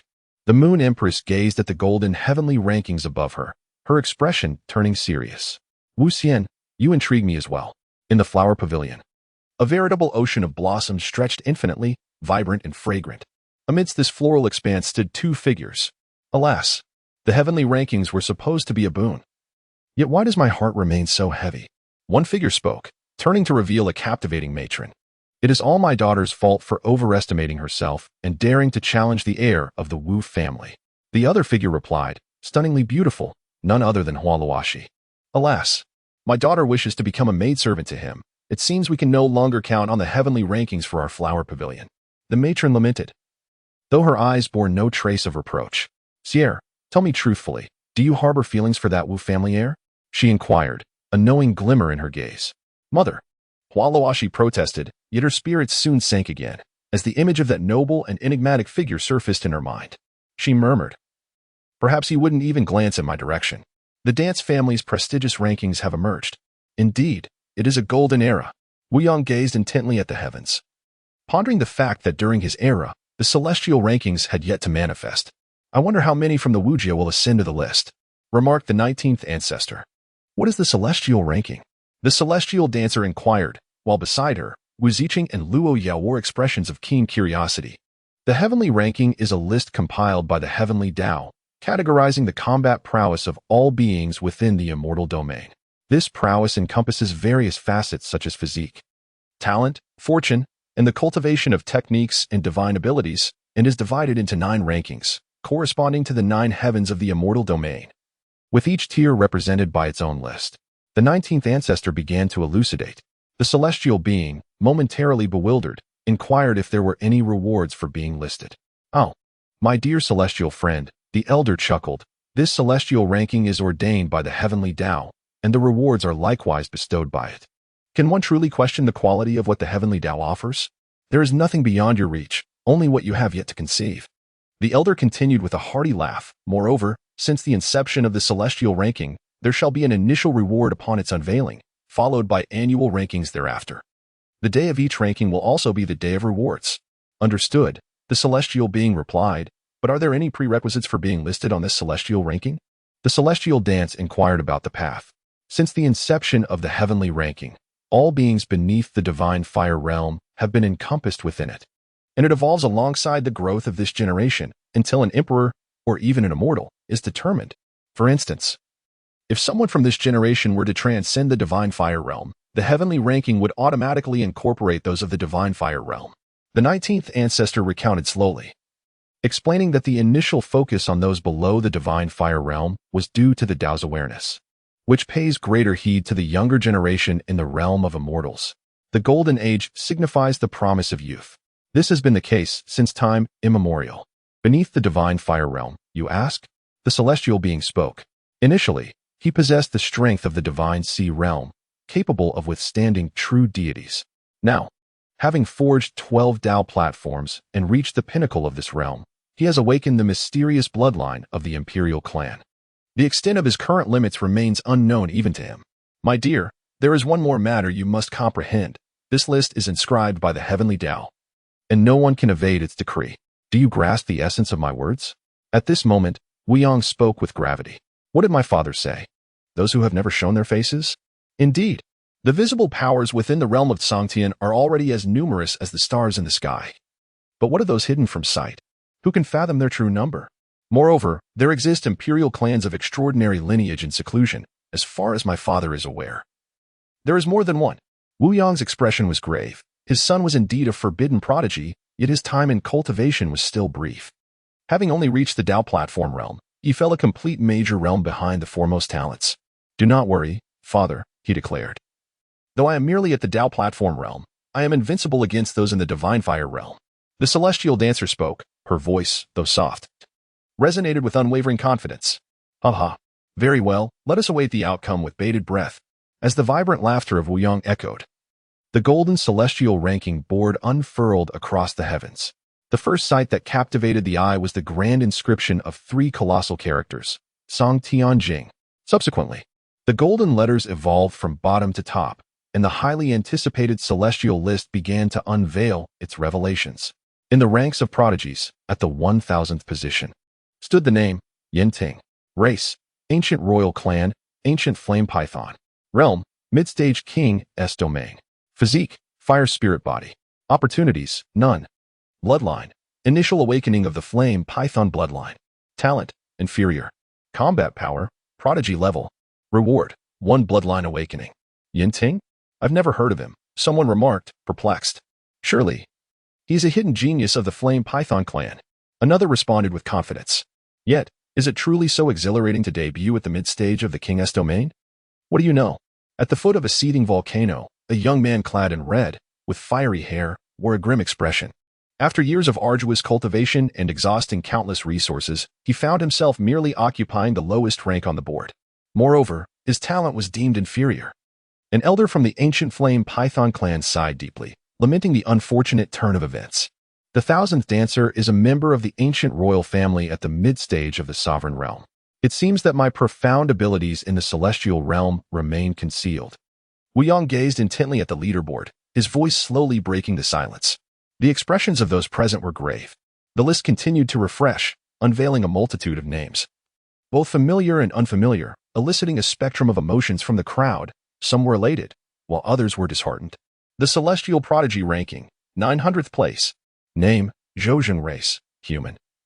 Great Zhou dynasty realm, pinnacle of the king's domain physique, innate sacred heart opportunities, none bloodline, initial awakening of the royal bloodline talent, medium combat power, prodigy level reward, source of the sacred heart well.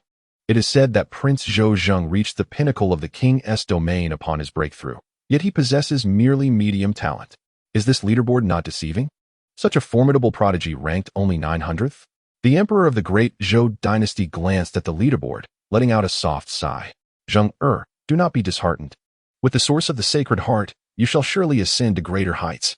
Zhou Zheng's expression remained impassive, his heart a tumult of emotions. As he couldn't help but ponder the whereabouts of that imperial son, the leaderboard continued to unfold.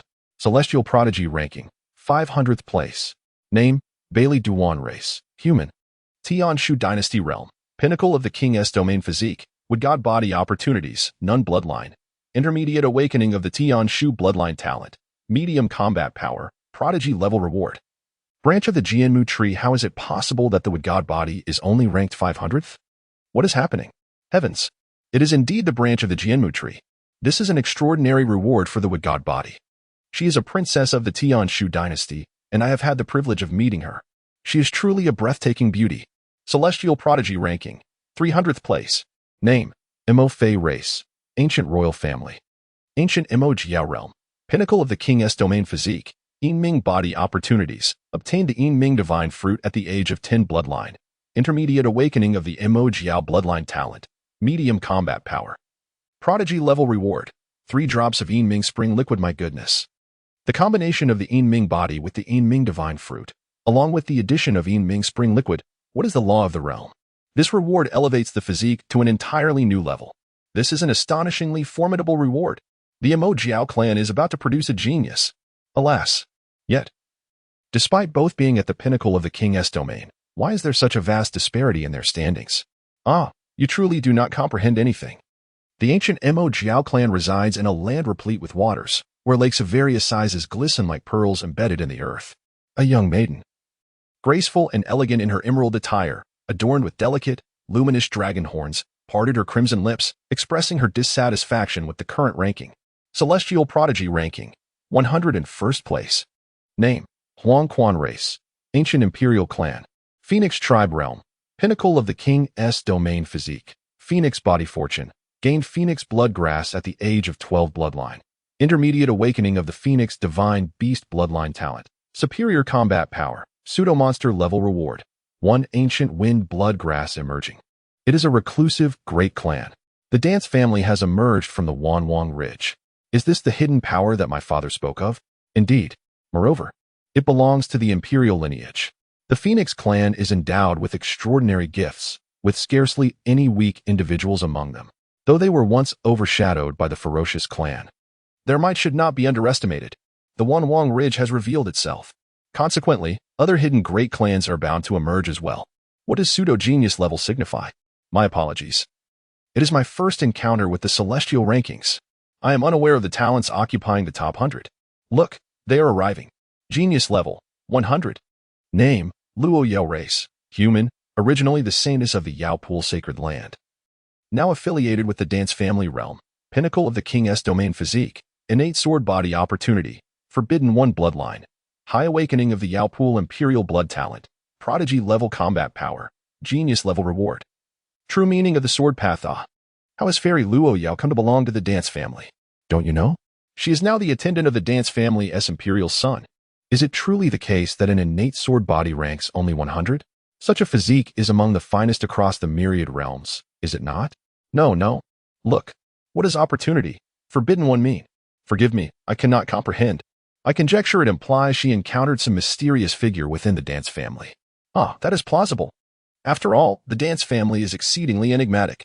The dancer's younger sister is quite impressive, having made it into the top 100. Wang Ziqing spoke, her smile radiant. I am not your sister. Luo Yao stamped her foot, then turned to secretly glance at Wu Xian. With only 100 places available, the emperor's son would surely be displeased. As for that so-called taboo, she was acutely aware that it referred to her encounter with Wu Xian. In the tale of the dance immortal, her mystical arts, alongside the awakening of their bloodline, led her and Wu Ziqing to partake in a grand ritual. The opulence prepared by the Wu clan was simply overwhelming, resulting in a profound awakening of their bloodlines. With a graceful turn and a radiant smile, the celestial dancer remarked, "Quite splendid." Luo Yao's delicate face flushed with a rosy hue as she lowered her gaze, revealing a sweet smile. Suddenly, a brilliant beam of light descended from the heavens, imbued with an overwhelming aura of dominance, swiftly penetrating Luo Yao's being. Startled, she promptly assumed a meditative posture. An ethereal sword intent began to unfurl around her. The true essence of the sword path. With a smile, the enchanting dancer exclaims, "This young lady is about to soar." Demonic level, 95th position name, Wu Ziqing race, human. Wu clan realm, pinnacle of the king's domain physique, innate Dao bone, fully completed. Opportunities, forbidden one. Blood of the heavenly Dao bloodline. High awakening of the imperial Wu clan bloodline talent. Prodigy level combat power. Demonic level reward. One transformation of the Dao bone remarkably. She has obtained the blood of the heavenly Dao. Do you not recall? When the Wu clan's imperial son broke through to the heavenly extremity realm, it was the reward of the blood of the heavenly Dao. Does this imply that the imperial son bestowed the blood upon Wu Ziqing? Why are you so oblivious? Wu Ziqing is also a handmaiden of that imperial son. I too wish to become a handmaiden. Count me in, count me in. With the emergence of the innate Dao bone, what monstrous entity lies ahead? From my perspective, it is evident that the competition among the imperial clans has commenced. As the crowd rejoices for Wu Ziqing, an inexplicable Dao rhythm envelopes her, causing her Dao bone to awaken in its entirety, radiating a resplendent brilliance. This young lady is also about to ascend. What further evolution might the Dao bone undergo? Demonic level, 90th position name, Yujing race, human. Moon God Palace realm, pinnacle of the king's domain physique, holy light divine body opportunities, obtained moon essence at 8 years old bloodline, high awakening of the moon god bloodline talent, prodigy level combat power, demonic level reward. 7 days of heavenly Dao moonlight refinement suddenly. The crowd witnesses a colossal moon emerging in the daytime, a manifestation formed by the convergence of the heavenly Taoist laws. Following this, a dazzling brilliance erupts from the moon, infused with potent lunar energy, illuminating a certain area of the celestial realm. This is the true refinement of moonlight, intertwined with the laws of the heavenly Tao, lasting for 7 days. Particularly, the cultivation techniques of those from the Moon God Palace are invariably associated with the moon, making this reward enviable. One can foresee that Yujing's holy light divine body will ascend to new heights. Demonic level, 50th position name, Mo Jing race, ancient royal clan. Ancient Mo Jiao realm, pinnacle of the king's domain physique, true dragon form opportunities, acquired true dragon blood at 9 years old. Transforming from Jiao to dragon bloodline. High awakening of the true dragon divine beast bloodline talent. Demonic level combat power. Demonic level reward. Ancient true dragon bloodstone Mo Jing? I have never heard of such a name. These are the hidden geniuses of various clans. The awakening of the true dragon bloodline is indeed formidable. Is this the only demonic level talent thus far? An elder from the ancient Mo Jiao clan gazes in disbelief. How can he possibly be ranked only 50? Nearby, A young man adorned with black golden dragon horns fixates on the celestial rankings, his expression grim. Demon level, 20th position. Name, Wang Xian race, human. Wang clan realm, peak of the king's domain physique, sacred body of Yuanling fortune. Acquired the Yuanling immortal fruit at the age of 12 bloodline. High awakening of the imperial Wang clan bloodline talent. Demon level combat power, demon level reward. Yuanling immortal embryo alas. The sacred body of Yuanling has emerged. By the heavens. It is indeed the Yuanling immortal embryo. By the heavens. Imperial Wang clan at 12. I obtained the Yuanling immortal fruit, believing my physique, talent, and fortune to be unparalleled in this world. Yet I find myself merely in 20th place. A handsome youth sighed softly. Xianer, after acquiring this immortal embryo, you shall surely rise anew. An elder spoke, offering consolation. Let us hope so. The onlookers were already taken aback. For the mere fact that they were all at the peak of the king's domain made it abundantly clear how vast the chasm between themselves and these prodigies truly was. And the celestial rankings were still updating. Demon level, 19th position. Name, Wang Yin race, human. Wang clan realm, peak of the king's domain physique, solar divine body fortune. Acquired the fiery sun immortal flame at the age of 10 bloodline. High awakening of the imperial Wang clan bloodline talent. Demon level combat power, demon level reward. Solar immortal scripture goodness. The solar divine body ranks 19th. My word. A direct reward of the solar immortal scripture? My goodness. Wang Yin stood in a square of the Wang clan, unable to bear the weight of the various gazes upon him, his face flushed with embarrassment at this ranking, particularly since Nalan Luoyue and the Dance Immortal had yet to make their appearances. Demon level, 18th position. Name, Bailey Quangzhan race, human. Tianshu dynasty realm, peak of the king's domain physique. Celestial battle body fortune. Comprehended the true meaning of battle bloodline. Top-tier awakening of the Tianshu bloodline talent. Demon level combat power. Demon level reward. 3 drops of true blood of battle atop a high tower in the Tianshu dynasty. A young man, robust and commanding, gazed at the celestial rankings, remaining silent as he stood in contemplation for a long while. The celestial realm is truly vast. Countless cultivators exhaust their lives yet never escape its confines. The names of countless beings are revealed upon the celestial rankings, unveiling the terrifying forces that lurk in the world. Alongside many talents unknown to the masses. Previously, they may have held a somewhat inflated view of themselves, but now, a single celestial ranking has returned all to their true forms. The impression of looking at the sky from the bottom of a well has deepened in the hearts of most cultivators. And the celestial rankings continue. Demon level, 13th position. Name, Hualuoshi race, human.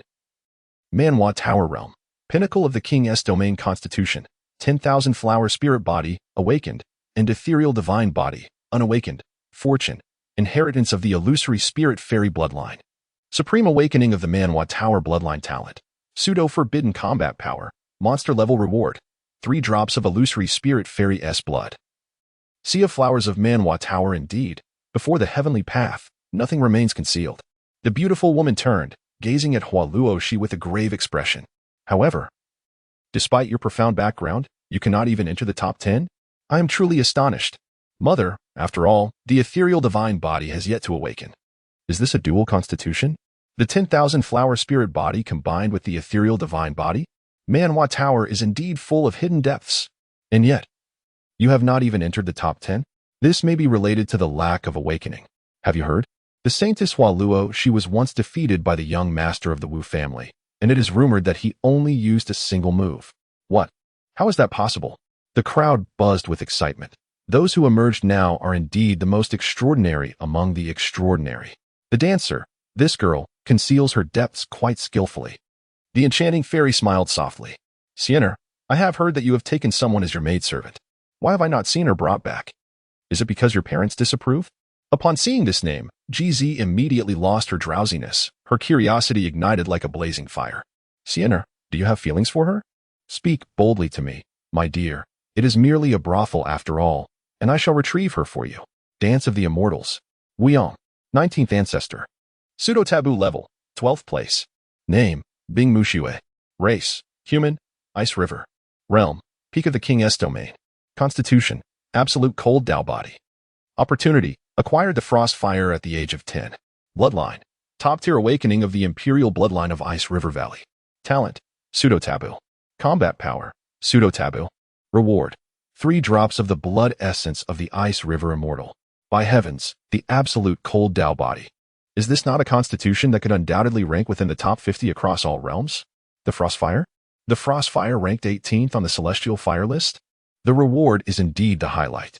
The Ice River Immortal. Is that not the legendary founder of Ice River Valley? Within the realm of Ice River Valley, an endless expanse of icy terrain stretches forth, atop a glacial peak. 2 women clad in blue stand in poised contemplation. Binger, do you have any thoughts? A graceful matron in palace attire turned, gazing at her most accomplished disciple. The celestial rankings follow their own reasoning, and none dare to dispute them. Naturally, the disciple would harbor no dissenting opinions. The blue-clad woman spoke, her beauty striking, with a snowflake-shaped mark between her brows, exuding an aura tinged with frost that commanded respect and distance. Fear not, you are nearly perfect in every aspect, save for the fact that your bloodline has yet to reach a higher level. Now, with the 3 drops of your ancestor's essence, your deficiencies shall be rectified. Yes. Alas, the top 10 have yet to make their appearance. The matron turned her gaze toward the heavens, murmuring softly. Pseudo-taboo level, 11th place. Name, Wu Chi-chung. Race, human. Wu clan. Realm, peak of the King's domain. Constitution, innate 5 elements body. Opportunity, none. Bloodline, top-tier awakening of the Imperial Wu clan bloodline. Talent, taboo level. Combat power, pseudo-taboo level. Reward, a wisp of innate energy. Goodness, an innate 5 elements body. Is this not a constitution that ranks within the top 30 across all realms? How can one not enter the top 10 within the celestial realm? By heavens, how competitive is our celestial realm? Truly, the Wu clan leaves one speechless. And a reward of innate energy? Why not simply grant her rebirth instead? This is no longer a fair game. Damn it, the crowd grumbled. Yet none doubted Wu Chi-chung's strength. Merely possessing an innate 5 elements body was enough to send shivers down one's spine. This is a constitution sufficient for ascension. Dancer, the one who captivates the city, the person of the dance. Wu Xian was taken aback. He had never heard of it. Xiener, you usually spend most of your time in seclusion. Aside from your encounters with the 7th Holy Sun and the girl Qinger, you have had little interaction with the prodigies of my Wu family. Naturally, you would be unaware. Wu Yang burst into hearty laughter, relishing the astonished expression on Wu Xian's face. This enchanting Viking Qing is indeed the 2nd saintess of my illustrious family. So it is, the 2nd saintess, after all. With a gentle smile, the dance fairy mused upon the innate 5 elements physique, marveling at the existence of such an extraordinary constitution within the dance clan. Moreover, it has come to my father's attention that they harbor a certain discontent towards you, the imperial prince. Wu Yang, undeterred by the magnitude of the situation, declared that they would continue until their adversaries were thoroughly convinced. After all, this enchanting beauty, Qingcheng, was indeed a striking maiden. Could one truly bring themselves to harm her? GZ, now wide awake, turned around and posed the question. Wu Xian, unable to tolerate his parents' antics any longer, simply turned away. In another part of the dance realm, shadows flit about. Sister Chi-cheng, you are truly remarkable, a young girl exclaimed, gazing at the woman before her, clad in a flowing white gown. The woman's beauty was as enchanting as her name, captivating all who beheld her. With a hint of regret, she remarked, yet, it is merely the 11th ranking. Moreover, our esteemed prince of the dance realm has yet to make his appearance. Suddenly, the heavens shifted once more. The resplendent golden celestial rankings blazed forth with radiant brilliance. Furthermore, a heavenly sound resonated, reverberating within the hearts of every being in the realm of the celestial heights. The top 10 of the celestial rankings are all forbidden prodigies, the rarest of exceptional talents witnessed in our celestial domain throughout the ages. This list will meticulously detail their information for all races to revere. The voice of the celestial path cascaded down, and every creature understood that the most extraordinary prodigy was about to be unveiled. Forbidden? What level of greatness does that entail? Hush, I have heard that in other eras, the entire celestial domain could scarcely produce a few forbidden-level prodigies. This represents the pinnacle of genius within the celestial realm. Indeed, the golden era does not deceive me. An elder gazed skyward with a long sigh, lamenting that he was born at an inopportune time. Yet he considered it a privilege to witness this glorious age of gold. The dancer could never have imagined that this world could be so resplendent. As the atmosphere grew tense, Wu Yang spoke up, recalling the last golden era when the Tsang Tian realm had only 3 forbidden-level prodigies. To his astonishment, This time there were as many as 10. The 19th ancestor slowly articulated, declaring that this era would indeed be bustling, and even he felt a sense of anticipation. All beings and factions were fixated on the golden celestial ranking in the heavens, acutely aware that this crucial moment was upon them. Boom. The golden list trembled and began to reveal its inscriptions, but this time, the hue was not merely gold. It shimmered in 7 vibrant colors. Forbidden, 10th place. Name, Jian Wuchen race. Human, top-tier power Tianjin Mountain Realm. Pinnacle of the King Ascendant stage physique. Chaotic sword body opportunities. Comprehended the invincible sword heart at 15. Grasped the true essence of swordsmanship at 18 bloodline. Incomplete chaotic bloodline, initially awakened. Top-tier awakening of Tianjin Mountain bloodline talent. Forbidden level combat power. Forbidden level rewards. 10 drops of innate divine demon blood. Note, can replenish the chaotic bloodline, but cannot fully restore it. Achievements, 11 cave heavens, an 11,000-mile golden divine sea, 11 platforms of Tao, and overwhelming kingly might in the King Ascendant realm.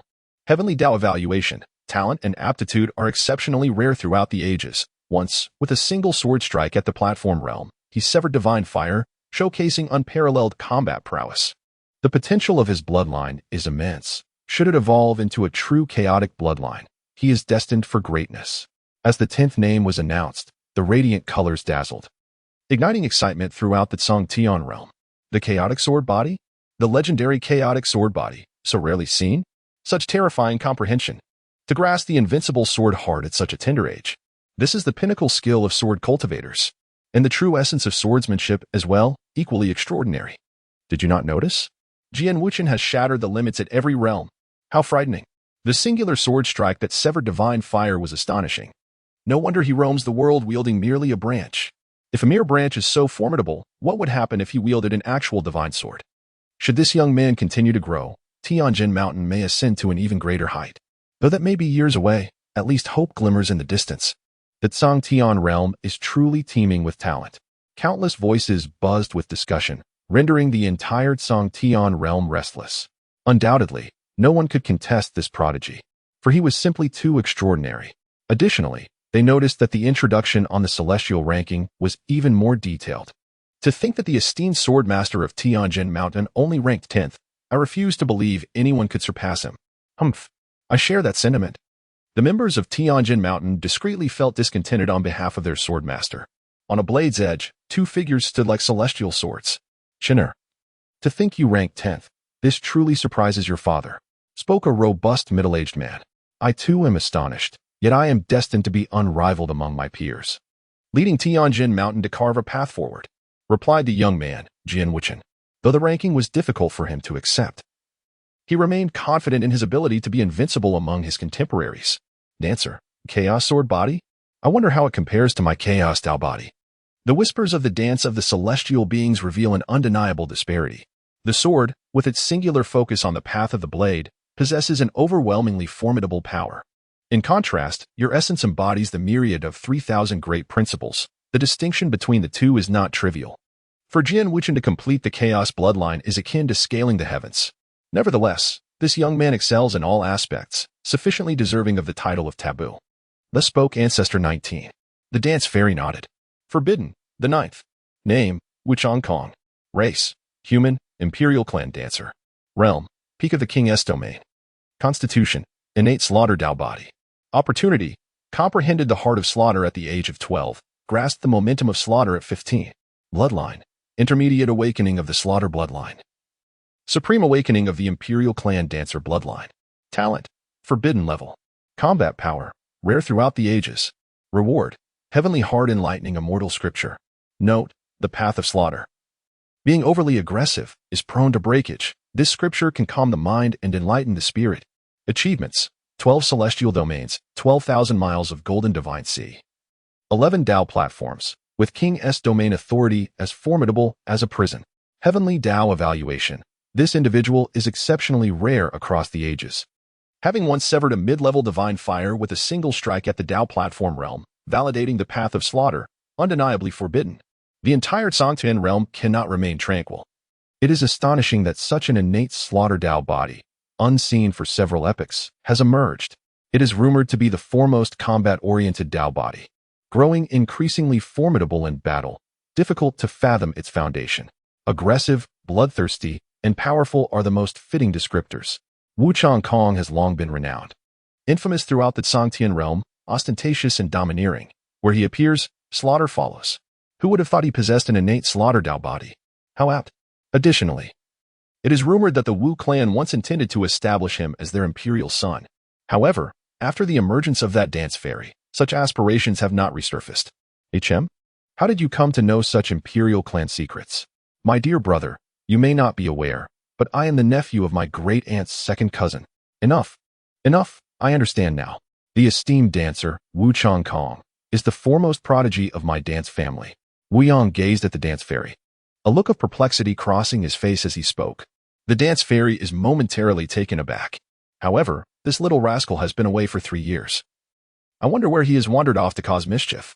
As Wu Yang spoke again, a sense of helplessness permeated his words. Indeed, the slaughtered Dao body was astonishingly formidable. Yet it exhibited a mischievousness that was quite troublesome. In a marsh within the realm of Songtian, a colossal crocodile python writhed. Its overwhelming aura of the true god realm unmistakable. Upon closer inspection, one could see a youth perched atop its head. The boy bore a cruel smile. Having fought fiercely with this giant beast for the better part of the day, he raised his fist, and a crimson surge of spiritual energy manifested, morphing into armor that enveloped his arm, which he then brought crashing down upon the crocodile python. With a roar, the crocodile python struggled momentarily before collapsing with a thunderous crash into the marsh. The youth stood triumphantly atop the beast's head, a bloodthirsty grin on his face, fixated on the golden celestial ranking in the sky. 9th place. How intriguing. The celestial ranking re-emerged, revealing the following. Forbidden, 8th place. Name, Emohi race, ancient royal family. Bloodline of the ancient ink flood dragon realm, half-step divine fire realm physique, ancient true dragon body, fully evolved, fortune, encountered the blood of a true dragon. During the refinement process, his innate bloodline unexpectedly triggered a return to ancestral traits, transforming into the ancient true dragon body bloodline. Top-tier awakening of the ancient true dragon bloodline talent. Forbidden level combat power. Forbidden level reward. 1 drop of ancestral dragon blood. Note: capable of breaking the limitations of bloodline power. Achievements: 11 heavenly caves, 11,000 miles of golden divine sea, 11 Dao platforms. Sovereign realm with overwhelming might heavenly Dao assessment. Unprecedented opportunities. Profound cultivation. Why do I feel as though the heavenly Dao is mocking us? Such unfathomable opportunities and profound cultivation. Ha ha ha, this is utterly hilarious. I too sense a hint of that implication. Emohi's achievements are not even on par with Wu Changkong. So it turns out it's all about deep cultivation, huh? Perhaps a temporary breakthrough, fearing embarrassment from a low rank. Is a half-step divine fire considered beneath the divine fire realm? Now that he's out, what do you think? In the realm of Songtian, some began to perceive the absurdity of the situation, laughing out loud. It was evident that his rank was merely a consequence of his realm, and in the same realm. He likely could not even surpass Jin Wuchen. The ancient ink flood dragon lineage was truly overstepping its bounds. A young man's face flushed with indignation. He had only achieved a half-step divine fire after seeing the celestial ranking. While he harbored some ulterior motives, it was not a violation of any rules. This was ostensibly his moment of glory, yet it felt profoundly askew. Here, remain calm. An elder interjected, his expression composed. Let the outsiders speak as they will. Once the celestial ranking is confirmed and the rewards are secured, who would dare defame our ancient ink flood dragon lineage? The celestial ranking refreshed once more, radiant with resplendent colors illuminating the heavens. Forbidden, 7th place. Name, Wangting race, human, imperial clan. Young emperor of the Wang family realm, pinnacle of the King's domain physique, Xian Wang Dao body fortune, at the age of 10. He accidentally entered the Four Extremes cave and obtained the Four Spirits inheritance bloodline. Advanced awakening of the Four Spirits bloodline, incomplete. Top-tier awakening of the Imperial Wang family bloodline talent. Forbidden level combat power. Forbidden level rewards. 3 drops of essence blood from each of the 4 spirit divine beasts. Note: complete the Four Spirits bloodline. Achievements: 12 cave heavens, 12,000 miles of Shenhuang divine sea, 12 Dao platforms. King's domain with kingly might akin to a prison heavenly Dao evaluation. Talent, qualifications, and fortune are all extraordinarily rare throughout the ages. The Shenhuang aura nourishes the body, exhibiting extraordinary marvels. During the Tao platform realm, he once defeated a mid-stage divine fire with a single palm strike of his Tao body. The Emperor is not his endpoint. He possesses the potential for immortality. The young Emperor of the Wang family has emerged. It turns out that the young Emperor is indeed that Xian Wang Tao body. Who could have imagined that he also has the inheritance of the 4 spirit divine beasts? It's astonishing that such a prodigious talent is only ranked 7th. A single palm strike can defeat divine fire. How powerful must his true self be? I cannot fathom. The heavenly rankings have proclaimed that Wang Tong possesses the potential for immortality. Unbelievable. The Imperial Wang clan. A middle-aged man laughed heartily. I said my son Wang Tong has the potential of an emperor, and you all laughed at me.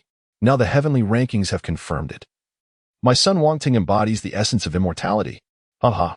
A young figure stood atop the mountain, with the Xian Wang aura swirling around him, and the faint silhouettes of the 4 spirit divine beasts roaring behind him, making him appear as if he were the child of the heavens. The only lament is that the young man's appearance is rather ordinary. Wang Tong gazed at the heavenly rankings, lost in contemplation. Forbidden, 6th place. Name, Nalan Luoyue race, human.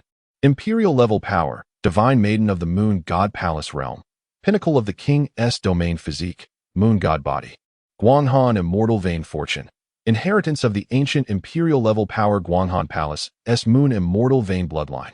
Top tier awakening of the moon god bloodline talent. Forbidden level combat power. Forbidden level rewards. Guanghan immortal scripture. Note: the scripture created by the moon immortal of Guanghan palace. Acquiring this scripture will complete the inheritance. Achievements: 12 cave heavens, 12,000 miles of silver moon divine sea. 12 Tao platforms. The day of sealing the king saw the moon dim. Heavenly Tao evaluation. Possesses 2 unparalleled inheritances. Her prowess is undoubtedly superior to that of the moon god and moon immortal of old. Has yet to reveal her strength. Combat power remains unknown. Immortality is within reach. Heavens, what are the moon god and moon immortal? Compared to them, I feel it might be too late for me to seek death. Immortality is within reach. This implies she is destined for it. Goodness gracious. Everyone, please calm down. I have a portrait of the moon maiden here. Begone. What nonsense are you spouting? Interrupting my thoughts of the moon maiden? You have a picture? 100,000 spirit stones each. Don't fight over it. Oh my, I want one. This gentleman. I too desire a copy. Sigh. Brother, I lack sufficient spirit stones. Might I borrow a glance? Goodness. What are you doing? Licking it while merely looking. Atop the summit of the moon goddess palace, the moon fairy and Nalan Luo stood side by side, both exquisite beauties of their time, possessing unparalleled grace and elegance. Together, they created a breathtaking tableau that was simply enchanting. The 6th place, alas, it seems there is no hope. Who would have thought that with Xiao Yuer's foundation, she would only achieve 6th place? The moon fairy spoke, her ruby lips glistening, her expression one of cheerful amusement. Despite her mature figure retaining the poise of a youthful maiden, the dancing fairy has yet to make her appearance. Nalan Luo declared, I am well aware of his constitution. Kiki, what, do you miss your esteemed prince? The moon fairy swayed gracefully, prompting Nalan Luo to contemplate slipping away once more. Oh no, your esteemed prince is about to emerge. Will you not gaze upon him? Nalan Luo steadied herself. HMPF. I merely wish to see who possesses the right to stand before me. Ah, yes. The dancer is unexpectedly quite formidable, as the ethereal whispers of the celestial being faded. GZ, no longer feeling drowsy, immediately approached. Sienna, I have heard that in the imperial city, you have boldly declared your intention to vanquish that Wang family scion. Wang Yang, all for the sake of this Nalan Luo. Am I correct in my assumption, dear? You have taken a liking to this young lady, haven't you? I have also heard of her. Her beauty, talent, and lineage are indeed quite compatible with our Wu family. If your affections are genuine, do not hesitate. When confronting that Wang Yang, show no mercy. The Wang family is insignificant. I shall stand by your side, and if need be, my Ji family will support you. Just as GZ was becoming animated in her fervor, Wu Yang's expression darkened as he gently tugged at the lady's sleeve. What are you doing? Do not divert the topic. Fear not, Sienna. If the Wu family does not lend a hand, I shall seek assistance from the Ji family. Where is Sienna? GZ turned to glare at Wu Yang, only to realize that Wu Stin and the 19th ancestor had already distanced themselves by 100 paces. It is all your fault, Wu Yang. Taboo. 5th position. Name, Bailey Futuo race. Human, imperial class. Crown prince of the Tian Shu dynasty realm. Pinnacle of the king's sealing physique. Prison suppression divine body, nether eye opportunity, at the age of 12. Accidentally consumed a nether Dao fruit.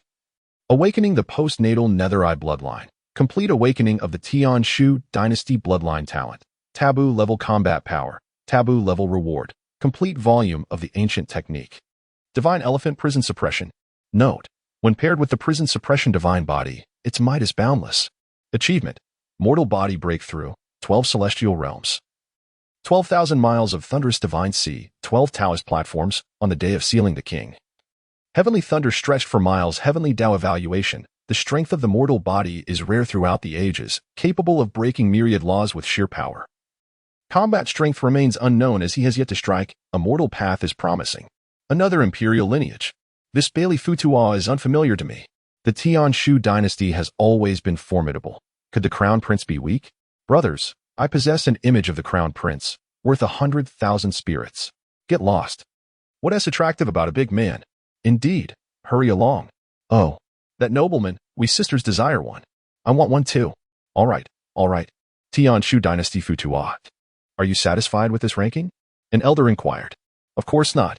I will reclaim it within a year. Next time, I shall ascend to the top. Temporary gains and losses do not define ultimate results. The young man's expression remained calm, yet an oppressive battle intent emanated from his being. Good. A son of the Bailey family must never concede defeat. Taboo. 4th position. Name: Huangshi race. Ancient imperial clan. Phoenix lineage imperial daughter. Realm: pinnacle of the king's sealing physique. Undying, immortal phoenix body. Ice skin and jade bones. Opportunity: at the age of 9. Inadvertently entered the heavenly absorption of the earth, turning misfortune into fortune, acquiring the heavenly ice marrow, forging ice skin and jade bones. Bloodline: ancestral awakening of the sacred beast phoenix bloodline. Talent: taboo level combat power. Taboo level reward: true feather of the ancestral phoenix. Note: this can be used to revert to ancestral bloodline or to forge one's own divine artifact. Achievement: the Huang body is robust, 12 celestial realms. 12,000 miles of multicolored divine sea, 12 Taoist platforms, on the day of sealing the king. All be spout in reverence. Heavenly Tao evaluation. Possesses the grace of the immortal phoenix. If the bloodline can fully revert to its ancestry, its depth will be unfathomable. Combat strength remains unknown as she is yet to strike. 10,000 Phoenix Ridge. The crowd fell silent. This is a hidden imperial clan, shrouded in darkness, yet witnessing the rise and fall of the celestial realm. Moreover, it is an ancient imperial lineage. The word phoenix embodies too much. It signifies the pinnacle, an unparalleled glory. 10,000 Phoenix Ridge is a realm ablaze with crimson. The fire mulberry leaves blanket the earth, isolated from the outside world. Yet now, it is set to emerge. As the golden era dawns, with the celestial rankings unveiled, no one can remain aloof. My lady, the imperial daughter, congratulations. A gathering of individuals surrounded a lone woman. Yet none dared to approach, bowing instead from a distance. What joy is there? The woman, adorned in a dress of myriad colors, stood atop the fire mulberry tree. Her back turned, exuding an aura that captivated the world.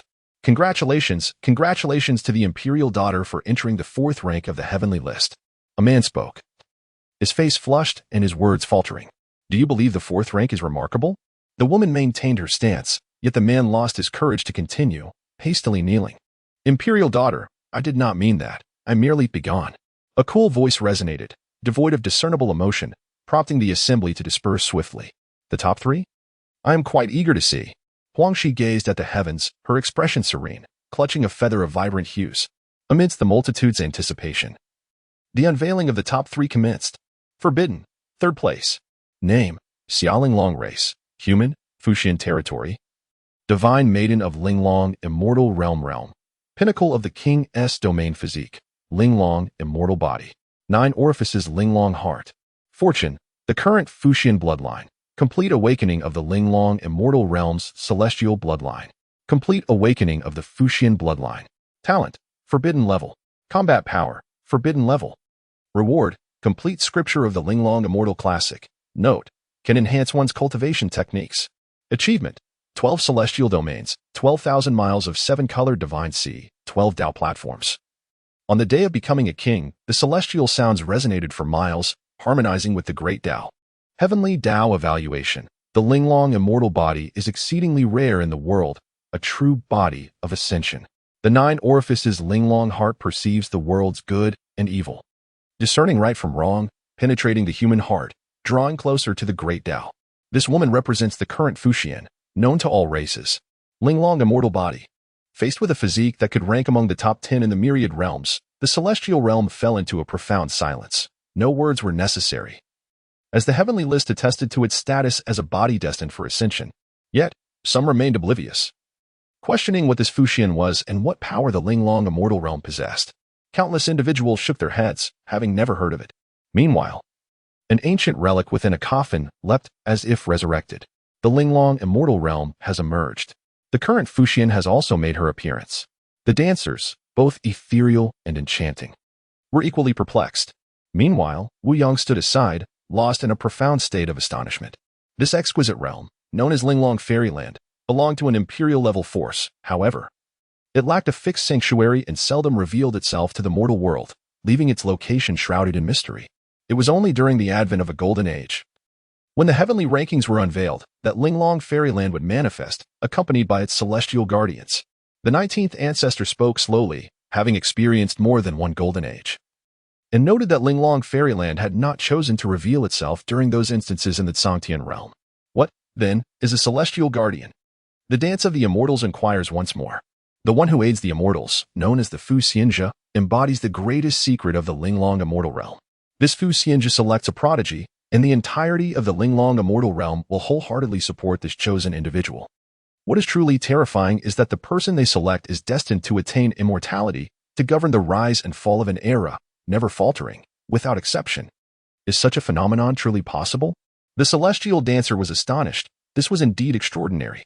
While there have been individuals capable of glimpsing the threads of fate, such as the revered ancestor of the Wu family, never had she encountered a young man from whom it was so evident that he would ascend to immortality. This was unprecedented. It seemed as if he had been granted an extraordinary advantage. Thus, every prodigy actively sought to engage with those who could aid their ascension, vying for that elusive stroke of fortune. After all, the unwavering support of an entire imperial lineage was no trivial matter. And who could possibly quantify the countless immortal beings nurtured through generations of dedication to this cause? They all cherished that bond of assistance in their hearts. The 19th ancestor elaborated further. Is it our Wu family? The ethereal dancer could not help but inquire. Ah, dear one, you must understand. My clan has existed for countless epochs. It would not be an exaggeration to say we have flourished alongside the realm of immortals. How could there be no camaraderie among the guardians of the celestial? The Linglong immortal realm is a diminutive world, suffused with an enchanting aura, situated in the boundless void beyond the realm of the heavens. Disciple, do you truly believe this is the celestial realm? An elderly matron spoke slowly, her voice serene. Indeed. Master, the bloodline of the guardians will not deceive me. The celestial realm is the stronghold of the dance clan in this world. Our Linglong immortal realm has chosen to manifest here, and perhaps a visit is in order. Is there a force we must pay homage to in our Linglong immortal realm? Xia Linglong exclaimed, utterly astonished. The realm of immortals is vast and ancient. Some forces cannot be judged solely by their exterior. In my eyes, the dance clan is even more enigmatic than the realm of immortals. The matron continued. What? Xia Linglong gasped in disbelief. The tales of the Linglong immortal realm swiftly spread among the major factions, accompanied by the alluring and enigmatic guardians of the celestial. Heavenly ranking, taboo. Second position. Name, sinister race, ancient sinister clan, now belonging to the imperial clan of the dance family. Realm, juvenile. Physique, sinister clan's temporal body. Opportunity, taboo bearer bloodline, pure blood. Talent, taboo level. Combat power, taboo level. Reward, blessing from the heavenly Tao. Achievement, none. Heavenly Tao assessment. After an interminable silence, the sinister once again emerges into the world. What is this? Sinister? Some were bewildered, finding the introduction rather simplistic. Yet others stood there, utterly dumbfounded. The dance family's emperor possesses a fearsome presence. Is this a mistake? Especially the so-called ancient royal lineages, the imperial families, and even the dynasties, all gazed in disbelief. Could it be that the once tyrannical clan, which was vanquished by the united forces of countless beasts, has returned? A golden light descended from the heavens, cascading directly onto the shoulders of the dancer, infusing two small entities within her. They frolicked joyously, letting out a chirp, pausing for a moment, and then vanished. Meanwhile, the celestial leaderboard slowly unveiled its most resplendent inscription. Illuminated by the vibrant hues of the nine-colored light, everyone understood that the pinnacle of the leaderboard had arrived, the foremost prodigy of the celestial realm. Prohibition. First prohibition. Name, dancer race, human, imperial lineage, prodigy of the dance clan. Realm, pinnacle of the Tao platform. Constitution, chaotic Tao body, innate. Dual pupils, innate. Immortal bone, innate. Opportunities. At 3 years old, she acquired the original truth interpretation from the original Tao scriptures, Divine Guidance chapter, at 15. She received the blood of Heavenly Tao, a gift. At 15, she awakened the bloodline of the dance clan as Heavenly Emperor. At 15, she obtained the chaotic supreme treasure. The chaotic blue lotus seed, awakened. At 15, she hatched an ancient ferocious beast egg, already hatched, and obtained Tao forging liquid and used. Bloodline, complete chaotic bloodline, advanced awakening. Perfect awakening of the ancestor, Heavenly Emperor's bloodline of the dance clan. Talent, instant comprehension, transcending prohibitions, unmatched through the ages. Combat power, beyond prohibitions, specifics unknown. Reward, a volume of the undying scripture. Note, this is the most potent body forging method in the immortal domain, which can be combined with the original Tao scriptures, transformation chapter. Reward, original Tao scriptures, transformation chapter. Note, this method is of no use to those bound by prohibitions. Achievements, shattered ancient records of physical realms. Merged 13 cave heavens into a singular cave heaven, breaking the ancient records of cave heavens. Gathered 13,000 miles of nine-colored divine sea. Breaking the ancient records of divine seas. Forged 12 nine-colored Tao platforms. Heavenly Tao evaluation, within 12 years of the physical realm, comprehended all laws, emerging into the world. Withstanding true deities in the divine sea realm, and defeating peak innate holy spirits in the divine sea realm. A beauty unmatched throughout the ages, a heavenly emperor awaits. Silence. The entire celestial realm was engulfed in an eerie stillness. Then, whoosh, someone inhaled sharply. Perhaps everyone collectively gasped in disbelief. Those aware of the situation and those oblivious were all left astonished. Is this a human? Could I then be considered human? The golden leaderboard hung in the heavens. Each grand character in vibrant colors resonating deeply within the hearts of the onlookers. Heavenly Emperor bloodline? I have never heard of it. Chaotic bloodline? Apologies, I do not comprehend. Instant comprehension? Could you please refrain from asking? I wish to remain silent. Brother, do not be angry. Surely you must have some insight into the chaotic Tao body. Dual pupils and immortal bone? This is utterly intolerable. I shall not spare you. Stop. Stop. I have something to say. The youth halted. A look of confusion crossing his face, gesturing for him to speak. Could you inform me where I might find the ferocious divine beast egg? The battered man inquired.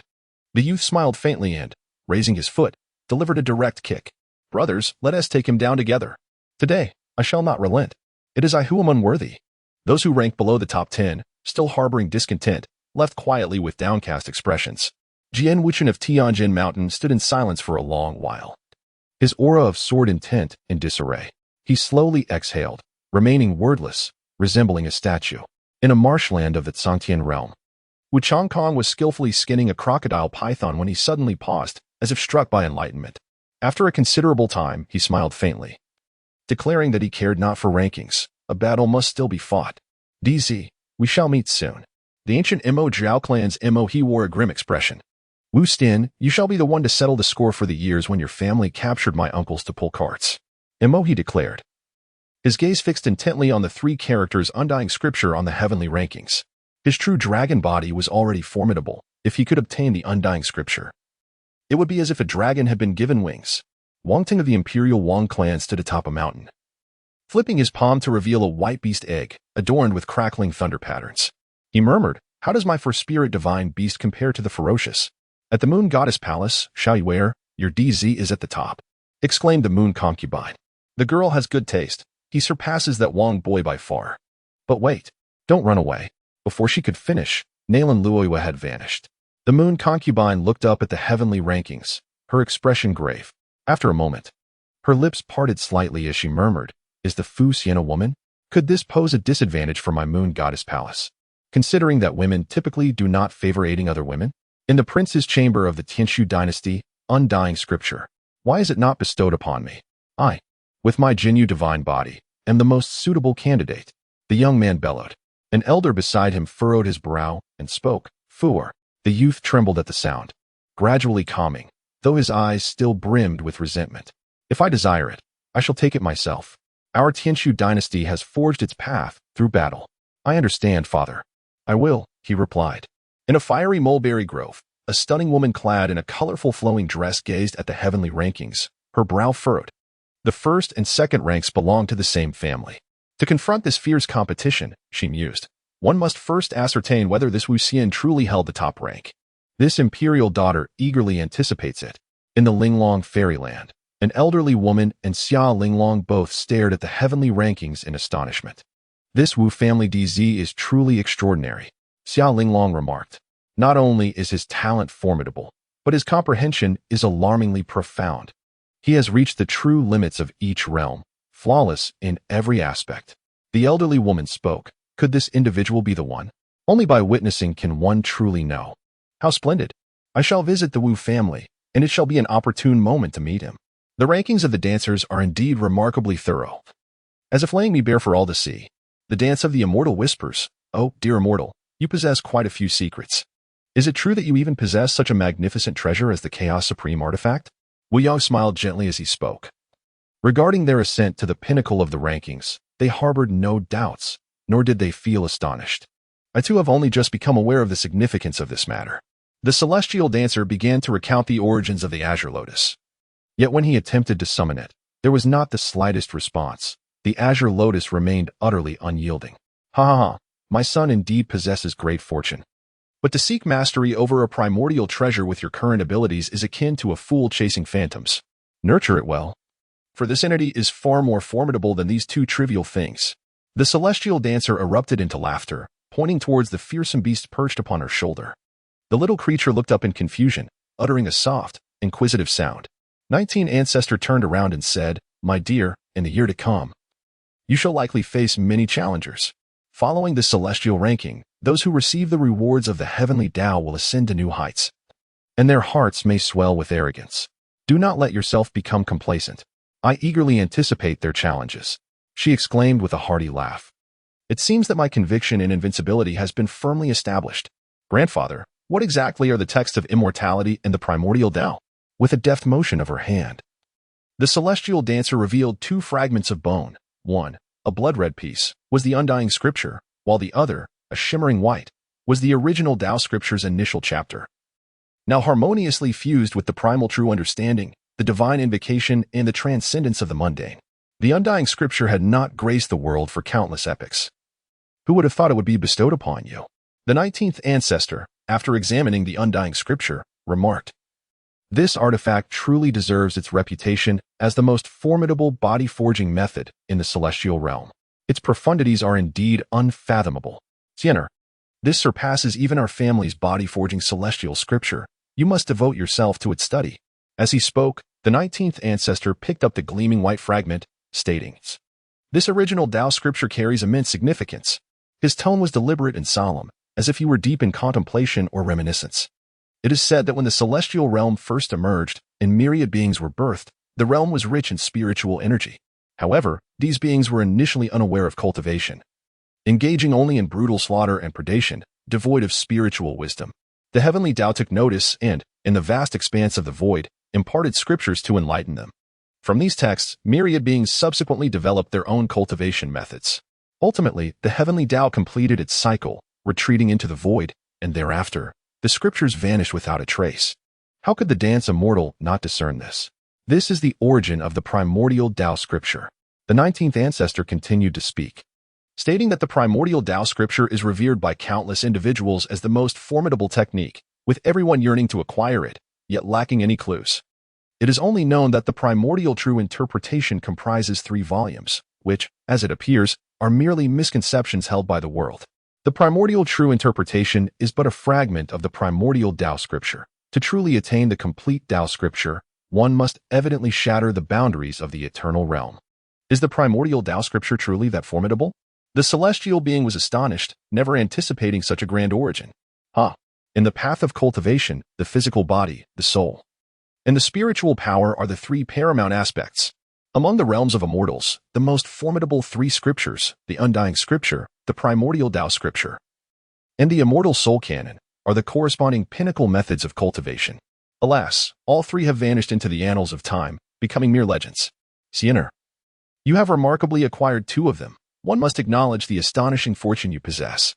The undying scripture, the primordial Tao scripture, the immortal soul canon. Upon hearing the words of the 19th ancestor, Wu Xian realized just how precious the two small bones before her truly were.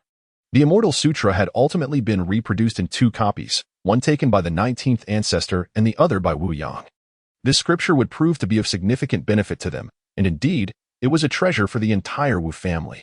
After perusing the original Tao Sutra, the 19th ancestor shook his head and handed it to Wu Xian. As the celestial rankings had stated, this scripture is of no use to those unworthy. It is best that you contemplate it for yourself. The dance immortal returned to the imperial hall, settling into a cross-legged position.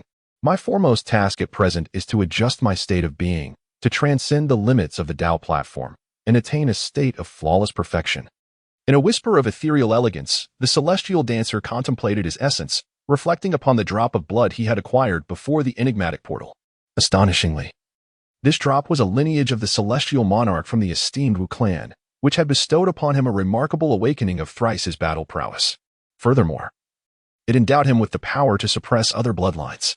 Yet, the celestial monarch of the Wu clan, the 19th ancestor, remained blissfully unaware of this revelation. As for his chaotic bloodline, aside from a faint aura of chaos intertwining with his spiritual energy, no other formidable force had yet manifested. Remarkably, even this mere hint of chaotic essence had doubled his strength. The nobility of the chaotic bloodline surely promised greater potential, suggesting that its awakening was still incomplete. However, the celestial dancer was unperturbed. With the chaotic green lotus within him, he could distinctly sense the gradual awakening of his chaotic bloodline. As for the undying scripture and the original Tao scripture, he need not invest time in comprehension, for he possessed the gift of instantaneous understanding. Time flowed swiftly, and on this particular day, the skies above the imperial sun's palace erupted once more, as an overwhelming surge of spiritual energy converged into a swirling vortex. The members of the Wu family instantly recognized the presence of the emperor's child and swiftly gathered around. Above the vast heavens, an endless tapestry of radiance intertwined. At the center, one could observe that the dance immortal had summoned all his might. A luminous glow emanated from his brow, his resplendent triple pupils shone brilliantly. Encircled by the ethereal shadows of 3,000 great paths, the dance immortal exerted every ounce of strength, leaving nothing in reserve. A surge of imperial might manifested upon the dance immortal as the bloodline of the celestial emperor awakened, causing her aura to surge once more. At long last, a faint illusion of a Tao platform gradually emerged. Yet, it remained unstable, flickering like a candle flame in the wind, poised to extinguish at any moment. No longer hesitating, Wu Xian unleashed her chaotic bloodline. A nebulous yet profoundly heavy aura emerged, enveloping the spiritual energy around her in an ethereal haze. Wu Xian's essence surged once more. The phantom of the Tao platform solidified to some extent, yet it remained insufficient. This pinnacle of the Tao platform is exceedingly challenging. Someone observed Wu Xian and remarked, "Indeed. At this moment, I believe the imperial sun could strike down a true god with a single punch." Another echoed in agreement, filled with trepidation. The imperial sun is truly formidable. It is hard to fathom that he is merely at the Tao platform stage. Indeed, as a true god myself, I find your assertion to be entirely accurate. The dance immortal possesses a hidden trump card. With a swift motion of his hand, a luminous white jade vial materializes, essence elixir. The time has come. With a graceful tilt of her head, Wu Xian drained the cup in one swift motion. A tremendous surge of transcendent energy enveloped her, and the ethereal Tao platform behind her finally solidified. What? How could it be so grand? The crowd gasped in astonishment. This 13th Tao platform resembled a celestial palace, stretching infinitely, indeed more magnificent than the combined might of the previous 12 platforms. Is this the 13th Tao platform, forged through eons and never before revealed to the world? At the moment the 13th Tao platform was formed, Wu Xian felt an instinct akin to that which she experienced upon the emergence of the 13 heavens in the Cave of Immortals. There is still a path. Tao platform. Merge. The dance immortal urged the 12 Tao platforms to collide with the 13th Tao platform, resembling a celestial palace. At the very moment of contact, a resounding impact echoed. The dance immortal spat out a mouthful of blood, his complexion abruptly turning pale. Yet, his eyes shone even brighter, for the Tao platforms did not repel each other. Instead, they gradually began to merge. This path is indeed viable. As the celestial dancer murmured, she once again summoned a Tao platform. With a soft gasp, she expelled another mouthful of fresh blood. Yet, her aura grew increasingly potent as the Tao platform merged with her essence. The celestial dancer also released a nearly equal amount of blood, her complexion pale and her body trembling. She produced a miraculous herb, a celestial elixir. Someone whispered in awe, for it was evident that the potion in her hand was emanating a mist of ethereal energy. The celestial elixir possesses the power to revive the deceased. Even saints regard it as a priceless treasure. Who, apart from the imperial lineage, could afford to squander such a precious resource? Wu Xian bit into the elixir, feeling little sensation. After all, he had subsisted on such substances for 3 years. As the elixir entered his mouth, a surge of warmth instantaneously erupted, coursing through his limbs and bones. The complexion of Wu Xian gradually returned to normal. At last, the final Tao platform achieved successful fusion. Boom! As if some forbidden force had been unleashed. Dark clouds swiftly gathered above the Wu clan, plunging the heavens into sudden darkness. A colossal eye opened in the celestial dome, coldly gazing at Wu Xian. The Eye of Heaven had reappeared. No need to worry, we are old acquaintances. The Eye of Heaven indeed recognized Wu Xian, its gaze instantly turning crimson, with endless blood-colored thunder surging. This time, it was determined to make this human aware of its formidable power. Retreat. An ancient voice resonated, and a figure swiftly appeared before the Eye of Heaven. It is the 19th ancestor. The arrival of the 19th ancestor eased the tension among the crowd. The Eye of Heaven felt somewhat aggrieved. It seemed that this family had a penchant for uttering the word retreat. What was this? Had it consumed their rice? Why the commotion? Nevertheless, it complied with the command. The 19th ancestor's words held weight, leaving it with no choice. Upon witnessing this scene, the celestial dancer shifted her gaze from the Eye of Heaven to the majestic Tao platform resembling an ethereal palace. Her own Tao platform had undergone a remarkable transformation. With the completion of the fusion, the original 13 Tao platforms vanished entirely. In their place, an extraordinarily resplendent 9-colored Tao palace emerged before the onlookers. It bore no resemblance to its former state as a Tao platform, and the aura emanating from the 9-colored palace was incomparably stronger than that of the previous 13 Tao platforms. As the ethereal dancer pondered, it became evident that, as he had surmised, the fusion of the Tao platform had precipitated a profound transformation. His strength had escalated immeasurably. In his current state, he was no less formidable than he had been upon unlocking the bloodline of the Heavenly Emperor. Terrifying. Is this what one refers to as the Tao platform realm? Gazing at the Tao palace, I was struck by an absurd sense of confronting the great Tao. My overall power had diminished by a significant margin. I feel the same. No wonder he is the esteemed prince of the heavenly rankings. The crowd marveled. At that moment, someone exclaimed with palpable excitement, "Look at the heavenly rankings. The princess information has changed."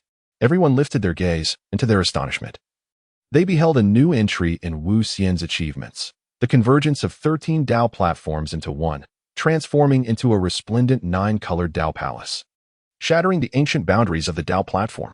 The heavenly rankings are in a constant state of refreshment. During this period, many individual standings had fluctuated, some ascending while others plummeted, even falling off the rankings altogether. Yet, the top 10 remained unchanged. Numerous cultivators within the celestial realm simultaneously took note of this development, the Wu family as prince, the forbidden one at the pinnacle of the heavenly rankings. Once again, he had shattered the ancient boundaries. Breaking through such limits was as effortless as drinking water, leaving the crowd in a state of astonishment. On the following day after Wu Xian's emergence from seclusion, news arrived that the enigmatic girl with the 3 lives eyes, Xian Miao, whom the prince had brought back from the lower realms, had finally emerged from her own seclusion. A tempestuous upheaval envelopes the realm of the dancers, as a pair of colossal eyes manifest in the firmament, bearing the mark of a lotus within their depths. Could it be the pinnacle of the sovereign realm? As Wu Xian sensed the formidable aura, she was momentarily taken aback. How could everyone's cultivation speed be so astonishingly rapid? Just as the celestial phenomena faded, a graceful figure appeared before Wu Xian, bowing slightly in greeting. It was none other than Xian Miao, who had just emerged from seclusion. "Your Grace," Xian Miao exclaimed, "I am at a loss to repay the grace bestowed upon me by your majesty, and I humbly seek to serve you faithfully." Indeed, the celestial rankings underwent yet another transformation, propelling Xian Miao's name to an impressive 92nd position among the prodigies. Another contender was displaced from the rankings.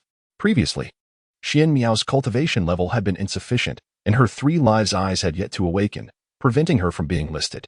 However, with her emergence from seclusion, she had leapfrogged directly into the realm of prodigies. On this day, as Wu Xian diligently practiced the original Tao scripture and the undying scripture in the imperial palace, a melodious voice suddenly resonated from outside the hall.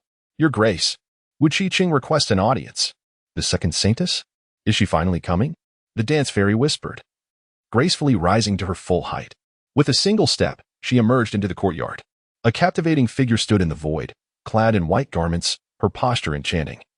Embodying her name, a beauty that could captivate an entire nation. Wang Qiqing gazed at Wang Xian, marveling at her beauty for the first time from such proximity. Previously, she had only observed Wang Xian from afar during her moment of transcendence. Truly, she possessed an ethereal beauty akin to that of a celestial being. Wang Qiqing could not help but acknowledge that her heart was racing. Subsequently, she sensed a warmth spreading across her cheeks. Wu Xian, bewildered, wondered why there was blushing if the intention was to engage in combat. What business did she have with the emperor? He observed Wu Qiqing, who was nervously fidgeting with the hem of her garment, casting her gaze downward, her lovely face flushed, seemingly unwilling to speak. Wu Xian then took the initiative to inquire. "What brings you here?" I have come to request a duel with the emperor." Upon addressing the matter at hand, Wu Qiqing set aside her distractions. Although she admired Wu Xian, her greater desire was to engage in a thrilling battle with the foremost champion of the heavenly rankings. "Excellent. The celestial dancer agrees. Your Majesty, please set a time." "Any time. Then let it be now. See you at the martial arts platform." With a graceful step, the dancer vanished like a wraith. As Wu Qiqing momentarily paused, she hurriedly made her way to the martial arts platform. What is that? The Emperor's son? Oh, the esteemed Emperor's son. Ladies, the illustrious Emperor's son has appeared. The arrival of the dance immortal enlivened the entire performance arena, and even the dance clan itself buzzed with excitement. This beloved scion of the family, this prodigious talent ranked first on the heavenly list, captivated the hearts and minds of the clan members with every gesture and movement. Countless youthful clansmen hurried to the performance stage, curious about the purpose of the imperial son's presence. As they gazed at the dance immortal, whose eyes were gently closed, perplexity washed over them. At that moment, with a swift motion, another figure descended upon the stage, clad in flowing white garments, radiating unparalleled beauty. The crowd gasped in unison. The second saintess, Sister Qiqing. The presence of the second saintess alongside the imperial son raised a flurry of speculation. The elders of the dance clan could no longer remain seated. A battle between the 11th and the 1st on the heavenly list was a matter of great significance.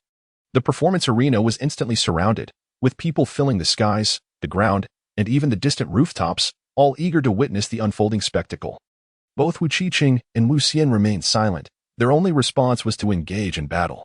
The enchanting figure of Wu Qiqing was enveloped in a kaleidoscope of colors. As she directly summoned her innate elemental physique, she understood that in the presence of the dance immortal, she could not afford to conceal her true abilities. The graceful Wu Qiqing extended a delicate jade hand, her finger pointing towards Wu Xian. A resplendent array of colors erupted from her fingertip, surging forth in a dazzling display. Infused with the formidable power of the innate 5 elements body, this singular gesture possessed the potency to annihilate even the pinnacle of the divine fire realm. Behold, this is the Wu clan's celestial level divine art, 5 elements determining heaven finger. It appears that the second saintess has achieved perfection in her mastery, truly a formidable sight. The imperial son is certainly not to be underestimated. In the face of this earth-shattering gesture, Wu Xian merely smiled lightly, extending her own finger in response. A brilliant 9-colored beam of light erupted forth, radiating with an overwhelming celestial might, rocketing into the fray. Boom! The 2 beams of light collided instantaneously, engulfing the area in an endless brilliance. Within the luminous chaos, a figure was sent flying. It was indeed the second saintess. Was she truly unable to prevail? Wang Qiqing steadied her posture, feeling the tingling in her fingers, her expression grave. She had exerted 8/10 of her strength. Yet Wu Xian appeared to be effortlessly toying with her. Moreover, she keenly perceived a fleeting look of disappointment flicker across Wu Xian's face. Was it a reflection of her perceived inadequacy? Dancing in the city, she murmured to herself, fully aware that she was no match for her opponent. Yet this outcome was one she could not accept. The trace of disappointment in the dance fairy unsettled her spirit, rendering her unable to find tranquility. Forbidden divine art. The cyclical rotation of the 5 elements. With a commanding voice, Wu Qing clasped her hands together, and a resplendent array of colors enveloped her palms. Gradually, she drew her hands apart, unveiling a rapidly spinning wheel of the 5 elements before her chest, where the forces of gold, wood, water, fire, and earth coursed in an eternal cycle, pulsating with life. Along the rim of the wheel, numerous slender, pitch-black spatial fissures materialized, exuding an aura of formidable and unsettling power. Go! The wheel of the 5 elements surged forth like a wild stallion breaking free, growing in size to an astonishing magnitude in an instant. With a captivating smile, the dance immortal found this move quite intriguing. He raised his hand, reaching for the whirling 5 elements disc that came rushing towards him. Is he truly attempting to grasp it with his bare hand? Could the prince be overly audacious? The onlookers were utterly astonished. After all, this was a forbidden divine technique. Even some of the elder clan members exhibited peculiar expressions, wondering if the prince had indeed attained such formidable strength. Wu Qing City was momentarily taken aback, pondering whether this was a display of disdain towards her or a manifestation of unwavering confidence. Amidst various speculations, Wu Xian gracefully extended her slender, porcelain-like hand, gently grasping the roulette. Clang! The rapidly spinning elemental will seemed to collide with celestial gold, coming to an abrupt halt. Grasped. She had seized it. Everyone stood in astonishment, and Wu Qing City's pupils dilated in shock. The dance immortal stood there, grasping a colossal wheel of myriad colors that towered to the heavens. With an expression of calmness, Wu Xian clenched her fingers fiercely. In that instant, the wheel of the 5 elements shattered, resembling a vibrant sun bursting forth. At the moment of the explosion, a graceful figure, with an elegant hand gesture, summoned a divine sword into her grasp. In a fleeting motion, she appeared before Wu Xian, raising the long sword to thrust towards her. The hand of the dancing fairy remained outstretched, unwavering as it grasped the divine sword that was thrusting towards her. Clang! 2 fingers pinched the blade, as if halted by an indomitable force, preventing it from advancing even a fraction further. Clang! With a flick of her fingers, the dance immortal sent her long sword vibrating, a formidable force emanating through the weapon, causing both her and the sword to be hurled back once more. Terrifying. This singular thought echoed in the minds of the onlookers. The physical prowess of the emperor's son was truly fearsome. He could seize anything with his bare hands. The dance immortal gazed upon his own hands, a subtle smile gracing his lips. This immortal scripture, renowned for its promise of an indestructible physical form when cultivated to its zenith, assured eternal existence. Even in the presence of mere remnants, resurrection was possible. Truly, it deserved its title as the most formidable body-forging method, for it had indeed elevated his already formidable physique to an entirely new echelon. Dancing in the city has also come to understand the undying scripture, is it? Alas, the undying scripture has been placed by the clan leader atop the heavenly scripture tower. Regrettably, I am unable to gain its acknowledgement and therefore cannot cultivate. Alas, I feel the same. Try again. Waltzing through the city, she brandished her sword once more, ready to strike. With a graceful motion, Wu Xian summoned forth a vibrant little dragon, which transformed into a resplendent longsword of myriad colors. Grasping it firmly, he ascended with a swift movement. The sound of clashing metal reverberated through the air as the 2 figures darted back and forth, their forms a blur, effortlessly executing an array of sword techniques. Yet, gradually, Wu Qingqing found herself being subdued beneath Wu Xian's prowess. As Wu Qingqing stepped back, her delicate visage was etched with gravity. This imperial figure appeared devoid of weaknesses, as she was relentlessly pressured from all sides. With a firm bite of her silver teeth, her aura surged, and the long sword in her grasp radiated a resplendent array of colors. Forbidden divine power. 5 elements annihilation. A formidable beam of 5 elements sword light cleaved towards Wu Xian, imbued with the essence of obliteration, shattering the very fabric of space. Even an ordinary true god would be annihilated. Yet another manifestation of a perfected realm's forbidden divine power. The second holy maiden was indeed formidable, truly deserving of her title as the foremost under the taboo of the heaven rankings. The dance immortal smiled faintly, perfectly poised to test this technique. Divine slaying sword art. With the graceful motion of the dance fairy, a radiant sword light surged forth with a single stroke. Not only that, but the trajectory of the sword light shattered the very fabric of space, revealing phantoms of deities on either side, shrieking in despair. Some gods were swept by the sword light, their essence spilling into the void, while others tumbled down like fallen leaves. It was a scene reminiscent of the apocalypse. This was the infamous forbidden divine art of the Wu family, the god-slaying sword technique. This was not merely a perfected technique, it surpassed the boundaries of perfection. The onlookers were astounded. The young prince was merely 15 years old. Moreover, it had been less than a year since he emerged from the heavenly scripture tower. And yet he had transcended the limits of the forbidden art? Doubts filled the minds of the crowd. Could it truly be as the celestial rankings proclaimed? That the prince possessed the ability to comprehend instantaneously? Boom! The clash of sword lights erupted, causing a massive explosion. The five-element sword light was obliterated in an instant, scattering chaotically, as the god-slaying sword light surged forward, poised to strike down upon Wu Qingqing. The graceful figure of the dance, with a solemn expression, brought her hands together, and a myriad of colorful radiance surged forth, illuminating her body with a dazzling spectrum. With her palms pressed together, she formed a blade with her hands and gently sliced towards the dancing fairy. Innate divine abilities. Five-colored smoke and splendor. Swish. A cloud of multicolored mist wafted out, ethereal yet remarkably sharp. The sword technique meant to vanquish deities was utterly obliterated. The dance fairy was astonished. The five-colored smoke and splendor were exceedingly swift. The dancer's eyes sparkled brilliantly, yet suddenly, her right eye was engulfed in darkness. It was the emperor's. The crowd gasped in astonishment. The vibrant, multicolored smoke was instantly frozen in time. Then, to the dancer's horror, she realized she had lost all connection with it. You have compelled this emperor to unleash that is no small feat. Now, let us bring this to a close. The multicolored smoke began to dissipate piece by piece under the stunned gazes of the onlookers, before the dancer could even register her astonishment. The dancer's eye had already turned toward her. In that fleeting moment, she felt as if she were sinking into a quagmire, and an all-consuming aura pervaded her being. Her body struggled, yet she found herself unable to break free in such a short span of time. A profound terror overwhelmed the dancer's mind. Is this the invincible? Waltz of the city no longer hesitated, I concede. As the dance fairy closed her eyes, that peculiar sensation vanished in an instant. Dancing in the city stood upon the martial stage, her chest heaving, only now realizing that her body was drenched in perspiration. Terrifying. This was the sole impression lingering in her mind. She had refined the innate energy bestowed by the heavenly rankings, and the marvels of her innate five elements physique were gradually being comprehended. She had anticipated a fierce battle, yet she never imagined she would be so easily defeated. The dance immortal gazed at her and remarked, "Your abilities are quite impressive." Wang Qingqing offered a bittersweet smile. Was this meant to console her? Below the stage, the younger generation shouted, for Wang Xian had long since become their idol. As the dance fairy turned to depart, a voice called out, "Wait, imperial child." The dance fairy halted, gazing at the enchanting city. "Your Majesty, I have an earnest request to make." The delicate visage of Qingqing flushed slightly as she spoke.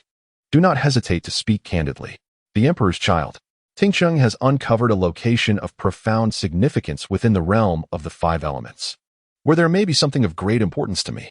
According to the sensations derived from the five elements, it is highly probable that there exists a celestial seed of the five elements." Wei Qingcheng slowly spoke, daring not to meet Wishnen's gaze. "The five elements immortal seed? Are you on the verge of breaking through to the divine fire realm?" "Indeed, I have been stagnating at the King's realm for quite some time. Yet I have not found a suitable immortal seed to facilitate my breakthrough to the divine fire." The city of dance speaks. The celestial dancer was somewhat astonished. When a cultivator enters the divine fire realm, they must ignite the divine fire and coalesce the divine seed to shed their mortal shell and ascend to the divine realm.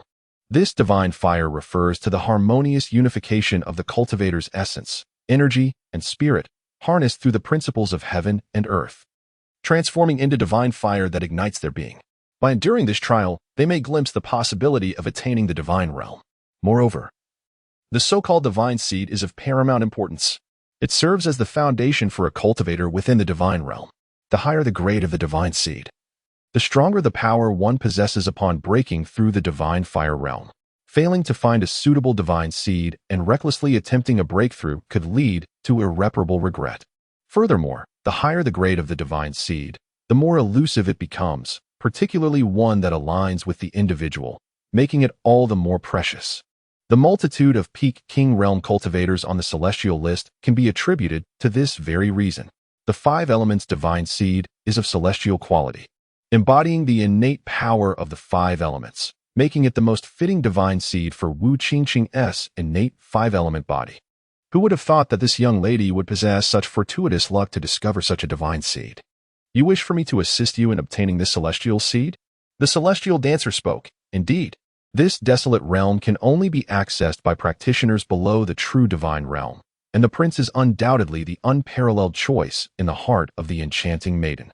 The delicate face of Wu Qingsheng flushed slightly, her small hands clutching the hem of her garment, filled with trepidation at the thought of Wu Xian possibly rejecting her. No problem. When shall we depart? With a gentle smile, the celestial dancer acknowledged that it was only fitting for him, as the son of the emperor, to assist his kin in enhancing their strength. Moreover, she was an unparalleled beauty, captivating and enchanting. The grand banquet marking his entry into the world is scheduled for next month. Let us await its conclusion. Upon hearing the celestial dancer's affirmative response, Wu Qingxing smiled joyfully. Her beauty captivating the world. Excellent.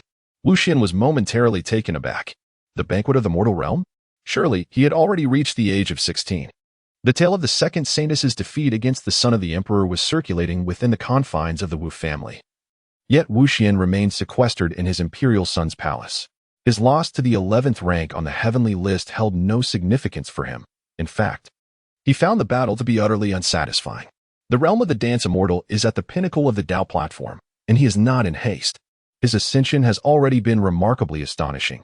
He seeks to gradually solidify and refine himself to achieve perfection. As time flows, the month swiftly passes. And in the blink of an eye, it is the occasion of the Dance Immortal's entrance banquet. This year, the Dance Immortal turns 16. The conclusion of this banquet signifies his emergence into the world as the heir of the dance family, not only representing the foremost position on the heavenly ranking, but also embodying the immense entity that is the imperial clan of the dance family. The entire dance family has been preparing meticulously for this entrance banquet, mobilizing like a colossal machine coming to life. Even the subordinate forces beneath them are fully engaged. Countless invitations are disseminated from the various affiliated powers of the dance family to the myriad forces within the Zhangtian realm. Even those in the celestial domain who have cordial relations with the dance family receive their invitations. Most invitations are issued by the affiliated forces, with only a select few directly sent by the dance family itself. The entire Zhangtian realm revels in the joy of receiving an invitation from the dance family, which has, over time, transformed into a tool for comparison among the various powers. Old Su in 3 days. It will be the entrance banquet for the heir of the dance family, that esteemed individual at the top of the heavenly ranking. We must attend together. Old Su. Why are you silent? Oh, could it be that your Mad Blade sect has not received an invitation? Ha ha. Alas, that is truly unfortunate. It appears I must seek out others. Ha ha. Farewell, Old Su, and best of luck. Such arrogance. Old Su slammed his hand down on the table, sending it sprawling, and stood abruptly before slowly sitting back down, his face etched with disappointment. Without an invitation from the dance family, he felt as though he could never lift his head again. Master, Master, rejoice. A figure rushed in, tumbling over himself. If you continue to fluster like this, I shall have your head. Old Su, still in a foul mood, snapped. What is it, Master?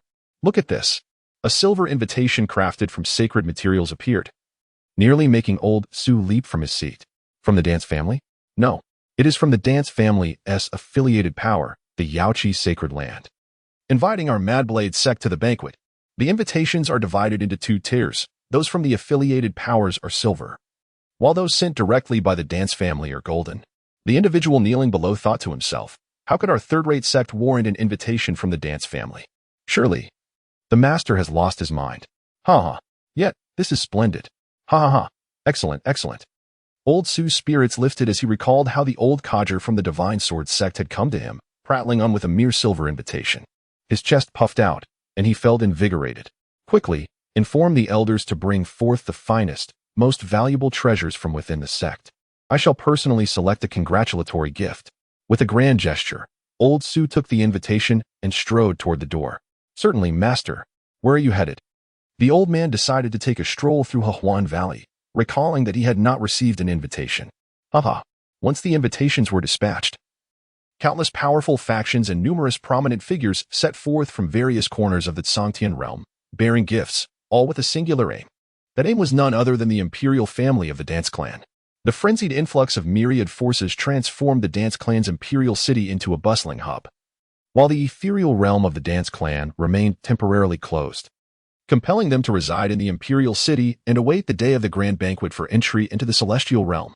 They felt no sense of grievance. On the contrary, they meandered through the streets, brandishing their silver invitations with a swagger, eager for all to behold. On this day, the highly anticipated coming-of-age banquet of the dance clan's young prince finally arrived amidst the gaze of multitudes. The gates of the ethereal realm swing wide open, warmly welcoming guests from all directions. An elder of the sage realm stands before the celestial entrance, proclaiming with a resonant voice, "Please enter." Countless factions, in orderly procession, step forward, refraining from any unruly behavior. Upon crossing the threshold, one is greeted by a picturesque paradise, suffused with ethereal mists, where innumerable celestial mountains and divine lakes appear hazy and enchanting, and magnificent palaces and celestial halls stand in splendid succession.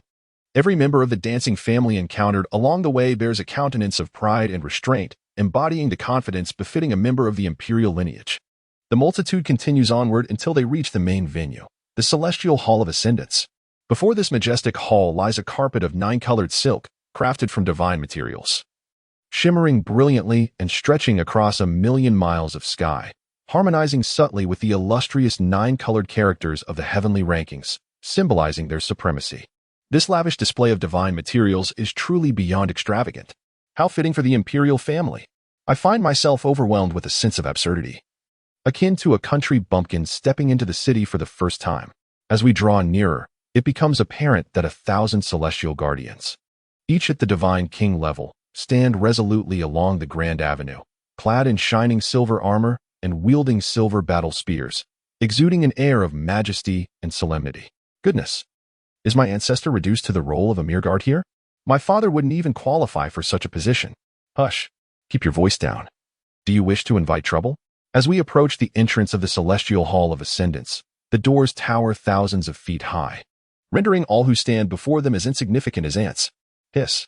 A voice gasps, drawing in a breath of astonishment. Look there! We see 100 middle-aged figures, dignified yet amiable, welcoming guests into the hall. All are venerable individuals from an older generation, exchanging pleasantries with familiar faces. Sages. 100 sages. My legs feel weak. Inside the celestial hall of ascendance, the atmosphere is grand and opulent.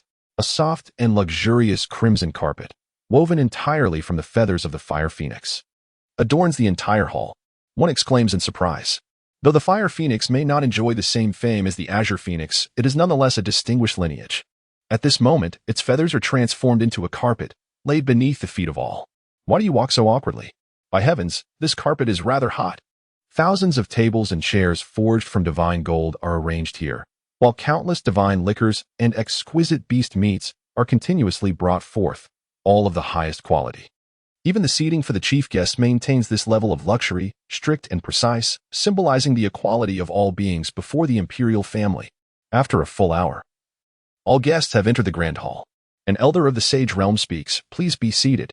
Only then do the guests gradually take their places, with seating arrangements reflecting a hierarchy from the entrance to the high dais, meticulously orderly. The leader of the Mad Blade sect, Old Su, now sits trembling at the entrance table. Despite his efforts to disguise his astonishment and unease, the joy in his eyes is unmistakable. As all had taken their seats, it was evident that the true elite had yet to arrive.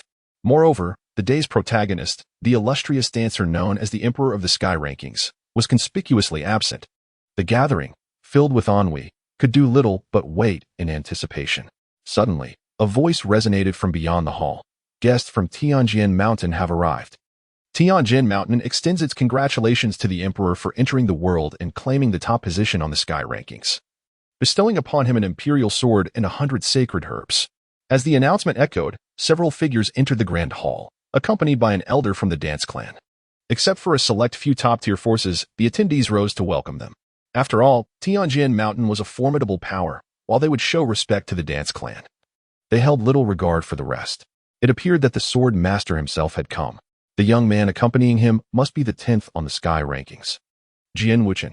The leading figure exuded an aura akin to a blunt greatsword, vast and powerful, while the youth behind him stood poised like a razor-sharp sword, radiating brilliance.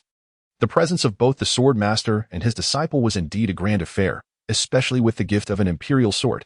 Alas, our own offerings seem to lack even the merit for announcement. Merely being present here is a privilege. One ought to be content. As the sword master and Jian Wuchen approached, Smiles adorned their faces as they greeted the crowd, eventually settling in a prominent position. Guests from Manhua Tower have arrived. Manhua Tower congratulates the Emperor on entering the world and achieving the top rank on the sky rankings, presenting 5 imperial weapons, 100 sacred herbs, and 1,000 divine fruits unique to the Manhua fairyland. Another voice rang out, leaving the assembly in disbelief, as if they had misheard. The hall erupted in astonishment. Even the Yaoqi sacred land and the Great Zhou dynasty stood in stunned silence. The sword master and his disciple exchanged incredulous glances, questioning their own hearing. What is this? 5 imperial weapons, 100 sacred herbs, and 1,000 of the top-tier divine fruits from the Manhua fairyland? Such offerings would deplete even the most elite powers. Are they not preparing for a wedding? Surely, this cannot be a dowry. Amidst the collective bewilderment, an elder from the Saint Realm beckoned a dozen enchanting figures into the hall. The mistress of Manhua Tower had arrived. Among them was the Saintess Huoluoshi, accompanied by the 10 ranked below her. What a grand display! Such a display of power. What could be the purpose behind this? A throng of beauties, each more radiant than the last, captivated the attention of all as they gracefully settled near Tianjin Mountain. Mistress of the Flower Tower? What does this signify? The sword master could not help but inquire, feeling somewhat diminished in comparison. Do not overthink it, you shall understand soon enough. The master of the Flower Pavilion, still possessing her enchanting charm, smiled gently and spoke. Upon hearing her words, the sword master fell silent, yet a contemplative look lingered in his eyes. Guests had arrived at the Ice River Valley. They congratulated the Emperor's son for entering the world and securing the top position on the heavenly rankings, presenting a gift of 100 pounds of 1,000-year-old cold marrow and 100 ice spirit fruits. Before anyone could settle down, a voice echoed from outside the hall once more. The Ice River Valley had come. 2 graceful figures entered the grand hall, and instantly, the temperature seemed to drop slightly. One woman was mature, while the other was a youthful maiden, both adorned in stunning blue gowns, their figures breathtaking and faces exquisite, each bearing a snowflake mark on their foreheads, radiating an aura of icy elegance and beauty. The Valley Lord of the Ice River Valley, the one who must be the 12th-ranked saintess, Bing Mushua. This congratulatory gift rivaled that of the Heavenly Sword Mountain, indicating that the Flower Pavilion indeed held some peculiarities. Everyone hurried to greet them as the 2 women took their seats at the front. Prominent forces brought forth the younger generation from the heavenly rankings to partake in the feast, and it became evident that the young prodigies were beginning to make their appearances. This was not merely the Emperor's son's banquet but also the commencement of the Golden Era. Guests had arrived from the Moon Goddess Palace. They congratulated the Emperor's son for entering the world and securing the top position on the heavenly rankings, presenting 5 imperial weapons, 100 immortal herbs, and 1,000 drops of moon-esque compassion dew. Voices from outside resounded, leaving everyone astonished. The Heavenly Sword Mountain? The Ice River Valley? The Flower Pavilion? The master of the Flower Pavilion wore an odd expression and turned to inquire of Huoluoshi, my daughter. Has Nalan Luowei also become a maidservant of that dance fairy? Huoluoshi. The 2 women entering the hall were none other than the Moon Goddess Palace's master, Yu Fei, and the divine maiden, Nalan Luowei. They were breathtaking. This was the singular thought resonating in everyone's minds as both women donned white garments, their long and straight legs accentuating their curvaceous figures, with faces of unmatched beauty. Each bore a mysterious lunar mark on their foreheads. Nalan Luowei, due to her heritage, exuded an aura of cool mystique, as if shrouded in a veil of fog. While Yu Fei was strikingly different, possessing a blend of icy grace and alluring charm, both mature and endearing. The crowd promptly lowered their heads, unwilling to gaze further. As the 2 took their seats, they positioned themselves even nearer to the front, for the Moon Goddess Palace was undoubtedly an imperial-level force. The Sword Master and the Pavilion Master, among others, wished to inquire but refrained from speaking, their thoughts varying as they sat in silence. Countless powerful factions continued to arrive, including some from beyond the realm of the Celestial Realm, among which were many top-tier forces. The entire banquet grew increasingly lively. Guests from the Tianxia dynasty arrived. They congratulated the Emperor's son for entering the world and securing the top position on the heavenly rankings, presenting 1 imperial weapon and 100 sacred herbs. 2 figures strode into the hall, their presence announced before they even arrived. It seems everyone has come early. Another imperial clan had arrived. The crowd rose once more as the 2 took their seats, with the ruler of the Tianxia dynasty glancing at Yu Fei. Oh, Sister Yu Fei has also come? The Moon Empress rolled her eyes. Who is your Moon Empress sister? Please address me as the Moon Palace Master. The Heavenly Sovereign chuckled. a fleeting glimmer of affection passing through his eyes. Guests have arrived at Wanwang Ridge. The crowd gasped. This was a mysterious force. Wanwang Ridge congratulated the young emperor on his emergence into the world, placing him at the top of the heavenly rankings, bestowing upon him 5 imperial weapons, 100 celestial herbs, and 1,000 phoenix grasses. The crowd was taken aback. What connection does the Wu family have with Wanwang Ridge? Both the Moon Empress of the Moon God Palace and Nalan Luiwei were puzzled, wondering why another unconventional player had arrived. Just then, 2 figures entered the site of the assembly. One was a woman of breathtaking beauty, clad in a flowing gown of myriad colors, with a multicolored flame mark adorning her brow, exuding nobility and grace. Heavenly ranking 4th, the imperial daughter of Wanwang Ridge, Huangxi. However, at that moment, the 4th-ranked imperial daughter appeared somewhat flushed and uneasy. Since the moment Bailey Futua laid eyes on Huangxi, he had been unable to divert his gaze. Upon seeing the elderly figure in front of Huangxi, the heavenly sovereign, the Moon Empress, and others quickly rose. It was an ancient ancestor-level figure. "I greet you, senior." Several dignitaries bowed. "Never mind this old man. Continue with your affairs." The elder spoke, then smiled at the void. "Wu Tianya, you old rascal. Are you not going to come out and greet me?" "Haha. Fongio. I never expected that you old fellow was still alive." A figure materialized. It was the 19th ancestor of the Wu family. The crowd bowed once more, and the 19th ancestor waved his hand, addressing the elder of Phoenix Ridge. "I never anticipated you would personally grace us with your presence. We haven't seen each other for several epochs." The 19th ancestor spoke, genuine joy evident in his tone. His circle of friends had grown increasingly sparse. "Ha ha ha, old friend. I have come to fulfill our agreement. What of this girl?" The 19th ancestor pointed at Huangxi. "What? Is she not worthy of your family's top rank?" The elder named Fengjiu exclaimed, puffing his cheeks in indignation. "Ha ha. I never said such a thing. Then it's settled? Very well. That lad spends all his time in seclusion. It is high time we devise a plan for him." The 19th ancestor mused before making a decisive declaration. The crowd remained oblivious to the unfolding drama, while Huangxi's delicate earlobes turned crimson. Huangxi felt utterly vexed. She had initially intended to challenge Wu Xian and seek an opportunity to eliminate that monstrous threat. However, her ancestor had emerged, claiming she was betrothed to Wu Xian, and forcibly brought her here to meet the family? To meet her fiancé? Why not have Wu Xian come to her family instead? Why should she be the one to marry into his? Oh dear, what was she even thinking? Alas, Fengjiu was the ancient ancestor of her lineage and the 9th ancestor of the Phoenix clan. She had attempted to resist, but her efforts had proven rather ineffective. When she finally confronted Wu Xian, this imperial daughter was determined to challenge him, ensuring he would retreat in defeat. Huangxi clenched her small fists, her heart racing with conflicting thoughts. Reflecting upon the information regarding the dance immortal on the celestial rankings, a sense of unease washed over her. Could it be that she truly lacked the confidence to defeat the dance immortal? Was she destined to become merely someone else's little wife? No, that simply would not do. The battle had yet to commence, and this imperial maiden must not succumb to fear. Meanwhile, the 2 elders engaged in cheerful and lively conversation, while Huangxi's mind was a tempest of turmoil. In a certain part of the dance family, the dance fairy sneezed. Why does the esteemed prince feel a sense of unease? Has he been schemed against? Guests have arrived at the G family of the 9 heavens, the imperial clan of the Flame Heaven realm. The G family congratulates the prince on his emergence into the world, ranking first on the celestial ranking, and presents him with a celestial artifact, 1,000 medicinal herbs, and 3 drops of innate divine demon blood.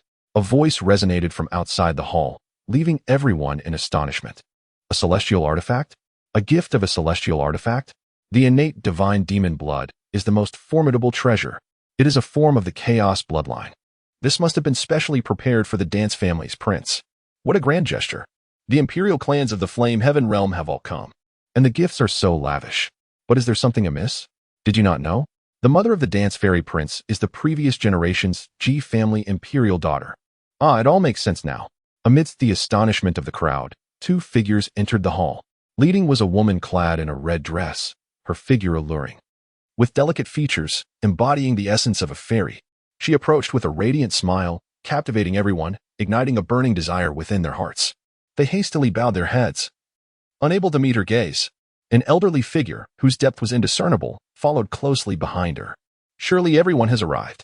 This is quite the spectacle. Just the imperial clans alone. 3 have come. The elite forces are countless.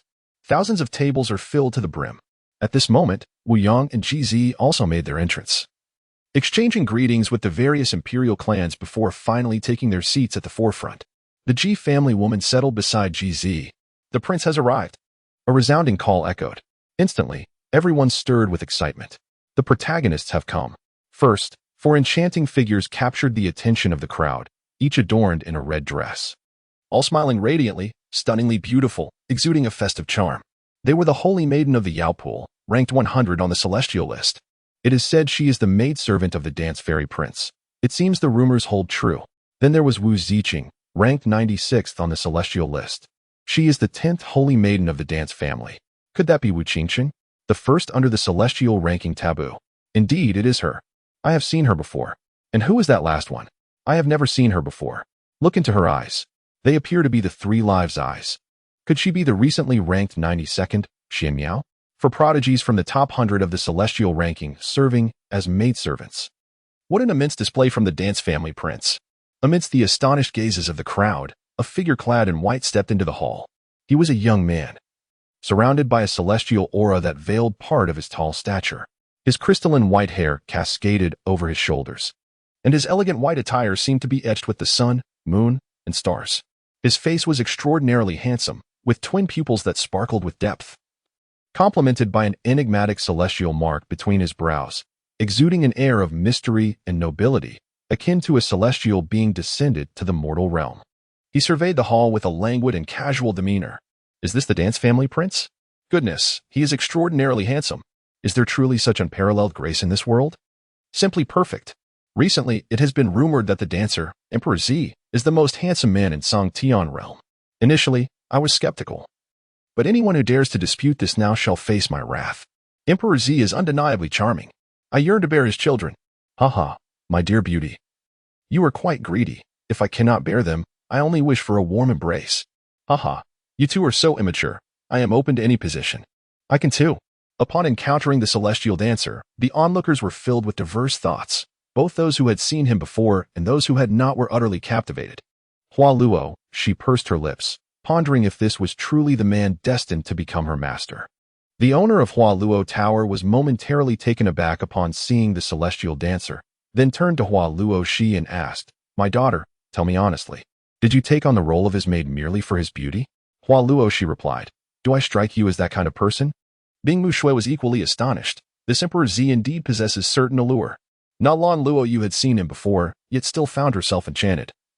Her expression complex as she recalled their first meeting. Meanwhile, Yu Fei, who was no longer drowsy, spoke candidly, "Wow, this lad is truly handsome. I'm smitten." She then turned to Nalan Luo Yu and teased, "Oh, little Yu, have you taken a liking to him? If not, I shall take him for myself." Nalan Luo Yu's face flushed slightly. She was aware of her master's forthright nature, yet found herself at a loss for words. There are so many people here. How indiscreet. Huang Shi, seated in the front, was momentarily taken aback upon seeing the celestial dancer, thinking, he is quite good-looking. No. What am I thinking? She muttered to herself while clenching her small fists. I must not be seduced by mere beauty. I must challenge him. I do not wish to marry. I desire freedom. The women from the Ji family were also momentarily stunned by his fine appearance. Ji Zi, observing her, immediately perked up upon noticing her reaction. She took the hand of Ji Jiannu and said, "Huar, I wasn't lying to you, was I? Your cousin is indeed handsome." Ji Hua snapped back to reality and smiled slightly. Indeed, he is very handsome. That is splendid. Let me tell you, this lad has always had a way with women. Look at those four maids, each one more stunning than the last. If you are interested, you must act quickly. Delay, and he may slip away. What? What are you saying? Even Ji Hua, who was bold, was bewildered by this sudden turn of conversation. Her cheeks flushed as she playfully protested, "I have no such thoughts. Oh, don't think I'm unaware. Your father, Ji Ru Shui, is keen on bringing you two together. I have already spoken with him." Ji Zi continued, speaking with utmost sincerity. "What? My father? I had no idea." Ji Hua was even more bewildered. He was afraid you would be shy. So he asked me to broach the subject. But let me tell you, Huar, this is not the time for shyness. If you wait too long, he will be gone. Seize this opportunity while you can. That is the true path. Ji Zi began to impart her skills. What? Ji Hua was taken aback. Was the pace this swift? Ahem. Wu Yang's expression darkened as he gestured for his wife to refrain from speaking. Xian'er was approaching. Amidst the varied thoughts of the crowd, Wu Xian entered the grand hall and took a seat beside Wu Yang. The arrival of the celestial dancer heralded the official commencement of the banquet. Guests exchanged toasts and engaged in lively conversations, creating an atmosphere of exuberance. However, their gazes remained fixated on the few seats ahead. My dear cousin, allow me to introduce you to Jihua, who is not only your relative but also one of the top 10 figures on the heavenly ranking of the Yin-Tian realm. Ji announced. It is a pleasure to meet you, dear cousin. The enchanting Xian danced with a subtle smile. Cousin, you truly are a remarkable talent. You must have captivated many young ladies. As she regained her composure from Ji's words, Jihua began to come alive with vibrant energy. Wu Xian remained silent. For someone was approaching. A woman, breathtakingly beautiful, strode gracefully towards her, a faint blush adorning her delicate features as if she had summoned all her courage. She arrived before Wu Xian, performing a gentle curtsy, while the maid, Hualuo Shi, acknowledged the presence of the imperial prince. Upon witnessing this scene, everyone dropped their chopsticks and bowls in astonishment. A maid? They gasped as they realized Hualuo Shi was indeed one of the imperial prince's attendants. When did this occur? She is one of the renowned beauties of the eastern domain. With a gentle smile, Wu Xian remarked, I didn't realize you possess dual constitutions. It seems I have stumbled upon a treasure. Hualuo Shi's cheeks flushed with embarrassment as she struggled to respond, but having prepared herself, she boldly positioned herself behind Wu Xian, embodying the demeanor of a bashful little maid. The four ladies, including Wu Ziqing, regarded Hualuo Shi with grave expressions, questioning whether another contender had emerged to vie for their favor. It became apparent to the assembly that the generous gifts from the Manhua Tower were steeped in such connections. Seated gracefully, the proprietor of Manhua Tower exhibited an air of elegance, her gaze fixed upon the scene, showing no inclination to dissuade her daughter's actions. The crowd was further astonished. This was tacit approval. Yet, one individual found it increasingly difficult to remain composed. Bing Muxiwei suddenly sensed the collective attention of the onlookers upon her. Despite her typically aloof demeanor, she felt a twinge of discomfort, sharing the title of Eastern Region's dual beauties with Hualuo Shi. It now seemed that one had already found her match. The crowd exchanged knowing glances, realizing that three factions had unexpectedly come forth to present gifts today at Manhua Tower. The Moon God Palace and Wanwang Ridge. With the saintess of Manhua Tower now serving as a maid, it became evident. The onlookers noted that Nalan Luowei from the Moon God Palace had risen. Approaching Wu Xian, Nalan Luowei stood before him, her intentions unclear to him as she began. Wu Xian, I have a favor to ask of you.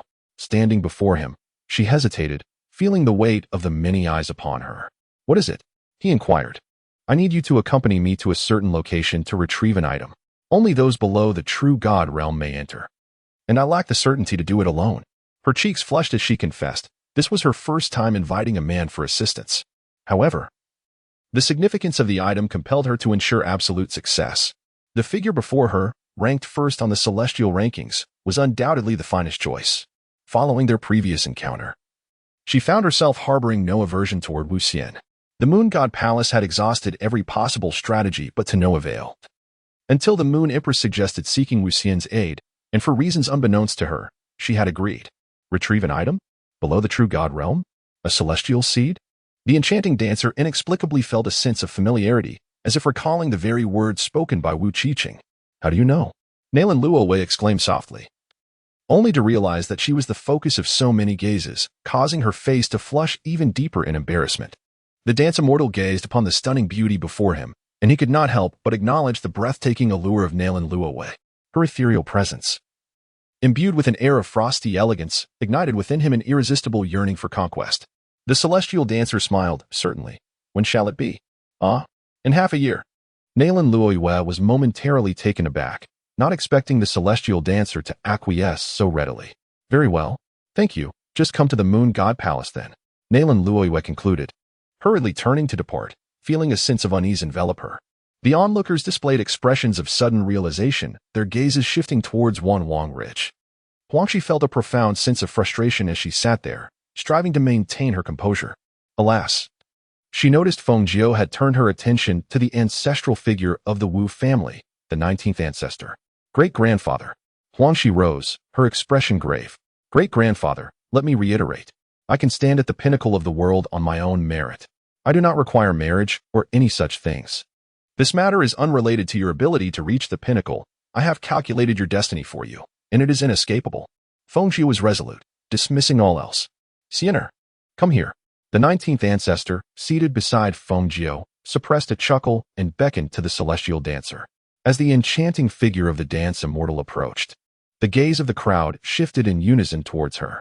Huang Shi, observing the ever-closer dance immortal, clenched her small hands, her heart racing with mounting anticipation. Soon, very soon, she would be the center of everyone's attention. The mere thought of that moment nearly overwhelmed her with excitement. She yearned to maintain the composed and regal demeanor befitting an imperial daughter, yet her ancestral lineage offered her no respite. 19th grandfather, the dance immortal extends greetings. Indeed, dear immortal, this venerable elder is my closest companion, the 9th ancestor of the Phoenix clan, Fengjiu. Upon the introduction by the 19th ancestor, the dance immortal acknowledges the esteemed elder. The graceful and refined Wu Xian exudes an air of elegance and courtesy. Excellent, excellent, excellent. Indeed, it is the forbidden youth. The ancestor is quite pleased. Fengjiu gazed at Wu Xian for a moment and suddenly exclaimed thrice in admiration. The ethereal figure of Wu Xian remained perplexed, yet exhibited remarkable patience. Meanwhile, not far away, Bai Li Fu too wore a countenance shrouded in gloom.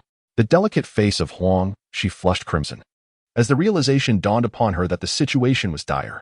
Indeed, Fengjiu cast her gaze toward the 19th ancestor, who responded with a serene nod. Then, as Fengjiu rose to speak, an unexpected voice resonated from outside the hall, infused with astonishment. Guests have arrived at the Linglong Immortal Realm. The Linglong Immortal Realm extended its congratulations to the Dance Clan's prince for his emergence into the world and for securing the top position on the heavenly rankings, bestowing upon him a piece of imperial weaponry and 100 sacred herbs. A wave of astonishment swept through the crowd. The Linglong Immortal Realm, a transcendent imperial power, had never involved itself in mundane affairs, yet had graced the Dance Clan's banquet uninvited.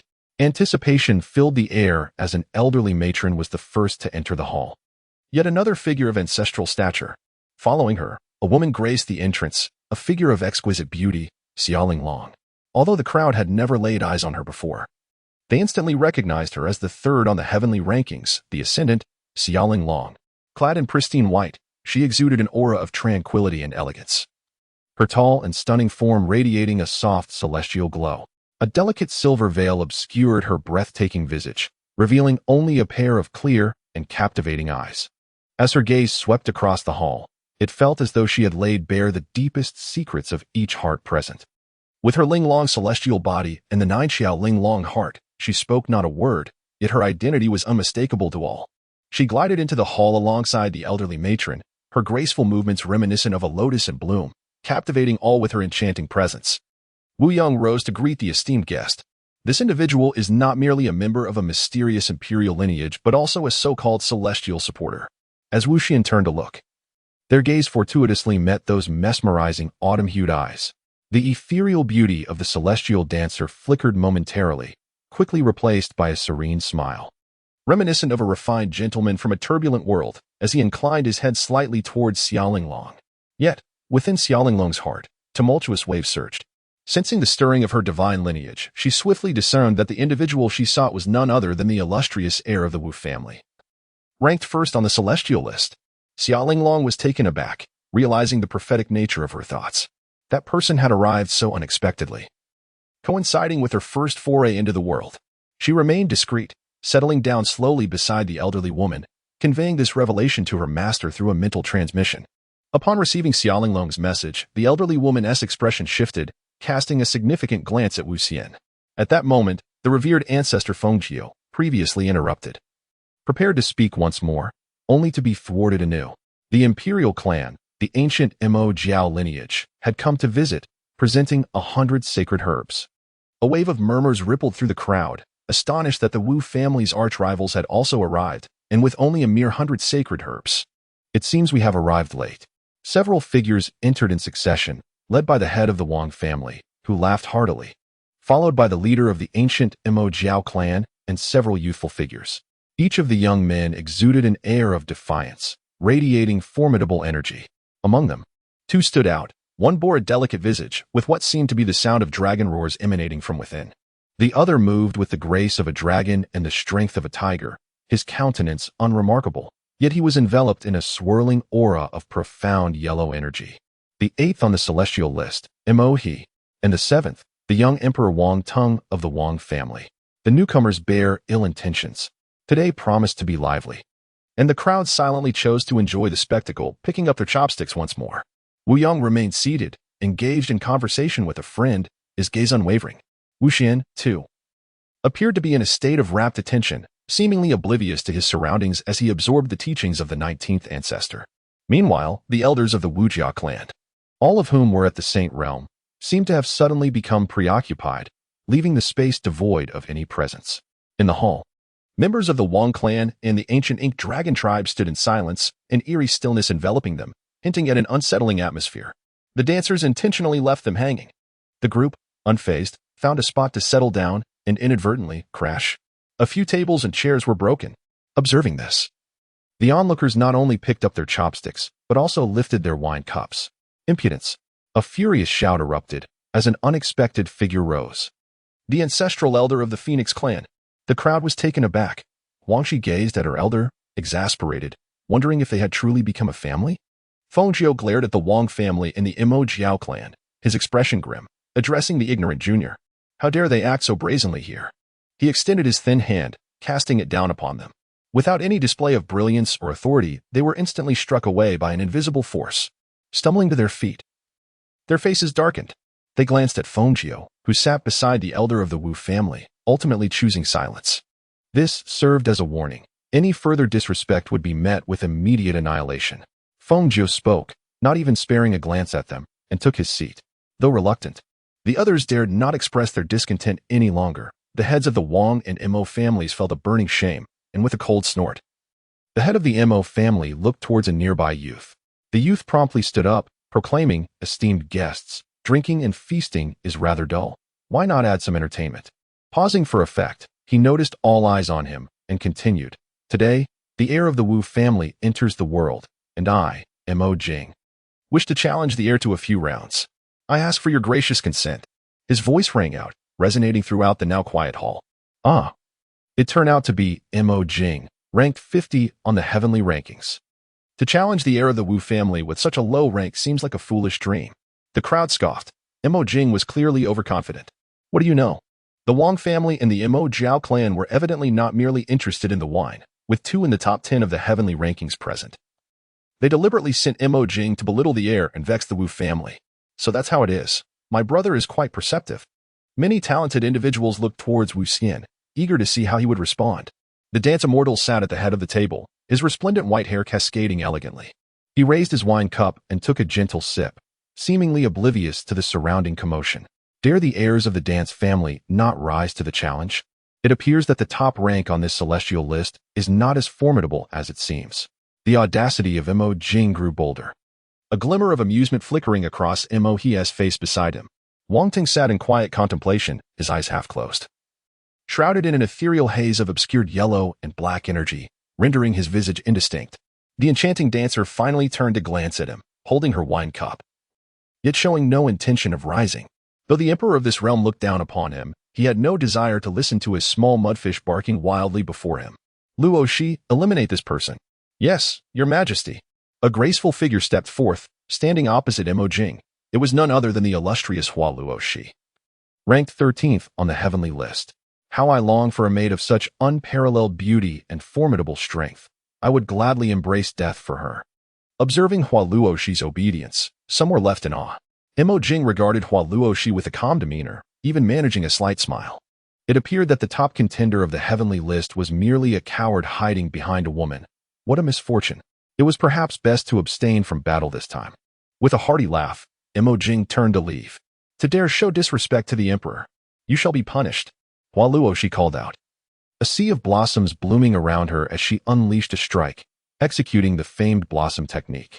However, Mo Jing did not engage. Instead, he took advantage of the situation to descend the stage, seated with a grin, clearly having achieved his aim of annoyance.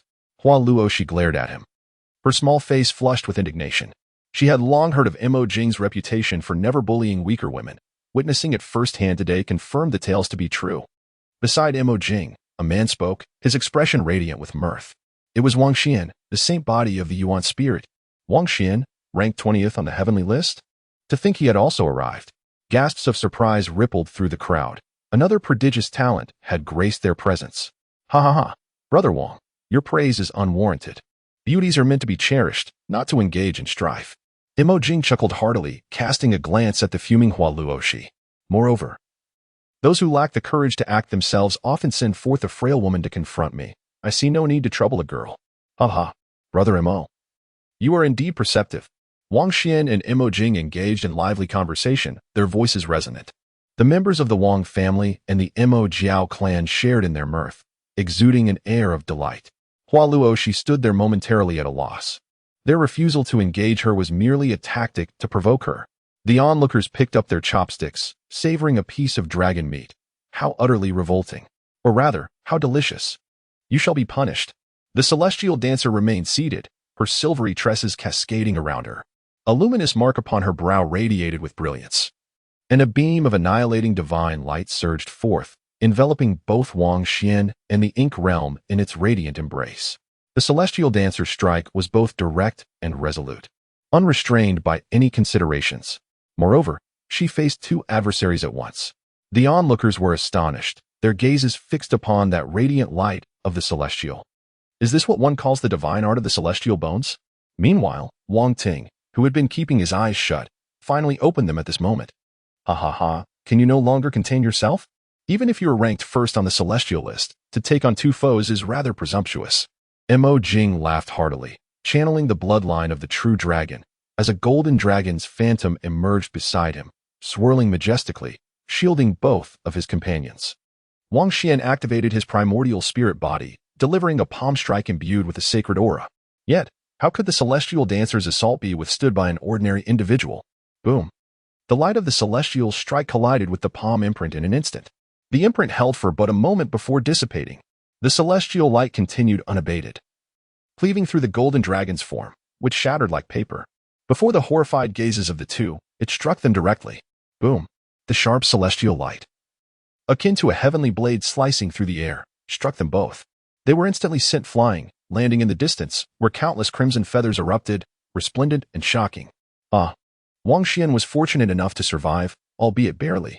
The arm he had used to strike was reduced to dust, and he held in agony, his heart nearly bursting. Struggling upon the ground, the patriarch of the Wang family hurried to his side, gripping his shoulder as vitality slowly flowed into him, causing his arm to regenerate. Yet, his complexion was ashen, eyes wide with terror, clearly shaken to the core. The celestial dancer's blow had nearly shattered his resolve. As for Imo Jing, who lay not far from him, his fortune was far worse. Half his body lay in tatters, seemingly eroded by the sands of time, and he lay there, completely motionless, devoid of any trace of life. He is dead. The crowd gasped in shock. Two prodigies from the top 50 of the celestial list had joined forces. Yet the outcome was a single strike, one maimed and one deceased. In stark contrast, the celestial dancer, clad in white robes with flowing white hair, remained seated in the highest position, never once rising, even leisurely holding a cup of celestial brew. Terrifying. Such as the first of the celestial rankings. Huang Shi gazed at the imperial scion of the Wu family, her expression grave. The moment that celestial light appeared, she felt an overwhelming sense of annihilation. Even if she wished to withstand it, it would require considerable effort. And this was merely a casual strike from this imperial scion. Could she possibly prevail against him? She found herself questioning her own capabilities. Nalan Luowei observed the celestial dancer, her astonishment growing more profound with each moment. Jihua sat contemplatively, and Jian Wuchen furrowed his brow. Such combat prowess was indeed extraordinary. Mohe's expression also shifted. For the purpose of their family's visit was twofold, to stir the pot and to gauge the strength of this imperial scion. The result was that a prodigy ranked within the top 50 of the celestial list had been vanquished in a single blow. This was utterly unexpected. He glanced at the clan leader, only to find the leader's countenance equally grim. Wang Ting sat there, the ethereal and earthy energy swirling around him. He possessed the capability to attain such combat prowess, yet it was undeniably not as effortless as that of the enchanting Xian. Tinger, what do you think? Inquired the head of the Wang family telepathically. Very formidable, but a battle is indeed possible, Wang Ting replied. Excellent. The Wang patriarch's mood improved slightly. yet his countenance remained grim. Though he and the leader of the Mo Jiao clan felt a deep sense of sorrow and outrage, they dared not express it openly. For the matters of the younger generation were beyond their control. Moreover, this was the Wu family. Everyone harbored their own thoughts. The atmosphere became subtly tense, and the entire hall fell into a momentary silence. Fortunately, one individual was in dire need of such an undisturbed ambience. Huang Shi observed that her esteemed ancestor, Feng Jiao, had risen once more. Her heart, betraying her composure, began to race uncontrollably. Xian indeed possesses the divine talents of a celestial emperor, truly deserving of the top rank on the heavenly list. Slaying these insignificant beings is a mere trifle. The esteemed ancestor Feng Jiao laughed heartily, addressing Xian with an audacious familiarity that felt somewhat intimate. Huang Shi, witnessing her ancestor's demeanor, lowered her head. As the attention of the crowd was drawn towards her ancestor, Feng Jiao continued, I presume everyone is curious about the purpose of my visit from Wanhuang Ridge with such an important gift. Allow me to enlighten you. For Wanhuang Ridge and the Wu family are soon to become in-laws. The crowd was taken aback. Today not only marks Xian's coming-of-age banquet, but it also serves as the engagement feast for my dear Xier. As Feng Jiao spoke, she seized Huang Shi from her seat, originally proud and aloof. Huang Shi's face flushed crimson at this moment, appearing quite flustered as she was pulled up by her ancestor, her small hands clutching the hem of her garment. Unable to lift her gaze. Did I hear incorrectly? The imperial daughter Huang, she was to become engaged to the heir of the Wu family today? The assembly was left dumbfounded, cutlery clattering to the ground. While Li Futu's eyes widened in disbelief, was his dream about to vanish before it even began? The dance immortal found himself in a state of bewilderment, utterly unaware of the circumstances until he was abruptly lifted by the 19th ancestor. The 19th ancestor spoke, esteemed guests. It is indeed true that these two children have been betrothed since their youth. Today, as fate would have it, we gather to joyfully announce this delightful news to all. The enchanting GZ was utterly astonished, realizing that this was indeed serious. The 19th ancestor, usually so unobtrusive, had unexpectedly proven to be quite remarkable. Nalan Luoyue and Yu Fei exchanged glances, both struggling to believe that the dance immortal was actually about to become engaged. Ji Hua furrowed her brows lightly, murmuring to herself that her cousin certainly had a way with the ladies. Could it be true, as her aunt had suggested, that she must act swiftly? Yet, she felt utterly unprepared. The five maidens stood together, their mouths agape in astonishment. Even Xiao Linglong was momentarily taken aback. She frowned slightly before turning her gaze to the elderly woman beside her, who nodded slowly in affirmation. Wuxian, from a young age? How could I be unaware of this? He cast a glance at Huang Shi, and before him stood a woman of extraordinary beauty, her figure graceful and enchanting. A vibrant flame mark adorned her brow, enhancing her air of noble aloofness. She was undeniably a stunning beauty, each possessing their own merits when compared to Nalan Luowei. Huang Shi was also secretly observing Wuxian. Upon noticing his unabashed gaze, her heart became a whirlwind of emotions. She met his gaze directly, her cheeks flushed, and raised her small fist, conveying telepathically, do not presume that this is the will of this empress. I shall not easily yield. You shall not have me. Humph. As Wuxian gazed at her endearing demeanor, a spark of interest ignited within him. He took a step closer, reducing the distance between him and Huang Shi to a mere half-meter. Huang Shi's heart raced, her cheeks flushing a deep crimson as she looked at Wuxian. What are you doing coming closer? Please keep your distance. The enchanting dancer narrowed her beautiful eyes and took a step closer. At this moment, the two were mere inches apart. Are you truly afraid of this emperor? As Wuxian slowly spoke, the two were in such close proximity that Huang Shi could even feel the warmth radiating from Wuxian's body. Wuxian's voice seemed to possess an enchanting quality, causing Huang Shi to feel utterly flustered. Startled like a frightened deer. Huang Shi tensed her slender jade legs and stepped back, nearly leaping away. Embarrassment washed over her. She cast a furtive glare at Wuxian, initially intending to make a fist as a playful threat, but refrained, fearing Wuxian might approach her again. The onlookers, witnessing their goddess being so audaciously toyed with, felt a twinge of discontent. However, at that moment, none dared to speak out. Feng Jiao and the 19th ancestor observed this scene with delight. Feng Jiao even covertly gave Wuxian a thumbs up, silently encouraging him. The 19th ancestor laughed heartily, concluding that since neither of the youngsters objected, the matter was settled. On the day of the heavenly ranking 1 year hence, a wedding would be held. It seemed the Wu family's patriarch was brimming with confidence. Would Wuxian still claim the top spot 1 year later? Who could say? Personally, I find this young noble quite formidable. The crowd buzzed with speculation. Yet none dared to contradict. Huangshi wished to voice her dissent, but was met with a piercing glance from Fengjiu that silenced her. I object. At that moment, a voice rang out, leaving the crowd in stunned silence. Who was so audacious? As they turned to see, they were taken aback to find Xia Linglong standing there, her silver veil fluttering. Her autumn-like eyes, seemingly capable of piercing through one's soul, were fixed on Wu Xian, her tone resolute and imbued with an undeniable authority. The crowd was bewildered. Why was Linglong from the fairy realm intervening at this juncture? Wang Ting, seated nearby, felt an ominous sensation wash over him upon hearing her words. The banquet was nearly filled with all the female prodigies of the Zhangtian realm, yet he had remained indifferent until he laid eyes on Xia Linglong, realizing that it wasn't his inadequacy, but rather that these women had failed to captivate him. Now, witnessing Linglong's attempt to halt Wu Xian's engagement stirred an uncomfortable feeling within him. What could have prompted the goddess Linglong to speak thus? The 19th ancestor addressed her with a kindly demeanor, though the crowd understood that if Xia Linglong could not provide a satisfactory reason, this elder would not be so accommodating. Fengjiu remained silent, watching Xia Linglong, awaiting her response. Facing the varied gazes of the assembly, Xia Linglong did not betray any sign of trepidation. She spoke slowly, articulating each word with clarity. The one who should marry Wu Xian is me. Her declaration was startling, leaving the audience in shock. What? She intended to marry Wu Xian? What manner of world was this, devoid of justice? Why were all the beautiful maidens entangled with the scion of the Wu family? Wasn't the fairy realm supposed to be aloof? What was the meaning of this?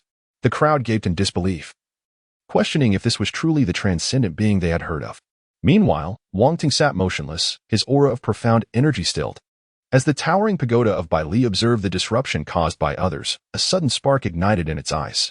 No longer weary, the celestial dancer momentarily exhibited a look of astonishment and surprise as he turned to gaze at Xia Linglong. Huangshi stood there, observing Xia Linglong, inexplicably. The very person who should have been elated by the disruption of her wedding was now suddenly cast into a shadow of discontent.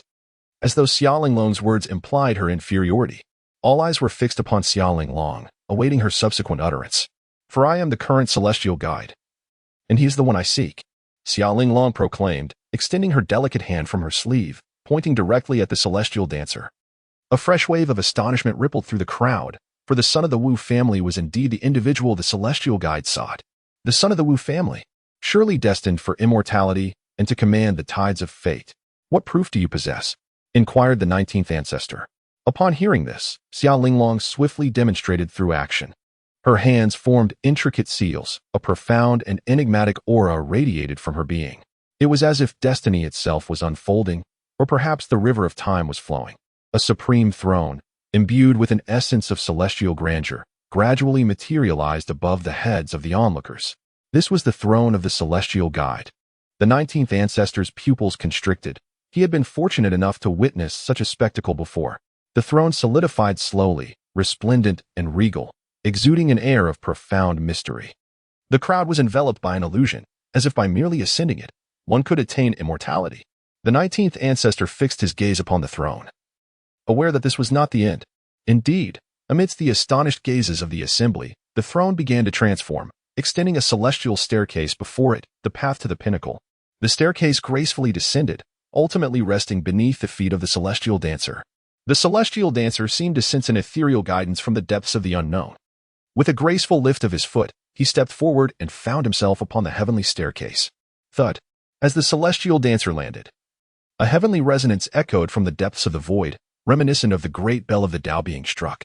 The hearts and minds of the crowd trembled in unison. As the dance immortal paused, he sensed the surge of celestial power flowing into his being. In just a single step, he felt his strength astonishingly augmenting. It was truly inconceivable. As the celestial dancer pondered deeply, she stepped forward once more. Boom. Another heavenly sound resonated. The celestial dancer's footsteps remained unceasing, advancing step by step into the void, towards the unparalleled throne. Xia Linglong's complexion abruptly turned pale as bloodstains emerged upon her silver veil. With her own strength, she was still unable to fully activate the celestial path throne. A hand materialized, resting upon her back. It was the old woman's intervention. With no further reservations, the brilliance of the celestial path throne surged forth magnificently. The dance immortal approached the throne but did not sit down immediately. Instead, he turned around to gaze upon the crowd, who appeared utterly captivated. When he turned his gaze back to Xiao Long, their eyes met once more, and in that instant, it felt as though an eternity had passed. The celestial dancer turned gracefully, slowly descending into her seat. A thunderous sound resounded as Xiao Linglong's delicate form trembled, her spirit shaken. The greatest secret of the celestial throne is known solely to the one who supports it. That throne is intricately connected to her very essence. At this moment, the dance immortal sits upon the throne deep within her soul. Her heart is filled with the image of that figure, that one seated upon the throne. This embodies the eternal mission of the celestial guardian, an indelible mark through the ages. The throne gradually fades away, as if fulfilling a certain destiny of its own. As the ethereal figure of Wu Xian descended gracefully, a refreshing aura surrounded him, revealing that his strength had remarkably doubled. He turned to the pallid-faced Xiao Long and expressed his gratitude. "Thank you." Despite the bloodstains on her silver veil, a smile danced in her eyes as she gazed at Wu Xian. Between them, an inextricable bond of fate had woven itself. "Is it truly so, esteemed predecessor?" Xiao Long inquired. "Indeed, I have witnessed the throne of the celestial path of the immortal supporter." The ancestor, the 19th, contemplated the matter seriously. Recognizing the gravity of the situation, Fengjie wore a grave expression, surprised by the involvement of the immortal supporter. "Since you are destined to serve as the betrothed of this imperial daughter, I shall permit you to be a humble maid, attending to my husband and me in the future." A melodious voice interjected, emanating from none other than Huang Shi, to the astonishment of all present. They turned to see Huang Shi standing regally, exuding an air of nobility and pride. She had shed her previous demeanor of a delicate woman and transformed into the imperial daughter who could command the respect of the entire Phoenix clan's younger generation. Even if she did not favor the current circumstances, she would not allow anyone to usurp her position. "Huang Shi, how audacious of you. To request that this divine maiden serve as your maid, you hardly possess the qualifications." In response to Huang Shi's veiled taunt, Xiao Long's silence dissipated. Her radiant celestial form emanated an impressive aura, for as the third on the heavenly rankings and the goddess of the Linglong immortal realm, she bore her own pride. "Moreover, I have forged an alliance with Wu Xian, unchangeable in this lifetime. Your opportunity is past." Huang Shi's expression darkened. For this was precisely what she feared, the undeniable connection between the two. "No matter. I have declared that you may accompany my husband. But you shall only serve as a maid. I am unaccustomed to having a maid. Yet you, I deem worthy to serve me. You are being outrageous." Huang Shi's fair countenance flushed with anger as she stepped forward. "Do you truly believe that this imperial daughter would fear a mere third on the heavenly rankings?" Xiao Long scoffed, refusing to retreat. "A trivial fourth on the heavenly rankings, you have sought conflict. I can certainly oblige." The two women stood poised for confrontation, their tension palpable, leaving the onlookers in stunned silence as they had not anticipated such an escalation. "Enough." At that moment, a clear voice rang out, imbued with undeniable authority, causing both women to halt and lift their gazes. The celestial dancer stood there, clad in white, his hair as white as snow, a slight furrow gracing his brow as words flowed from his lips. The two maidens, upon hearing the celestial dancer speak, found themselves momentarily bewildered by his intentions, and thus fell into silence. The dance immortal gazed at Huang Shi and declared, "You are betrothed to me, and thus our wedding in 1 year's time is assured." Huang Shi's delicate face brightened with joy as she nodded in agreement, while Xiao Long's gaze sharpened, causing her veil to flutter. Wu Xian gazed once more at Xiao Long, declaring, "As your appointed celestial guardian, having ascended to your throne, I shall undoubtedly fulfill our covenant." Xiao Long nodded, a flicker of mirth gracing her eyes, while Huang Shi's expression darkened. The onlookers stood in stunned silence, pondering the implications of the emperor's intentions. Huang Shi interjected, "You can only choose one between us." Xiao Long remained silent, her unwavering gaze fixed on Wu Xian, clearly echoing the same sentiment. "No one can compel this emperor to make a choice. I desire both of you." "That is impossible. Unacceptable," both women retorted. The crowd was left agape, astonished by the emperor's audacity. "There is nothing unattainable, unless you two can surpass me in combat. Then I shall heed the victor's call." As the ethereal figure of Wu Xian spoke, her tone was languorous and nonchalant. "This emperor permits you to join forces. Is the emperor mad?" Some whispered in disbelief. To challenge the third and fourth on the heavenly rankings alone? Even the gods would be compelled to bow down. The audience was struck with incredulity. All the prodigies present were shaken by Wu Xian's proclamation. Was she merely seeking attention? Or did she genuinely possess such extraordinary prowess? Huangxi fell silent. Her initial reaction was to dismiss Wu Xian's words as mere bravado, yet upon reflection, she realized that Wu Xian was not one to make empty boasts. He was an exceptionally proud individual, incapable of such unfounded claims. Xiaoling Long, sensing the significance of the throne, felt a faint connection to Wu Xian. Her brow furrowed as she perceived him as a nebulous enigma, obscured and indistinct. However, an overwhelming sense of danger ignited her instincts. For someone of her caliber, it was inconceivable that Wu Xian, even if at a lower realm than hers, could evoke such a response. Not even an opponent of a higher realm would provoke such an impression. The two women hesitated, caught in a moment of silence, their pride forbidding them from considering the notion of collaboration. The crowd gaped in astonishment. Had these two goddesses truly been cowed into submission by a mere statement? At that moment, two childish voices rang out. Two small figures wobbled through the palace doors, appearing as if they had only recently entered the world. With their little legs moving briskly, they scurried forward, one behind the other, darting through the air. Although diminutive, their speed was undeterred. In the blink of an eye, they reached Wu Xian's side. Positioning themselves on his shoulders, their large, ruby-like eyes gazing intently at him, the celestial dancer smiled gently, effortlessly producing two divine fruits from her hand and presenting them to the two little creatures. With a delighted chirp, they embraced the fruits and began to nibble on them joyfully. Wu Xian holds a profound affection for the two little creatures. With the recent interactions, these small beings have grown increasingly reliant on him, and they have even begun to communicate through spiritual consciousness. Most remarkably, they show no aversion to Wu Xian, allowing him to perceive the flow of spiritual energy within their bodies. He can even sense the memories and legacies nestled within their minds. This notion of time and space captivates Wu Xian's interest immensely. As onlookers beheld the sudden appearance of these two small beings, they were momentarily bewildered. The creatures were adorned with blood-red scales, intricately intertwined with black golden patterns that shimmered with an inexplicable luster. A plump, snow-white horn sprouted from their foreheads, and astonishingly, they each possessed 5 tails. How utterly adorable. How could such charming little beings exist? My heart has melted. I just want to cuddle them. The female cultivators in the hall gazed with shining eyes, for the allure of these tiny creatures was undeniably potent. Yet, amidst the excitement, some remained silent, for their thoughts drifted to the second on the heavenly rankings and to that ancient clan. They recalled the phrase, "The fearsome ancient clan has now returned to the imperial lineage of the Wu Xian family." Dare one inquire, Imperial Prince, are these two beasts indeed the formidable and fearsome entities of the second rank? One could not help but speak up, for this clan is exceedingly rare. To say they have vanished would not be an exaggeration. All that is known are the scant references recorded in ancient texts. Indeed, they are. The celestial dancer playfully teased the little creature, speaking casually. The crowd's gaze sharpened once more. The first and second on the celestial rankings were one and the same. How could they possibly compete? The talented individuals present were equally astonished. Realizing that this was the essence of ferocity, the Moon Empress gazed at the small beast, her eyes sparkling with affection, yearning to touch it immediately. Jihua was also taken aback. This cousin of hers was indeed quite intriguing. Meanwhile, the leaders of various factions wore grave expressions. The heir of the Wu family possessed astonishing fortune that defied the heavens. As the onlookers observed Huangxi and Xiaoling Long, their expressions turned peculiar. No wonder the celestial dancer dared to utter such a statement. Combined, the first and second on the celestial rankings could hardly be deemed a match.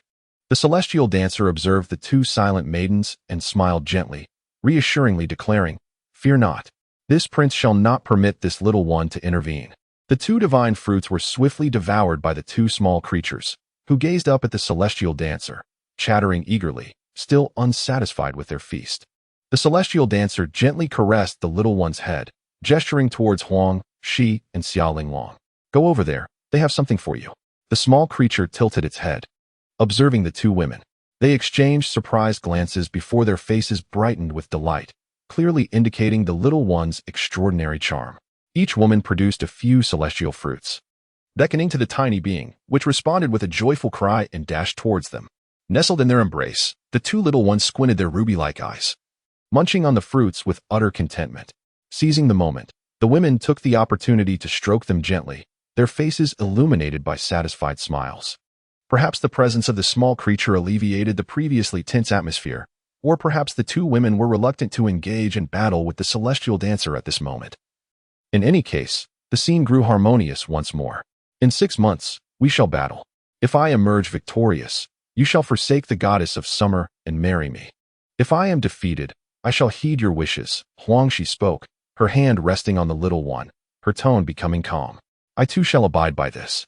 Xiaoling Long added, offering the fierce beast another celestial fruit, her smile revealing her own resolution. Very well. The ethereal dancer smiled faintly. The banquet continued as usual. Yet some could no longer remain seated. Bai Li Fu too was the first to rise, his expression dark and brooding, as he strode towards the exit. As he passed by Huangshi, he momentarily paused, addressing her with a courteous demeanor. The Celestial Emperor's dynasty has always maintained a cordial relationship with the ancient royal family. We are organizing a gathering for the prodigies shortly, and I wonder if I might extend an invitation to the esteemed princess? With warmth gracing his features. He appeared like a youthful deity, exuding an enigmatic aura. No need for that. I, the princess, must retreat to the 10,000 Phoenix Cavern for seclusion. Huangshi replied. Caressing the beast nestled in her arms, having scarcely comprehended Bai Li Fu Tu's words, and thus directly declined the invitation. While she might have felt a flicker of emotion in the presence of the ethereal dancer, before others, she embodied the essence of a noble queen. Moreover, her thoughts were consumed with the impending battle 6 months hence. She was determined to enter the ancestral forbidden ground of the 10,000 Phoenix Cavern to seek the celestial seed and ascend into divine fire.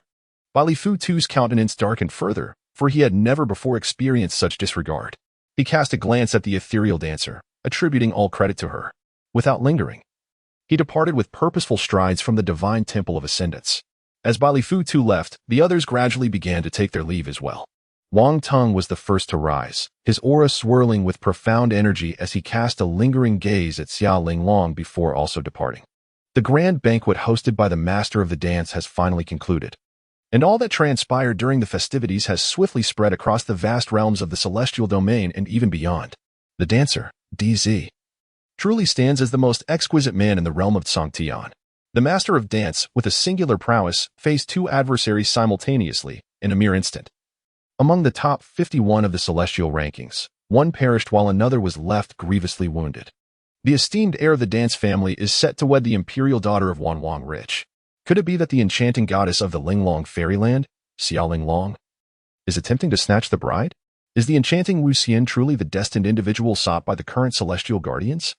Each incident and moment has become a topic of leisurely conversation among the cultivators of the vast celestial realm. This scion of the Wu family, the foremost on the heavenly rankings, with every gesture captivates the hearts and minds of many. Meanwhile, Wu Xian bids farewell to the crowd and returns to the imperial hall. Indeed, he intends to enter seclusion for another 2 days. Having ascended to the throne of immortality, his strength has surged exponentially. And soon it will be time for his rendezvous with Wu Qingcheng at the 5 Elements Abyss. He wishes to utilize these 2 days to introspect and refine himself. However, someone has come to seek him. Jihua, this stunning woman, whose beauty radiates like a blazing flame, stands before Wu Xian, adorned in a striking red dress. Her figure alluring and a smile gracing her lips. Cousin, Wu Xian spoke, unaware of the matter at hand.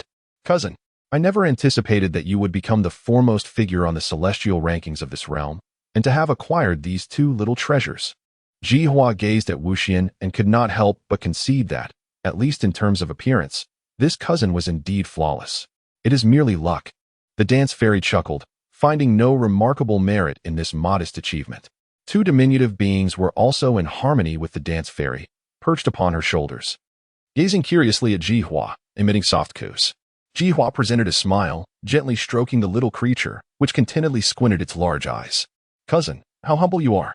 I, at the very least, rank among the top 5 in the heavenly rankings of the flame realm, yet I cannot fathom your depths, Jihua stated, locking her gaze onto the dance fairy with utmost seriousness. Moreover, I possess a strong intuition. I believe I cannot prevail against you. How can one know without having tried? The dancing fairy spoke with a hint of mischief. Kiki, I'll pass, but my cousin certainly does not wish to seek out suffering. Jihua laughed melodiously, stretching her body as she spoke. Her graceful curves undulated, and her long, delicate legs were taut, revealing an enticing allure. Wu Xian gazed intently at her cousin's figure, bold and unreserved. Jihua, sensing Wu Xian's scrutiny, felt her cheeks flush and asked, "What are you looking at?" "I'm admiring your legs," the dance fairy responded, with honesty and natural grace. "Huh, Jihua felt somewhat displeased. She had always been the one to tease others, and every individual who encountered her appeared as if they had encountered a devil. This was the first time she found herself at the receiving end of such teasing.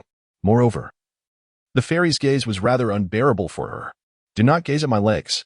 "Very well." The enchanting dancer obediently diverted her gaze from her legs to Jihua's bosom upon hearing her words. Jihua felt somewhat speechless. Her cousin was evidently teasing her. "Is it not enough that you have both Huangshi and Xiaolinglong? Moreover, you are accompanied by 5 maids, each a breathtaking beauty in her own right."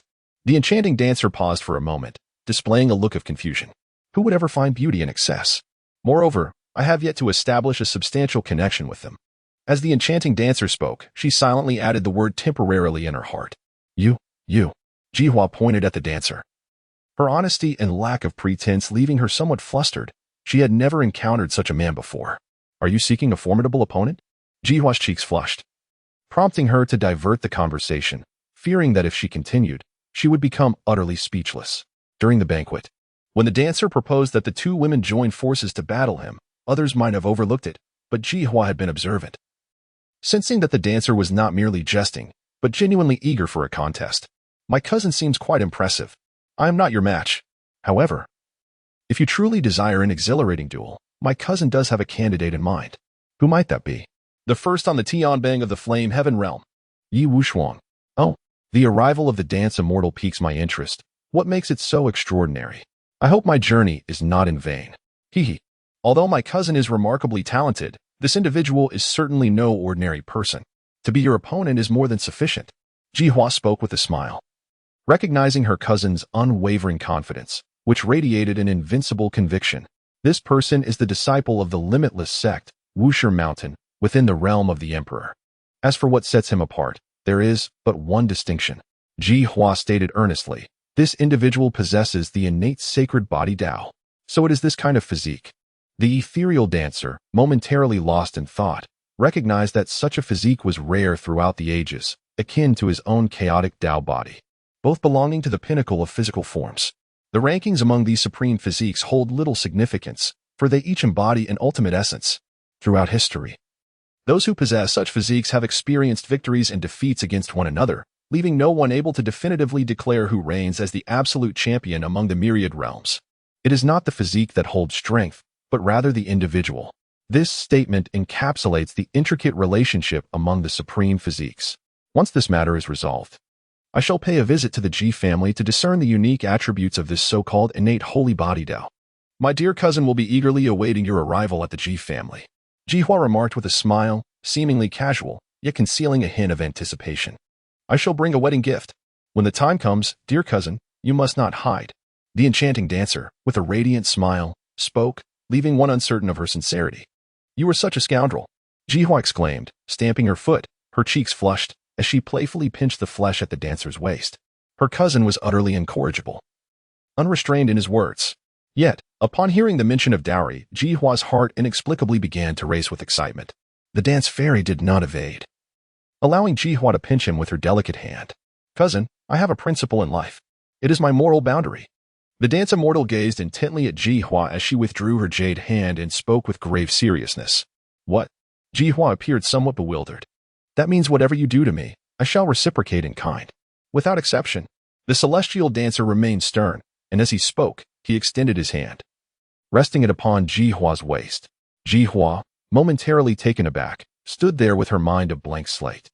It was only when the dancer's hand began to roam about her waist that she regained her senses.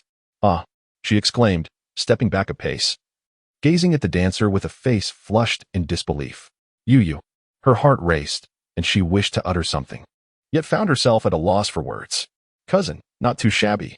In the midst of Jihua's bewildered gaze, Wuskin extended that hand, notorious for its misdeeds, and let out a gentle sigh, the object of her lamentation remaining a mystery. Jihua felt an overwhelming urge to bite, a fervent desire indeed. She ought to be furious, yet the flames of anger eluded her grasp. Instead, an unprecedented sensation quietly unfurled within her heart. Jihua touched her flushed cheeks, cast a sidelong glance at Wuxian, huffed softly, stamped her foot, and turned away. She left behind a parting remark. You wicked little brother. I sincerely hope that Yi Wushuang can give you a good thrashing. Humph. He once have the chance. I shall defeat him and then come to see you. The voice of Wu Xian drifted from behind, still imbued with a playful irreverence. Jihua paused, pursed her lips, and suddenly burst into a soft giggle, proclaiming that it was time to engage diligently in training. The sky was clear, and the forest was serene. Atop a mountain peak, a swift rush of air announced the arrival of two figures, a man and a woman. The man, clad in white with flowing white hair, exuded an unmatched elegance, while the woman, also dressed in white, possessed a beauty that could captivate nations. Indeed, it was Wu Xian and Wu Qingqing. Following the words of the dance immortal, Wu Xian accompanied Wu Qingqing as they departed from the Wu family, journeying into the untamed wilderness of the eastern region of Songtian realm. Heading towards the Five Elements abyss in search of the legendary Five Elements celestial seed. As they gazed around, they beheld an expanse of dense, magnificent forest, where towering trees soared to heights of tens of thousands of feet. Standing atop the mountain peak and looking downward, the ground was utterly obscured from view. They were finally nearing their destination. As the enchanting dancer of the city finally speaks, the arduous journey that has consumed many days is drawing to a close. The dance immortal remains silent, fixated on a particular direction. Your Majesty, what troubles you? Wang Qingqing swiftly discerned the peculiar behavior of Wang Xian and inquired softly. The dance fairy remained silent, striking down with a palm towards the dense forest below. Boom! A resplendent nine-colored palm imprint surged forth, reducing swathes of trees to mere rubble. Hiss! In the instant the trees were obliterated, a colossal serpent with two heads erupted from the thicket, its gaping, blood-stained maws reeking with foulness, lunging towards the two individuals. Twin-headed serpent. With a start, Wu Qingqing realized that this was a mythical beast, one that had already reached the realm of the true deity. Five Elements annihilation. As Wu Qingqing was about to harness her forbidden divine power to eliminate the brazen beast, a slender, luminous hand unexpectedly rested upon her shoulder, causing the energy she had gathered to dissipate instantly. Is it you, Emperor Child? The dance of the city leaves one in perplexity. Conserve your strength, for we have merely reached the outskirts. As the dance immortal spoke, a finger extended, and with a swift motion, a resounding blast echoed through the air. In an instant, a gaping wound appeared at the serpent's vital point, its formidable power annihilating both body and spirit. The creature could not muster a cry of anguish before plummeting down, crashing brutally into the forest below. The expression of Wu Qingqing grew serious. It seemed that in merely 2 days, the Emperor's son had become significantly more powerful. Let us proceed. As the enchanting dancer spoke, indeed, the two stepped forward and swiftly dashed into the depths of the dense forest. Within the thicket, several figures stood in confrontation. A man and a woman, both drenched in blood, leaned against a massive tree, their expressions filled with despair. Before them, 6 formidable and ruthless figures advanced menacingly. Master brother, why do you treat a fellow disciple in such a manner? The woman's pallid face and tattered attire exposed her long, elegant legs to the air, her gaze fixated incredulously on one of the young men clad in white. Sister, what need is there to converse with such a beast? A blood-soaked man beside her, his chest bearing the imprint of a foot, his entire torso caved in, spoke with great effort, his face flushed, but after uttering those words, he coughed up blood once more. Wang Xixiao. The woman cried out, hastily signaling the man to remain silent, and produced a pill to administer to him. His complexion improved slightly, yet he remained unable to rise. My dear sister, why do you protect this scoundrel? Have you not always despised him? You once claimed he was unworthy of you, a toad yearning for a swan. The young man across from her smiled, resembling a refined gentleman. Lu Lang, cease your words. It was my folly to have been deceived by you, to have ever been enamored with a devil clad in human skin. The woman shrieked, teetering on the brink of collapse. No, no, no, sister, have you forgotten how much you loathe Wang Yuan? Whenever you presented me with the spiritual stones and treasures he gifted you, you never spoke so. The man continued, his smile unwavering. And do you not recall the day in the woods behind the sect when you were in ecstasy, praising my prowess? Today, I have gathered so many brothers to accompany you, yet you wish to forsake it? That would not be proper. You shall be silent. I will kill you. The woman's face flushed with rage, unable to fathom Lu Lang's audacity in bringing up such matters. She rose, sword in hand, ready to strike. But her weapon was seized by a bloodied hand. Turning, she found it was the man she had once deemed foolish. Wang Yuan gazed at her, mustering a grim smile. Innocent sister, do not act impulsively. I do not mind. Upon hearing this, tears cascaded down the woman's cheeks, an unstoppable torrent. Wang Xixiao, if we can survive today, I will give you my heart. Despite her tears, her beauty shone through, and she felt an overwhelming sense of genuine happiness. Innocent sister, Wang Yuan exclaimed. His expression filled with fervor, rendering his wounds momentarily forgotten. Wang Shixiang. As they spoke, their connection deepened, drawing them closer, as though they were on the verge of a kiss. The innocent sister's eyelashes fluttered, her eyes gently closing. Ah, I say, do you think our brothers do not exist? Suddenly, a man spoke, a fierce scar etched across his face, revealing him as the true leader among the group, with Lu Lang standing behind him. The man gazed at the two entranced individuals, compelled to interject. Hurry, eliminate that boy without hesitation. I'm not here merely to waste time, he exclaimed with urgency. Upon hearing his words, the others displayed a sense of agitation, swiftly advancing to conclude the fate of the defenseless Wang Yuan. In a flash, two figures descended beside the crowd, a man and a woman, none other than Wu Xian and Wu Qiqing. The enchantress cast a fleeting glance over the scene, her brow slightly furrowing. And she was about to take her leave, for such trivial matters did not even pique her interest. However, a voice resonated, halting her in her tracks. Hey, kid. As Wu Xian turned gracefully, a playful smile adorned her lips. What advice do you have for me? The youth regarded her with a glint in his eye. Your woman seems quite remarkable. How about this? I, Scar, will take a loss, and we shall exchange for a little amusement. From this day forth, you shall be my brother, Scar declared, his gaze fixated upon Wu Qiqing, drool nearly escaping his lips. With a swift motion, he seized his innocent junior sister and, accompanied by a few others, encircled Wu Xian and her companion. The two dancers did not exude any formidable aura, rendering their cultivation difficult to discern. In contrast, the scarred man, a notorious bandit roaming this region, was accustomed to a life of bloodshed and showed no reservations whatsoever. The dance immortal smiled, casting a glance at the icy expression of Dance Qingqing beside her, before speaking. How would you like to play? This is how we shall play. Scarface reached out, groping at the chest of the innocent junior sister, causing her to tremble with indignation.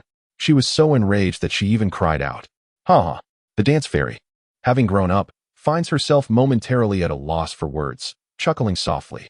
This scarred individual is indeed a remarkable actor. However, it is time for the curtain to fall. Enough. The stage is now yours. The dance fairy shook her head and spoke to Dance Enchantress. Boom. The grandeur of the dance swept through the city like a tempest. A few individuals were instantly akin to small boats caught in a tsunami, overturned and cast into disarray by this overwhelming force. In a swift and furious motion, Wu Qiqing unleashed her power, reducing several adversaries to mere ashes in an instant. Bai, the innocent junior sister, widened her eyes in astonishment, recognizing the formidable prowess of these two individuals. Furthermore, the young gentleman possessed an undeniable charm. With her astute mind, she hastily approached Wu Xian, kneeling before her with a visage of poignant vulnerability. Moreover, her attire, carelessly drawn down, left a glimpse of her alabaster skin exposed, whether by forgetfulness or design. I am eternally grateful for your life-saving grace, esteemed sir, Bai expressed, her voice trembling with sincerity. With a mere gesture, the celestial dancer interrupted the woman's performance by touching her forehead. The woman gradually collapsed, bewildered as to why the secret to her repeated successes had suddenly failed her. Lying on the ground, she gazed at the distant, long-deceased Wang Yuan, and slowly closed her eyes, realizing that she would truly not leave this place alive today. The two of them eventually halted before an unusual little peak deep within the wild forest. This peculiar peak, upon the celestial dancer activating her dual pupils, revealed itself not as a solid entity, but rather as an ethereal projection. This is it, the realm of the Emperor. As Wu Qiqing spoke, she activated her innate 5 elements body, causing the illusory mountain peaks to seem agitated before gradually vanishing, revealing a passage of 5 elements before the two. They stepped forward, and a wave of familiarity washed over them. Wu Xian realized they had entered yet another small world.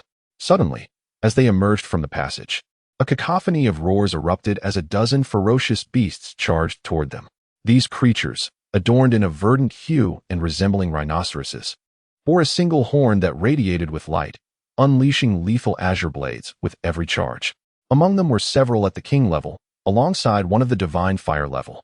A resplendent divine ring enveloped the dance immortal, encircling both him and the enchanting dance of the city. Countless blades of light struck against the divine ring, producing a cacophony of crackling sounds. Yet, the azure blades disintegrated upon contact, while the ring remained dazzlingly intact. Several ferocious beasts hurled themselves against the divine ring in a futile attempt to breach its defenses, only to be repelled violently, crashing into the distance, their fates uncertain. Dance of the city was filled with astonishment and shock. The last time she visited this place, she was deterred by these ferocious beasts. Although the creatures were not of high rank, their sheer numbers were overwhelming. She fought valiantly until she was nearly exhausted, yet she could not break free. In stark contrast, the prince faced them with effortless ease. The dance of the celestial fairy shone brilliantly as a single finger pointed forth, summoning a resplendent nine-colored heavenly sword, imbued with formidable celestial might, to cleave through the beast horde. In an instant, the entire pack was vanquished, leaving a lengthy fissure carved into the earth. All these extraordinary beasts were of the emerald wood attribute. The celestial dancer withdrew her hands and spoke softly. Indeed, I can sense the extraordinary aura of the celestial seed. Yet I am unable to overcome this horde of aberrant beasts. Wang Qingqing spoke. If it is merely a beast of otherworldly origins, then that simplifies matters. You need not concern yourself with these entities. Just direct me on my path. Wu Xian spoke, and promptly lifted the two little creatures from her shoulders. They were fast asleep, and upon being grasped by Wu Xian, expressed their discontent by kicking their tiny legs furiously. Yea, it is your turn to work. The dance fairy smiled gently, and the little creature opened its eyes, awakening to its surroundings.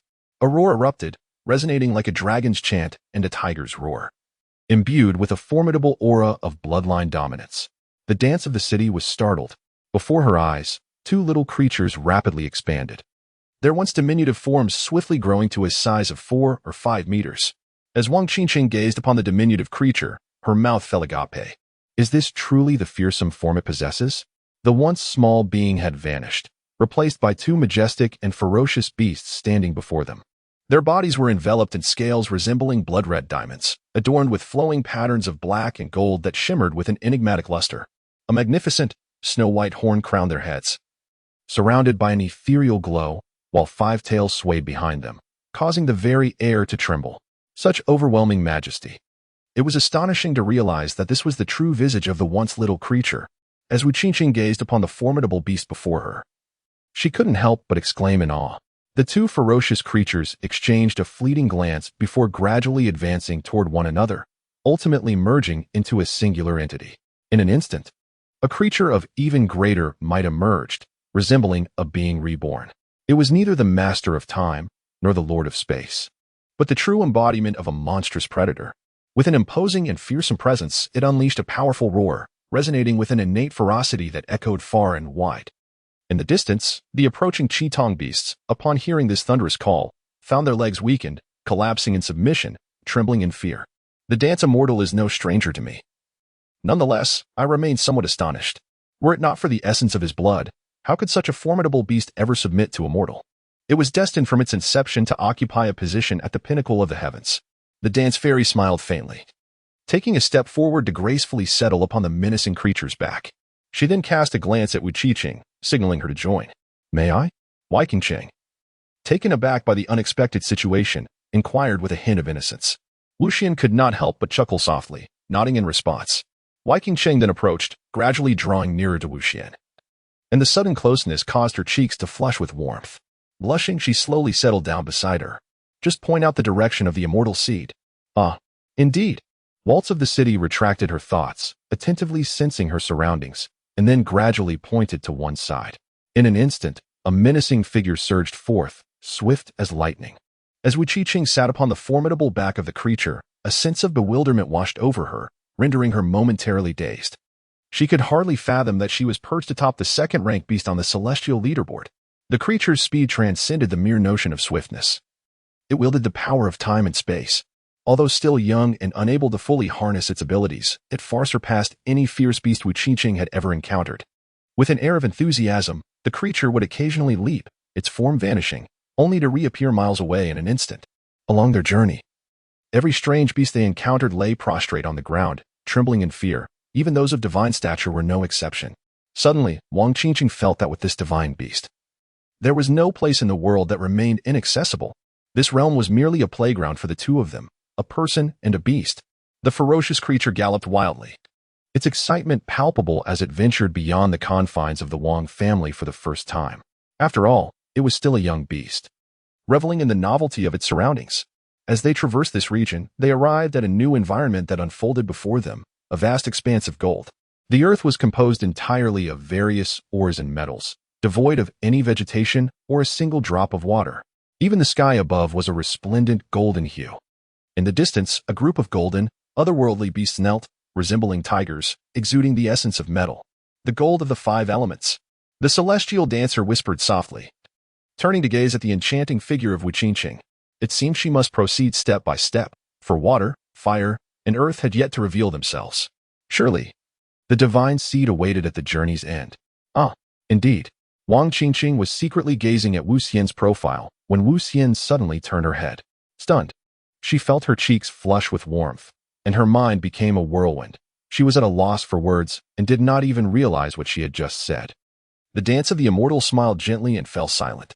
Indeed, soon after, the realms of water, fire, and then earth gradually manifested. The two beings and one beast traversed through them for a full day and night before finally emerging victorious. Waltzing through the realm, Qingqing could not help but reflect on the fact that, without the assistance of the dance immortal, such a predicament would have been insurmountable for her.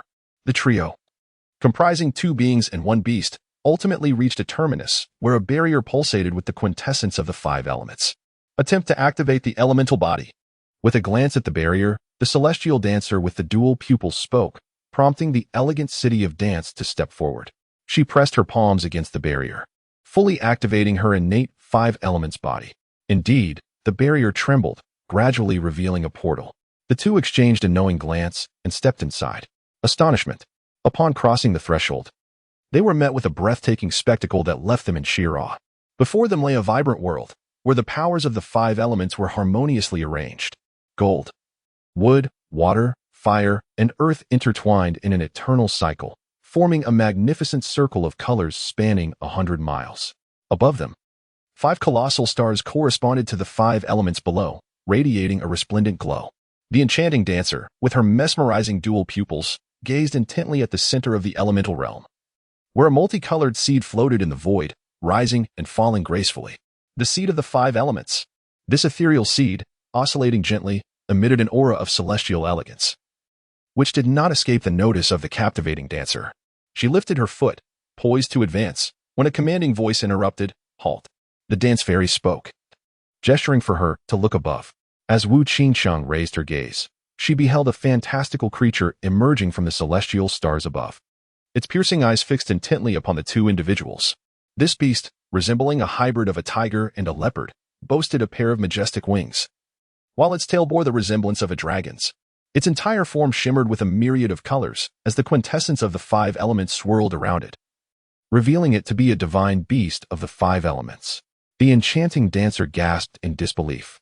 This is the legendary divine beast, born solely in the primordial realm of the 5 elements, naturally mastering their powers, and exceptionally formidable, a renowned mythical creature. Such beings are exceedingly rare throughout the celestial domain. This creature is impressive. You may attempt to subdue it. As Wu Xian spoke, the 5 elemental divine beasts sensed the ferocity perched upon Wu Xian's shoulder. Although they were filled with trepidation, they did not retreat. Rather, they were compelled to descend for a battle, indicating their extraordinary lineage. True divine mirror. The dance of the city whispers, eager to make its mark. This is a divine beast of the highest caliber, a true deity mirror, incomparable to an ordinary divine mirror. Since witnessing the ferocity of the world, Wu Qingqing no longer hesitated. Her desire for a steed had intensified. The mythical 5 elements beast was the perfect companion for her. With deliberate strides, she advanced towards the heavens, her innate 5 elements physique igniting a brilliant radiance around her. Roar. The 5 elements beast, incited by the challenge, let out a thunderous roar. In its eyes, as long as the figure clad in white with silvery hair did not make a move, it had nothing to fear. A colossal beam of multicolored sword light cleaved towards the beast, an embodiment of Wu Qingqing's forbidden divine art, the 5 elements annihilation. The 5 elements beast, unwilling to yield, unleashed a vibrant pillar of light from its maw, the power of the 5 elements surging with unparalleled might. Boom. Both combatants were forced to retreat. The expression of Wu Qingqing was grave, for the might of this divine beast exceeded her expectations. Having only just reached the pinnacle of the King's realm, she found herself a significant tier short. Nevertheless, she yearned to resolve the battle swiftly, for the imperial sun was observing her. With her palms pressed together before her heart, A kaleidoscope of colors surged forth, and the essence of the five elements was summoned to its utmost potential. Five-colored smoke and splendor. In the midst of the dance, the enchanting figure raised her hands, gracefully directing her energy towards the five elements' divine beast. A vibrant plume of multicolored smoke erupted, slicing through the air like a bolt of lightning aimed at the beast. Sensing the impending threat, the five elements' divine beast unleashed a furious roar. It flapped its wings, conjuring a protective barrier of elemental light around its formidable form. With a thunderous crash, the beast was sent sprawling. A deep gash appeared along its back, blood pouring forth. The five elements' divine beast swiftly regained its footing. The injury only served to amplify its ferocity. With a resounding cry to the heavens, it flapped its wings, channeling the power of the elements into two celestial blades that cleaved through the air. Wu Qiqing once again summoned the five elements to obliterate her opponent as she engaged in a fierce battle with the divine beast. Unfortunately for her, the longer the confrontation persisted, the more frenzied the creature became, demonstrating a reckless disregard for its own safety. Having repeatedly employed forbidden divine arts, she found herself increasingly drained. As two celestial blades descended upon her once more, Wu Qiqing invoked the five elements to counterattack. In that very moment, the divine beast vanished only to reappear right before her, raising its colossal claw to strike down with tremendous force. As the enchanting dance captivated her heart, she felt a sudden tremor. How could it all transpire so swiftly? She yearned to retaliate, yet found herself utterly unable to defend against the impending threat. At that moment, a figure clad in white, with flowing white hair, materialized before her with an ethereal grace. With a flick of the dance of the celestial maiden, the five elemental divine beasts were sent soaring, crashing into the distance. This entity has surprisingly grasped a fragment of spatial power. It appears this emperor was rather short-sighted. The celestial dancer spoke without turning. You may withdraw now. Understood. As Wu Qiqing gazed upon the silhouette before her, an inexplicable sentiment flickered in her eyes. She softly acknowledged it and stepped aside. The five elements divine beast rose, fixated on Wu Xian, emitting a low growl yet hesitating to advance. Driven by its primal instincts, it sensed that this human was not a foe to be trifled with. Human, what brings you here? It inquired, refraining from further aggression. A question posed with a knowing intent. It urged, go, amuse yourself with it. As the celestial dancer opened her mouth, the small creature perched upon her shoulder, long since yearning for release, suddenly sprang forth, transforming in an instant into a monstrous figure towering 4 to 5 meters. The five elements divine beast's expression shifted dramatically. Confronted by this diminutive yet formidable entity, its vast size of several dozen zhang belied an innate fear that coursed through its very bones. The monstrous figure ambled through the void, approaching the five elements divine beast with a leisurely grace, its large ruby eyes glinting with a hint of mockery. The five elements divine beast, increasingly terrified, unleashed a radiant beam of 5 colors from its mouth. Whoosh! The beam struck the distant void. Yet the monstrous figure had already vanished without a trace. Bang!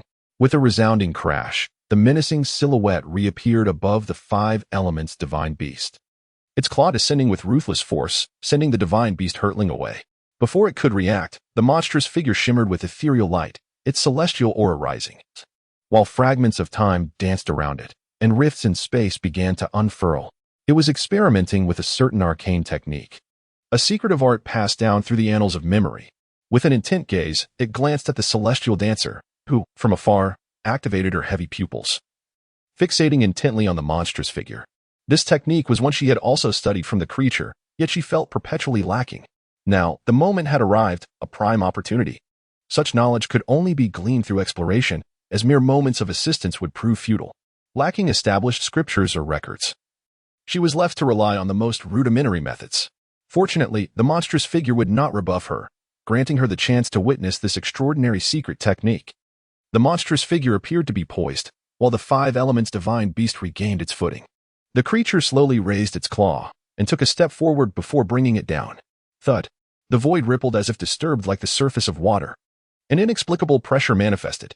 The five elements divine beast quivered, immense weight bearing down upon it, nearly forcing it to the ground.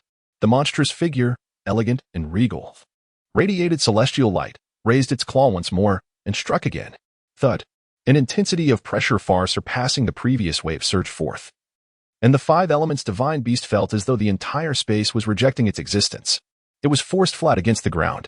The monstrous figure, unimpressed, lifted its claw again, Thud. This strike shattered the very fabric of space, sending the five elements divine beast flying, bloodied and broken, its bones crushed. A feeble roar escaped its lips, and it could rise no more. I yield, it uttered, its voice heavy with despair. In its memories, its kind had always emerged as prodigies, yet it could not comprehend why this human-beast duo was so extraordinarily powerful. It had no means to retaliate. Could it be that its memories were flawed? The enchanting dancer beckoned, letting out a fierce roar before transforming once more into two diminutive beings that perched upon her shoulders. With a graceful flick of her hand, she tossed them two celestial fruits. The little creatures chirped gleefully, their joy evident in their delighted sounds. The celestial dancer gently caressed the little one's head, a mysterious gleam flickering in his eyes. The secret art of this fearsome clan is indeed formidable. Based on his exploration and estimation, this arcane technique encompasses 9 steps. The first 3 steps traverse the path of space, while the subsequent 3 steps delve into the realm of time. As for the final 3 steps, he found himself utterly perplexed. As they transcended the limits of his current cultivation, the dance of the city is equally astonished. The ferocity is indeed terrifying, truly deserving of its position as second on the celestial rankings. Acknowledge her as your sovereign, or face death. Wu Xian, no longer mired in contemplation, turned to behold the pitiable 5 elements divine beast in the distance and spoke slowly. The 5 elements divine beast, with no options left, conceded its fate. Acknowledging Waiqingqing as its master, the two forged a covenant, and Waiqingqing administered a celestial elixir, causing its injuries to heal instantaneously. Have you come for the 5 elements celestial seed? Inquired the divine beast. Indeed, I require it to ascend to the divine fire realm. Dancing City nodded. Though the memories left by my clan have become hazy, I was born to guard this place. This divine seed must not be disturbed. The 5 elements divine beast slowly spoke. Why? The celestial being furrowed its brow, as the 5 elements divine beast appeared to be in deep recollection. It slowly began to speak. The celestial seed suppresses something. What is it? The details became hazy, yet it was clear that one must not act recklessly. This celestial seed must be acquired today. The dance immortal ceased to speak, indicating his stance. He turned and made his way towards the celestial seed. Imperial son. Wang Qiqing wished to speak, but without hesitation, the emperor declared, I shall go and take a look. The ethereal figure of the dance fairy glided gracefully, covering an immense distance with a single step, and has since vanished. Nothing peculiar. The celestial dancer trod upon the quintessence of elemental energy, feeling no sense of peculiarity. Before long, he arrived at the central position, where a seed of the 5 elements gradually manifested before him. The mark of the celestial bone glowed upon the brow of the dance immortal, her dual pupils surveying the surroundings without detecting any anomalies. However, an unsettling premonition lingered within her heart. As the saying goes, the bold are often the most skilled. Thus, the dance immortal, without further hesitation, grasped the 5 elements celestial seed. With a thunderous roar, the moment she seized the seed, the entire realm of the 5 elements began to disintegrate from its center, as the chaotic energies surged forth in all directions. At that moment, her sense of foreboding reached its zenith. With the celestial seed in hand, Wu Xian swiftly retreated, employing the fragmented Kunping technique he had learned, augmented by the formidable power of space, his speed reaching its zenith. He, whose young master is this? Such striking handsomeness. A voice, enchanting beyond measure, emanated from the center, where a void had already formed. Ha! Where can you possibly escape to, young one? Suddenly, the voice transformed into that of a man, and a red light burst forth from the epicenter, moving with astonishing speed, appearing before Wu Xian in an instant. Beware, Imperial son. In the distance, Wu Qingqing's face turned ashen with fright as she rushed over with great urgency. Do not come any closer. The ethereal figure before Wu Xian spoke. Who are you? The crimson apparition appeared dreamlike, resembling a wandering soul. At one moment it manifested as a man, and the next as a woman, a spectacle most peculiar. He. Young master, do you find me beautiful? Cackled the figure. Ha. You are finished, boy? A chaotic Dao body. Quite intriguing. I must claim this vessel. The red figure swayed erratically, its 2 contrasting voices unsettling Wu Xian profoundly. You wish to possess this prince's body? Then come and take it. The dance fairy chuckled coldly. He. My dear little brother, here comes your sister. In an instant, a crimson figure darted forth, aiming for the center of the dance fairy's brow. The celestial dancer summoned the essence of immortality, exclaiming, Guardian of the celestial path. A luminous barrier enveloped her being, radiant and resplendent. He. You possess an essence of immortality, do you? Quite remarkable. Yet, do you truly believe such a trifling essence can hinder me? You must be mistaken. With a soft sound, the crimson figure traversed through the celestial barrier, showing no sign of hesitation whatsoever. The celestial dancer was taken aback, pondering the nature of this entity that could so effortlessly disregard the essence of immortality. He unleashed a powerful strike, yet it proved futile. The crimson figure danced like a fleeting dream, and his palm passed through it as if it were mere air. This is troublesome, was the sole thought that occupied the celestial dancer's mind. Unable to launch an attack or mount a defense, he found himself at a loss. Just as the red figure was about to penetrate his brow, a colossal silhouette erupted from within him. What audacious creature dares to target my child? A formidable presence emerged, standing before the celestial dancer, radiating an overwhelming aura that caused the very ground of the 5 elements abyss to tremble. The newcomer was none other than Wu Yang. Upon catching sight of Wu Yang, Wu Qiqing came to a halt. Father, the dance immortal spoke to Wu Yang. Is this truly the realm of the 5 elements? Have we obtained the celestial seeds of the 5 elements? Wu Yang gazed at his son with a gentle smile. I got it. What was that thing just now? Wu Yang glanced around, his brows furrowing slightly. He hadn't even caught a glimpse of what it was, for it had already vanished. I am equally perplexed. The celestial being spoke. He truly had never encountered such a thing. Cackling. A great emperor? Quite a remarkable identity for a mere boy. Hee. My dear brother, an emperor cannot shield you. Perhaps a celestial emperor might suffice. Suddenly, a red figure reappeared, exuding an air of audacity. Wu Yang let out a cold snort, and suddenly, his expression turned grave. What is this? Father, what is the matter? This is an innate succubus. It can be classified as a type of primordial divine demon. Wu Yang opened his mouth, his expression grave. The celestial being, startled, pondered, an innate divine demon? This is certainly not a favorable omen. Cackling, it continued, to recognize me. You possess a modicum of discernment. Hee. After all, I am an emperor. A crimson figure floated ethereally, emanating a voice. At this moment, my family's celestial beings are already unable to intervene in time. Moreover, mere celestial beings cannot withstand such an entity. Only the intervention of our revered ancestor can suffice. However, it is far too late to speak of such matters now. Wu Yang slowly opened his mouth. His expression darkened to the utmost degree. Suddenly, a spark of inspiration struck him, and he communicated with Wu Xian telepathically. After listening, the dancing immortal felt a tinge of doubt. Could this old man be deceiving him? The little rascal, not even trusting his own father. With a playful scold, Wu Yang glanced at the succubus and beckoned her over. The succubus smirked and charged towards Wu Xian's forehead once more. Indeed, even the emperor could not withstand this. Wu Yang's form was pierced through effortlessly. In an instant, the succubus entered Wu Xian's mind. Hee. My dear brother, your body is truly splendid. I am exceedingly pleased. The succubus materialized within Wu Xian's divine sea, marveling at the vibrant 9-colored divine ocean and the colorful Tao palace before her. What a treasure she had stumbled upon. A miniature version of Wu Xian emerged from the Tao palace, glaring coldly at the succubus. Since you've entered, you shall not escape. Hee.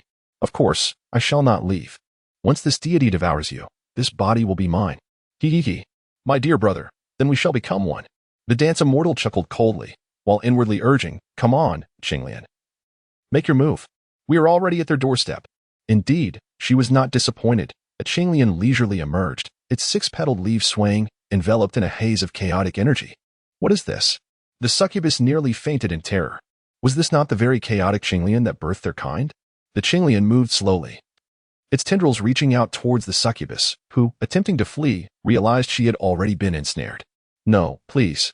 The succubus watched helplessly as the tendrils made contact with her body, utterly powerless, much like the predicament she had put the dance immortal in. You dare to plot against me? The succubus shrieked, her crimson form dimming. It was you who first schemed against this prince. The celestial dancer spoke without a trace of compassion.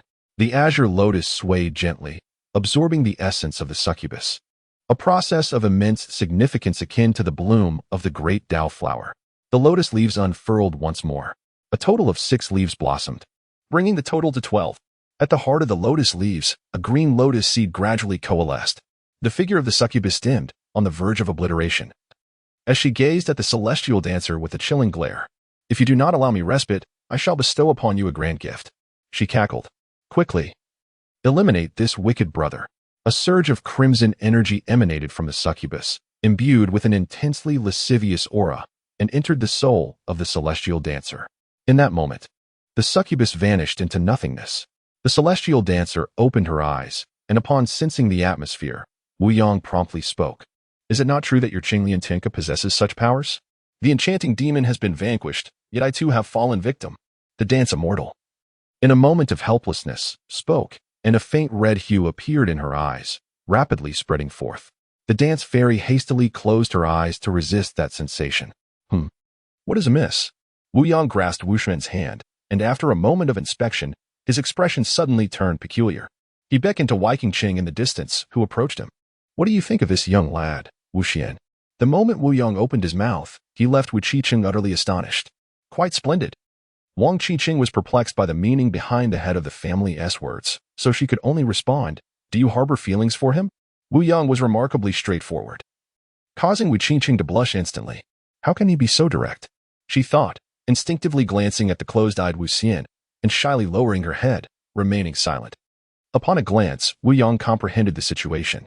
With a swift motion of his hand, the fearsome 5 elements divine beasts were ensnared in the distance, appearing as if they were in a deep slumber. Indeed, a confinement lasting 3 days and nights should suffice, Wu Yang murmured, as Wu Qiqing observed Wu Yang's series of actions. Her eyes widened in bewilderment, her confusion deepening. Very well, you all carry on. I shall take my leave for now. Wu Yang opened his mouth, a faint smile gracing his lips as his figure gradually faded away. Meanwhile, Wu Xian slowly opened his crimson eyes. Wang Qingqing was taken aback, exclaiming, what has happened to Wu Xian? She hastily grasped Wu Xian's hand, which felt scorching to the touch. Her expression turned to one of alarm. Just as she was about to speak, Wu Xian pushed her to the ground, silencing her with a kiss. Wang Qingqing widened her eyes in shock as she was knocked to the ground by Wu Xian, her words stifled before they could escape her lips. Her mind was a blank slate, and instinctively, she attempted to resist. However, her petite hands, when pushed against Wu Xian's chest, found no purchase, rendering her powerless in the face of the celestial being. It was as though she had lost her magical prowess, reduced to the status of an ordinary woman. Emperor's child, she gasped, finally managing to break free for a moment to catch her breath, her cheeks flushed crimson. Yet, as she spoke, she was met with the piercing gaze of Wu Xian's blood-red eyes. In an instant, she grasped the gravity of the situation, her senses sharpened, revealing that Wu Xian had been poisoned by that very venom. Her mind raced, recalling the peculiar behavior and words of the clan leader before his departure, and her gaze drifted towards the 2 divine beasts imprisoned in the distance. The realization struck her like a bolt of lightning. She understood all too well what was unfolding. Meanwhile, the 2 divine beasts remained undisturbed, peacefully slumbering. 2 days later, the dance immortal opened his eyes, gazing at the woman in his embrace, surveying the chaos strewn across the ground. I am truly sorry. The celestial dancer uttered her first apology in life. A delicate finger from the woman in his embrace pressed gently against his lips, signifying that it was the wish of the enchanting beauty. The emperor need not feel remorse. The enchanting figure of Wu Qingqing bore a delicate flush upon her visage, her hair disheveled, and her expression infused with an indescribable languor. 3 days hence, a sudden thud reverberated through the air. The fierce creature, nestled in slumber, was abruptly jolted awake by a kick. It opened its ruby-like eyes, brimming with fury, only to discover that it was Wu Xian before it. Oh dear. The little creature, still in a daze, stumbled onto Wu Xian's shoulder, feeling as though it had lost fragments of its memory. Meanwhile, the 5 elements divine beast, roused by Wu Qingqing, lowered itself, accommodating the 2, and unfurling its resplendent wings. It soared forth into the world. The pair made their way back to the Wu family, where Wu Qiqing, having obtained the 5 elements celestial seed, promptly retreated into seclusion. She was determined to ascend to the divine fire. The dance immortal has returned to the imperial palace to enter seclusion. After a period of introspection, he is now prepared to embark on the path to the sovereign realm. The azure lotus has unfurled 12 leaves, and at its center lies a verdant seed, akin to a gem, slowly maturing. This remarkable transformation has captured the attention of the dance immortal. This seed is extraordinary, a product of the primordial treasure, the azure lotus, embodying a chaotic essence.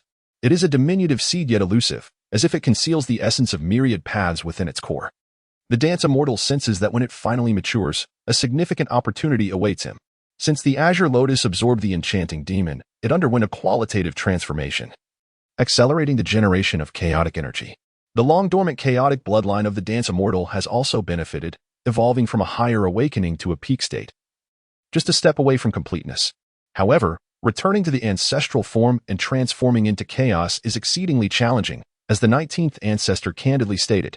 Such a transformation would require a tremendous fortuity or the complete maturation of the Azure Lotus. The enhancement of his chaotic bloodline undoubtedly brings immense benefits to the dance immortal. Firstly, his strength has doubled once more. Now, should he simultaneously activate both the Heavenly Emperor bloodline and the chaotic bloodline, his combat prowess would surge sixfold. Furthermore, the chaotic body continues to evolve, gradually awakening, and the 3,000 transformation techniques grow even more formidable. In addition to these, new skills are also awakening. Due to its direct connection to the Divine Sea, the immortal bone is slowly awakening as well, and the immortal mark upon his brow becomes increasingly intricate. Beyond the guardianship of the immortal path and the obliterating light of the immortal path, new functions are gradually taking shape. The heavy eye. The ethereal dancer deeply cherishes his unique pair of eyes. However, for the time being, the dual pupils suffice. They allow him to perceive the essence of existence, to witness the birth and demise of all things, to shatter beams of light, and to delve into the profound techniques bestowed by the ancestors of the Wu clan's dual-eyed lineage, which he continues to explore. His ambitions are far from mundane. He harbors even more audacious ideas that he is gradually putting into practice, alongside his exploration of the treacherous paths of time and space. The realm of Tsang remains tranquil, but on this day, news arrives. The taboo prodigy of the ancient Mo Jiao clan, Mo He, ranked 8th on the celestial leaderboard, has fused with the immortal seed and ignited the divine fire. He is the first among the top 10 to enter the realm of divine fire, destined to draw the world's attention.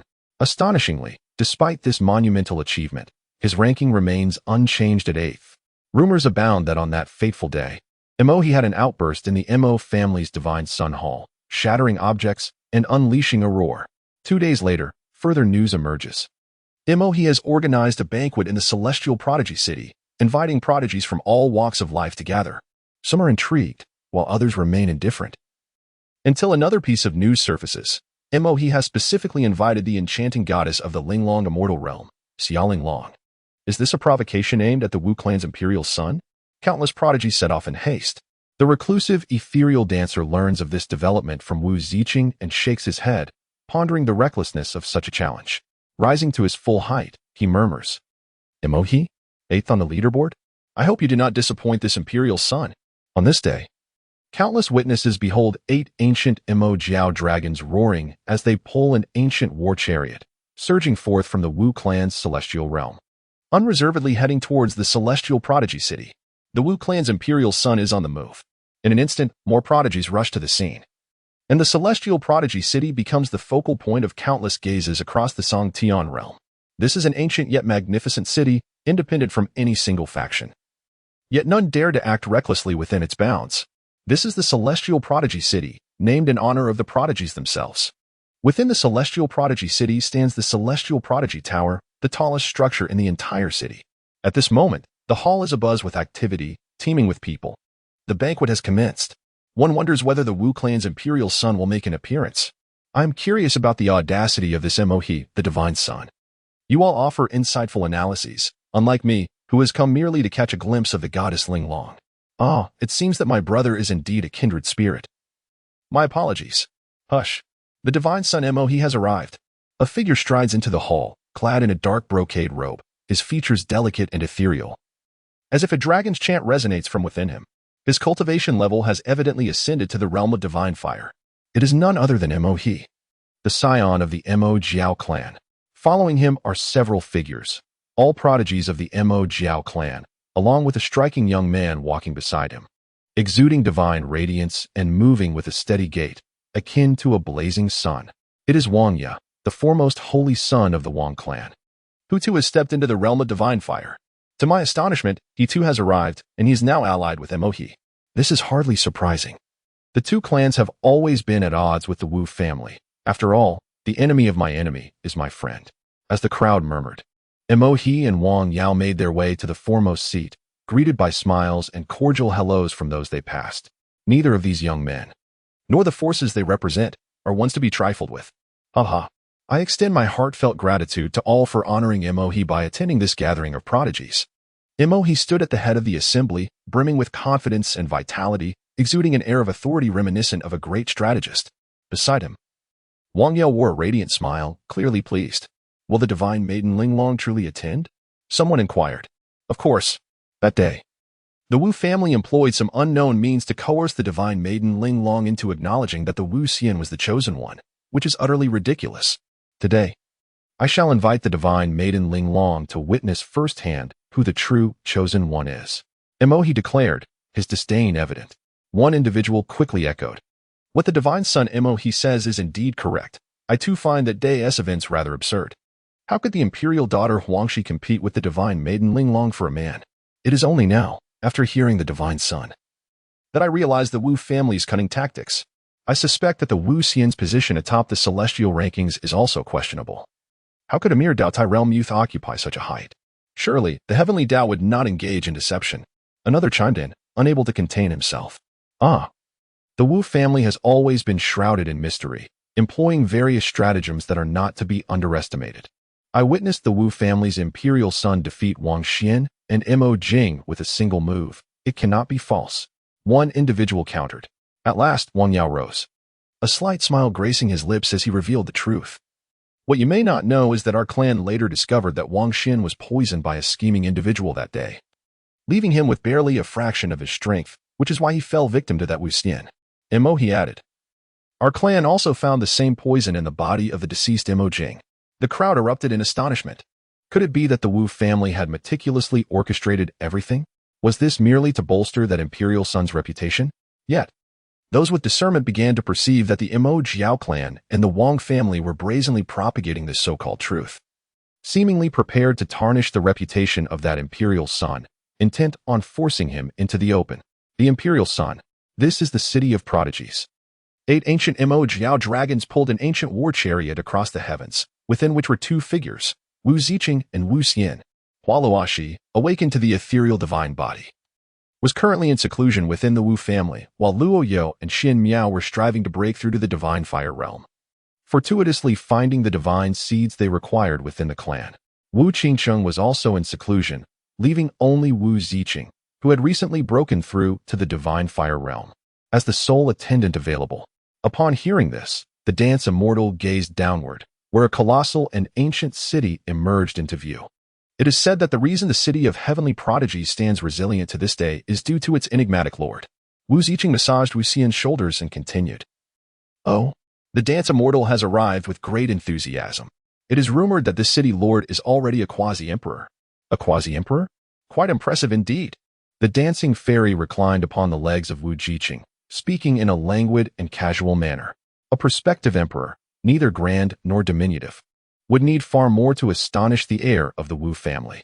Moreover, she remains one of the 2 renowned consorts of the southern region, a peerless beauty indeed. Wang Ziqing continued to speak, her enchanting eyes fixed intently on Wang Xian's reaction. Upon hearing these words, the dance fairy became somewhat more alert. Upon observing the scene, Wu Ziqing formulated a plan in her heart. Oh, divine son, the other day, I witnessed you returning alongside Sister Qiqing. It seems she has not emerged from the divine son's palace for 2 consecutive days. As Wu Ziqing began to speak, she refrained from mentioning the stunning city lord. Instead, she bit her rosy lips, her tone tinged with a hint of melancholy. Ahem. We were merely exchanging insights on our divine abilities. Wu Xian felt a tinge of embarrassment. Before closing herself off for meditation, Wei Qingqing had indeed engaged in a conversation with him, and he had not anticipated that the young girl Wu Ziqing would take notice of it. Does the prince perhaps harbor indifference towards Ziqing? Wang Ziqing continued to speak, her delicate face displaying a look of grievance. What brings you to utter such words? When the celestial maiden spoke, he felt a deep-seated fear at the sight of a woman weeping. I am the emperor's first handmaiden. Why does he not seek my company, but instead turn to my enchanting sister? Wang Ziqing continued to speak, her lips curling in a slight pout. If the emperor despised her, then Ziqing would certainly no longer be a burden to his eyes. However, if that were not the case, then Ziqing could not accept it. She was, after all, the foremost maidservant. Wang Ziqing continued to speak, pouting her lips, exuding a blend of firmness and charm. Meanwhile, within the majestic city of Tianjiao, the master of the city, an extraordinarily beautiful woman, opened her enchanting eyes, a hint of crimson gracing her delicate face. The esteemed son of the Wu family was indeed in the air.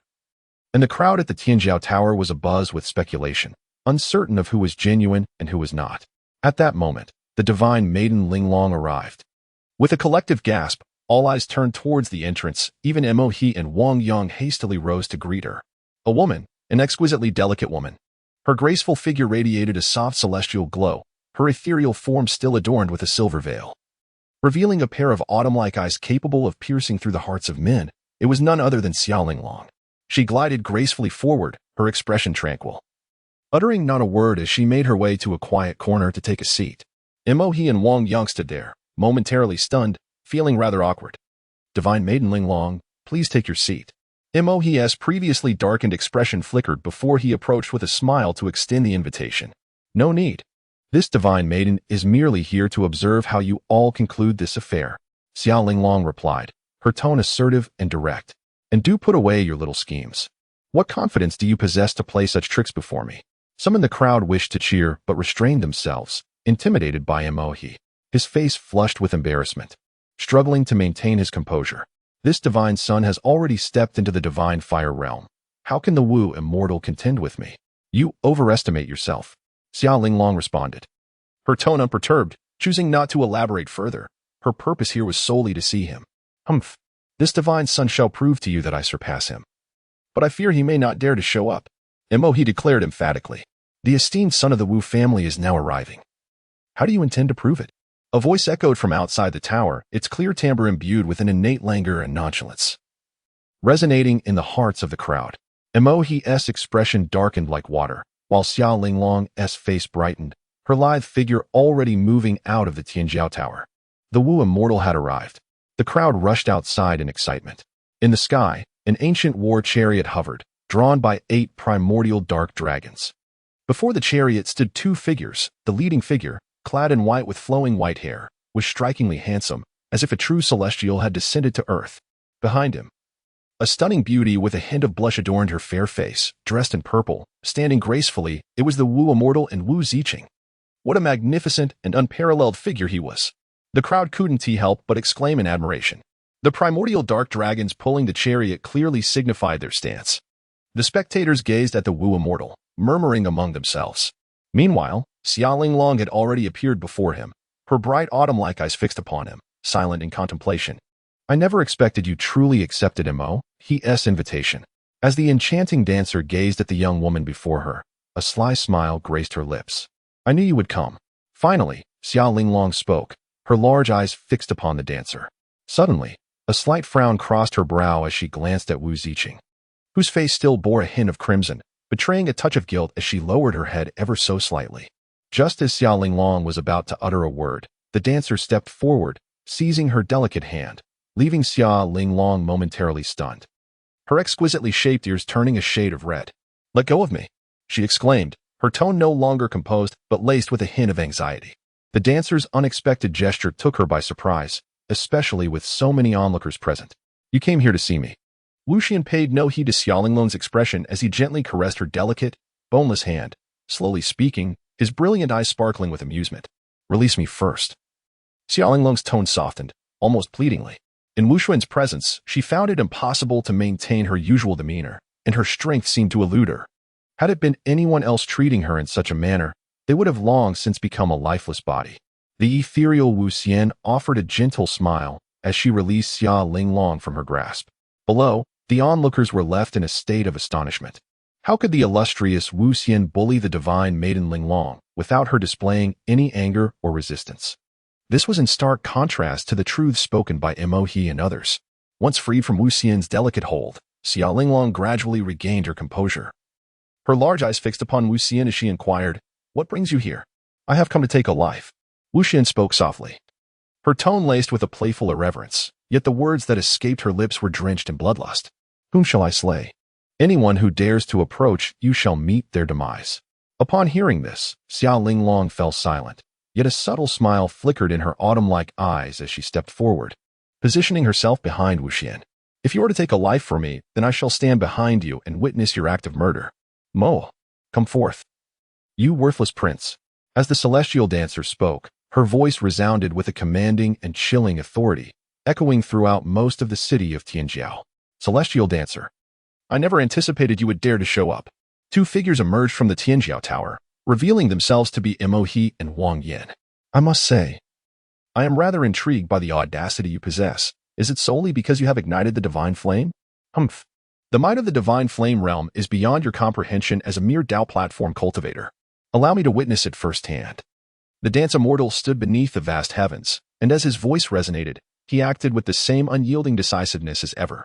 He invoked the 3,000 transformations, and the ethereal manifestation of the great Dao emerged beneath his feet, enveloping He and Wang Yang in an instant. Both He and Wang Yang felt their spiritual power swiftly draining away, consumed and assimilated by this grand illusion of the Dao. How dare you? Wang Yang's expression shifted dramatically. The dance immortal had not even posed a question before launching a 2-on-1 assault. The solar divine body, he recalled, and today, all would be resolved in one fell swoop. Utterly arrogant, He bellowed, fully aware that they were not to be compared with the previous Jing and Wang Xian, for they had ascended to the divine fire realm. With a cold smile, Wu Xian stepped onto the ethereal path, and in an instant, his figure clad in white vanished into the heavens, only to reappear before the two. He unleashed a punch that enveloped them, tearing the very fabric of space. One force shatters myriad laws. The expressions of Mo and Wang Yang turned grave as they raised their fists to meet the oncoming assault. Bang! The two were sent flying, while Wu Xian remained steadfast, not retreating an inch. Impressive indeed. This divine son underestimated you. Mo retaliated with another punch, accompanied by a resounding dragon's roar. As an inky serpent coiled around his hand, invoking some form of divine power, the dance immortal smiled faintly, his form resembling a gliding dragon, with a golden dragon apparition entwined around him. A rich golden hue enveloped his entire fist as he unleashed a punch, magnificent and grand. Dragon Fist. It was the incomplete true dragon technique he had learned from the enigmatic celestial palace. Mo Zhao's expression changed dramatically as he was sent flying once more. His entire arm contorted, his face pale as he spat out a mouthful of blood. You possess the true dragon technique. Are you not afraid of being hunted by the dragon clan? He cried out, unable to believe it. To pursue this imperial son? Does the dragon clan truly have such capability? The dance immortal chuckled coldly, deeming this person utterly beyond redemption. The dance immortal, uninterested in idle chatter, stepped upon the ethereal path, wielding the dragon fist, and launched into another assault against the two individuals. The might of the dance immortal's physical prowess is indeed formidable, further augmented by the practice of the undying scripture.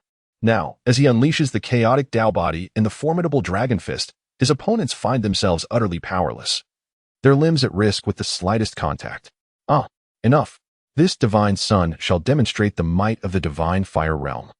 He's complexion pales, his arm contorting painfully as he swallows a celestial elixir to restore himself, and gradually, his arm begins to mend. He forms seals with his hands, preparing to unleash a grand supernatural power. Meanwhile, Wang Yin, nursing a leg injured by a kick from the dance immortal, also consumes a celestial potion to heal his wounds. He slowly ascends into the sky, his solar divine body radiating light, dazzling like a blazing sun. Dance immortal, it is now our turn. The two stand suspended in midair, their formidable auras surging. A celestial spear materializes in Mo's grasp, a true divine weapon. Simultaneously, Wang Yin wields a gleaming long sword, with divine armaments in hand. They swiftly advance, one to the left and one to the right, striking fiercely toward the dance immortal. With a flourish of her hand, the dance immortal summoned a shimmering dragon, which transformed into a resplendent 7-colored war spear, sweeping horizontally towards the two adversaries. A thunderous sound erupted as immense energy surged outward, prompting the onlookers to retreat once more. The three figures moved with astonishing speed, their shadows elusive, as the resounding clash of divine artifacts echoed continuously. The dance immortal advanced with her war spear, swiftly reaching the front of Mo. With a forceful swing, she brought the spear crashing down, shattering the very fabric of space itself. Mo's expression grew grave as he raised his hands in a protective stance above his head, bracing against the overwhelming strike. The spear collided with his celestial shield, forged of divine gold, bending it downwards under the tremendous force, while Mo's legs weakened, nearly causing him to kneel in the void. Seizing the opportune moment, Wang Yang thrust his sword forward, its speed akin to a flash of lightning, aimed directly at the vulnerable back of the dance immortal. The dance immortal let out a chilling laugh, exerting strength through both hands as the battle spear radiated a brilliant light. In an instant, Mo found himself unable to withstand the force, being struck away to the distance. Upon turning back, he discovered that the battle spear had transformed into a resplendent rainbow-hued longsword. With a poised stance, the celestial dancer directed her sword towards her opponent, the two blades clashing together with a resounding clang. The audience felt as if their eardrums were about to rupture. In the midst of this confrontation, Wang Yi was once again sent reeling backward. The crowd gasped in astonishment, marveling at the extraordinary weapon wielded by the celestial dancer, which transformed seamlessly in an instant, adapting effortlessly to her will. Moreover, the disparity in power between the two was glaringly evident. Mo He and Wang Yao also sensed this and exchanged contemplative glances before sheathing their divine weapons. Celestial dancer, do you comprehend the divine artifact that has allowed me to traverse the realm of divine fire fusion? Mo He declared, his aura intensifying as he spoke slowly. No matter what you fuse with, evading demise is an impossibility. The celestial dancer let out a cold laugh, declaring arrogance. As Mo formed a seal, a golden orb materialized from his brow. In an instant, a powerful aura enveloped the entire arena, and at that moment, Mo's presence reached its zenith. Dragon Pearl. Someone gasped in disbelief, unable to comprehend how the Mo Jiao clan could possess such a treasure. The Dragon Pearl is a manifestation of the vital essence from a true dragon, capable of being born only from the dragon lineage. It is an entity of unparalleled significance, far surpassing the ordinary celestial varieties, and eclipsing even the imperial species by an immeasurable degree. Celestial dancer, what do you think of my Dragon Pearl? Mo bellowed with laughter, his face brimming with pride. And what of you? What have you fused? The celestial dancer disregarded the foolish remarks of Mo He and turned her attention towards Wang Yang. Mo He's boisterous laughter abruptly ceased, nearly choking him in the process. Allow this saint son to demonstrate. Wang Yang, no longer hesitating, felt his aura surge as a celestial seed manifested from his brow. The appearance of this celestial seed radiated like a sun, exuding an intense warmth that compelled the onlookers to retreat.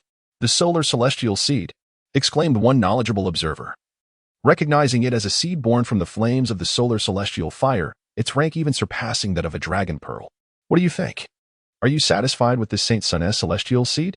Wang Yang proclaimed, a hint of pride in his voice. Let us all join forces. The dance immortal, weary of idle chatter, found himself at a loss for words, utterly speechless as he had yet to engage seriously, and two fools dared to provoke him. The true dragon has descended. Mo He roared, as a golden dragon silhouette erupted from the dragon orb, instantly reaching a staggering size. The body of the golden dragon gradually solidified, truly resembling a living golden dragon. With a resounding roar, a genuine dragon's cry echoed forth, causing the very ground beneath the crowd to crack and tremble. Is this the combat prowess of the top 10 on the heavenly rankings? The crowd recoiled in astonishment.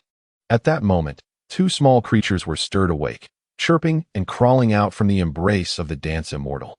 To everyone's astonishment, the golden dragon abruptly halted, its piercing golden eyes fixating on the two yawning little beings perched upon the dance immortal's shoulder, revealing a hint of trepidation. Both Mo He and Wang Yin stood dumbfounded. Ferocious. How could they possibly engage in battle now? The crowd gasped. The second ranked of the heavenly rankings had made their appearance. The celestial dancer gently patted the little creature, then effortlessly lifted it by each limb and tossed it towards the distant figures of Xiaoling Long and Wu Ziqing. The little one, still in a daze, was flung through the air, and by the time it regained its senses, the two women had already produced divine fruits, presenting them tantalizingly before its eyes. The little creature, recognizing the fruits rather than the people, dove straight into the feast. Onlookers exchanged bemused glances, questioning whether these two gluttons were truly the fearsome second on the rankings. Mo He and Wang Yang discreetly exhaled with relief, while the golden dragon, observing the little one drifting away, became animated and charged directly towards the celestial dancer. As Wu Xian extended his hand and clenched his fist, a colossal dragon soared forth, only to return moments later, its head marked with a distinct imprint of his fist. The onlookers regarded Wu Xian with a mixture of awe and trepidation. This human appeared to possess a strength that surpassed even that of the fearsome beast. A hint of crimson graced Mo He's lips, for this strike, having traversed the true dragon, resonated within him as well. Let us strike together. Upon hearing this, Wang Yang nodded, unleashing a surge of heat as the fiery essence of the blazing sun coalesced into an enchanting fire lotus that enveloped Wu Xian in an instant. At that moment, the golden dragon lunged fiercely downward, its massive tail swinging menacingly towards Wu Xian. The spectators observed this spectacle with bated breath. Although it was 2 against 1, it did not diminish the gravity of this ultimate confrontation. A resplendent, divine halo materialized beside the celestial dancer, who strolled forth from the ethereal flames, untouched and exuding an air of elegance and enigma. With a graceful gesture, he pointed towards the tail of the colossal dragon. "Fallen celestial," he intoned, as an endless cascade of luminous rain accompanied the profound truths of the celestial way, his fingertips striking the dragon's tail.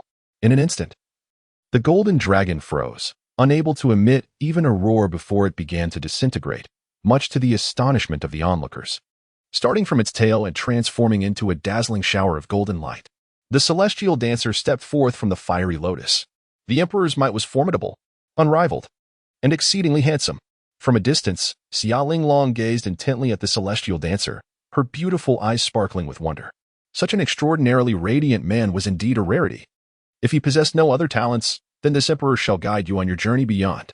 Surrounded by divine halos, Wu Xian advanced step by step towards the bloodied Mo He and the weakened Wang Yang. "This is utterly intolerable," Wang Yang exclaimed. His condition slightly better than that of Mo He. 9 suns illuminate the world. He unleashed the innate divine power of the solar god body, summoning 9 radiant suns that hung above the crowd, unleashing torrents of searing heat that drenched many. The 9 suns suspended in the sky cast 9 beams of light directed towards Wu Xian. The dance of the celestial being continued unabated, the divine halo unwavering.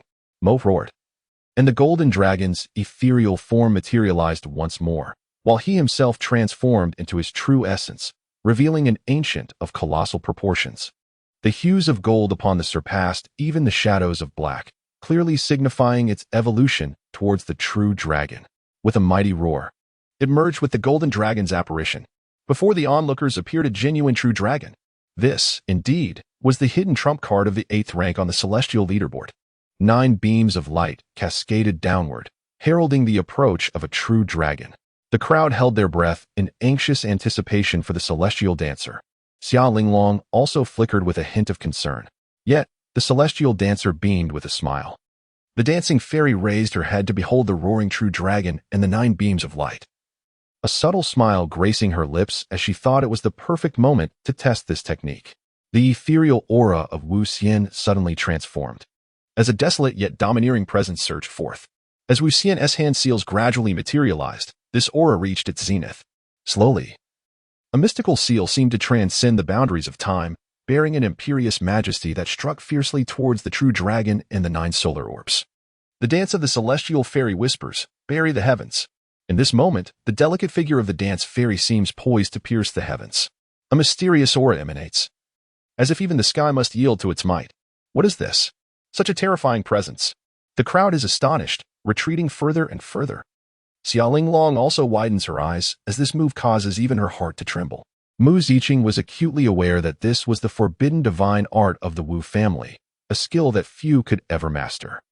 This forbidden technique seemed to be a series of interconnected abilities. It was said that only by mastering the god-slaying sword technique could one learn the fallen immortal finger. And only when the fallen immortal finger reached perfection could one approach the burial sky seal. Each step was crucial and none could be omitted. Given their age, it was utterly impossible for them to achieve this. Only prodigies like the young emperor, who could comprehend such divine arts in an instant, could do so within such a brief span of time. The column of light was the first to collide with the burial sky seal, vanishing silently as if entombed within the void, leaving not a ripple in its wake. Wang Yan's complexion turned pale, and he coughed up blood, his expression one of horror and despondency. The true dragon transformed from Mo He, witnessing this scene, was filled with terror. It turned to flee, but alas, the burial sky had emerged, indestructible and eternal. With a hiss, the dragon's tail met the seal and vanished without a trace, as the dragon's body followed suit. Everything that came into contact with the seal quietly disappeared, entombed in the void. "Ah, Father, save me." Mo He cried out in abject terror, utterly helpless. He had transformed into human form but was left with only the upper half of his body, his legs completely gone. Humph. A cold snort echoed as the burial sky seal dissipated, the sound containing a profound essence that entered Wu Xian's body, causing her face to pale and nearly spit blood. A figure materialized before the legless Mo He, the cold snort having originated from him. He was a man, robust and imposing, his aura as deep as an abyss. Elusive and unfathomable. He first directed a beam of divine light towards Mohe, then produced an elixir for him to consume. Miraculously, Mohe's severed legs began to regrow at a visible pace. This act bore striking resemblance to the method employed by the Wang family patriarch to heal Wang Xian, suggesting that his realm was not too dissimilar. "Father, I want him dead," Mohe uttered vehemently. The middle-aged man furrowed his brow upon hearing this, neither agreeing nor refuting the claim. "Wu Xian, this man is a quasi-emperor," Xiaoling Long interjected. Wu Xian waved her hand, regarding this quasi-emperor with a questioning gaze. "What? Esteemed elder, do you intend to flout the rules? Young one, are you threatening me?" The quasi-emperor replied, his tone commanding and forthright. He exuded an overwhelming pressure, causing Wu Xian to feel discomfort. Her complexion paled, and blood trickled from the corner of her mouth. Such a young individual exhibiting such overwhelming arrogance and lacking humility would inevitably face dire consequences in the future. The quasi-emperor smiled slightly, as if imparting a lesson. Just as Wu Xian was about to speak, she felt the pressure upon her dissipate. "Who approaches?" The quasi-emperor of the Mo Zhao clan furrowed his brow, contemplating the impropriety of such behavior within the walls of this esteemed city. A melodious female voice resonated, followed by the appearance of an enchanting woman before Wu Xian. Clad in white robes, she exuded a mature elegance, her beauty striking and her figure graceful. She addressed the quasi-emperor of the Mo Zhao clan, inquiring, "Are you the lord of this illustrious city?" The quasi-emperor responded, "I advise you to refrain from involving yourself. A quasi-emperor holds little weight against my Mo Zhao clan." Just as the woman was about to reply, Wu Xian interjected, halting her words. She turned her gaze towards Wu Xian, her expression somewhat peculiar. And Wu Xian even discerned a hint of shyness on the city lord's face, leaving her perplexed. "Father, how much longer must we watch this spectacle?" Wu Xian could not comprehend why the city lord extended his assistance, yet it was evidently not the moment for such musings. He had far more pressing matters to attend to. "Ha! Quite impressive, young one. Even the esteemed emperor has emerged to offer you aid." A hearty laugh resonated through the air, accompanied by an immensely powerful figure, none other than Wu Yang. The first words spoken by Wu Yang were not directed towards Wu Xian, nor were they aimed at the opposing emperor, but rather gazed upon the enchanting city lord.